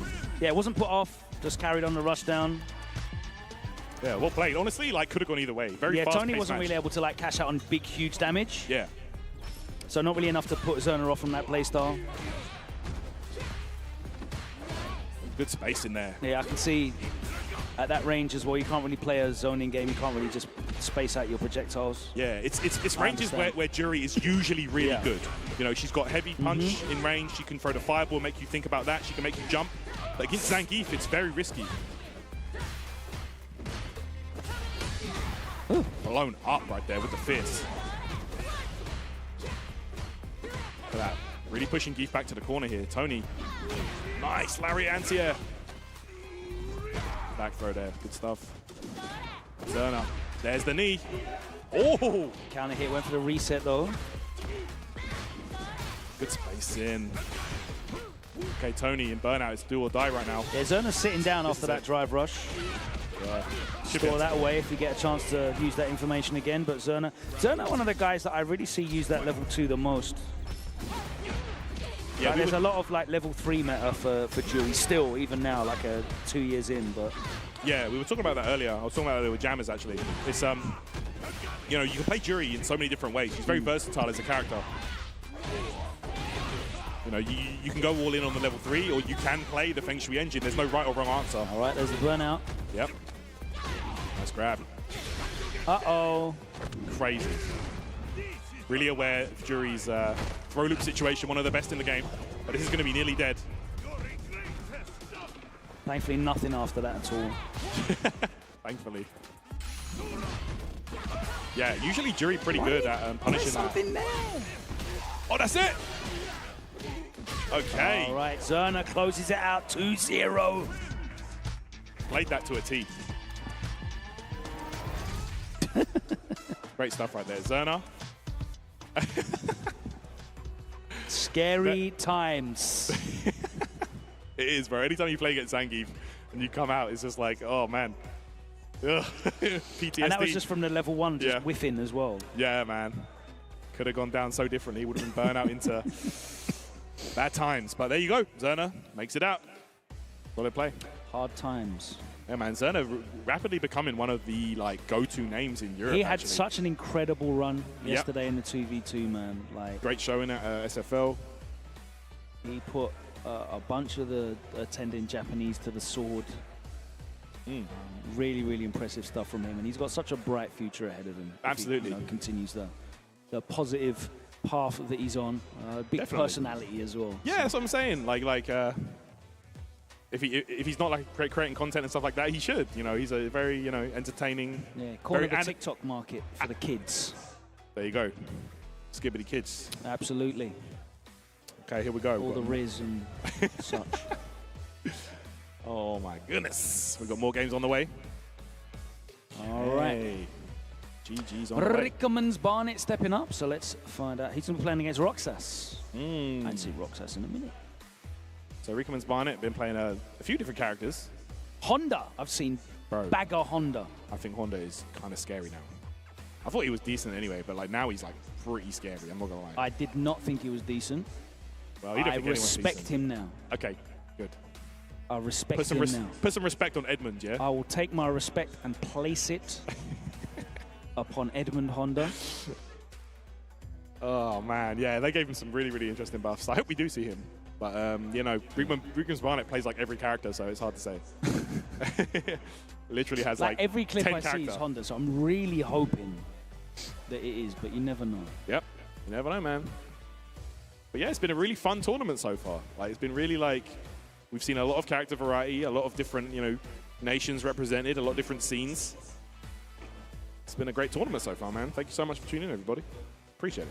Always love you guys joining us. An honor and a privilege for us. See, I'm not old like you. You've got to do this one, bro. Oh, that's the... There you go, Techers. Fellow kids. Oh, man. More games underway. Yeah, man, this venue's actually quite sick. I've never been here before, but... That screen is mad. Bro, it's crazy, like curved. Mad. I want to like turn around and actually play the set on there, you know? Yeah. No. try and keep track of all the meters, yeah? Like literally like... I'm not gonna lie, it's like the first time I ever went to a proper arcade. Oh, yeah. You know, like you're used to playing on your screen at home, Yes, and then you go to arcade, you're sitting right here. SF4. And like the meters are up there, and I'm like, what? Yeah, SF4 was mad because it was like the first like, kind of like the widescreen arcade game, you know what I'm saying? Big 30+ inch madness monitor. Oh, it will be Edmund. We've got button check though coming up here. Edmundo. Button check. Butt slams. I do not know much about this character. I'm not gonna lie. I mean, honestly, the first 3 weeks of Street Fighter 6, and then irrelevance. But I know that he's back now, so I'm gonna take this in.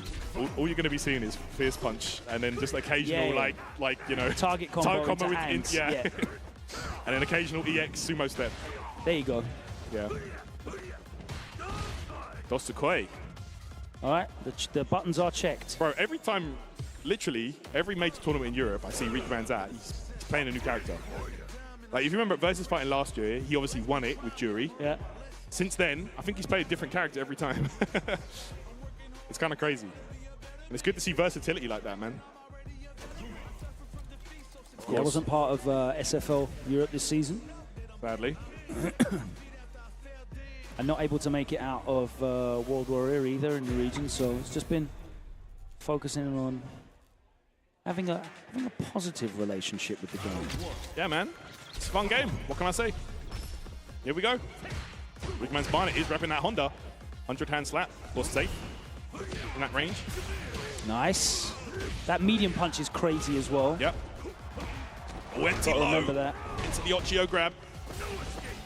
Tries to bait out an OD DP perhaps. Nice. But burnout could be on the way here for Rikamans. No. Interrupted. Sumo lift. Yeah, this character does crazy damage, bro. We might be seeing some Akuma life bars getting deleted. Not overcommitting here. Oh, that's going to be good. Yeah, Honda's drive rush, by the way, actually one of the better ones. Gives him a lot of momentum. He can actually go full screen, essentially. Which is actually quite surprising for a big body. But there we go, plus frames. Have to respect it. Look at the confirm. Level 2 here. This should probably kill. It's Akuma. Yep. Damn. Efficiency. And like, even if you're blocking it and not like trying to interrupt, you're still eating so much drive gauge chip. Literally, yeah. And then you've got to guess afterwards. Oh, lit up into the lift. Oki, praise the sun. Okay, he gets the praise after that. Nice. Okay, I like that. Don't let him keep walking all over you.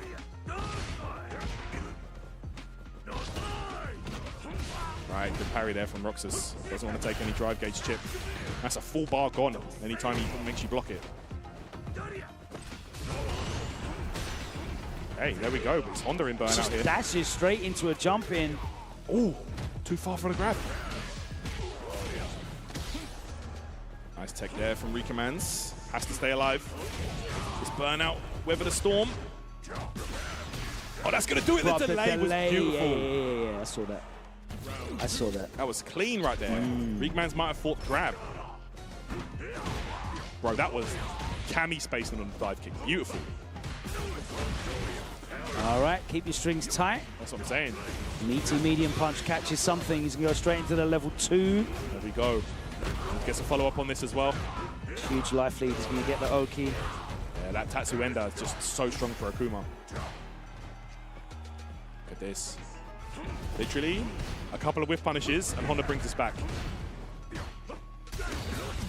Nice. Roxas fires back. Yeah, Roxas not asleep. There we go. We might see a character swap from Rikman's. No, we don't. Quickest. That was one quickest frame. rematch I've ever seen. Magneto low into the rematch. Into the ROM, yeah? All right. Nice. Woo! Beautiful.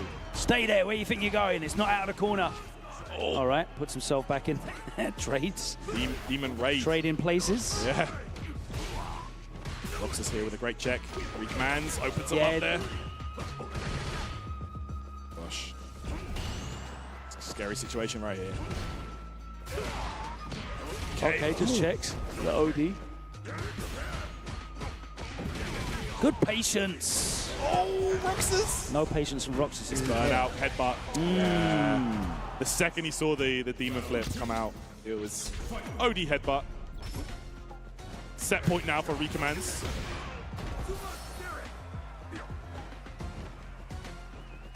All right, look at this. Just throwing out that medium. Trying to catch Roxas any way that he can.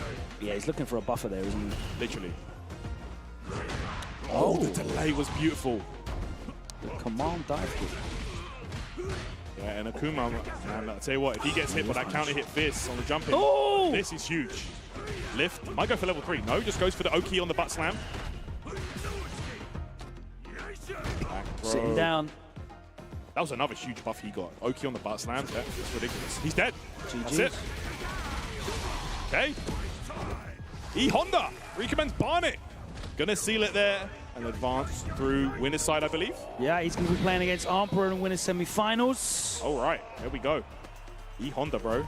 Yes, man. E-Honda stays in the winner's bracket. Solid performance there from Rickerman's Barnet. He's gonna have a big test up next against the South Korean Emperor.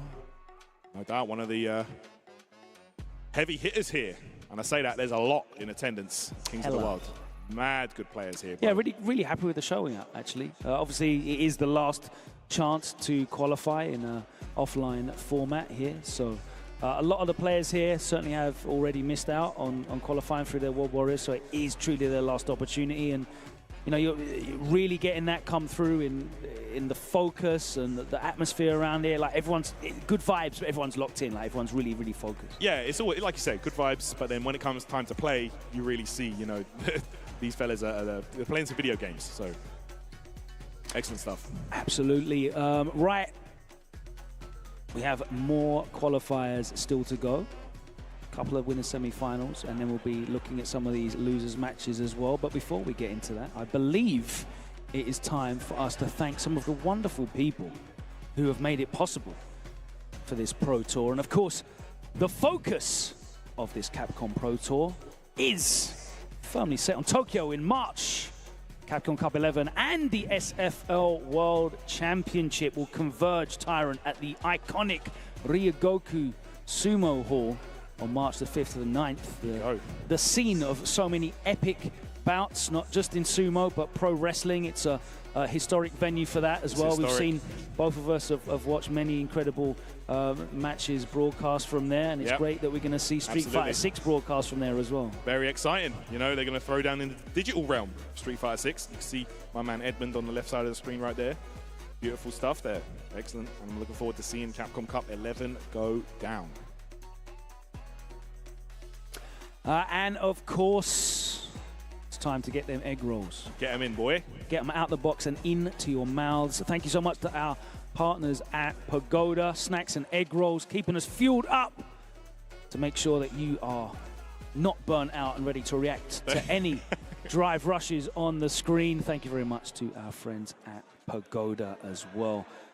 Definitely keeping us fueled up as we continue our matches here at Kings of the World. Only a few more to go today until we have locked in this top 32. I suggest you go and get yourself some snacks and some refreshments, because we'll be back after this very short break to conclude day one of action here from London. We'll see you in a minute.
Welcome back to Kings of the World here in London, coming to you live from the Samsung KX Arena in King's Cross.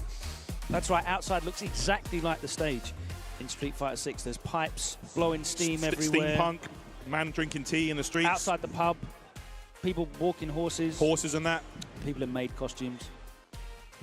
Of course, Pajamas, of course. Probably. But as we proceed, we have an hour left. Ooh. To conclude our first day of action. What a fantastic day it has been as we look back crazy, bro. On over 7 hours of Street Fighter 6. We have some huge upsets. Some of the biggest names in the world are in losers bracket, but don't worry, they have made it to tomorrow's top 32. And we've got some more names to add as well. Let's go over to the stage because we have got 2 of the brightest young stars right now. Oh, absolutely. Look at this. Doing it for the light-skinned contingent. Let's get it, 2 man. handsome young men, No. Zerna and Kills-You. Now, Zerna, of course, brand new on the scene. Not been around for long. Kills-You, certainly very experienced for a player as young as himself. Oh, for sure, for sure. Like, we got the mirror. Okay. Oh, so is going for the mirror match here. Of course, Kills-You. Many characters under his belt. Yeah, definitely started out with Jury, though, last season. That's Moved right. on to Cammy. And this is interesting because this is exactly what we were alluding to earlier with different playstyles of Jury. You will never see Kills-You use Feng Shui Engine. Ever. He will always just cash out for the level 3. Level 3 or nothing. Basically. Exactly. And Zerna, on the other hand, likes to go for those setups, those pressure situations, the high-lows, instant overheads, things like that.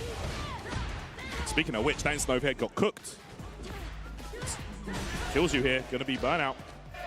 Zerna has to guess on the super, but in that situation, even going for the super is a huge risk because there's no guarantee you're going to win the round and you're going to go into this round with nothing. So, wow, confident walk. Yeah, she doesn't get a huge amount of momentum from landing at level 1 either. So. Exactly. And if you're in burnout, what are you going to do? You can't close the gap. Here we go. Yes, a grab Kills-You. So confident, man, in his gameplay. He always has been. Yeah, because he's just got so much experience for his age, you know, like he's been in high-pressure situations over and over and over again. That's right. Well-traveled at this point. Yeah, spoke about that SFL, like he's been in grand finals every year of SFL EU. Ooh, that backdash paid off and Kills-You.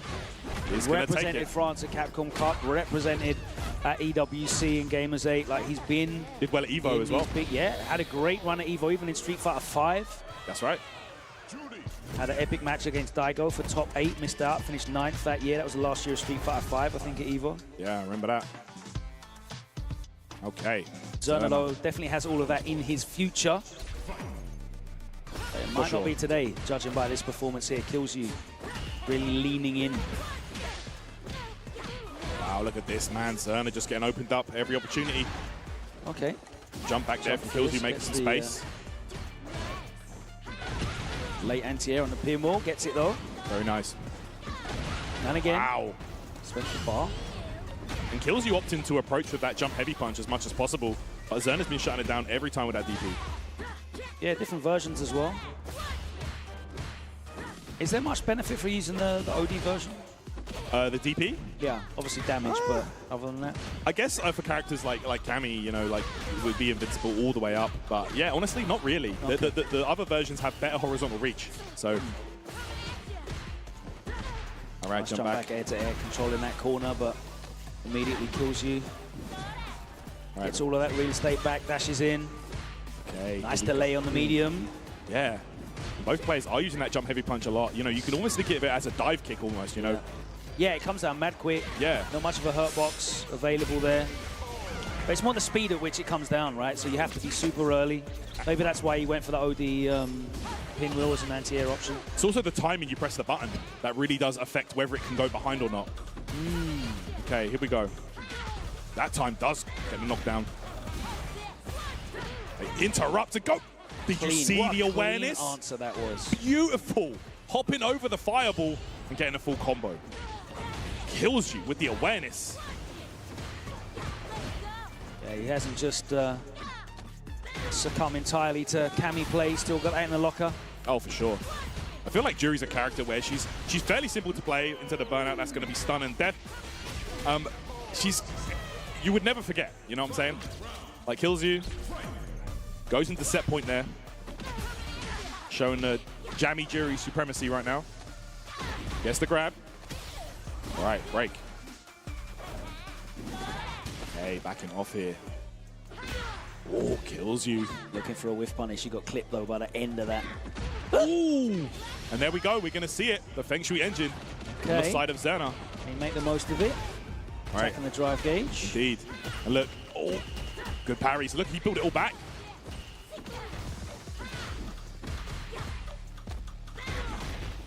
Okay.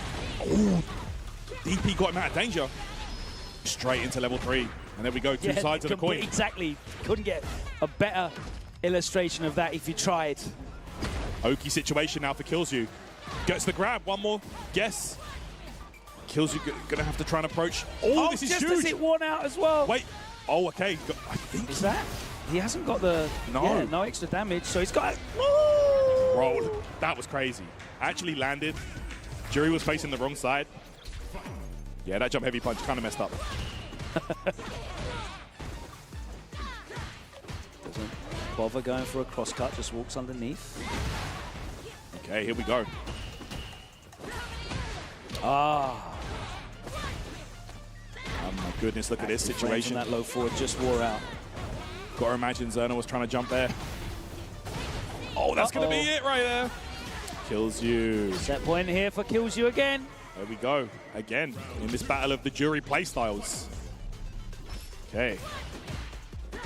Yeah, drive rush medium kick, so strong. Oh my gosh, Zerna keeps getting lit up by this. Kills you. Switching up his options on a dime. Well, that one might have been unsafe, actually. Oh my gosh. So much jump heavy punch in this match. So all I know is that Juri can't deal with her own jump heavy punch is what I've learned from this match. The DP is inconsistent from that range. But there you have it. Kills you. Sniffs out the jump there. Perfectly angled for the DP. And he is going to take it in advance through. Is that top 32? I believe so, yes. I think all of these matches, if they're on winner's side, should be qualifiers for top 32 now. Wow, excellent play from Kills You. As expected, you know, one of the players, you see him in the bracket, you expect to see him go far. And he kind of like, he just quietly gets it done as well. That's it. You know, he's not like a big, massive character and personality. He just sits down, plays the game. Plays a very serious professional game. And that's worth talking about as well, actually. It's his first season, I think, this year as a player that is entirely focused professionally on Street Fighter. He has actually been predominantly sponsored for other titles, not even within the genre, like different genres of esports. That's right. So he's a professional player in other genres of esports. But this season, the first time joining the Carmine Corp, fully focused on Street Fighter. So you're seeing that pay off for him now. Just a very talented player. He is. He's really good. Definitely wise beyond his years as well. I think we have Hikaru coming up. Oh, lovely. Okay, so this should be Hikaru and Flaquito. This is not a qualifier match. This is still only winners' quarterfinals for the pools. Problem X awaits the winner of this match. Sure, okay. My goodness. So we will be seeing some Aki up on the screen. You know, a character that we've already seen a wealth of this tournament. Yeah, we're really starting to see, you know, a lot more people getting adjusted to that character who on paper is a little bit tricky to pick up. But I feel like a lot more people kind of like, you know, coming into their own with her now and really getting comfortable with her toolset. I think she's such a unique archetype that I think people kind of might be a bit bemused by her. Sure. If they haven't played a variety of different archetypes that have unique mechanics, or they're not coming from like Fun, for example. Yeah, I hear that. But I think, you know, you said this to me a little bit earlier, like that might be a false pretense because her game plan is quite straightforward. Pretty straightforward, man. She's one of the best in the game at just enforcing her game plan on you, you know? She can just play her game and you kind of have to just deal with it. You know, you're playing the Aki game from round start. So, okay. So it will be, of course, Aki for Hikaru. Nice to have Flaquito out here as well. Yeah, man. So many players coming over from the US. You love to see it. Ooh, okay. We did go for Terry Bogard, which a lot of people are considering a counter pick to Aki. But it looks like that if we will see that. Are we dancing? Yeah. On the character select screen. All right, so it will be Edmund Honda here. A matchup that... Okay, so Aki Terry, I guess Hikaru not feeling it. The fireball is the real stress maker for Aki. The light fireball. Slow moving on the ground. Goes underneath everything. She has to do something about it, basically. What's the Juri Aki matchup then in that case? It's more. I feel like it's more kind of. I mean, she can play it. She can close the gap. She's definitely got options. But I guess Hikaru just really doesn't like fighting Terry with Aki. Okay, there we go. All right, good start here for Flakito. Okay, it's opened up. Oh no, already we're seeing a drop from Hikaru. Perhaps not as well versed with Honda as is Aki. A burn knuckle here. All right, gotta be so careful. Good space in there. And that round wave as well, have to deal with it. Okay, Oki situation. There we go. There's the stomp, and this time gets himself out there. All right. Buster Wolf whiffs all the way across the screen here for Keto. Trying to find the mark, but Hikaru with a sizable life lead. Nice! There's the reactions there. Wanted that fireball to come out so he could punish with the OD headbutt. Damn. Yeah, Flakito, I think, in a transitional season. Don't think they made it into the finals for the US West World Warrior. Right. Couldn't see him anyway. Could be a super on the way here to get the burnout. Hikaru in an excellent spot. Praise the sun. Hikaru just likes weird characters then, is what we're saying. Looking that way. Nice this is going to be dead right here. Level 2 coming up. Bang, bang. Or level 1, whatever you want to do. Even better. Pick your combo. Doesn't matter. Gets the job done regardless. Hikaru, one game drive rush heavy. Wow. Yeah, man. He's kind of like Aki in that response. In that way, you know, he can just kind of, depending on how much drive he's got, he can just spend it all at the end of the combo. Yeah, choose to just tag on as much as possible. Yeah. Right. Straight back into that Terry Bogard. All right. It looks like Hikaru has prepared Honda specifically for Terry. We're seeing some anti-Terry tech from the Honda here. Yeah, the OD headbutt. You could see, like you pointed out, he was just sitting waiting for that. Yeah. Let's see if Flakito can alter his approach. You can see him giving it some thought. Now he's locked in. There he is, man. Terry Bogard in a mainline Street Fighter. What a timeline. Nice. Crouch strong, great range. Ooh. Yeah, you kind of have to. Doesn't want to take that mix. Yeah. And look, Hikaru takes advantage now. Already after 13 seconds. Gonna be DI on the way, this but is horrible. He's trying to get as much as he can before. Yeah, you can't do anything. Just trying to get as much as he can before he went for the stun. Safe jump. Oh wait, no, it was not. He pressed the button. So yeah. Tried empty low, I think. Oh my gosh, Hikaru, set point. The Honda counter pick coming out. Look at that, true mix. Plus frames into grab. And Flakito looking a bit lost here in this matchup. Wow, look at that buffer though from that range. What did that hit? Because like I know, right? There was a collision, but Honda was not there. Into the rising tackle. Puts him in the corner. Hikaru not backing down though. He's actively defending that space. Might be waiting for the butt slam so he can DP, but never mind. Hikaru finds the mark. Punch gets the job done. Yeah. Honda's drive rush, man, always surprises me how good it is. All right. Backing off. What's he looking for? Yeah, probably looking for another fireball. Yeah, no projectiles coming from Flakito though, and you can see he's made that adjustment. Okay, here we go. Is he going to spend all of it? Okay, he's going for the power geyser, all of it. Not dead yet. Oh, jeez. All right. Hikaru not committing to that super on wake up. All right, and the knockdown here with the sumo step, and he's going to get that buffing effect. Oh my goodness. It's so scary to do anything right now. The fact that Hikaru's shown Flakito to not throw fireballs. Spur knuckle confirmed nice here string. with the round wave and the tackle. So back in the corner, keeps him there. Yeah, man, this is where Terry can be so scary. His corner control is actually kind of crazy. I'm really enjoying his use of the crouch strong. I didn't realize it was that effective as a whiff punish tool or a buffer. Yeah, his crouch medium punch is actually incredible. I feel like for a lot of the characters similar to his playstyle, it would be like Stand Fierce, but his Stand Fierce is a little bit weird. Doesn't work that way. So his crouch medium punch is a great solution otherwise. Have they improved like the hitbox on that at all in this I think they did make a change to it. I'm just going to double check what that is. I don't remember it being. I mean, especially that whiff punish that he caught on the Honda, like in the second round, I think it was ridiculous. Yeah, that was mad. All right, we're going back in. We've got the Terry theme. Hell yeah. All right, back on the Aki though. Said one game is all you're getting. It's reduced pushback on hit, so he stays closer. Oh, okay. So not really changed anything to do with the hitbox at all. All right, Hikaru. Super effective button. Okay, he is going to play the matchup that he counterpicked for. Time for Fukito to show him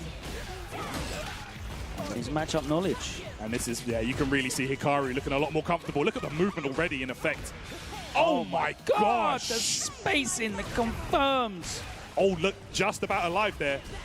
Not for much longer. Nah, you're done. And look at Hikaru. You can, okay, he's probably thinking to himself, why did I just do this to begin with? There we go. Oh my gosh! Hikaru trying to speedrun this match right now. Gets the grab for Keto in dire straits. Okay, look at the spacing. Oh, what a clapback! Trying to go for that Hikaru burnout. was still in block stun, so wasn't actually able to be active at that point. Yeah, the drive impact was thrown out for, and it doesn't matter now because that is 2 huge rounds from Hikaru, who may as well have just gone directly into Aki in the first place. Mate. He almost counterpicked himself out of the match. That's true. Like, I guess just really like overthinking it. Sometimes, bro, it doesn't matter how bad the matchup is. If you just play the character that you've put like hundreds of thousands of hours into, still going to do the job. That's the difficulty of first 2, right? Because you've got that character in your pocket. Yeah. For a reason, as a counter to the counter. Exactly. So you've practiced it, you want to bring it out. And we can see it. He had a lot of tech. You've never played this guy before, so you don't know how it's going, how it's going to go in terms of the actual matchup. And, that's it. You know, there's a lot of good Akis out there right now. We've got 2 already qualified for Capcom Cup in Solon and Broski, but absolutely, you'd have to say that Hikaru is probably the best in the world. He's outstanding with that character. Just really understands everything she can do. And we saw it, man, in that last game. Invented most of it, to be fair. Yeah, really coming up with a lot of those strategies, and we see it, you know, a lot from him at SFL, and he's a really, really strong player overall. All right, next up, qualification match for top 32. It's going to be Rickerman's Barnet and Emperor. Oh, GG's, don't stop. Rickerman's Barnet. The Barnet is down. He's let the hair down. Is it going to be the 3rd Honda match in a row? Wow, Honda supremacy. Edmund, telling you. He's watch out. Is he top 10? I don't know yet. Tyrant told me that Kimberly's top 10. I think she's ridiculous in this version, man. I think she's want to know mad if he good. thinks Honda's top 10. Nah, I don't know about. I want you to play a few Edmund. sets against Rickerman's Barnet and get like frame trapped get 50 lit up, times. battered, and then we'll see. We'll see. What a fantastic meta it is. There's so many viable characters at the moment. Yeah, absolutely. I really like this build, man. It's just so worth, isn't it, going back and re-looking at characters again. I was talking to Lex about this, actually. He feels like this is the best patch. You know, overall, I feel like it's extremely well balanced. Okay. All right, here we go. Recommends Barnet, of course. The wealth of characters under his belt. As we saw earlier, recently known for the Honda. And Emperor, man, we all know him for that Ken Masters. So let's get it, man. Really is, man. Mad Honda matches. We didn't see him all day. And in this pool, we see him bare Honda. All right, let's get it, guys. Okay, let's see here. I think we've only got like... Literally a handful of matches left, yeah. Yeah, only a couple matches remaining, I believe, here in this... in winner's side, anyway. In winner's I don't know side. if we're going to get any losers, but... Yeah, we'll check it out. Let's take a look. We got this one, Emperor versus Rickerman's Barnet. We've got Problem X, who will now be facing Hikaru. Yeah. So they're all our winner's side matches in this pool number 7. And then in pool 8, We've already seen Cujo versus Zerna. We'll have NL facing the winner of Chris Wong and MOV. I'm not sure if Chris Wong and MOV will be happening on stream. Crazy stuff. But yeah, nothing but bangers left. Yeah, let's get into this one. Definitely got some incredible matches underway, but let's get it here. Umpro versus Rikman's Barnet. My goodness. Yo, and it's Oki time. Yo, he tried to bait out the DP there. Nice. Umpera. This, Ken is so good on a perfect parry, man. That corner carry is just outstanding. The system mechanics have done nothing but make what was a very fun character in Street Fighter V even more effective at what he wants to do, which is put you in the corner and make you guess a bunch of times. Yeah, that's right. Making that run as part of his normal specials really did. Yeah, and having, you know, he used to have a 15-frame dash, but having all of the stuff that he's got now to traverse neutral and skip, put you under pressure. I hear that. What a great character. So effective in first two, especially. A couple slight little nerfs in this version of the game, but nothing that really hurts him too much. Not getting Oki like reliably off of Wake Up DP certainly hurts his effectiveness. I think it's a good overall design change. I agree. It's a bit overkill, to be honest. He still gets, wow, that's crazy. He still gets, you know, Oki off of like everything else that he does. Yes. So it's not really the end of the world. But like you don't get rewarded for mashing in streams and mashing on Wake Up. Which is good. Okay, very nice. Goes low there. Rikman's Barnet got caught. Maybe trying to jump out. All right. Smashing the hell out of that heavy button. Mm-hmm. Here we go. Gonna be level 3. Shinryu Repa. Emperor. In control. Oh my gosh, that was nearly a DP. That's gonna do it.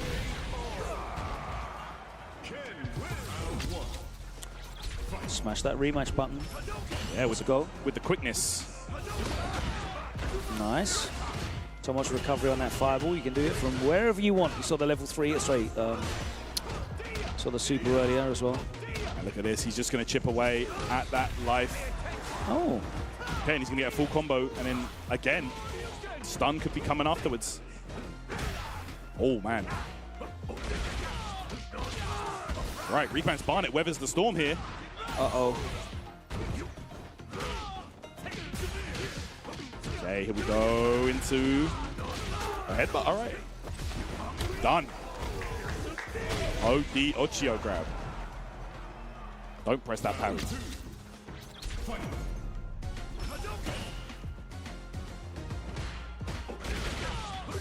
Oh my gosh.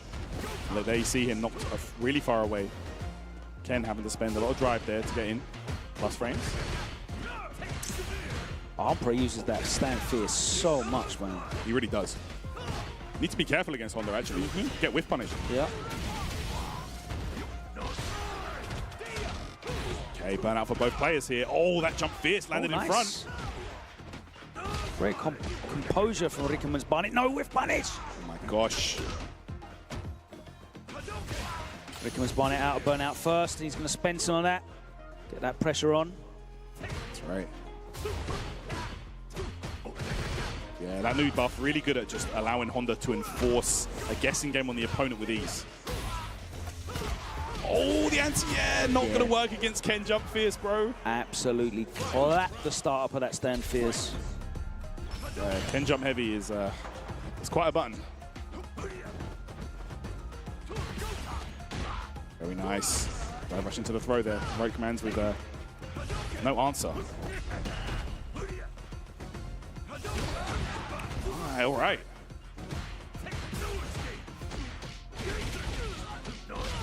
Oh, he's going to spend it? Okay. Okay. Should be able to take the drive gauge lead here.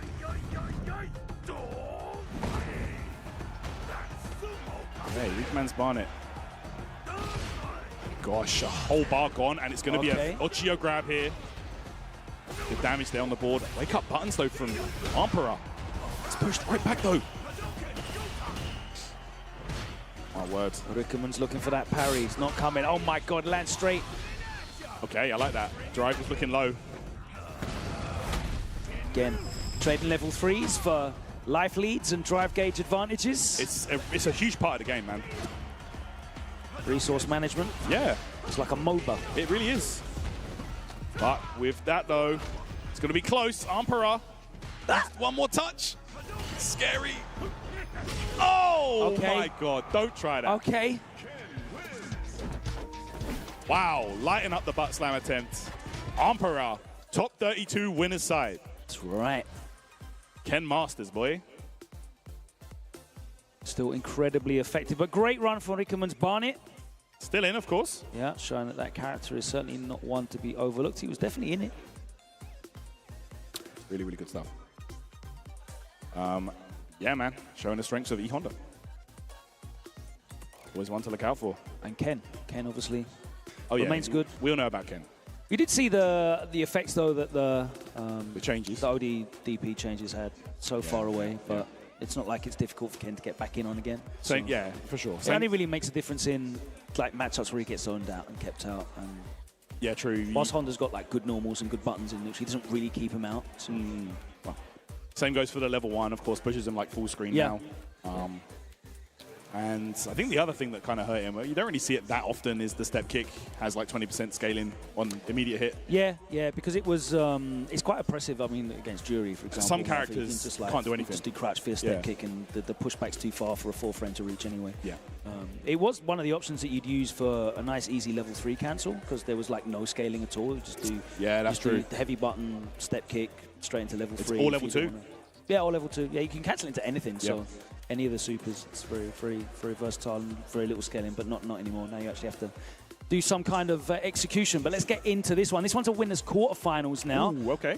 So this is not a qualification match as we move over to the other pool. This is in pool 8. Let's go. It's going to be Chris Wong versus MOV. Nice to see MOV back on the trail. Chris Wong having a bit of a transitional time as well. Is he going to be, focusing on the Akuma? Where's the Luke? Is the Luke now gone? Is it coming back every now and then? We don't know. So yeah, a lot of players that had a lot of success and were like locked in really on that first year.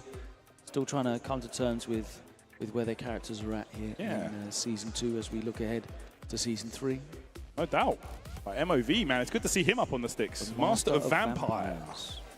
Love to see it, man. This man better be playing Chun-Li. He is an OG, man. Chun-Li or Ken only. That's all he's allowed to play in any Street Fighter. 3S palette. Now, MOV, though, absolute legend of the game, man. You love to see him coming out here to the UK to play. I think the last time, it would have been SF5 last time we had him over here. Yeah. Of course, rocking Chun-Li in that game as well. The last time we had most people over here would have been SF5. It was so long ago, like true. 5 years since we've had any kind of major event here in London. Yeah, in London, of course, Versus Fighting still runs their majors each year, but like, yeah, in London especially, it would have been like EGX perhaps. But yeah, Chris Wong, man, I believe that's the first time for him coming out here, at least for Street Fighter, so good to see him out here. Yeah, really grateful to have these opportunities here. So many household names, in the Street Fighter and the FGC. Last opportunity, it's the last stop on the official Pro Tour. Beautiful stuff, man. You love to see it. And thank you all for tuning in and watching along with us. We appreciate it, whether you're watching on the YouTube side of things or the Twitch. Absolutely. Hit that follow, hit that subscribe on Capcom Fighters and stay locked in. Top 32 and top 8, of course, is all tomorrow, guys. You do not want to miss it. It's a heavy weekend of Street Fighter. All right. We've got a London Classic going down in loser's side. King Quaker versus Pax. Wow. You love to see it. Karen mirror match here. All right, so he's back on the Luke. I like that pick, to be honest with you. I think Luke is a character that is much overlooked this season in general. Still very, very effective. Let's get it, man. Chun-Li, of course, is a real skill expression character, I think. She's sick, man. A couple of improvements this build as well. You can combo into the heavy spinning bird kick a bit easier. Oh, yeah, so you can do your optimal combos here. That's right. Alley-Oons at home approving. Get an extra 2 damage. It all matters, bro. Yeah. Oh, my word. Trying to bait out a throw attempt, perhaps. And, yeah, a couple of other nice changes for Chun. Okay. Good grab. All right. Very nice. Chris Wong, of course. Oh, nice. My gosh. Bro, that fierce button. They really let it live up to the First Strike legacy, didn't they? My God. Damn, the Nice confidence. check. MOV, legend of the game. Walk up, slap. Damn right. Slap. How can she slap? Oh, nice whiff punish. Spends 3 bars, takes him to the corner. Delayed button gets counter hit though by Chris Wong, mashing on that jab. Wants to try and stalk down the Sandblaster. Yeah, man. Chun-Li as well. The stance slide got improved a lot. Okay. It's a lot faster. So, you know, while you might not be able to do it on reaction to the Sandblast, it's a great answer for fireballs. Chris Wong here with a level 3. Oh my goodness. MOV drive gauge is looking pitiful right now, but beautiful anti-air. Didn't get all of it. Okay, look at this. Corner control now for Chris. Might be trying to whiff punish something, perhaps. Oh! Dashed straight into an MOV. That Luke dive kick. That jump heavy kick is crazy. Foot dive. Literally. Top Doom. Oh, nice. And MOV not using the dash tech out of the parry there. Yeah. That's how you know it was a tap parry.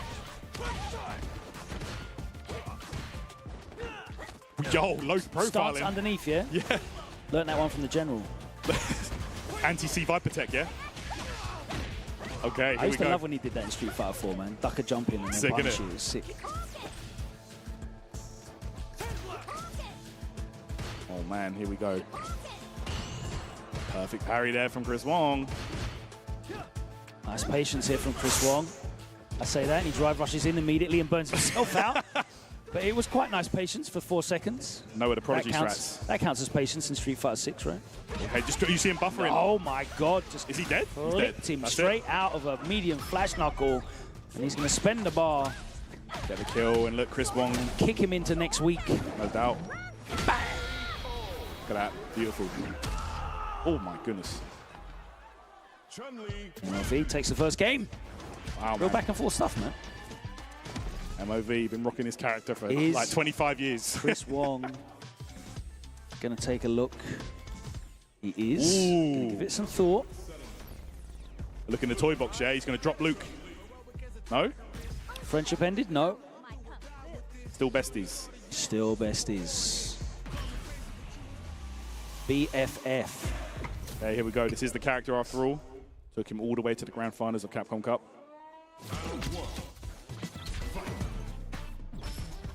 Definitely strong in this season as well. Nice. Oh my word, MOV with a confident throw on a wake up. Counter hit. Tried to press a button on it and go. Look at the damage off of that. Yeah, Chun definitely no slouch in this version. Oh, nice pickup. That was so. And Chun's done like so 2 combos low as well. Yeah. All right, there we go. The frame kill. The frame kill that always looks like a combo drop. Yeah. And there we go. That's going to do it into level 1. Chris Wong here. Looking solid. But MOV definitely giving him a hard time.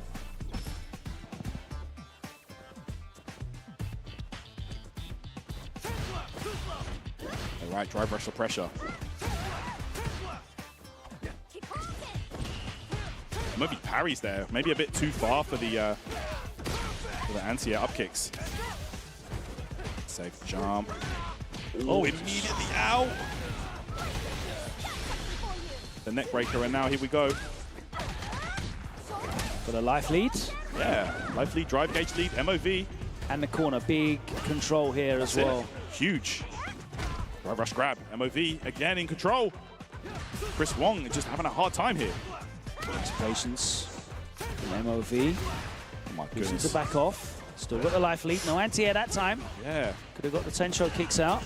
He's on hitbox as well, so no reason not to. Yeah. I feel like Chris Wong jumping at ranges that might actually be tricky for MOV to use the anti-air. Ranges where it might possibly whiff. Okay. Oh my gosh, opened up, and MOV moves into set point here. Clinical Chun-Li play. Look at this. Using that fireball. Bible drive rush, such a strong tool for Chun.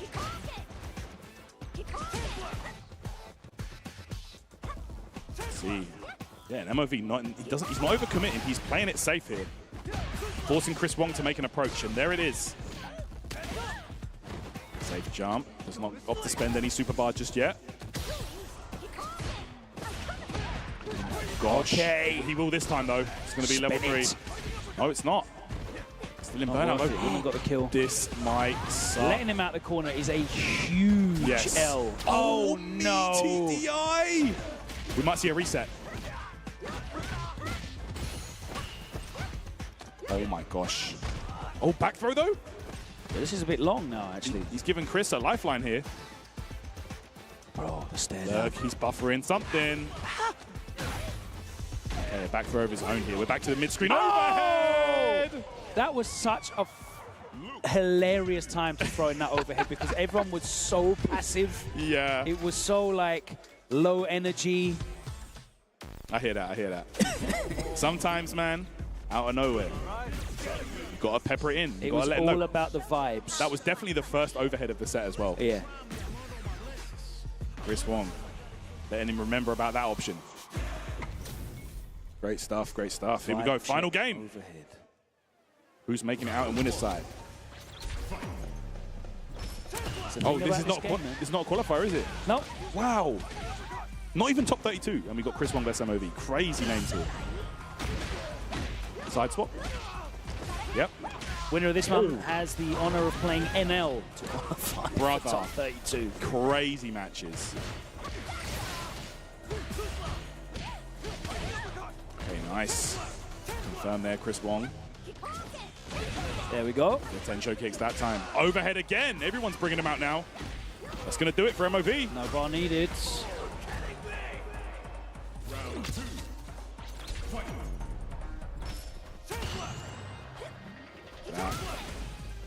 Of course, perfect parry in the Sandblaster. Damn! With this, Chris Wong in control now. LV, been down in the corner. Oh, the delayed neutral jump shimmy. And that's going to be the round if he opts to... No, he's spend level 1. It's not going to kill, but he's in an excellent position. He's got such a huge life lead here.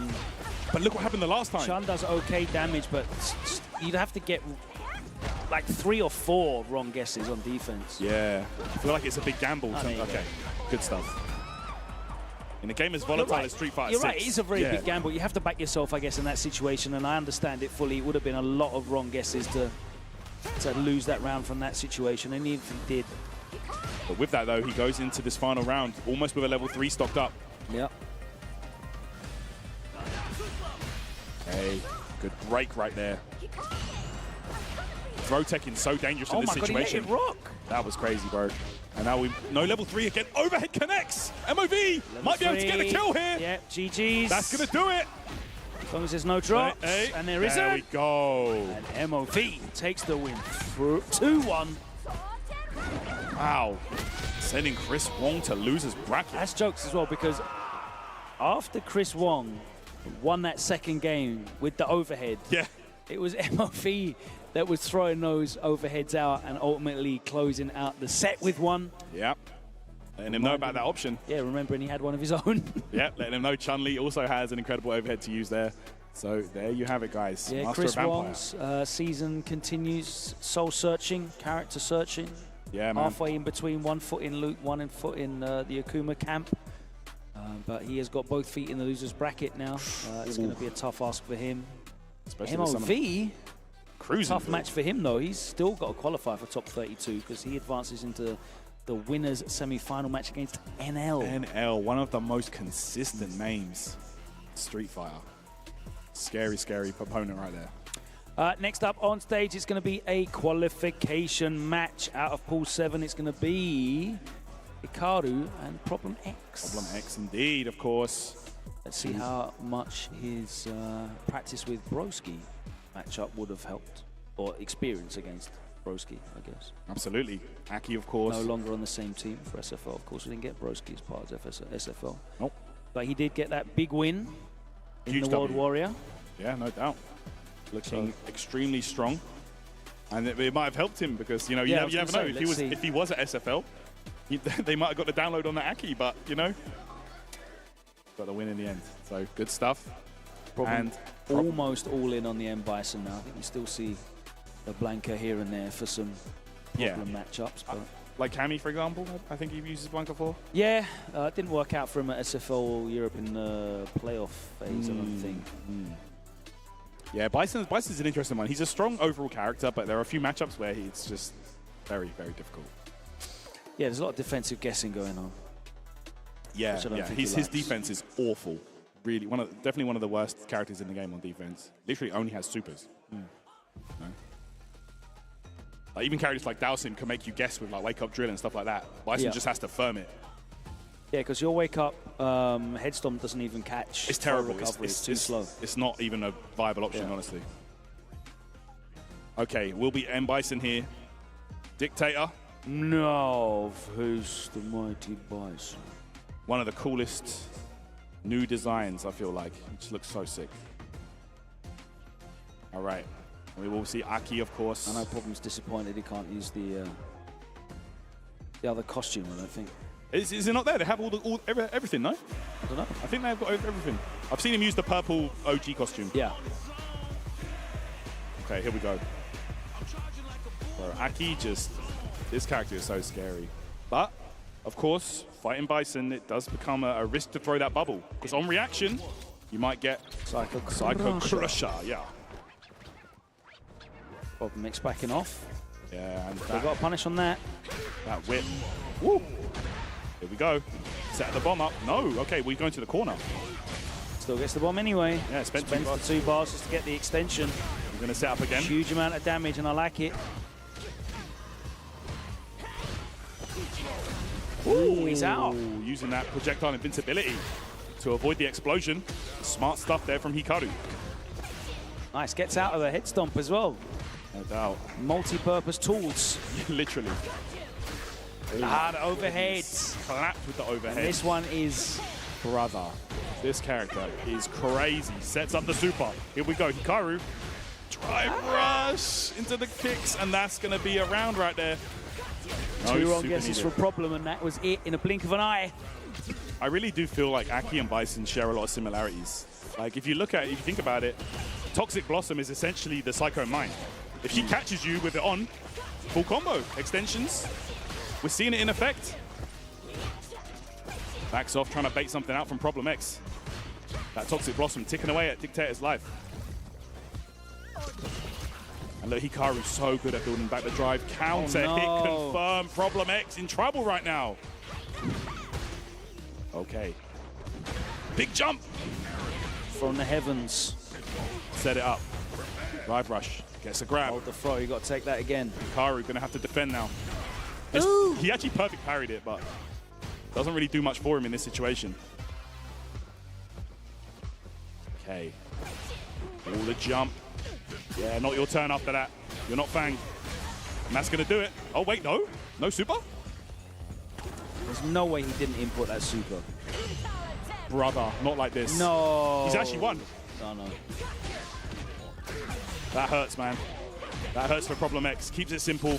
Goes straight into the level 3. Critical art. And that's going to do it. Sending Bison back to the grave. That's unfortunate of a Problem, because you know that was level 3.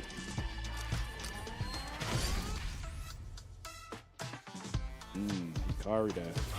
Able to take that. Cashes out all the resource for the kill. Wow.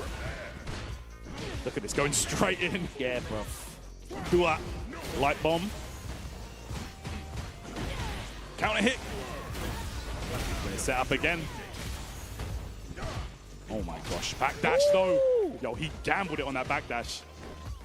Yeah, because he would have been dead with no meter spin. The character is out of control, man. Here we go. Another bubble out there. And that Devil's Reverse, a lot riskier in this version. Yeah. A lot riskier, especially against Aki. Big jump. Oh my God, the jump fierce. Inshallah. Okay. All right, Cruel Fate there. No drive reversal from Problem, has to firm it. Oh my gosh. Go, sets it up. Good parry there. That Toxic Blossom now ticking away. Bison needs to find a way out this corner. No throw take there coming from Hikaru. Problem X. Trying to get back in. Nice! Chasing down the follow-up. The Skull Diver got blown up. Yeah, sends him all the way across the screen. And another jump fierce from Problem. His projectile's not paying off from Hikaru, but doesn't matter because he's winning in every other aspect of the game. The drive reversal gets blown up on Problem with the bomb now. Let's see. Hikaru might be using that super. He's ready. Level 1 super Tachikawa dodge. Now Problem. He's still there, though. Now he's got very smart. Oh, my gosh. Blown up. Got to be so careful right now. Does have enough for a Psycho Crusher. There it is to close the gap. Oh my gosh, the jump back lands on the bubble!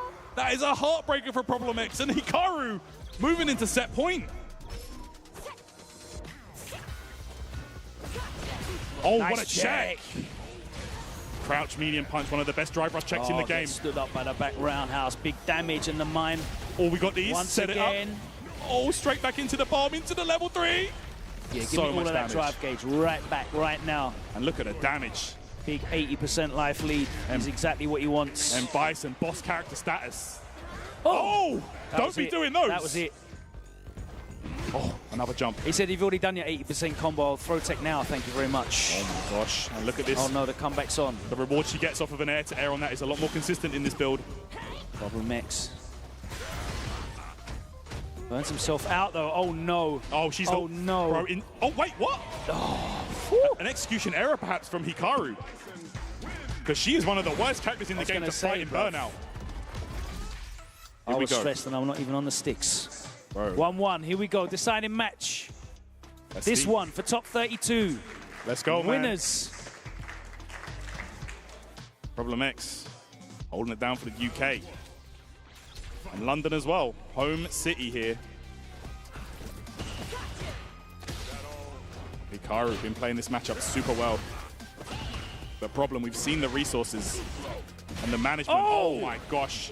OD scissor kick. Bit more scaling in this version, but still some good damage.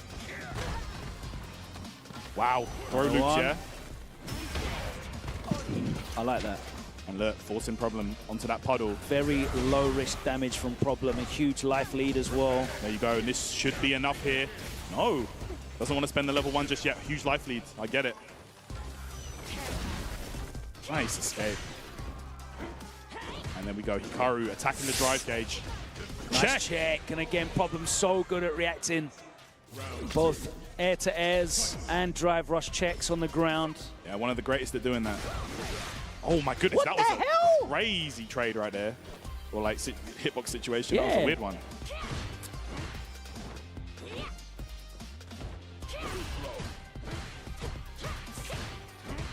Yeah, that whip. Not a real punish there, but. Nice reaction, Yeah, a lot really of good. recovery on that. Yeah, a lot of her stuff is actually reactable with Psycho Crusher. Counter hit. Oh, lit Big up trade counter. combo. Is he gonna get the level 3 here? No, not yet. That trade combo was sick. Bomb. Can afford to back off. Goes low. Hikaru. How's Hikaru gonna get him? Problem X looking for a check. One Psycho Crusher. You can't do anything if you're Hikaru right now. You can't do a bubble, you can't do a whip.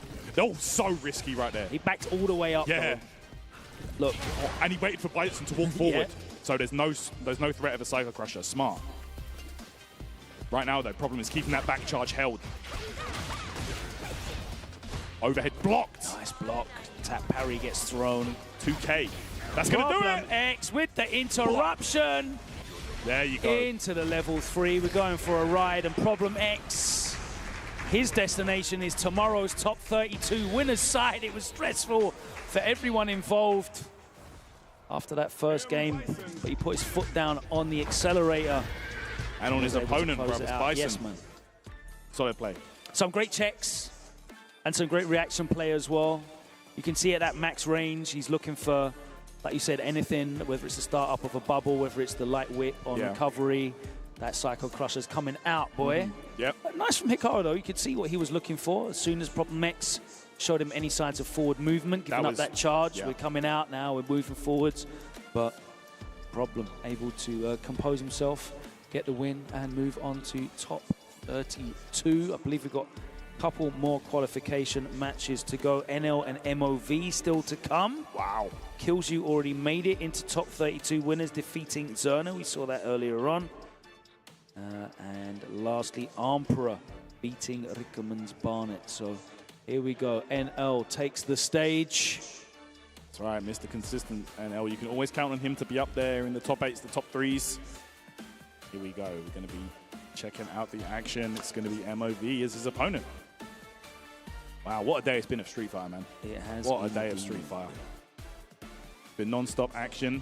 8 whole hours of action here at Kings of the World. It's flown by. Really has. But here we go, guys. I believe this is going to be the final set of the day as well. Yeah, NL already qualified for Capcom Cup a couple of weeks ago. Won the World Warrior Finals out there in South Korea. Going up against NMOV. The Japanese World Warrior situation is really fascinating because no one's like in form. I think like the top player has got 90 points. Okay. Which is, I think, a tie. Kakeru's one of them, but like no one's dominant. Yeah, I hear that. Whereas I think, I mean, it just we've had some regions where like players have got 230 points. 240 points. It just speaks of the wealth of skill their region has. It's crazy. They get like they had 830 players in their fourth World Warrior. It's ridiculous. Honestly, it's like anyone who says that they're not the strongest region in any Street Fighter is crazy. It's really incredible to see how this game has taken Japan by storm, essentially. Yeah, and like you said, the fan engagement is wonderful. Fan engagement, social casual, media like streamers, all personalities. The cool activations, yeah, definitely. You know? Stuff like SFL watch parties. Yeah. It's really cool to see that. But here we go, guys. Getting a little button check underway before we get into the action. Of course, NL versus MOV. Man, I could watch these guys. Like the level of skill we've had today has honestly been just a feast for the senses, man. So many strong players. Some of the greatest of all time. I mean, we've both been very fortunate, right? Because we have had the opportunity to travel to international events, but they're not always stacked like this. No, this is crazy level of stacked, yeah. And it's really an absolute pleasure and a joy to have events like this again. No doubt. To not just watch, but be part of, be in the arena, no doubt. Take in the atmosphere. Yeah, and to have it here in London, it means a lot, man. Like, this definitely. is really, really cool. Here we go, guys. Big credit to all the visual platform guys for making this happen. They worked so hard. Absolutely. Over many, many months to make this happen. And what a great spectacle it's been. Yep. As we approach the end of day number 1. Let's go, man. Here we go. At the airfield here. My goodness, NL. Look at this aggressive start here. Never lose. Yep. Tried to whiff punish. Got clip bowled by the second hit. All right, MOD here. You've got to imagine has an absolute wealth of experience when it comes to fighting Akuma. So many strong Akumas in Japan. Look at that, beautiful. Yeah, NL's like very used to playing characters that everyone else knows how to fight though. Like he only picks top tier. The top tier only. Like look at his, his track Cammy, record. Akuma, Luke. Yep. Insert whoever's getting the job done. That's it. Trying to win. Never lose, bro. About efficiency on the sticks. Aiming for the W always. He's definitely never losing on the character select screen. Nope. Pick the best tool for the job. Do what works. Right now, that job was win the first round. He's got that done. Yeah. Punch into low forward. Go. Gets a grab here towards that corner. MOV. Again? Good. Oh, yo, this is where it gets so hard against Akuma. Yeah, MOV getting clipped on the ankles a number of times. You see, he actually walked back again, so he would have got caught another time by lows forward. Oh, he's going to cash out here because this is dead.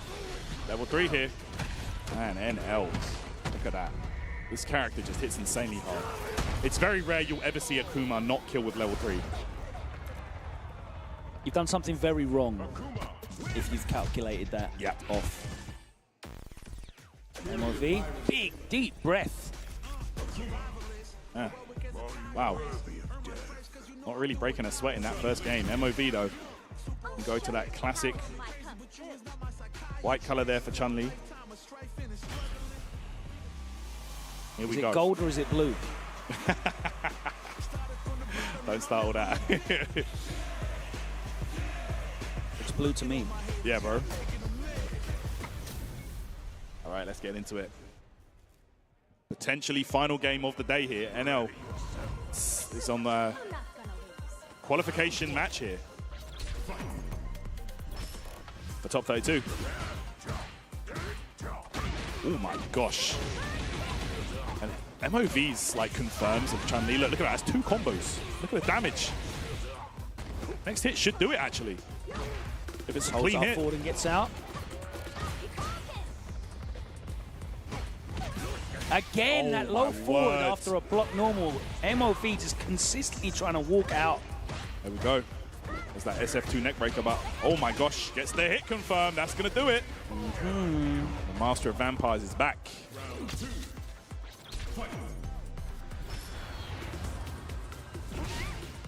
All right. Yeah, NL really trying to make a lot of things happen there with that crouch medium kick, but that's the first time we've seen MOV block it. Okay. Sweet there, double dash for the Oki. Oof, that was crazy risky right there. Okay. Oki Light kick again. buffer pushes him to the corner.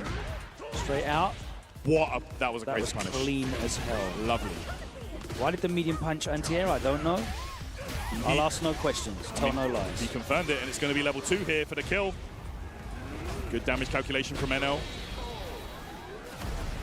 Set point. MOV still got the 3 bars, though, going into this final round. Yeah, very useful to have.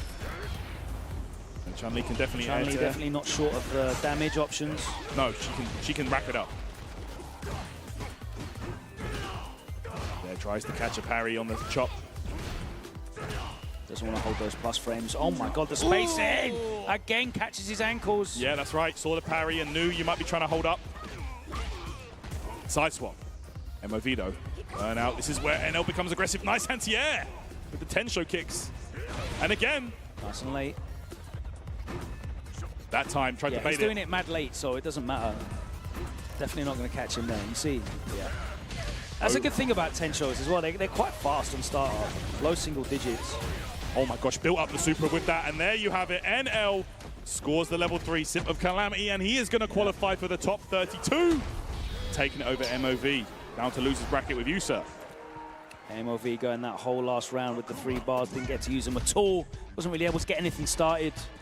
And NL given ample opportunity to just punish MOV for his persistent attempts to just walk out of strings over and over and over again. Yeah. And you can't keep getting, I mean, even with the low forward damage scaling, it doesn't matter. You're still getting clapped by that character. It's similar to Ken. He's taking you to the corner, and it's just going to be looping Oki. Yep.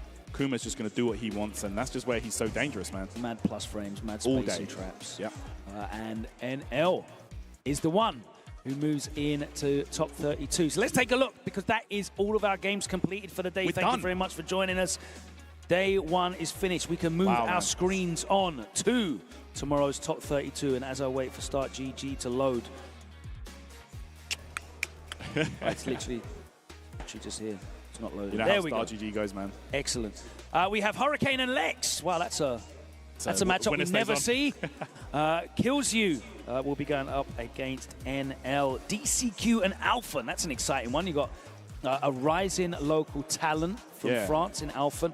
DCQ looking in incredible form with that M Bison. Outstanding. Takuchi and Shax. Wow. That's really cool. Babyface killer face off, yeah? Yeah, that's right. Yeah. Fully grown assassins Yeah. on stage. Pulga with that incredible result against Higuchi. He's going No up doubt. against Turkia, who has been really impressive, the other player from Saudi. That's right. Emperor and Problem X. You know, Problem X has had some trouble recently with Ken. You saw that in Street Fighter League EU. We'll see how he handles Emperor tomorrow. And boy, for me, the breakout name of today, Xylis. Oh my gosh. Going up against Garnet. So that is going to be a sensational one. Aki versus Dowson. Last of all, Ending Walker against Moke. They are your winners bracket matches. There's a whole host of big names in the tournament. Tomorrow, still in losers, the likes of Nemo, Tachikawa, Mena, Hikaru, Punk, Higuchi, Kikuma, Gamerby, Punk, Rickerman's Barnet, and many more. They're in losers. Tomorrow, you're going to be able to see all of that right here coming to a conclusion. It's been what a joyful day, I have to say. It's been to have the Capcom Pro Tour here back in London. I've been at we've both been at so many events over the last couple of years around the world. Absolutely, man. You know, since COVID and everything opened back up again in 2021, we've been to, you know, EVO together, Combo Breakers, CEOs. Of course, man. All over the place. But to have it back here. It's nice, right? Yeah. At home. Yeah, I hear that. It's been what a wonderful experience. So thank you so much for that. Let's take a short pause for the cause, and then we'll be back to send you home. Before then, let's remind you, though, been talking about Street Fighter League Europe a lot, because obviously we've been watching that, but the playoffs are coming up very soon for Street Fighter League Japan. Yeah, That's lock in. right. You don't want to miss that. You can catch that live on Capcom Fighters JP, or you can see the VODs twice a week. And shout out to Vicious and Cola on the English language rebroadcasts of those. You can find those I love on those guys, man. Capcom Fighters. Good stuff to them, and good stuff to the entire SFL scene. And speaking of Street Fighter League, the US finals are coming up January the 18th. The ticket sales are live. Be sure to go to capcom.us/SFL24US-tickets. We'll try and sneak in to see some of that, won't we? In Los Angeles, California, January the 18th. For the first time, Tyrant, SFL US finals are not only going to be live, but they will have a studio audience. I think that's super cool. That's really cool, man. Really, really nice. Good look for SFL for sure. And don't forget, guys, don't get into burnout. Stay locked in. Yeah. Stay focused. Put the egg rolls in, mate. Hit that calorie count for the day, bro. That's it, man. Scan the QR code right there, guys. Find your favorite snack. Crush your cravings, fellas. Go. Good stuff. Thank you very much. We're going to preview tomorrow's matchups and talk about some of our favorite moments of today's action. 8 hours to go through. But we'll take a short pause before we do that, because I need to have a little snack and get some refreshments in. We'll see you back here in a couple of minutes. I'm Rob TV. I am joined with Chris Wong, and we're about to find out what fuels you. Okay, so the way I like to start these off, Chris Wong, is actually by touching egg rolls. I don't know if you've ever done anything like that. I don't want to get to your personal business, but we're about to try this right now. Bam. Let's see what this hitting for. Bam. Oh, it's a little hot. That's good. It's good. You like it? Can I one more? Oh, yeah. Oh, please, come on.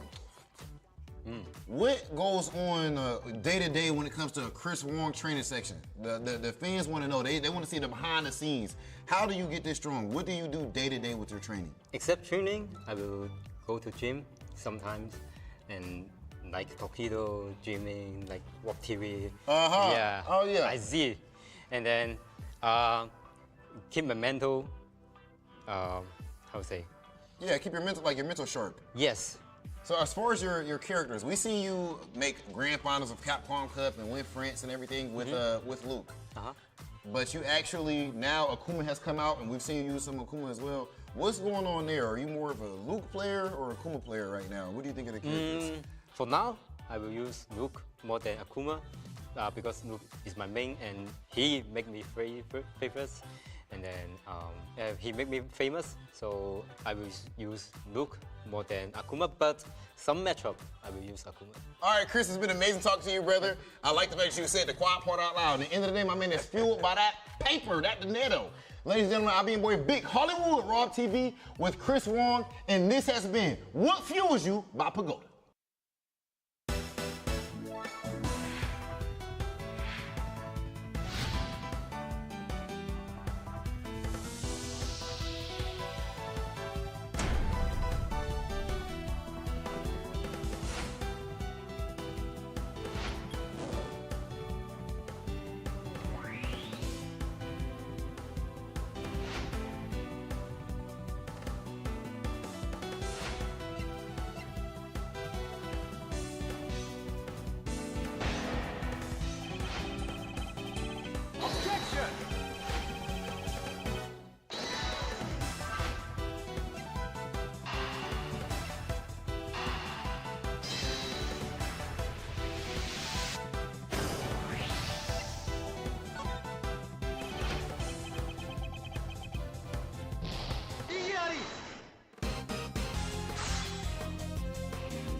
I'm always thinking about the game. In losers bracket right now, and it's Nemo versus Menard RD. Capcom Cup champion 2 times. To be Street Fighter League champion. Red Bull Kumite champion. Top 8 Evo Grand Finals. And now with a chance to be the Evo champion. It doesn't matter how many titles I win, and it doesn't matter how far I make it. I need to be better than what I did in the past, you know? And the Luke coming back out to play. I'm always gonna feel like an underdog, you know? Like I gotta prove myself to myself.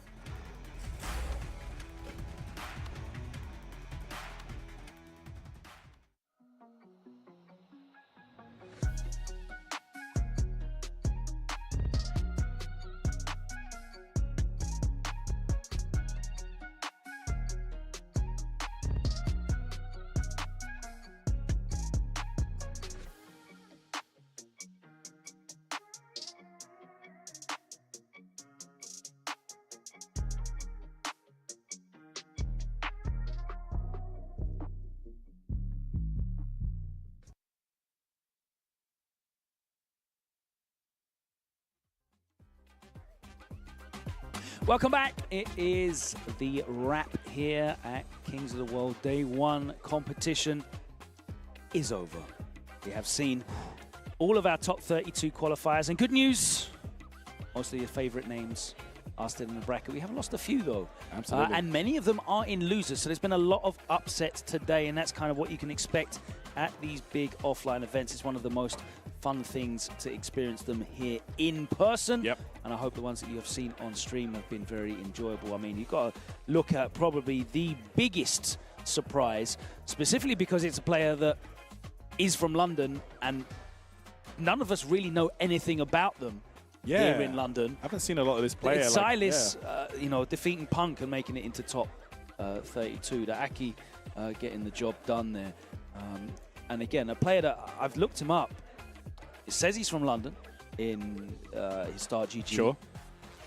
The only results I can find, there are like a handful of salt mine leagues, and he only managed to like scrape top 32. Yeah, man. A few times. So where this guy's come from, he looked clean as well. He didn't like, it wasn't ranning him out. It wasn't like a unreplicable result against Punk. He played very, very well. Absolutely. I feel like I've played him online a few times, but I've definitely never seen him in an offline environment like this.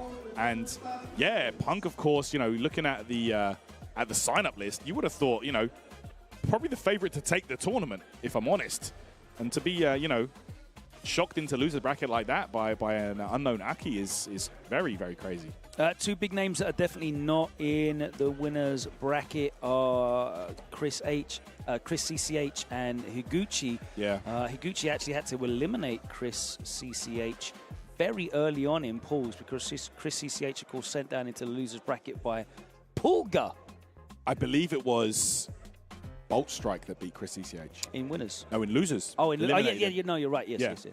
Yeah, but yeah, Chris CCH. Shout out to Bolt Strike, by the way. He made it all the way through top 32. Yeah, impressive. But yeah, like to see you know, a name like Chris CCH out the bracket, Chris Wong as well out the bracket, eliminated by Zerna. There's a lot of household names and, you know, guys that have been very successful in Street Fighter in the recent years, you know, are not here in the bracket anymore, which is just wild. Absolutely. I just need to take a look at one of these pools again because I'm trying to remember who it was that sent Menard down to the losers bracket. Oh, Menard's in losers as well? Of course he is. I don't think Menard even made it out. Oh, you might be right, actually. To be honest with you. Let's have a look. So Menard lost to DCQ. And he beat Arismania to qualify top 32. So Menard is down there. Okay, cool. He will be facing off against V-Wisdom, so that'll be exciting. Sure. But like, you know, he loses bracket Punk, Menard. Tachikawa, so impressive. Higuchi, one of the strongest players in SFL Japan this season, one of the best win records there.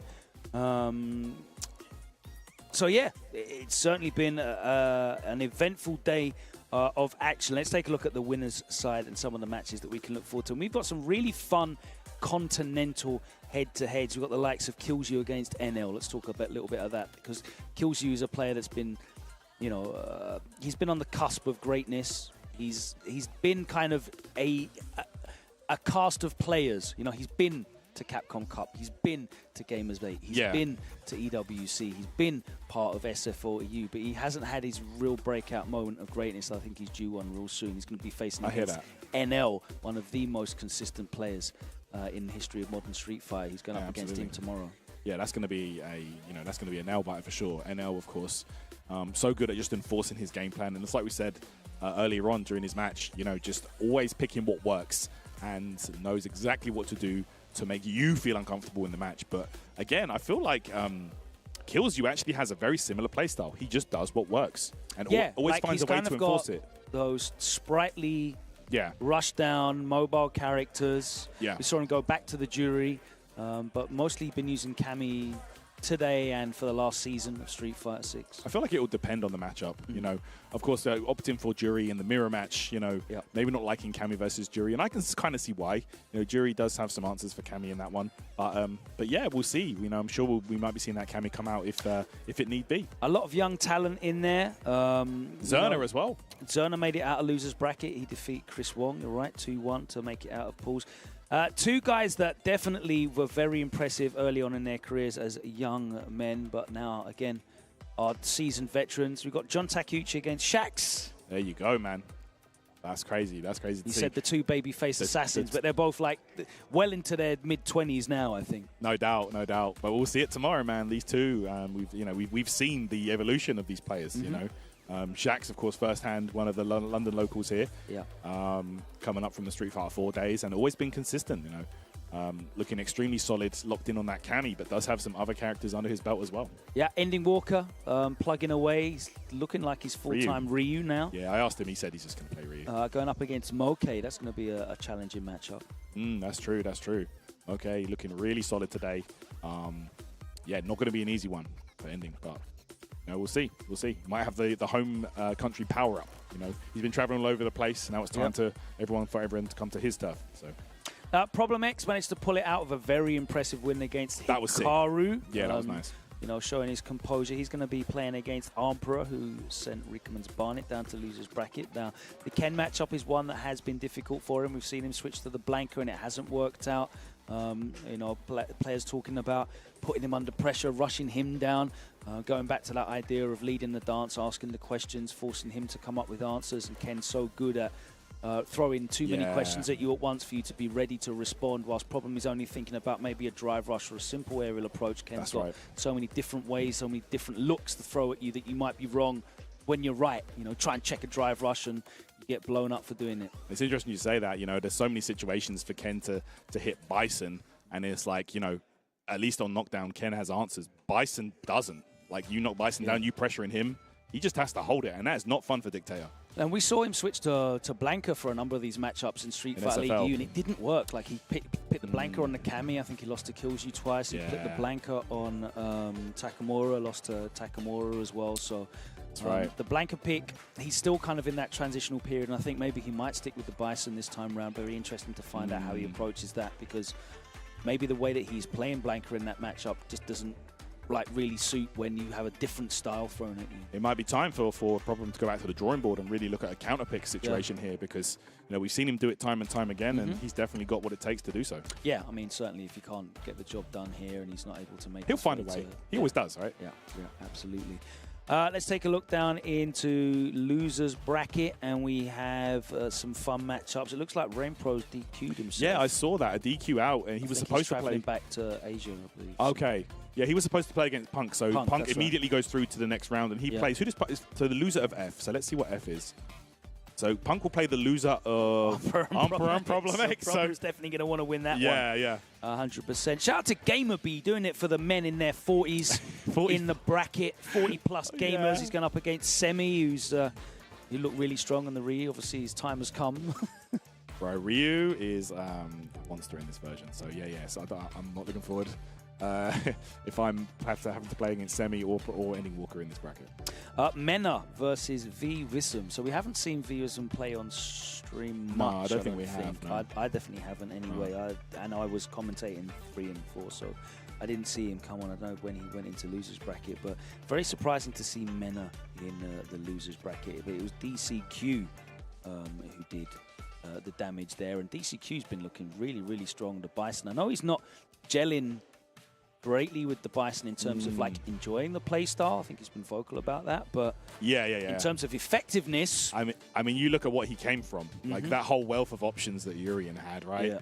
With the Aegis Reflector and everything, and Bison is very linear gameplay-wise compared to that. I mean, he's a lot of fun. I like the character, but yeah, I can kind of see why DCQ might not fully be gelling with that character. So, but yeah, no doubt he's still going to be getting the job done and doing work. So there you have it. We got a couple of local showdowns as well. Bolt Strike versus Scythe. Oh, another London. Scythe is a very exciting young player on the come up. You know, out of London, he's at university in Birmingham, so sort of between both scenes, he's really eager. He was running a ton of casuals yesterday at the 2v2. I know we've been running some casuals today. He's going to be going up against Bolt Strike, two characters that are kind of like esoteric, Jamie and Kimberly.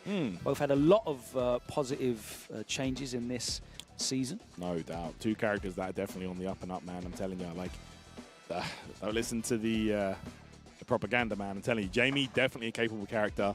Likewise, I think Kimberly, extremely capable in this patch. Nemo versus Tachikawa is Japan a fun one. Kill right there. Yeah. Right. Traveled all this way to face one of your training partners. There you go. Bison versus and we Ed. also have Higuchi going up against Kikuma. Didn't see much of Kikuma today, and I definitely didn't get to see much of Higuchi because most of his run was off stream. It was bracket. Sent down there early on, man. We had Higuchi versus Jen, like in not even a top 32 qualifier match, like the semis of the pool, which is crazy to see. And yeah, of course, Higuchi making it out there with some clinical guile play, and, you know, always one of the cleanest at it. So yeah, good stuff. Well, all the players will be back here tomorrow morning, 11 a.m. local time, and we'll be kicking off the broadcast again. What time are we on tomorrow?